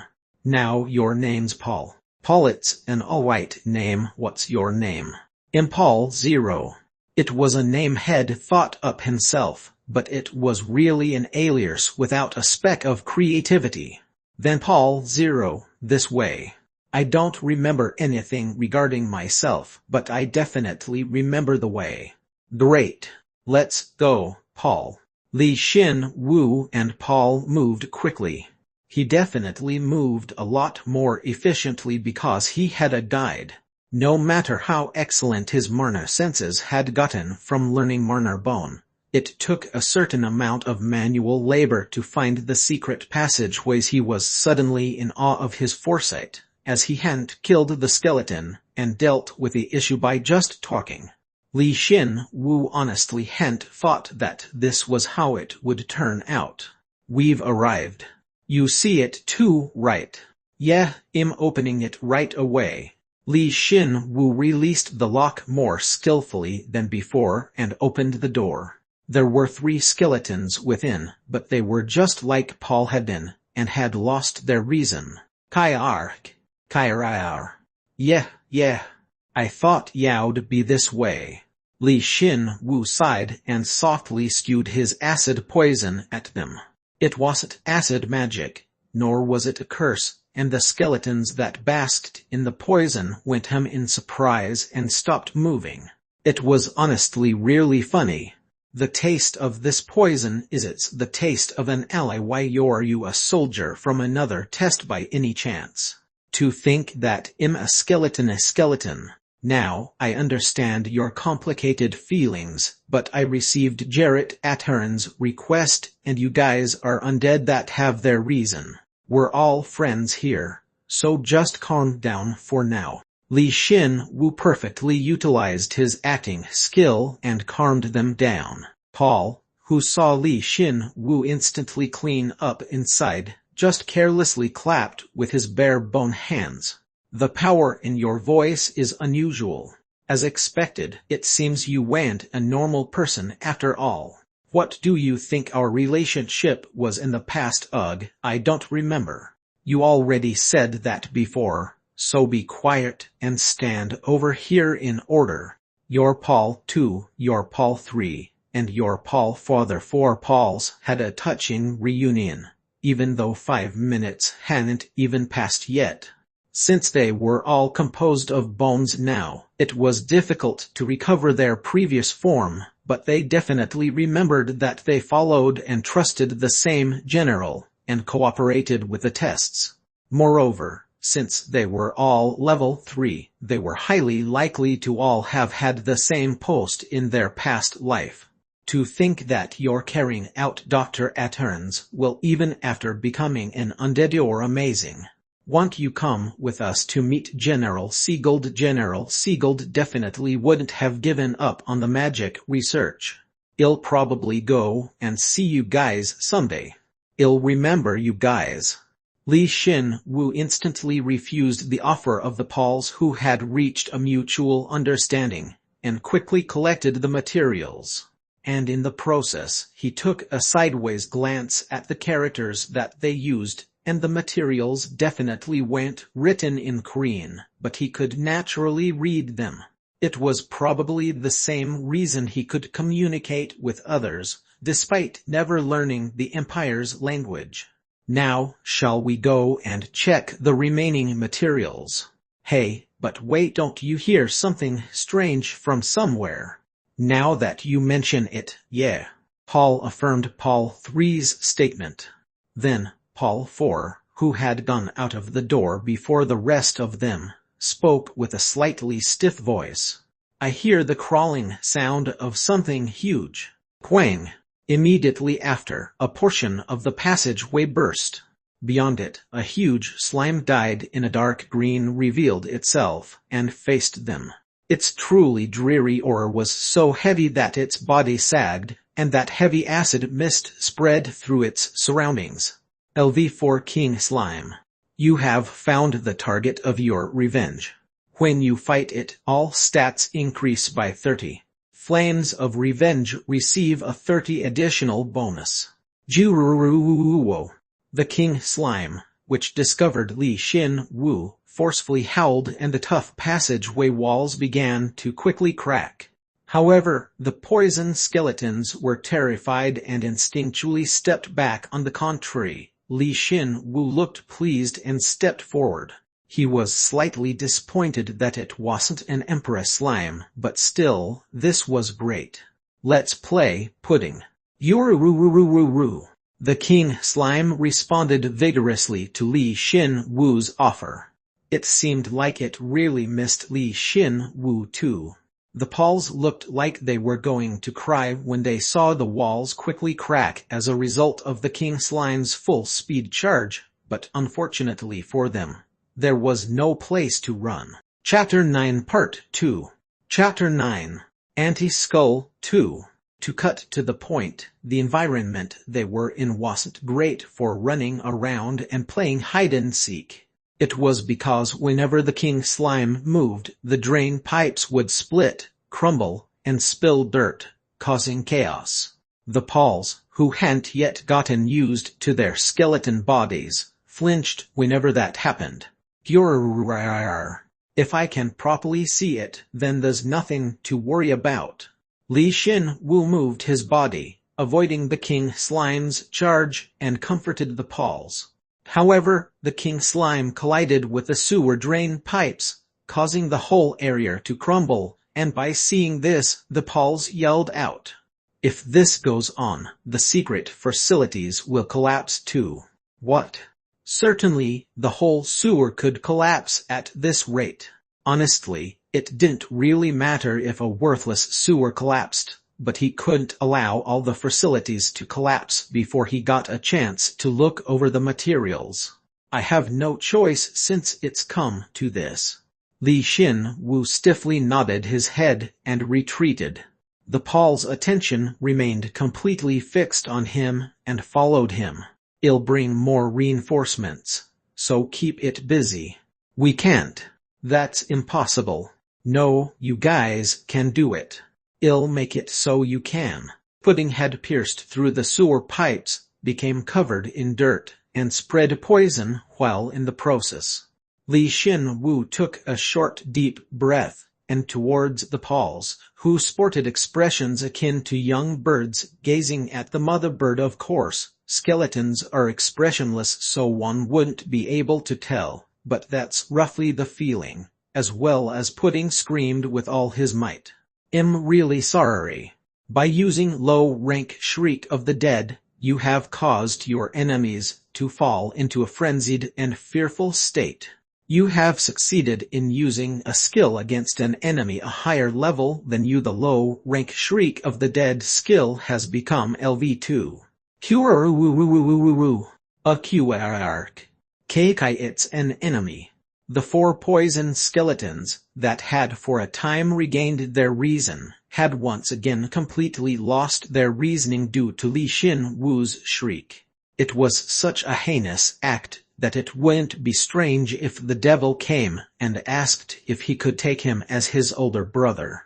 Of course, he had expected that it would work on the skeletons, but he hadn't expected that the skill would work on the level 4 king slime. It might be because it hadn't been very long since it had evolved. Good. You're going to die anyway, so if you're going to die, you might as well shave off some of the slime's health. Li Xin-Wu left a rotten farewell to the Pauls, and rather than say a farewell to the king slime, which began to struggle in what seemed to be an overlapping frenzied and fearful state, he shot a fire bullet at it, catapulting his index finger flames of revenge. He wanted to see if it would self-destruct like a great slime, or if it would have a different response to the fire, but was it because of the frenzied state it didn't show any signs of self-destructing despite the fire spreading? Li Xin-Wu was satisfied by that fact, and retreated completely. You have run away from the target of your revenge twice. An avenger can gladly bear the shame of running away twice. When you encounter your enemy again, all stats increase by an additional 15. However, running away a third time is forbidden. Quest failed. I ran away from the target of the quest, so it's natural that I failed the quest, but I didn't know the Avenger skill had this kind of option. The fact that running away a third time was forbidden meant that he couldn't just blindly run away from his enemy just because it was scary, or else he may be penalized by the skill. Well, he had thought that the performance of the skill greatly outweighed the risks, but he hadn't expected this kind of surprise hidden within the skill. He thought that there wouldn't be a case where he'd run away from the same enemy 3 times in a row, but there also wasn't a guarantee that it wouldn't happen, so it was truly a difficult situation. However, should I just meekly run away now? If he fought it right now, he was confident that he could win. However, he really wanted to collect all of the hidden materials in the sewers, especially because he realized now that his Avenger skill overlapped and would increase his abilities even more, so it wouldn't be a loss if he just looked at the result. At best, I'm throwing away the navigator ID gained into the jaws of death, and it's become a situation where I have to explore the sewers when I don't know when it'll collapse. However, since he'd gone through the hidden facilities pattern twice already, he was just as confident in exploring the sewers. The sole problem right now was that he needed to find the hidden facilities before the sewers completely gave way. It was a good thing I chose to use Shriek of the Dead. It's become considerably quieter. Of course, the duration of his skill wasn't very long, so it should start going wild again soon, so it was key that he found the facilities before then. Li Xin-Wu used his combat sprint to its utmost and started to dash. The great slime had cleaned the sewers of monsters, so it was completely barren, and if he excluded the dirt that occasionally dropped onto his head, there wasn't anything that got in his way. Found it. Within only 2 minutes, he found the third hidden facility, and thoughtlessly opened the door. Surprisingly, there were 5 skeletons waiting with bated breath. He opened the door. "You idiot, who are you? Are you a member of the project?" "No, it doesn't matter who you are. There's a fearsome monster roaming around outside." This was unexpected. It seems like the catastrophe that befell the sewers after dozens of years of silence, the birth of the great slime, had caused them to independently regain their reason. "So, you're planning on waiting until it collapses the entire sewer and then dying together if you plan on burying the efforts of the general who struggled to stop the curse as well, then stay crouched there. Ugh, who do you think you are, to say the general's name here? Does it matter who I am right now?" He collected all the materials. Li Xin-Wu gazed at them icily, that kind of feeling, and the skeletons glared sharply at him, and he exited the facility, as if there were no value in saying anything more. "After I collect all the traces of our resistance, I'm going to fight that monster in order to open up our future. You guys can stay here, cuddle with your curse-bound bones and disappear." Wait a sec. One of the skeletons grabbed onto Li Xin-Wu's armbone. Li Xin-Wu, who had felt a bit anxious that he hadn't been harsh enough, secretly felt relieved. If the facility is going to crumble and everyone's going to die, then I'll fight with you. Damn it, I can't go to hell without achieving anything. It's the same for me too. In the end, I may have been too depressed that we hadn't been able to prevent the curse. If you're a knight of the Empire, you have to be able to fight your enemy without fear. Talk is cheap. Prove it to me with your actions starting now.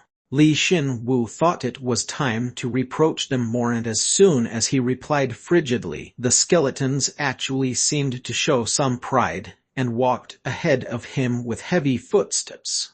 He thought when he saw them, it may be because skeletons don't have brains, but I'm telling you, it's really easy to trick them. We have to check the remaining hidden facilities first, and then act. Before that, do you each remember your names?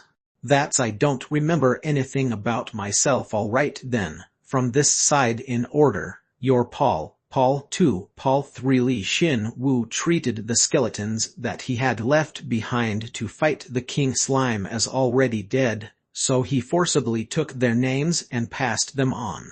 It was an extremely wicked and careless naming ceremony, but the Pauls didn't realize it, and were touched as they thought that he accepted them as comrades.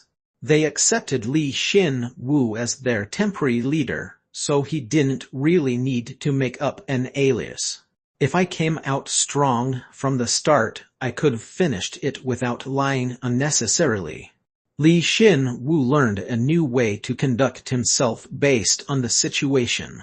If he used the difference of strength between him and his target, and said something suitable, they wouldn't probe him, and at the same time, he could set up their relationship such that he was superior.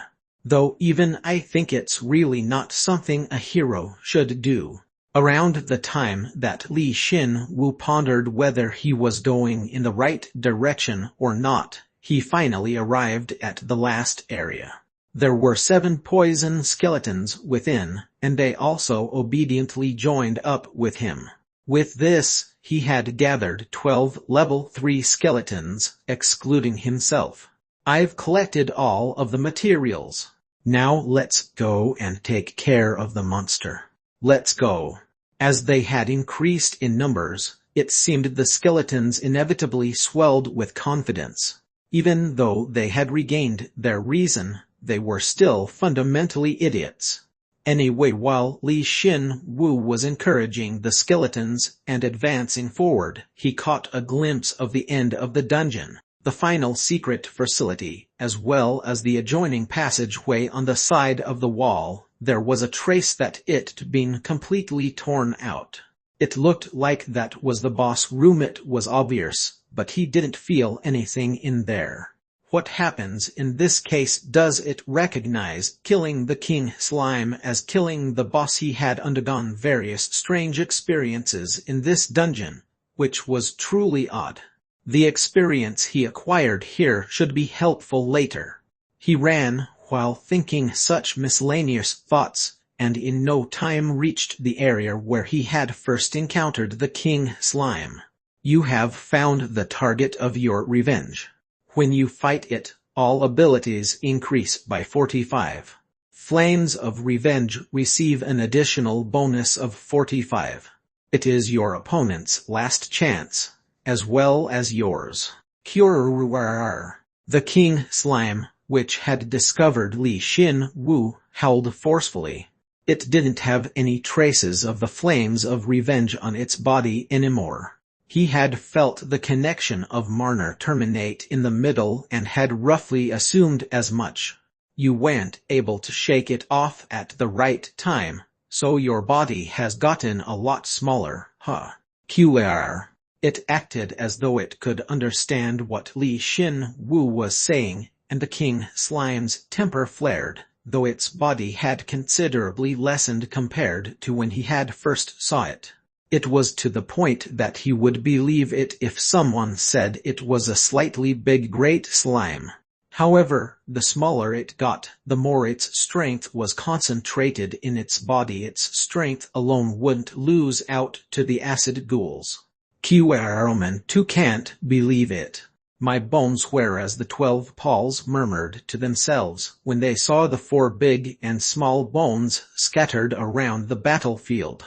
Of course, the owner of those bones were all dead. No, actually, they were the skeletons of the original Pauls 1 through 4. They had fought so desperately, so there was no way they'd come out alive from fighting the king slime.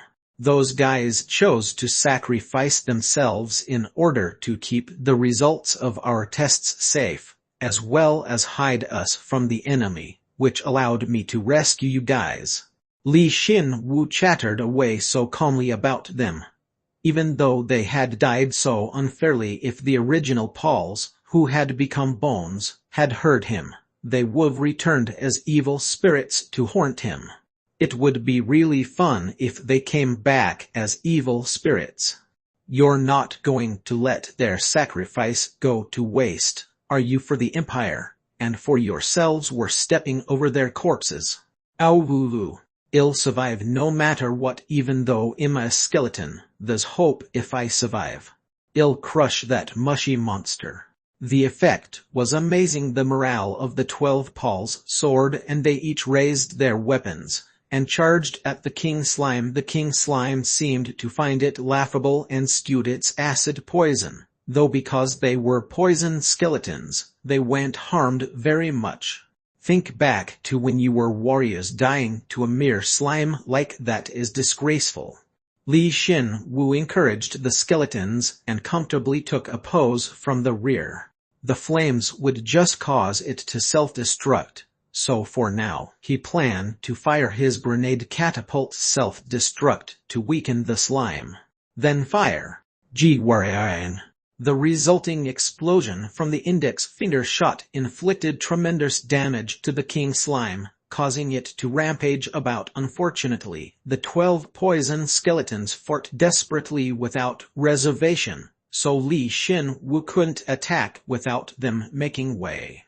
As it had done before, the great slime bounced its body, but even if it tried to crush the skeletons, there were heaps of earth everywhere and its huge body didn't allow it to move very easily. It's all going according to plan. Li Xin Wu confirmed that the situation was going his way, going exactly as planned, though he hadn't actually set up any such plan. He regenerated his index finger and prepared his second catapult. There weren't any skeletons that had died yet. I hope you guys last until the king slime dies. Li Xin Wu stood behind his human's shields, no, his skeleton shields, and leisurely fired his fire bullet while grinning. That's how he raised the curtains to an extremely one-sided and cowardly battle. Chapter 9 Part 3. Chapter 9. Anti-Skull 3. Li Xin Wu, the 12 Pauls, as well as the king slime that tried swallowing them all, were bravely struggling and continued on for no less than 20 minutes. If the environment hadn't been a cramped underground space, the battle might've already been over, but because the king slime couldn't even charge properly, the level 3 poison skeletons were somehow able to stand against it. Put in some more effort, Paul. Impal 10. You're nice, you're blocking it well, Paul 10. Shooting one more time. The low-rank catapult skill has become LV2. The launching speed increases. Agility has increased by 1. While the 12 Pauls were busy holding off the king slime's offensive, Li Xin Wu used the Pauls as a moving trench to protect himself. So long as his mana would allow it, he would continuously shoot his grenade. He had thought this before, but there was nothing more reassuring than having reinforcements blocking off the enemy. Whenever a portion of the king slime's body burst, it would desperately collect the mana from those pieces, and though it would have been better if the flames had stuck, they at least forced a significant amount of mana to be condensed into its main body.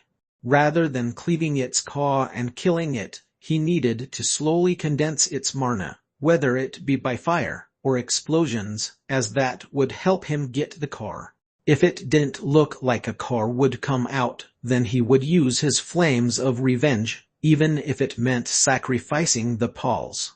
Thankfully he was really lucky.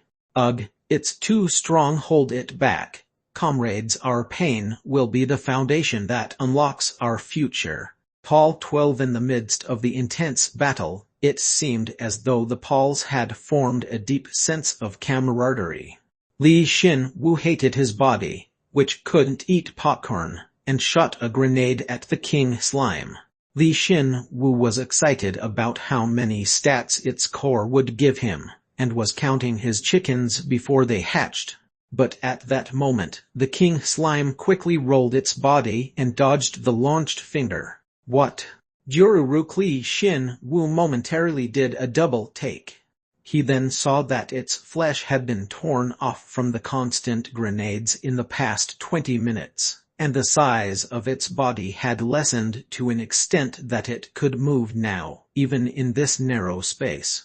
Furthermore, during the battle, a few of the Pauls had died, so there was a gap in their encirclement at that moment. The king slime didn't lose the opportunity and had begun its counteroffensive. Paul 3. They couldn't cope with its swift movements, and Paul 3 was struck by its charge. At that moment, it focused its acid poison at one point and spewed it. Paul 3 melted instantaneously, and in its place, only a single shabby bone remained. Paul 3. Get a hold of yourselves, you guys. Don't lose track of its movements. Li Xin Wu gritted his teeth and shot a grenade. Immediately after his attack, he would have taken advantage of the explosion's opening and hit it again, but something truly astounding occurred. Before the grenade burrowed into its body and exploded, the shot melted away without a trace. He didn't know what kind of conditions it satisfied to become like this, but he was sure that the king slime's poison had been instantaneously strengthened. It might have even been comparable to the acid ghouls. That bastard Yorururuk. Then, the king slime emitted a peculiar sound, as if it were mocking them, and vibrated its body. Compared to before, its body was definitely dyed in a deep green. Its poison has gotten stronger. Ours bodies melt away just by getting close. The sickening deadly poison mist filled the narrow space. At that moment, the poison skeletons trembled as they were completely stuck within the poison mist. They had briefly forgotten how terrifying acid poison was after being reborn as poison skeletons. TCH, it's troublesome if you all die already. The king slime thought it had an opportunity, and attempted to sweep away all of the poison skeletons at once by spreading its deadly poison, but before it could do so, Li Xin-Wu charged and rammed into its body. In the process of hunting it down, he could sacrifice the poison skeletons one by one, but he couldn't helplessly lose all of his shields all at once. Yoruk. Because its body had shrunk, its weight had also lessened. The king slime couldn't endure Li Xin-Wu's charge and powerlessly bounced while being blown away. However, there was something more important than that. Despite being in contact with a strong acid poison, the poison which melted rocks in one fell swoop, he flawlessly endured and was still standing. You have been affected by the king slime's strengthened acid poison. Low-rank acid resistance has successfully resisted 90 of the damage. The low-rank acid resistance skill has become LV8. Good. As long as I don't get stuck inside its body, I can endure it. Since the index finger bone lodged into its body instantly melted away, he was secretly quite worried, but it seems as though his main body was able to endure its acid poison through a combination of his harden and acid resistance skills. Though he did receive some injuries, he could heal this much damage with regeneration instantly. Yorurururuk. It seemed like the king slime realized that Li Xin-Wu wasn't an opponent it could overcome by just thoughtlessly spewing its poison around as it gradually began to retreat. Li Xin-Wu hadn't come at it from the front and just trivially attacked it from the rear with flames or bullets, yet the fact that he actually possessed the toughest body here slightly shocked the king slime. And honestly, the king slime wasn't the only one shocked. How is he still alive even after taking that poison? WWE can't win. The test was a failure. In the end, we were cursed by melting us all. That slime will completely bury us in darkness. You guys just sit in the back and watch. The Paul's bones shook like leaves in the wind, and Li Xin-Wu saw them retreat. Therefore, he decided to completely forego using them as shields any longer. Their willpower was already down in the dumps, and even if they were to step forward once more, he didn't know how much longer they'd last against the king slime. And the fact that the second phase has begun means that the king slime's health and magic are slowly reaching their limit. It's definitely worth a try as long as I can block its poison. Of course, it still possessed a combination of strength and speed befitting a level 4 elite monster, but Li Xin-Wu was also receiving the Avenger skill effect. He decided that he could definitely win. He forcefully gripped Bone of Thunder Lasting with both hands and activated Combat Sprint, taking the initiative by charging at it first. The king slime noticed and quickly bounced its body. Yoruruk. Cupid was an absurdly fast reaction speed.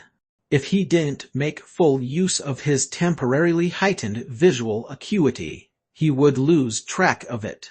The instant Li Xin-Wu read its trajectory, he vertically cleaved downwards. He firmly stiffened his body with magic, and his sword fell with a force that could cleave the earth, clashing with the king slime flying in from the front. However, rather than being pushed back, he exerted his strength and pushed downwards with his sword. Uluvu. The king slime couldn't contest with his strength and bounced away, colliding with the opposite wall. The instant it impacted the extremely precarious wall, the drain pipes completely crumbled and the foundation became unstable.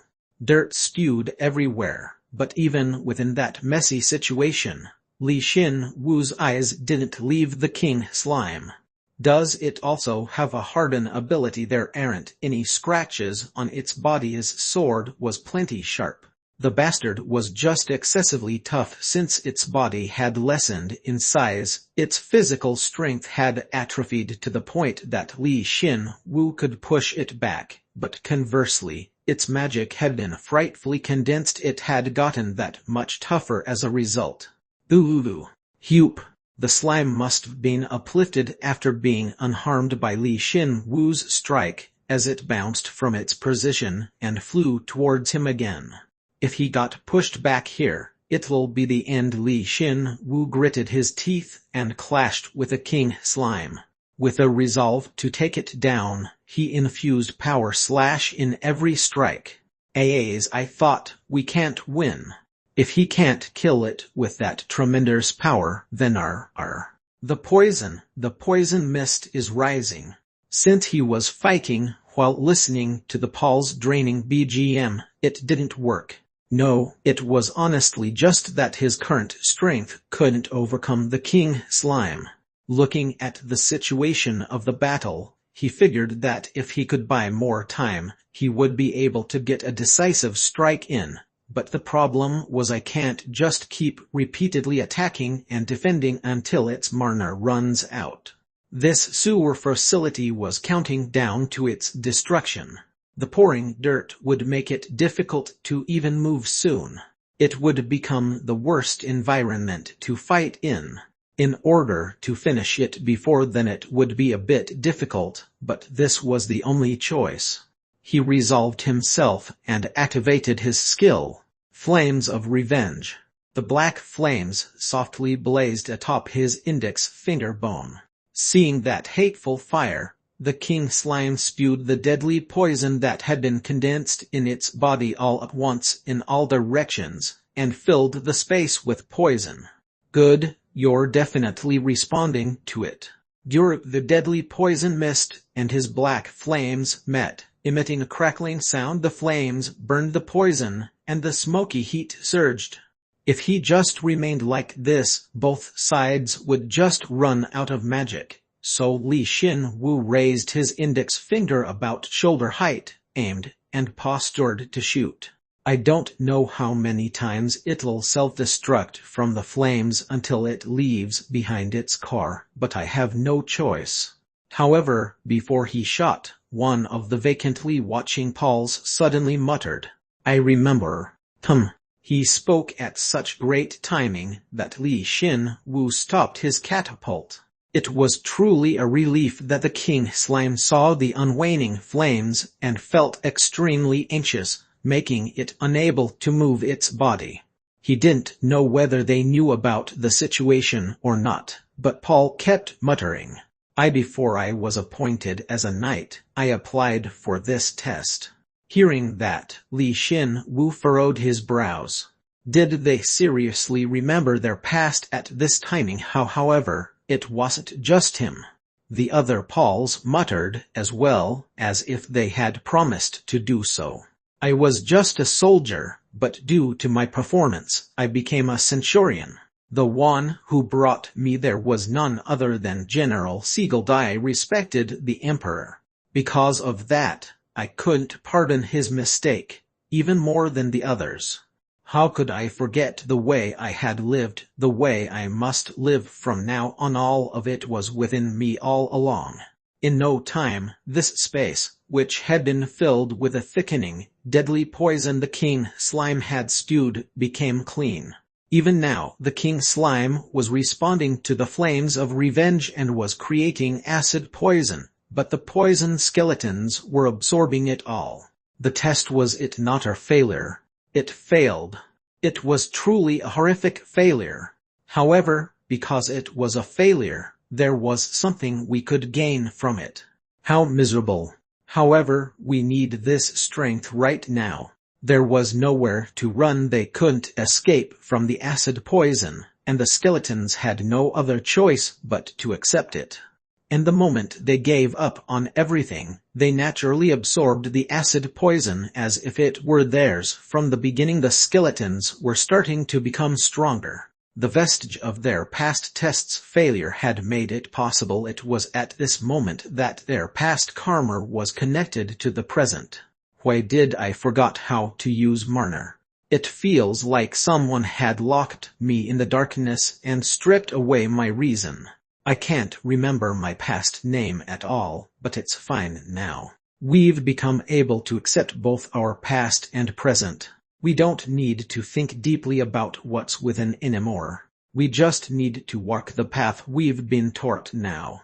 Their voices sounded much more sure of themselves now, and for some reason, they felt even stronger the moment he thought that it seemed as though they had leveled up. A deep mourner glaringly surged. However, because Li Xin Wu didn't have any eyes, he was able to properly behold the poison skeletons change. LV3 Acid Skeleton Pall. LV3 Acid Skeleton Pall 2. LV3 Acid Skeleton Pall 4. LV3 Acid Skeleton Pall 7. LV3 Acid Skeleton Pall 9.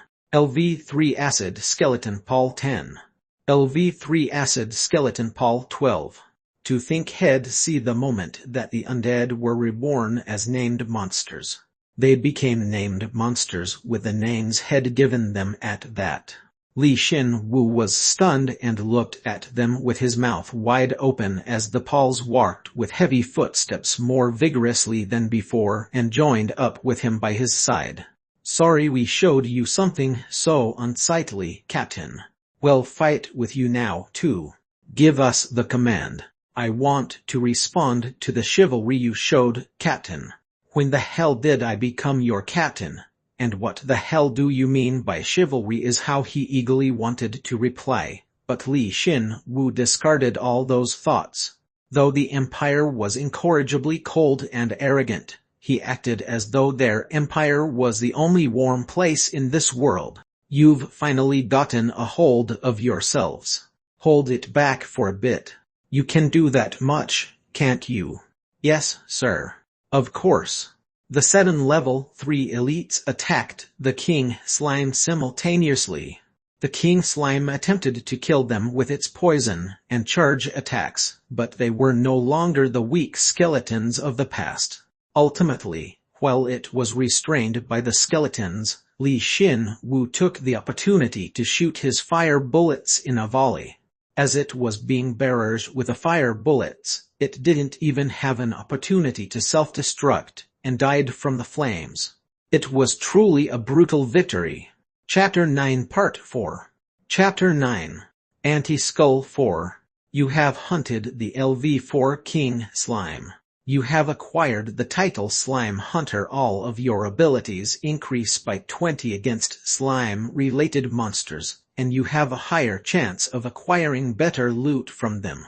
You have perfectly cleared the mutated dungeon, the LV2 secret sewer. You have found all the secrets that lay in the dungeon, as well as slaying an elite monster that ate the boss and became stronger. You have acquired the dungeon clear reward. Health and magic has increased by 2. You have led several subordinates into battle and defeated an enemy a higher level than you. All stats have increased by 1. The beginner command skill has evolved into the low rank level. When you make a command that fits the situation, the morale of your men increases. You have succeeded in your revenge. The beginner avenger skill has become LV7. When you meet the target of your revenge again, all abilities increase by 34. They were all messages that appeared from him killing the King Slime. However, Li Xin Wu felt slightly disappointed that he hadn't received another karma token, but right then, a message appeared that went beyond his expectations. You have achieved the karma of giving the undead who had lost everything a name, and awakening their rebirth. This is a karma that has long since been forgotten, and is a karma that no one can remember.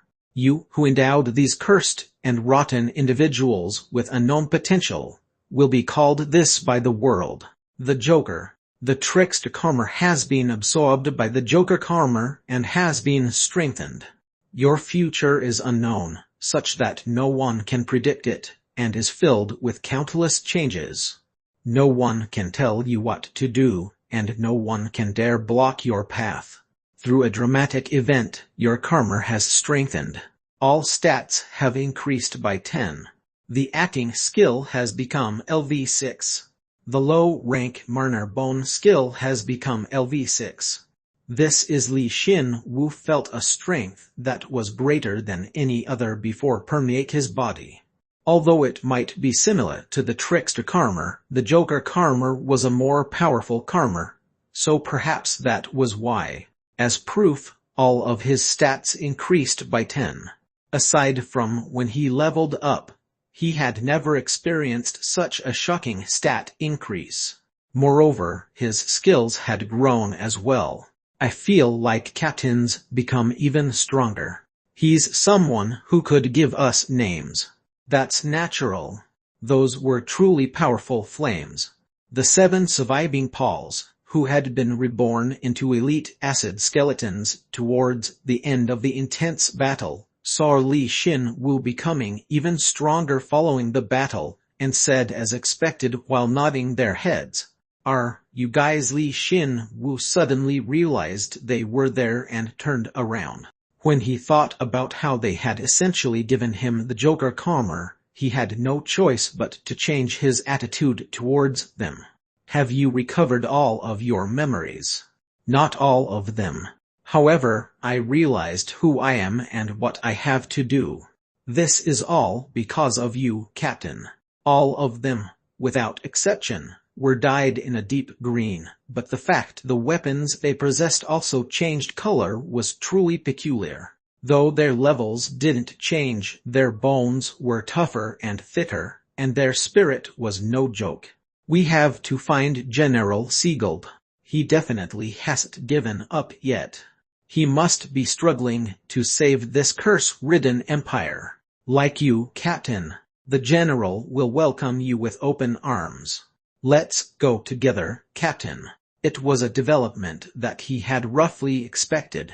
Li Xin Wu picked up the dropped items and acted as if he thought deeply about their request, but truthfully, he already had his answer. "I can't right now." "How can that be since I have something I need to do, too?" "I'll go find General Siegeld later. It'd be great if I could see you guys then." General Siegeld was someone that was really on his mind too. However, even so, Li Xin Wu was much too weak to go and find him immediately. His abilities were far too lacking to respond to this situation right now. Above all, he didn't think that there was any reason to limit his movements this early. Not only did it not fit with his Joker Karma, there were plenty of other things on his mind regarding the Empire. Like General Learfield. "Is that so? Well, you have your own calling, Captain. We can't get in the way of that. We trust that no matter where you are, whatever you're doing is for the Empire." All the Pauls agreed and nodded their heads. Seeing that, Li Xin Wu smiled bitterly. These guys have already recovered their reason and their memories. It'd be great if I could continue to bring them with me as my subordinates, but there's a high chance that they'd catch on to the lie in no time. In the end, his acting skill was impromptu. At least, for now that is.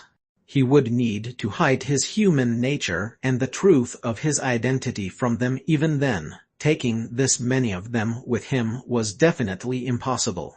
If that's the case, then he could also cleanly take care of them here and take their bones, but shall I give it a rest? It wasn't a matter of them forming comradeship from fighting together or something like that. He was just purely curious how they, who were created by the Joker Karma, would turn out from now on. He couldn't relax at all when he thought about how these skeletons, who were endowed with a different destiny because of him, would survive from now on in this empire. And honestly speaking, even if it were a sandcastle built on the beach, it would be too much for him to break down himself. Wherever you go, don't go dying quickly. After all, it'll feel like what I did was meaningless then. Of course, we won't let the names you gave us be in vain. Paul Zero will never forget your name. Let's meet again for sure. The skeletons, who realized that they couldn't convince Li Xin Wu. Each said some parting words to him and turned around. The sewers were already a mess and collapsing, and the space they were currently in wasn't wide enough to even stretch their legs, but they grouped together and spread their acid poison everywhere, allowing them to easily make a path.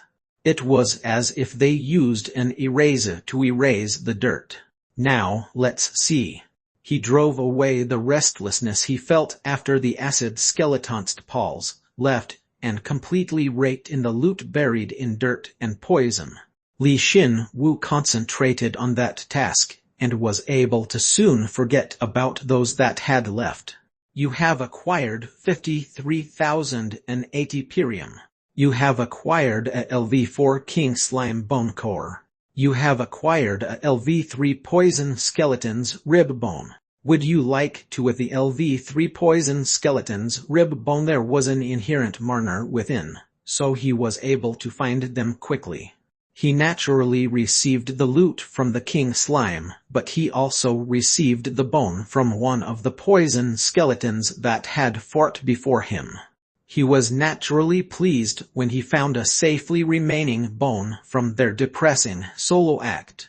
Li Xin Wu shoved the acquired Pirium into his inventory, then activated bone reinforcement, cleanly using up both the bone and the core all at once.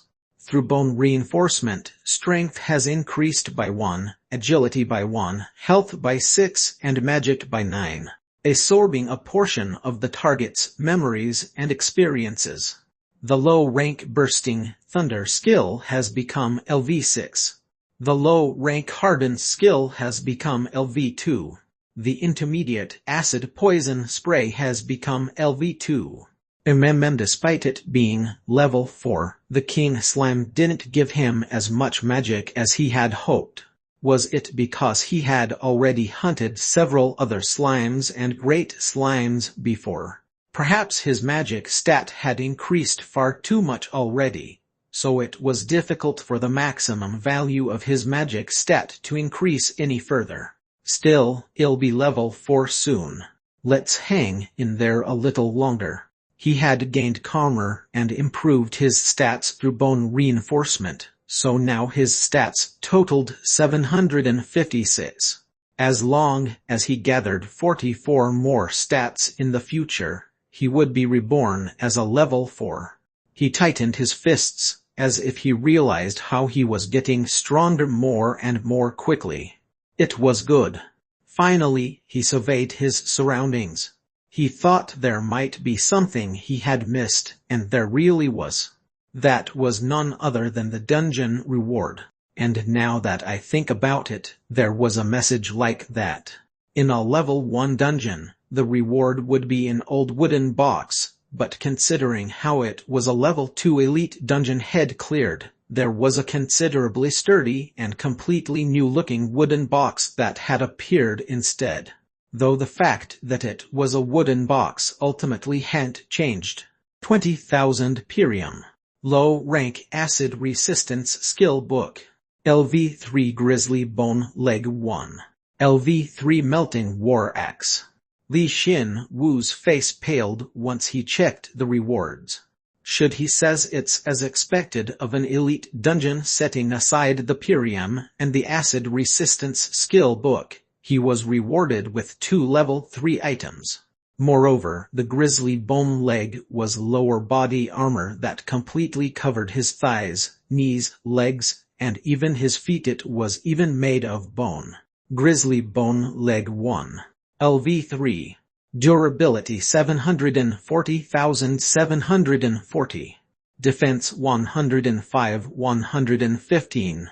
Options increases strength by 5, agility by 5.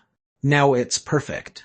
He had a helmet, upper body armor, and lower body armor that also doubled as combat boots. Though it was somewhat troubling that all of his defensive equipment was made of bone, at least people wouldn't be able to tell that he was undead just from his exterior appearance now.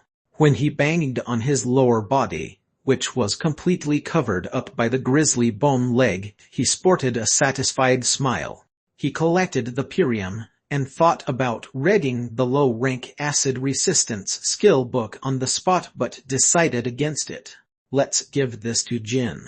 When he thought about Jin, whose body couldn't endure the acid ghoul's poison and had been melted away, Li Xin-Wu decided it to be better to give him the skill book, rather than raise his proficiency by a little bit. Then he put the skill book into his inventory. The problem was the final remaining item. The axe clearly gleamed in a metallic color, and it was so large that he wondered how it had fit inside the wooden box. Just by sitting still, the axe emitted a green mist, and because of that, the surrounding earth gradually melted away. Seeing just that, he knew that it was an incredibly powerful weapon. That's how he saw it, but it's not made of bone. He had to gamble after finally acquiring a level 3 item, and change it into bone. Li Xin-Wu sighed deeply. However, there was nothing he could do about it. He couldn't just leave it here. Hup! Through bone reinforcement, the melting war axe is changing. In the end, he tightly gripped the axe with trembling hands. At that moment, that axe emitted a hair-raising sound and began to change into bone. Bubbles surged up above the blade, and the fundamental metal portion changed. The sequence of Marner was newly formed, and the shape morphed. It was an extremely unpleasant process. But why during that process, Li Xin-Wu felt as though his Marner, or more precisely acid, was sucked into the axe. The weapon was radiating light, and the Marner in the entire area resonated in that one spot, creating an even thicker mist. When the acid mist that the weapon spewed out became even thicker, and thus made it difficult to ascertain its very shape, the once thick mist in the periphery was suddenly sucked into the weapon. The mist was completely lifted, and the light likewise cleanly dissipated. For the first time, he was able to see the double-bladed axe which had transformed into bone. You have acquired the LV4 Melting Bone Double Axe. Melting Bone Double Axe. LV4. Durability 1,501,550. Attack power 480-760. Attribute acid LV3. Options strength 25, agility 5, effectiveness of acid attribute skills 20. Li Xin-Wu momentarily couldn't believe his eyes, but when he thought about it, he didn't even have eyes, so there was no way he saw wrong. The item really had leveled up. He had thought that this would happen sometime or another, but he didn't actually think it would happen like this. It didn't level up just because I was lucky. He had realized when his magic transformed into acid poison, and was sucked into the weapon just a little while ago.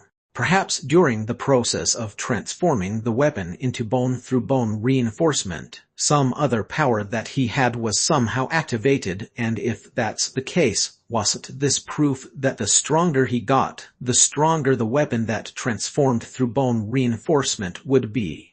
It's a really fearsome skill.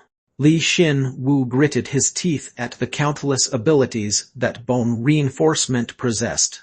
Perhaps this skill, depending on the karma, could affect the very rules of this world. Through the use of countless experiences and memories, he learned a variety of abilities, and changed countless things through those abilities. His compatibility with the Joker karma was also great.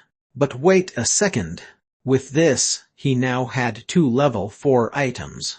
And they were both items that would increase his acid attribute skills. If he combined the 2 items' abilities, the power of his acid skills would increase by as much as 30.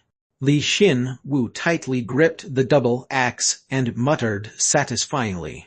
He could feel it. That even though it had calmed down, he could spew out a horrific concentration of acid poison whenever he wanted. If I use this well, I could even go with a Hydra concept. Li Xin-Wu still couldn't get rid of his habit from the trickster quest. Chapter 10 Part 1. Chapter 10. Part 1. Did you wait a long time? In just 13 hours, Jin had returned with a leather bag Li Xin-Wu had given him completely filled, speaking like a girlfriend who had arrived late to their meeting place. Of course, Li Xin-Wu didn't even have a girlfriend before, so he wasn't bothered at all and spoke. It's all right, since I was busy reading this. What is it? Li Xin-Wu raised and showed the bundle of papers to Jin, who carefully thrust his head forward. The edges of the papers were gradually weathering away and disappearing with every gust of wind. Jin likewise didn't know the Empire's language, but he could read the title of the documents without much difficulty. The Anti-Skull Plan. You wanna read it?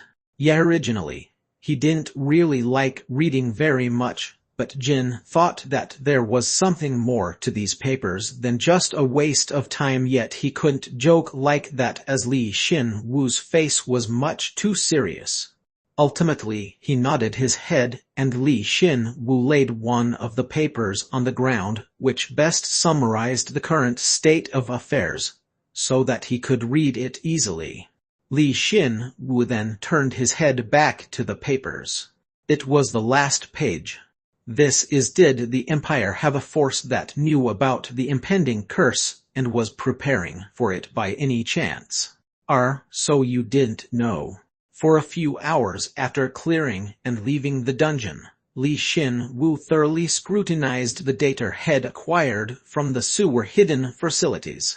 Anti-Skull was led by General Siegeld, and was a group created to prevent the Emperor's plan. At the same time, it was the name of the project that researched ways to prevent them from becoming undead. There are detailed records written here about their research into preventing them from becoming undead. In layman's terms, at the heart of the research was their attempt to magically create a body beforehand which wouldn't be affected by the curse. So what happened? Did they succeed? No. Was it because he was also undead? Jin asked in a deeply interested voice, and Li Xin-Wu replied firmly, cutting him off. That's right. The plan progressed in multiple ways, but all of them became frustrated. There were several cases where the tested individuals exploded, and it was common that their bodies wouldn't even be able to use mana anymore. On the contrary, this experiment with acid poison wasn't bad. The test subjects didn't die, and actually became stronger. Though they degenerated into the undead, they were able to retain their memories and their reason as well. Even if they meet humans, the current pulse shouldn't be driven by their hatred. Regardless of their intent, all undead hated humans. It was like a suggestion engraved into their instincts. Because of that, humans also consider undead enemies. Though Li Xin-Wu didn't really know about it since he was an undead as soon as he arrived in the Empire.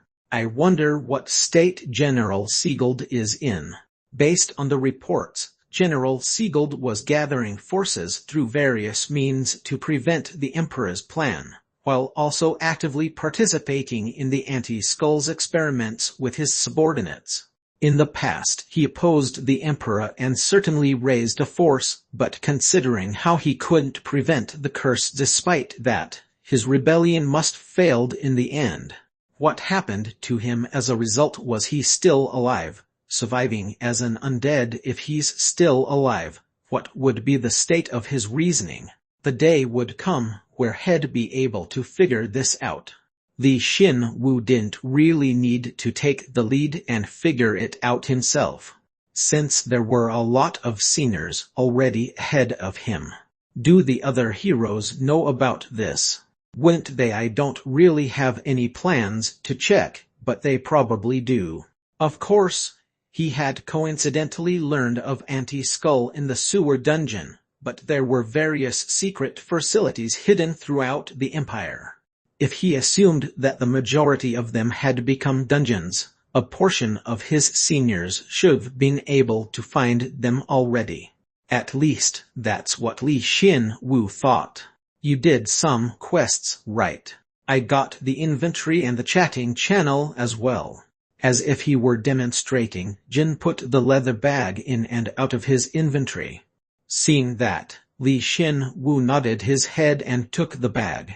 There were different bones that filled the bag to the brim, and they were all bones from at least level 2 monsters, just like Li Xin-Wu had instructed. Rarely he saw some level 3 bones as well. How was your hunt? When I actually got started, it wasn't that hard. It felt like I got a bit used to battle in just a few hours. Yeah, laugh it up. Nar, it's normally like that. Li Xin-Wu finished inspecting the bones and raised his head, locking gazes with Jin. His face, which blazed with blue goblin fire, came right in front of his own. Now you're going to accept me as your colleague, right? Of course. However, there's something I'd like to check before that. What's the ability you got from God as you were dropped onto this world? That's well, you're undead too, so I guess it's fine to tell you. Jin was briefly conflicted, but soon he scanned Li Xin-Wu's body and slightly nodded his head, and opened his mouth for the second time. In a way, Li Xin-Wu had anticipated what he had to say, but at the same time, his expectations were completely off. Truthfully, I have an ability that revives me even if I die. It's an ability called the Blessing of Death. The magic of the curse is absorbed, and the accumulated power is changed into a blessing. Even if I die, it makes it possible for me to revive. The magic of the curse are. Yeah, that's why I'm accumulating magic even now. It's not very much, though the curse's magic, which transformed people into the undead, was overflowing in this world right now. In exchange for Jin having no curse resistance, his skill took care of it. It was a complete surprise to Li Xin-Wu, who thought Jin would definitely have the invisible heart like him. Though the magic I've accumulated is only enough to revive me twice. So the reason you just constantly ran was because of that skill's effect, huh? It's embarrassing, but yeah. Li Xin-Wu felt refreshed. He had thought that no matter how depressed Jin was from becoming a skeleton horse, just constantly running was too much, but after learning about his ability, he realized that Jin had run to stockpile the necessary energy to activate his skill. I've already died once, so I've become afraid of dying again. I couldn't tell Jin, but that's how it is. Empathetic, right? No, I understand. Very sincerely. The reason Li Xin-Wu could decide to fight without much difficulty as soon as he was dropped into the Empire was because he could revive 99 times. If he had arrived with the same skill Jin had, he would've done the same as him. In any case, when I compare his ability to mine, it's kind of subtle. After listening to him, it seemed as though Jin's ability didn't have a limited number of uses, but it also seemed like Jin's ability would require him to gather a tremendous amount of mana to activate the skill. In other words, he could futilely die before he gathered the required mana if he was unlucky. That probably contributed to him becoming more of a coward. He suddenly thought that God was truly ill-tempered. What about curse resistance and holy resistance? I have both of them. They're maxed out. It seems like my curse absorption is the evolved form of maxed out curse resistance.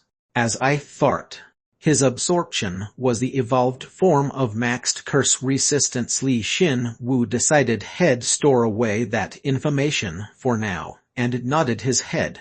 Jin felt relieved when he saw Li Xin-Wu unperturbed and nodding his head, even after hearing about his revival ability. So you received an ability similar to mine, huh? I wondered whether I was the only one like this. Yeah, though my revival conditions are a bit different. Li Xin-Wu explained the effects of invisible heart to him. Jin could've been really uncomfortable hearing it, but he didn't want to lie to someone he sympathized with. As expected, Jin was jealous of him. You have 97 more lives. I'm so jealous, but the number of lives is annoying. So my goal right now is to die as little as possible.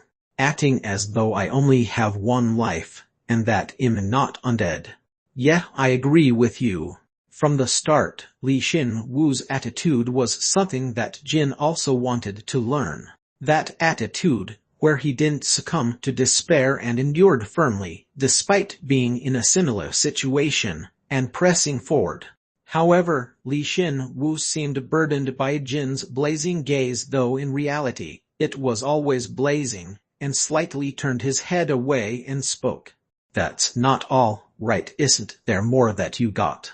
Are you in the process of becoming a skeleton horse, or more precisely, a dark bone horse? I became level 4. And lastly, I got a skill called Child of Light. What's that? Does it let you kick at the speed of light or something? Amongst the several lines had always wanted to say, Li Xin-Wu mentioned one of them. Jin then cold-heartedly shook his head and spoke. By receiving the blessing of light, my agility growth rate increases by 3 times. Growth rate is kind of vague, so what does it mean in more detail? Even as he thought that Jin should be called the Child of Char-Wan instead of the Child of Light, he asked for more details. Without hesitating, Jin elaborated, without even realizing how amazing his own ability was. Whenever I gain agility, for whatever the reason, I gain 3 agility when others gain 1. That's my karma or whatever. Whatever the reason, that's bullshit. 3 times the agility no matter what increases in agility from calmer skills, and drinking the shop's medicine would be 3 times that of any other person, though it was a cheat skill he could gain only after becoming a skeleton horse. It seems like it's an ability that's so good that it surprises even you. Well, my agility did shoot up as I continually ran. When my skills leveled up, or when I received some calmer for running really fast. I feel like my agility was around 500 at the beginning, but right now it's close to 800. 800. He already surpassed Li Xin-Wu with just his agility. Now he could understand his fearsome growth rate. If he were to exclude the increase in effectiveness of his other stats, he already had agility that rivaled a level 6's. Wait a sec. At that point, Li Xin-Wu suddenly thought. If that's the case, then would his ability activate when he reinforces his bones? Too, if that's actually true, then his compatibility with Jin would result in an absurd outcome beyond his imagination. Jin could naturally attain a tremendous result, and Li Xin-Wu fighting in battle from his back did God not expect this. These 2 unusual individuals calmer met and would create a ridiculous synergistic effect. If it's her who was the god of this world, she probably could have predicted this. If that's the case, then God had predicted that they'd work together at some point, and there's a possibility that she'd guided them such that they would. She didn't just make them undead simply due to her ill nature, but perhaps she wanted them to accomplish the tasks that couldn't be accomplished by normal humans. Though she could have just done it on a whim. Do you also have a different ability? Yeah. He was in deep thought, so he forgot that Jin was right in front of him. He saw Jin waiting for his response, and extracted a level 2 bone from the leather bag. He raised it, smiled mischievously, that kind of feeling, and replied, yeah, I do have one. From the start, all of my abilities are because of this skill. What kind of ability could it be for it to will teach you using your own body? What? Be careful, since your head might hurt in the beginning. For some reason, Jin was shocked and stepped back, but Li Xin-Wu wasn't concerned by that and yelled, Bone reinforcement. End Vol 1 Part 1.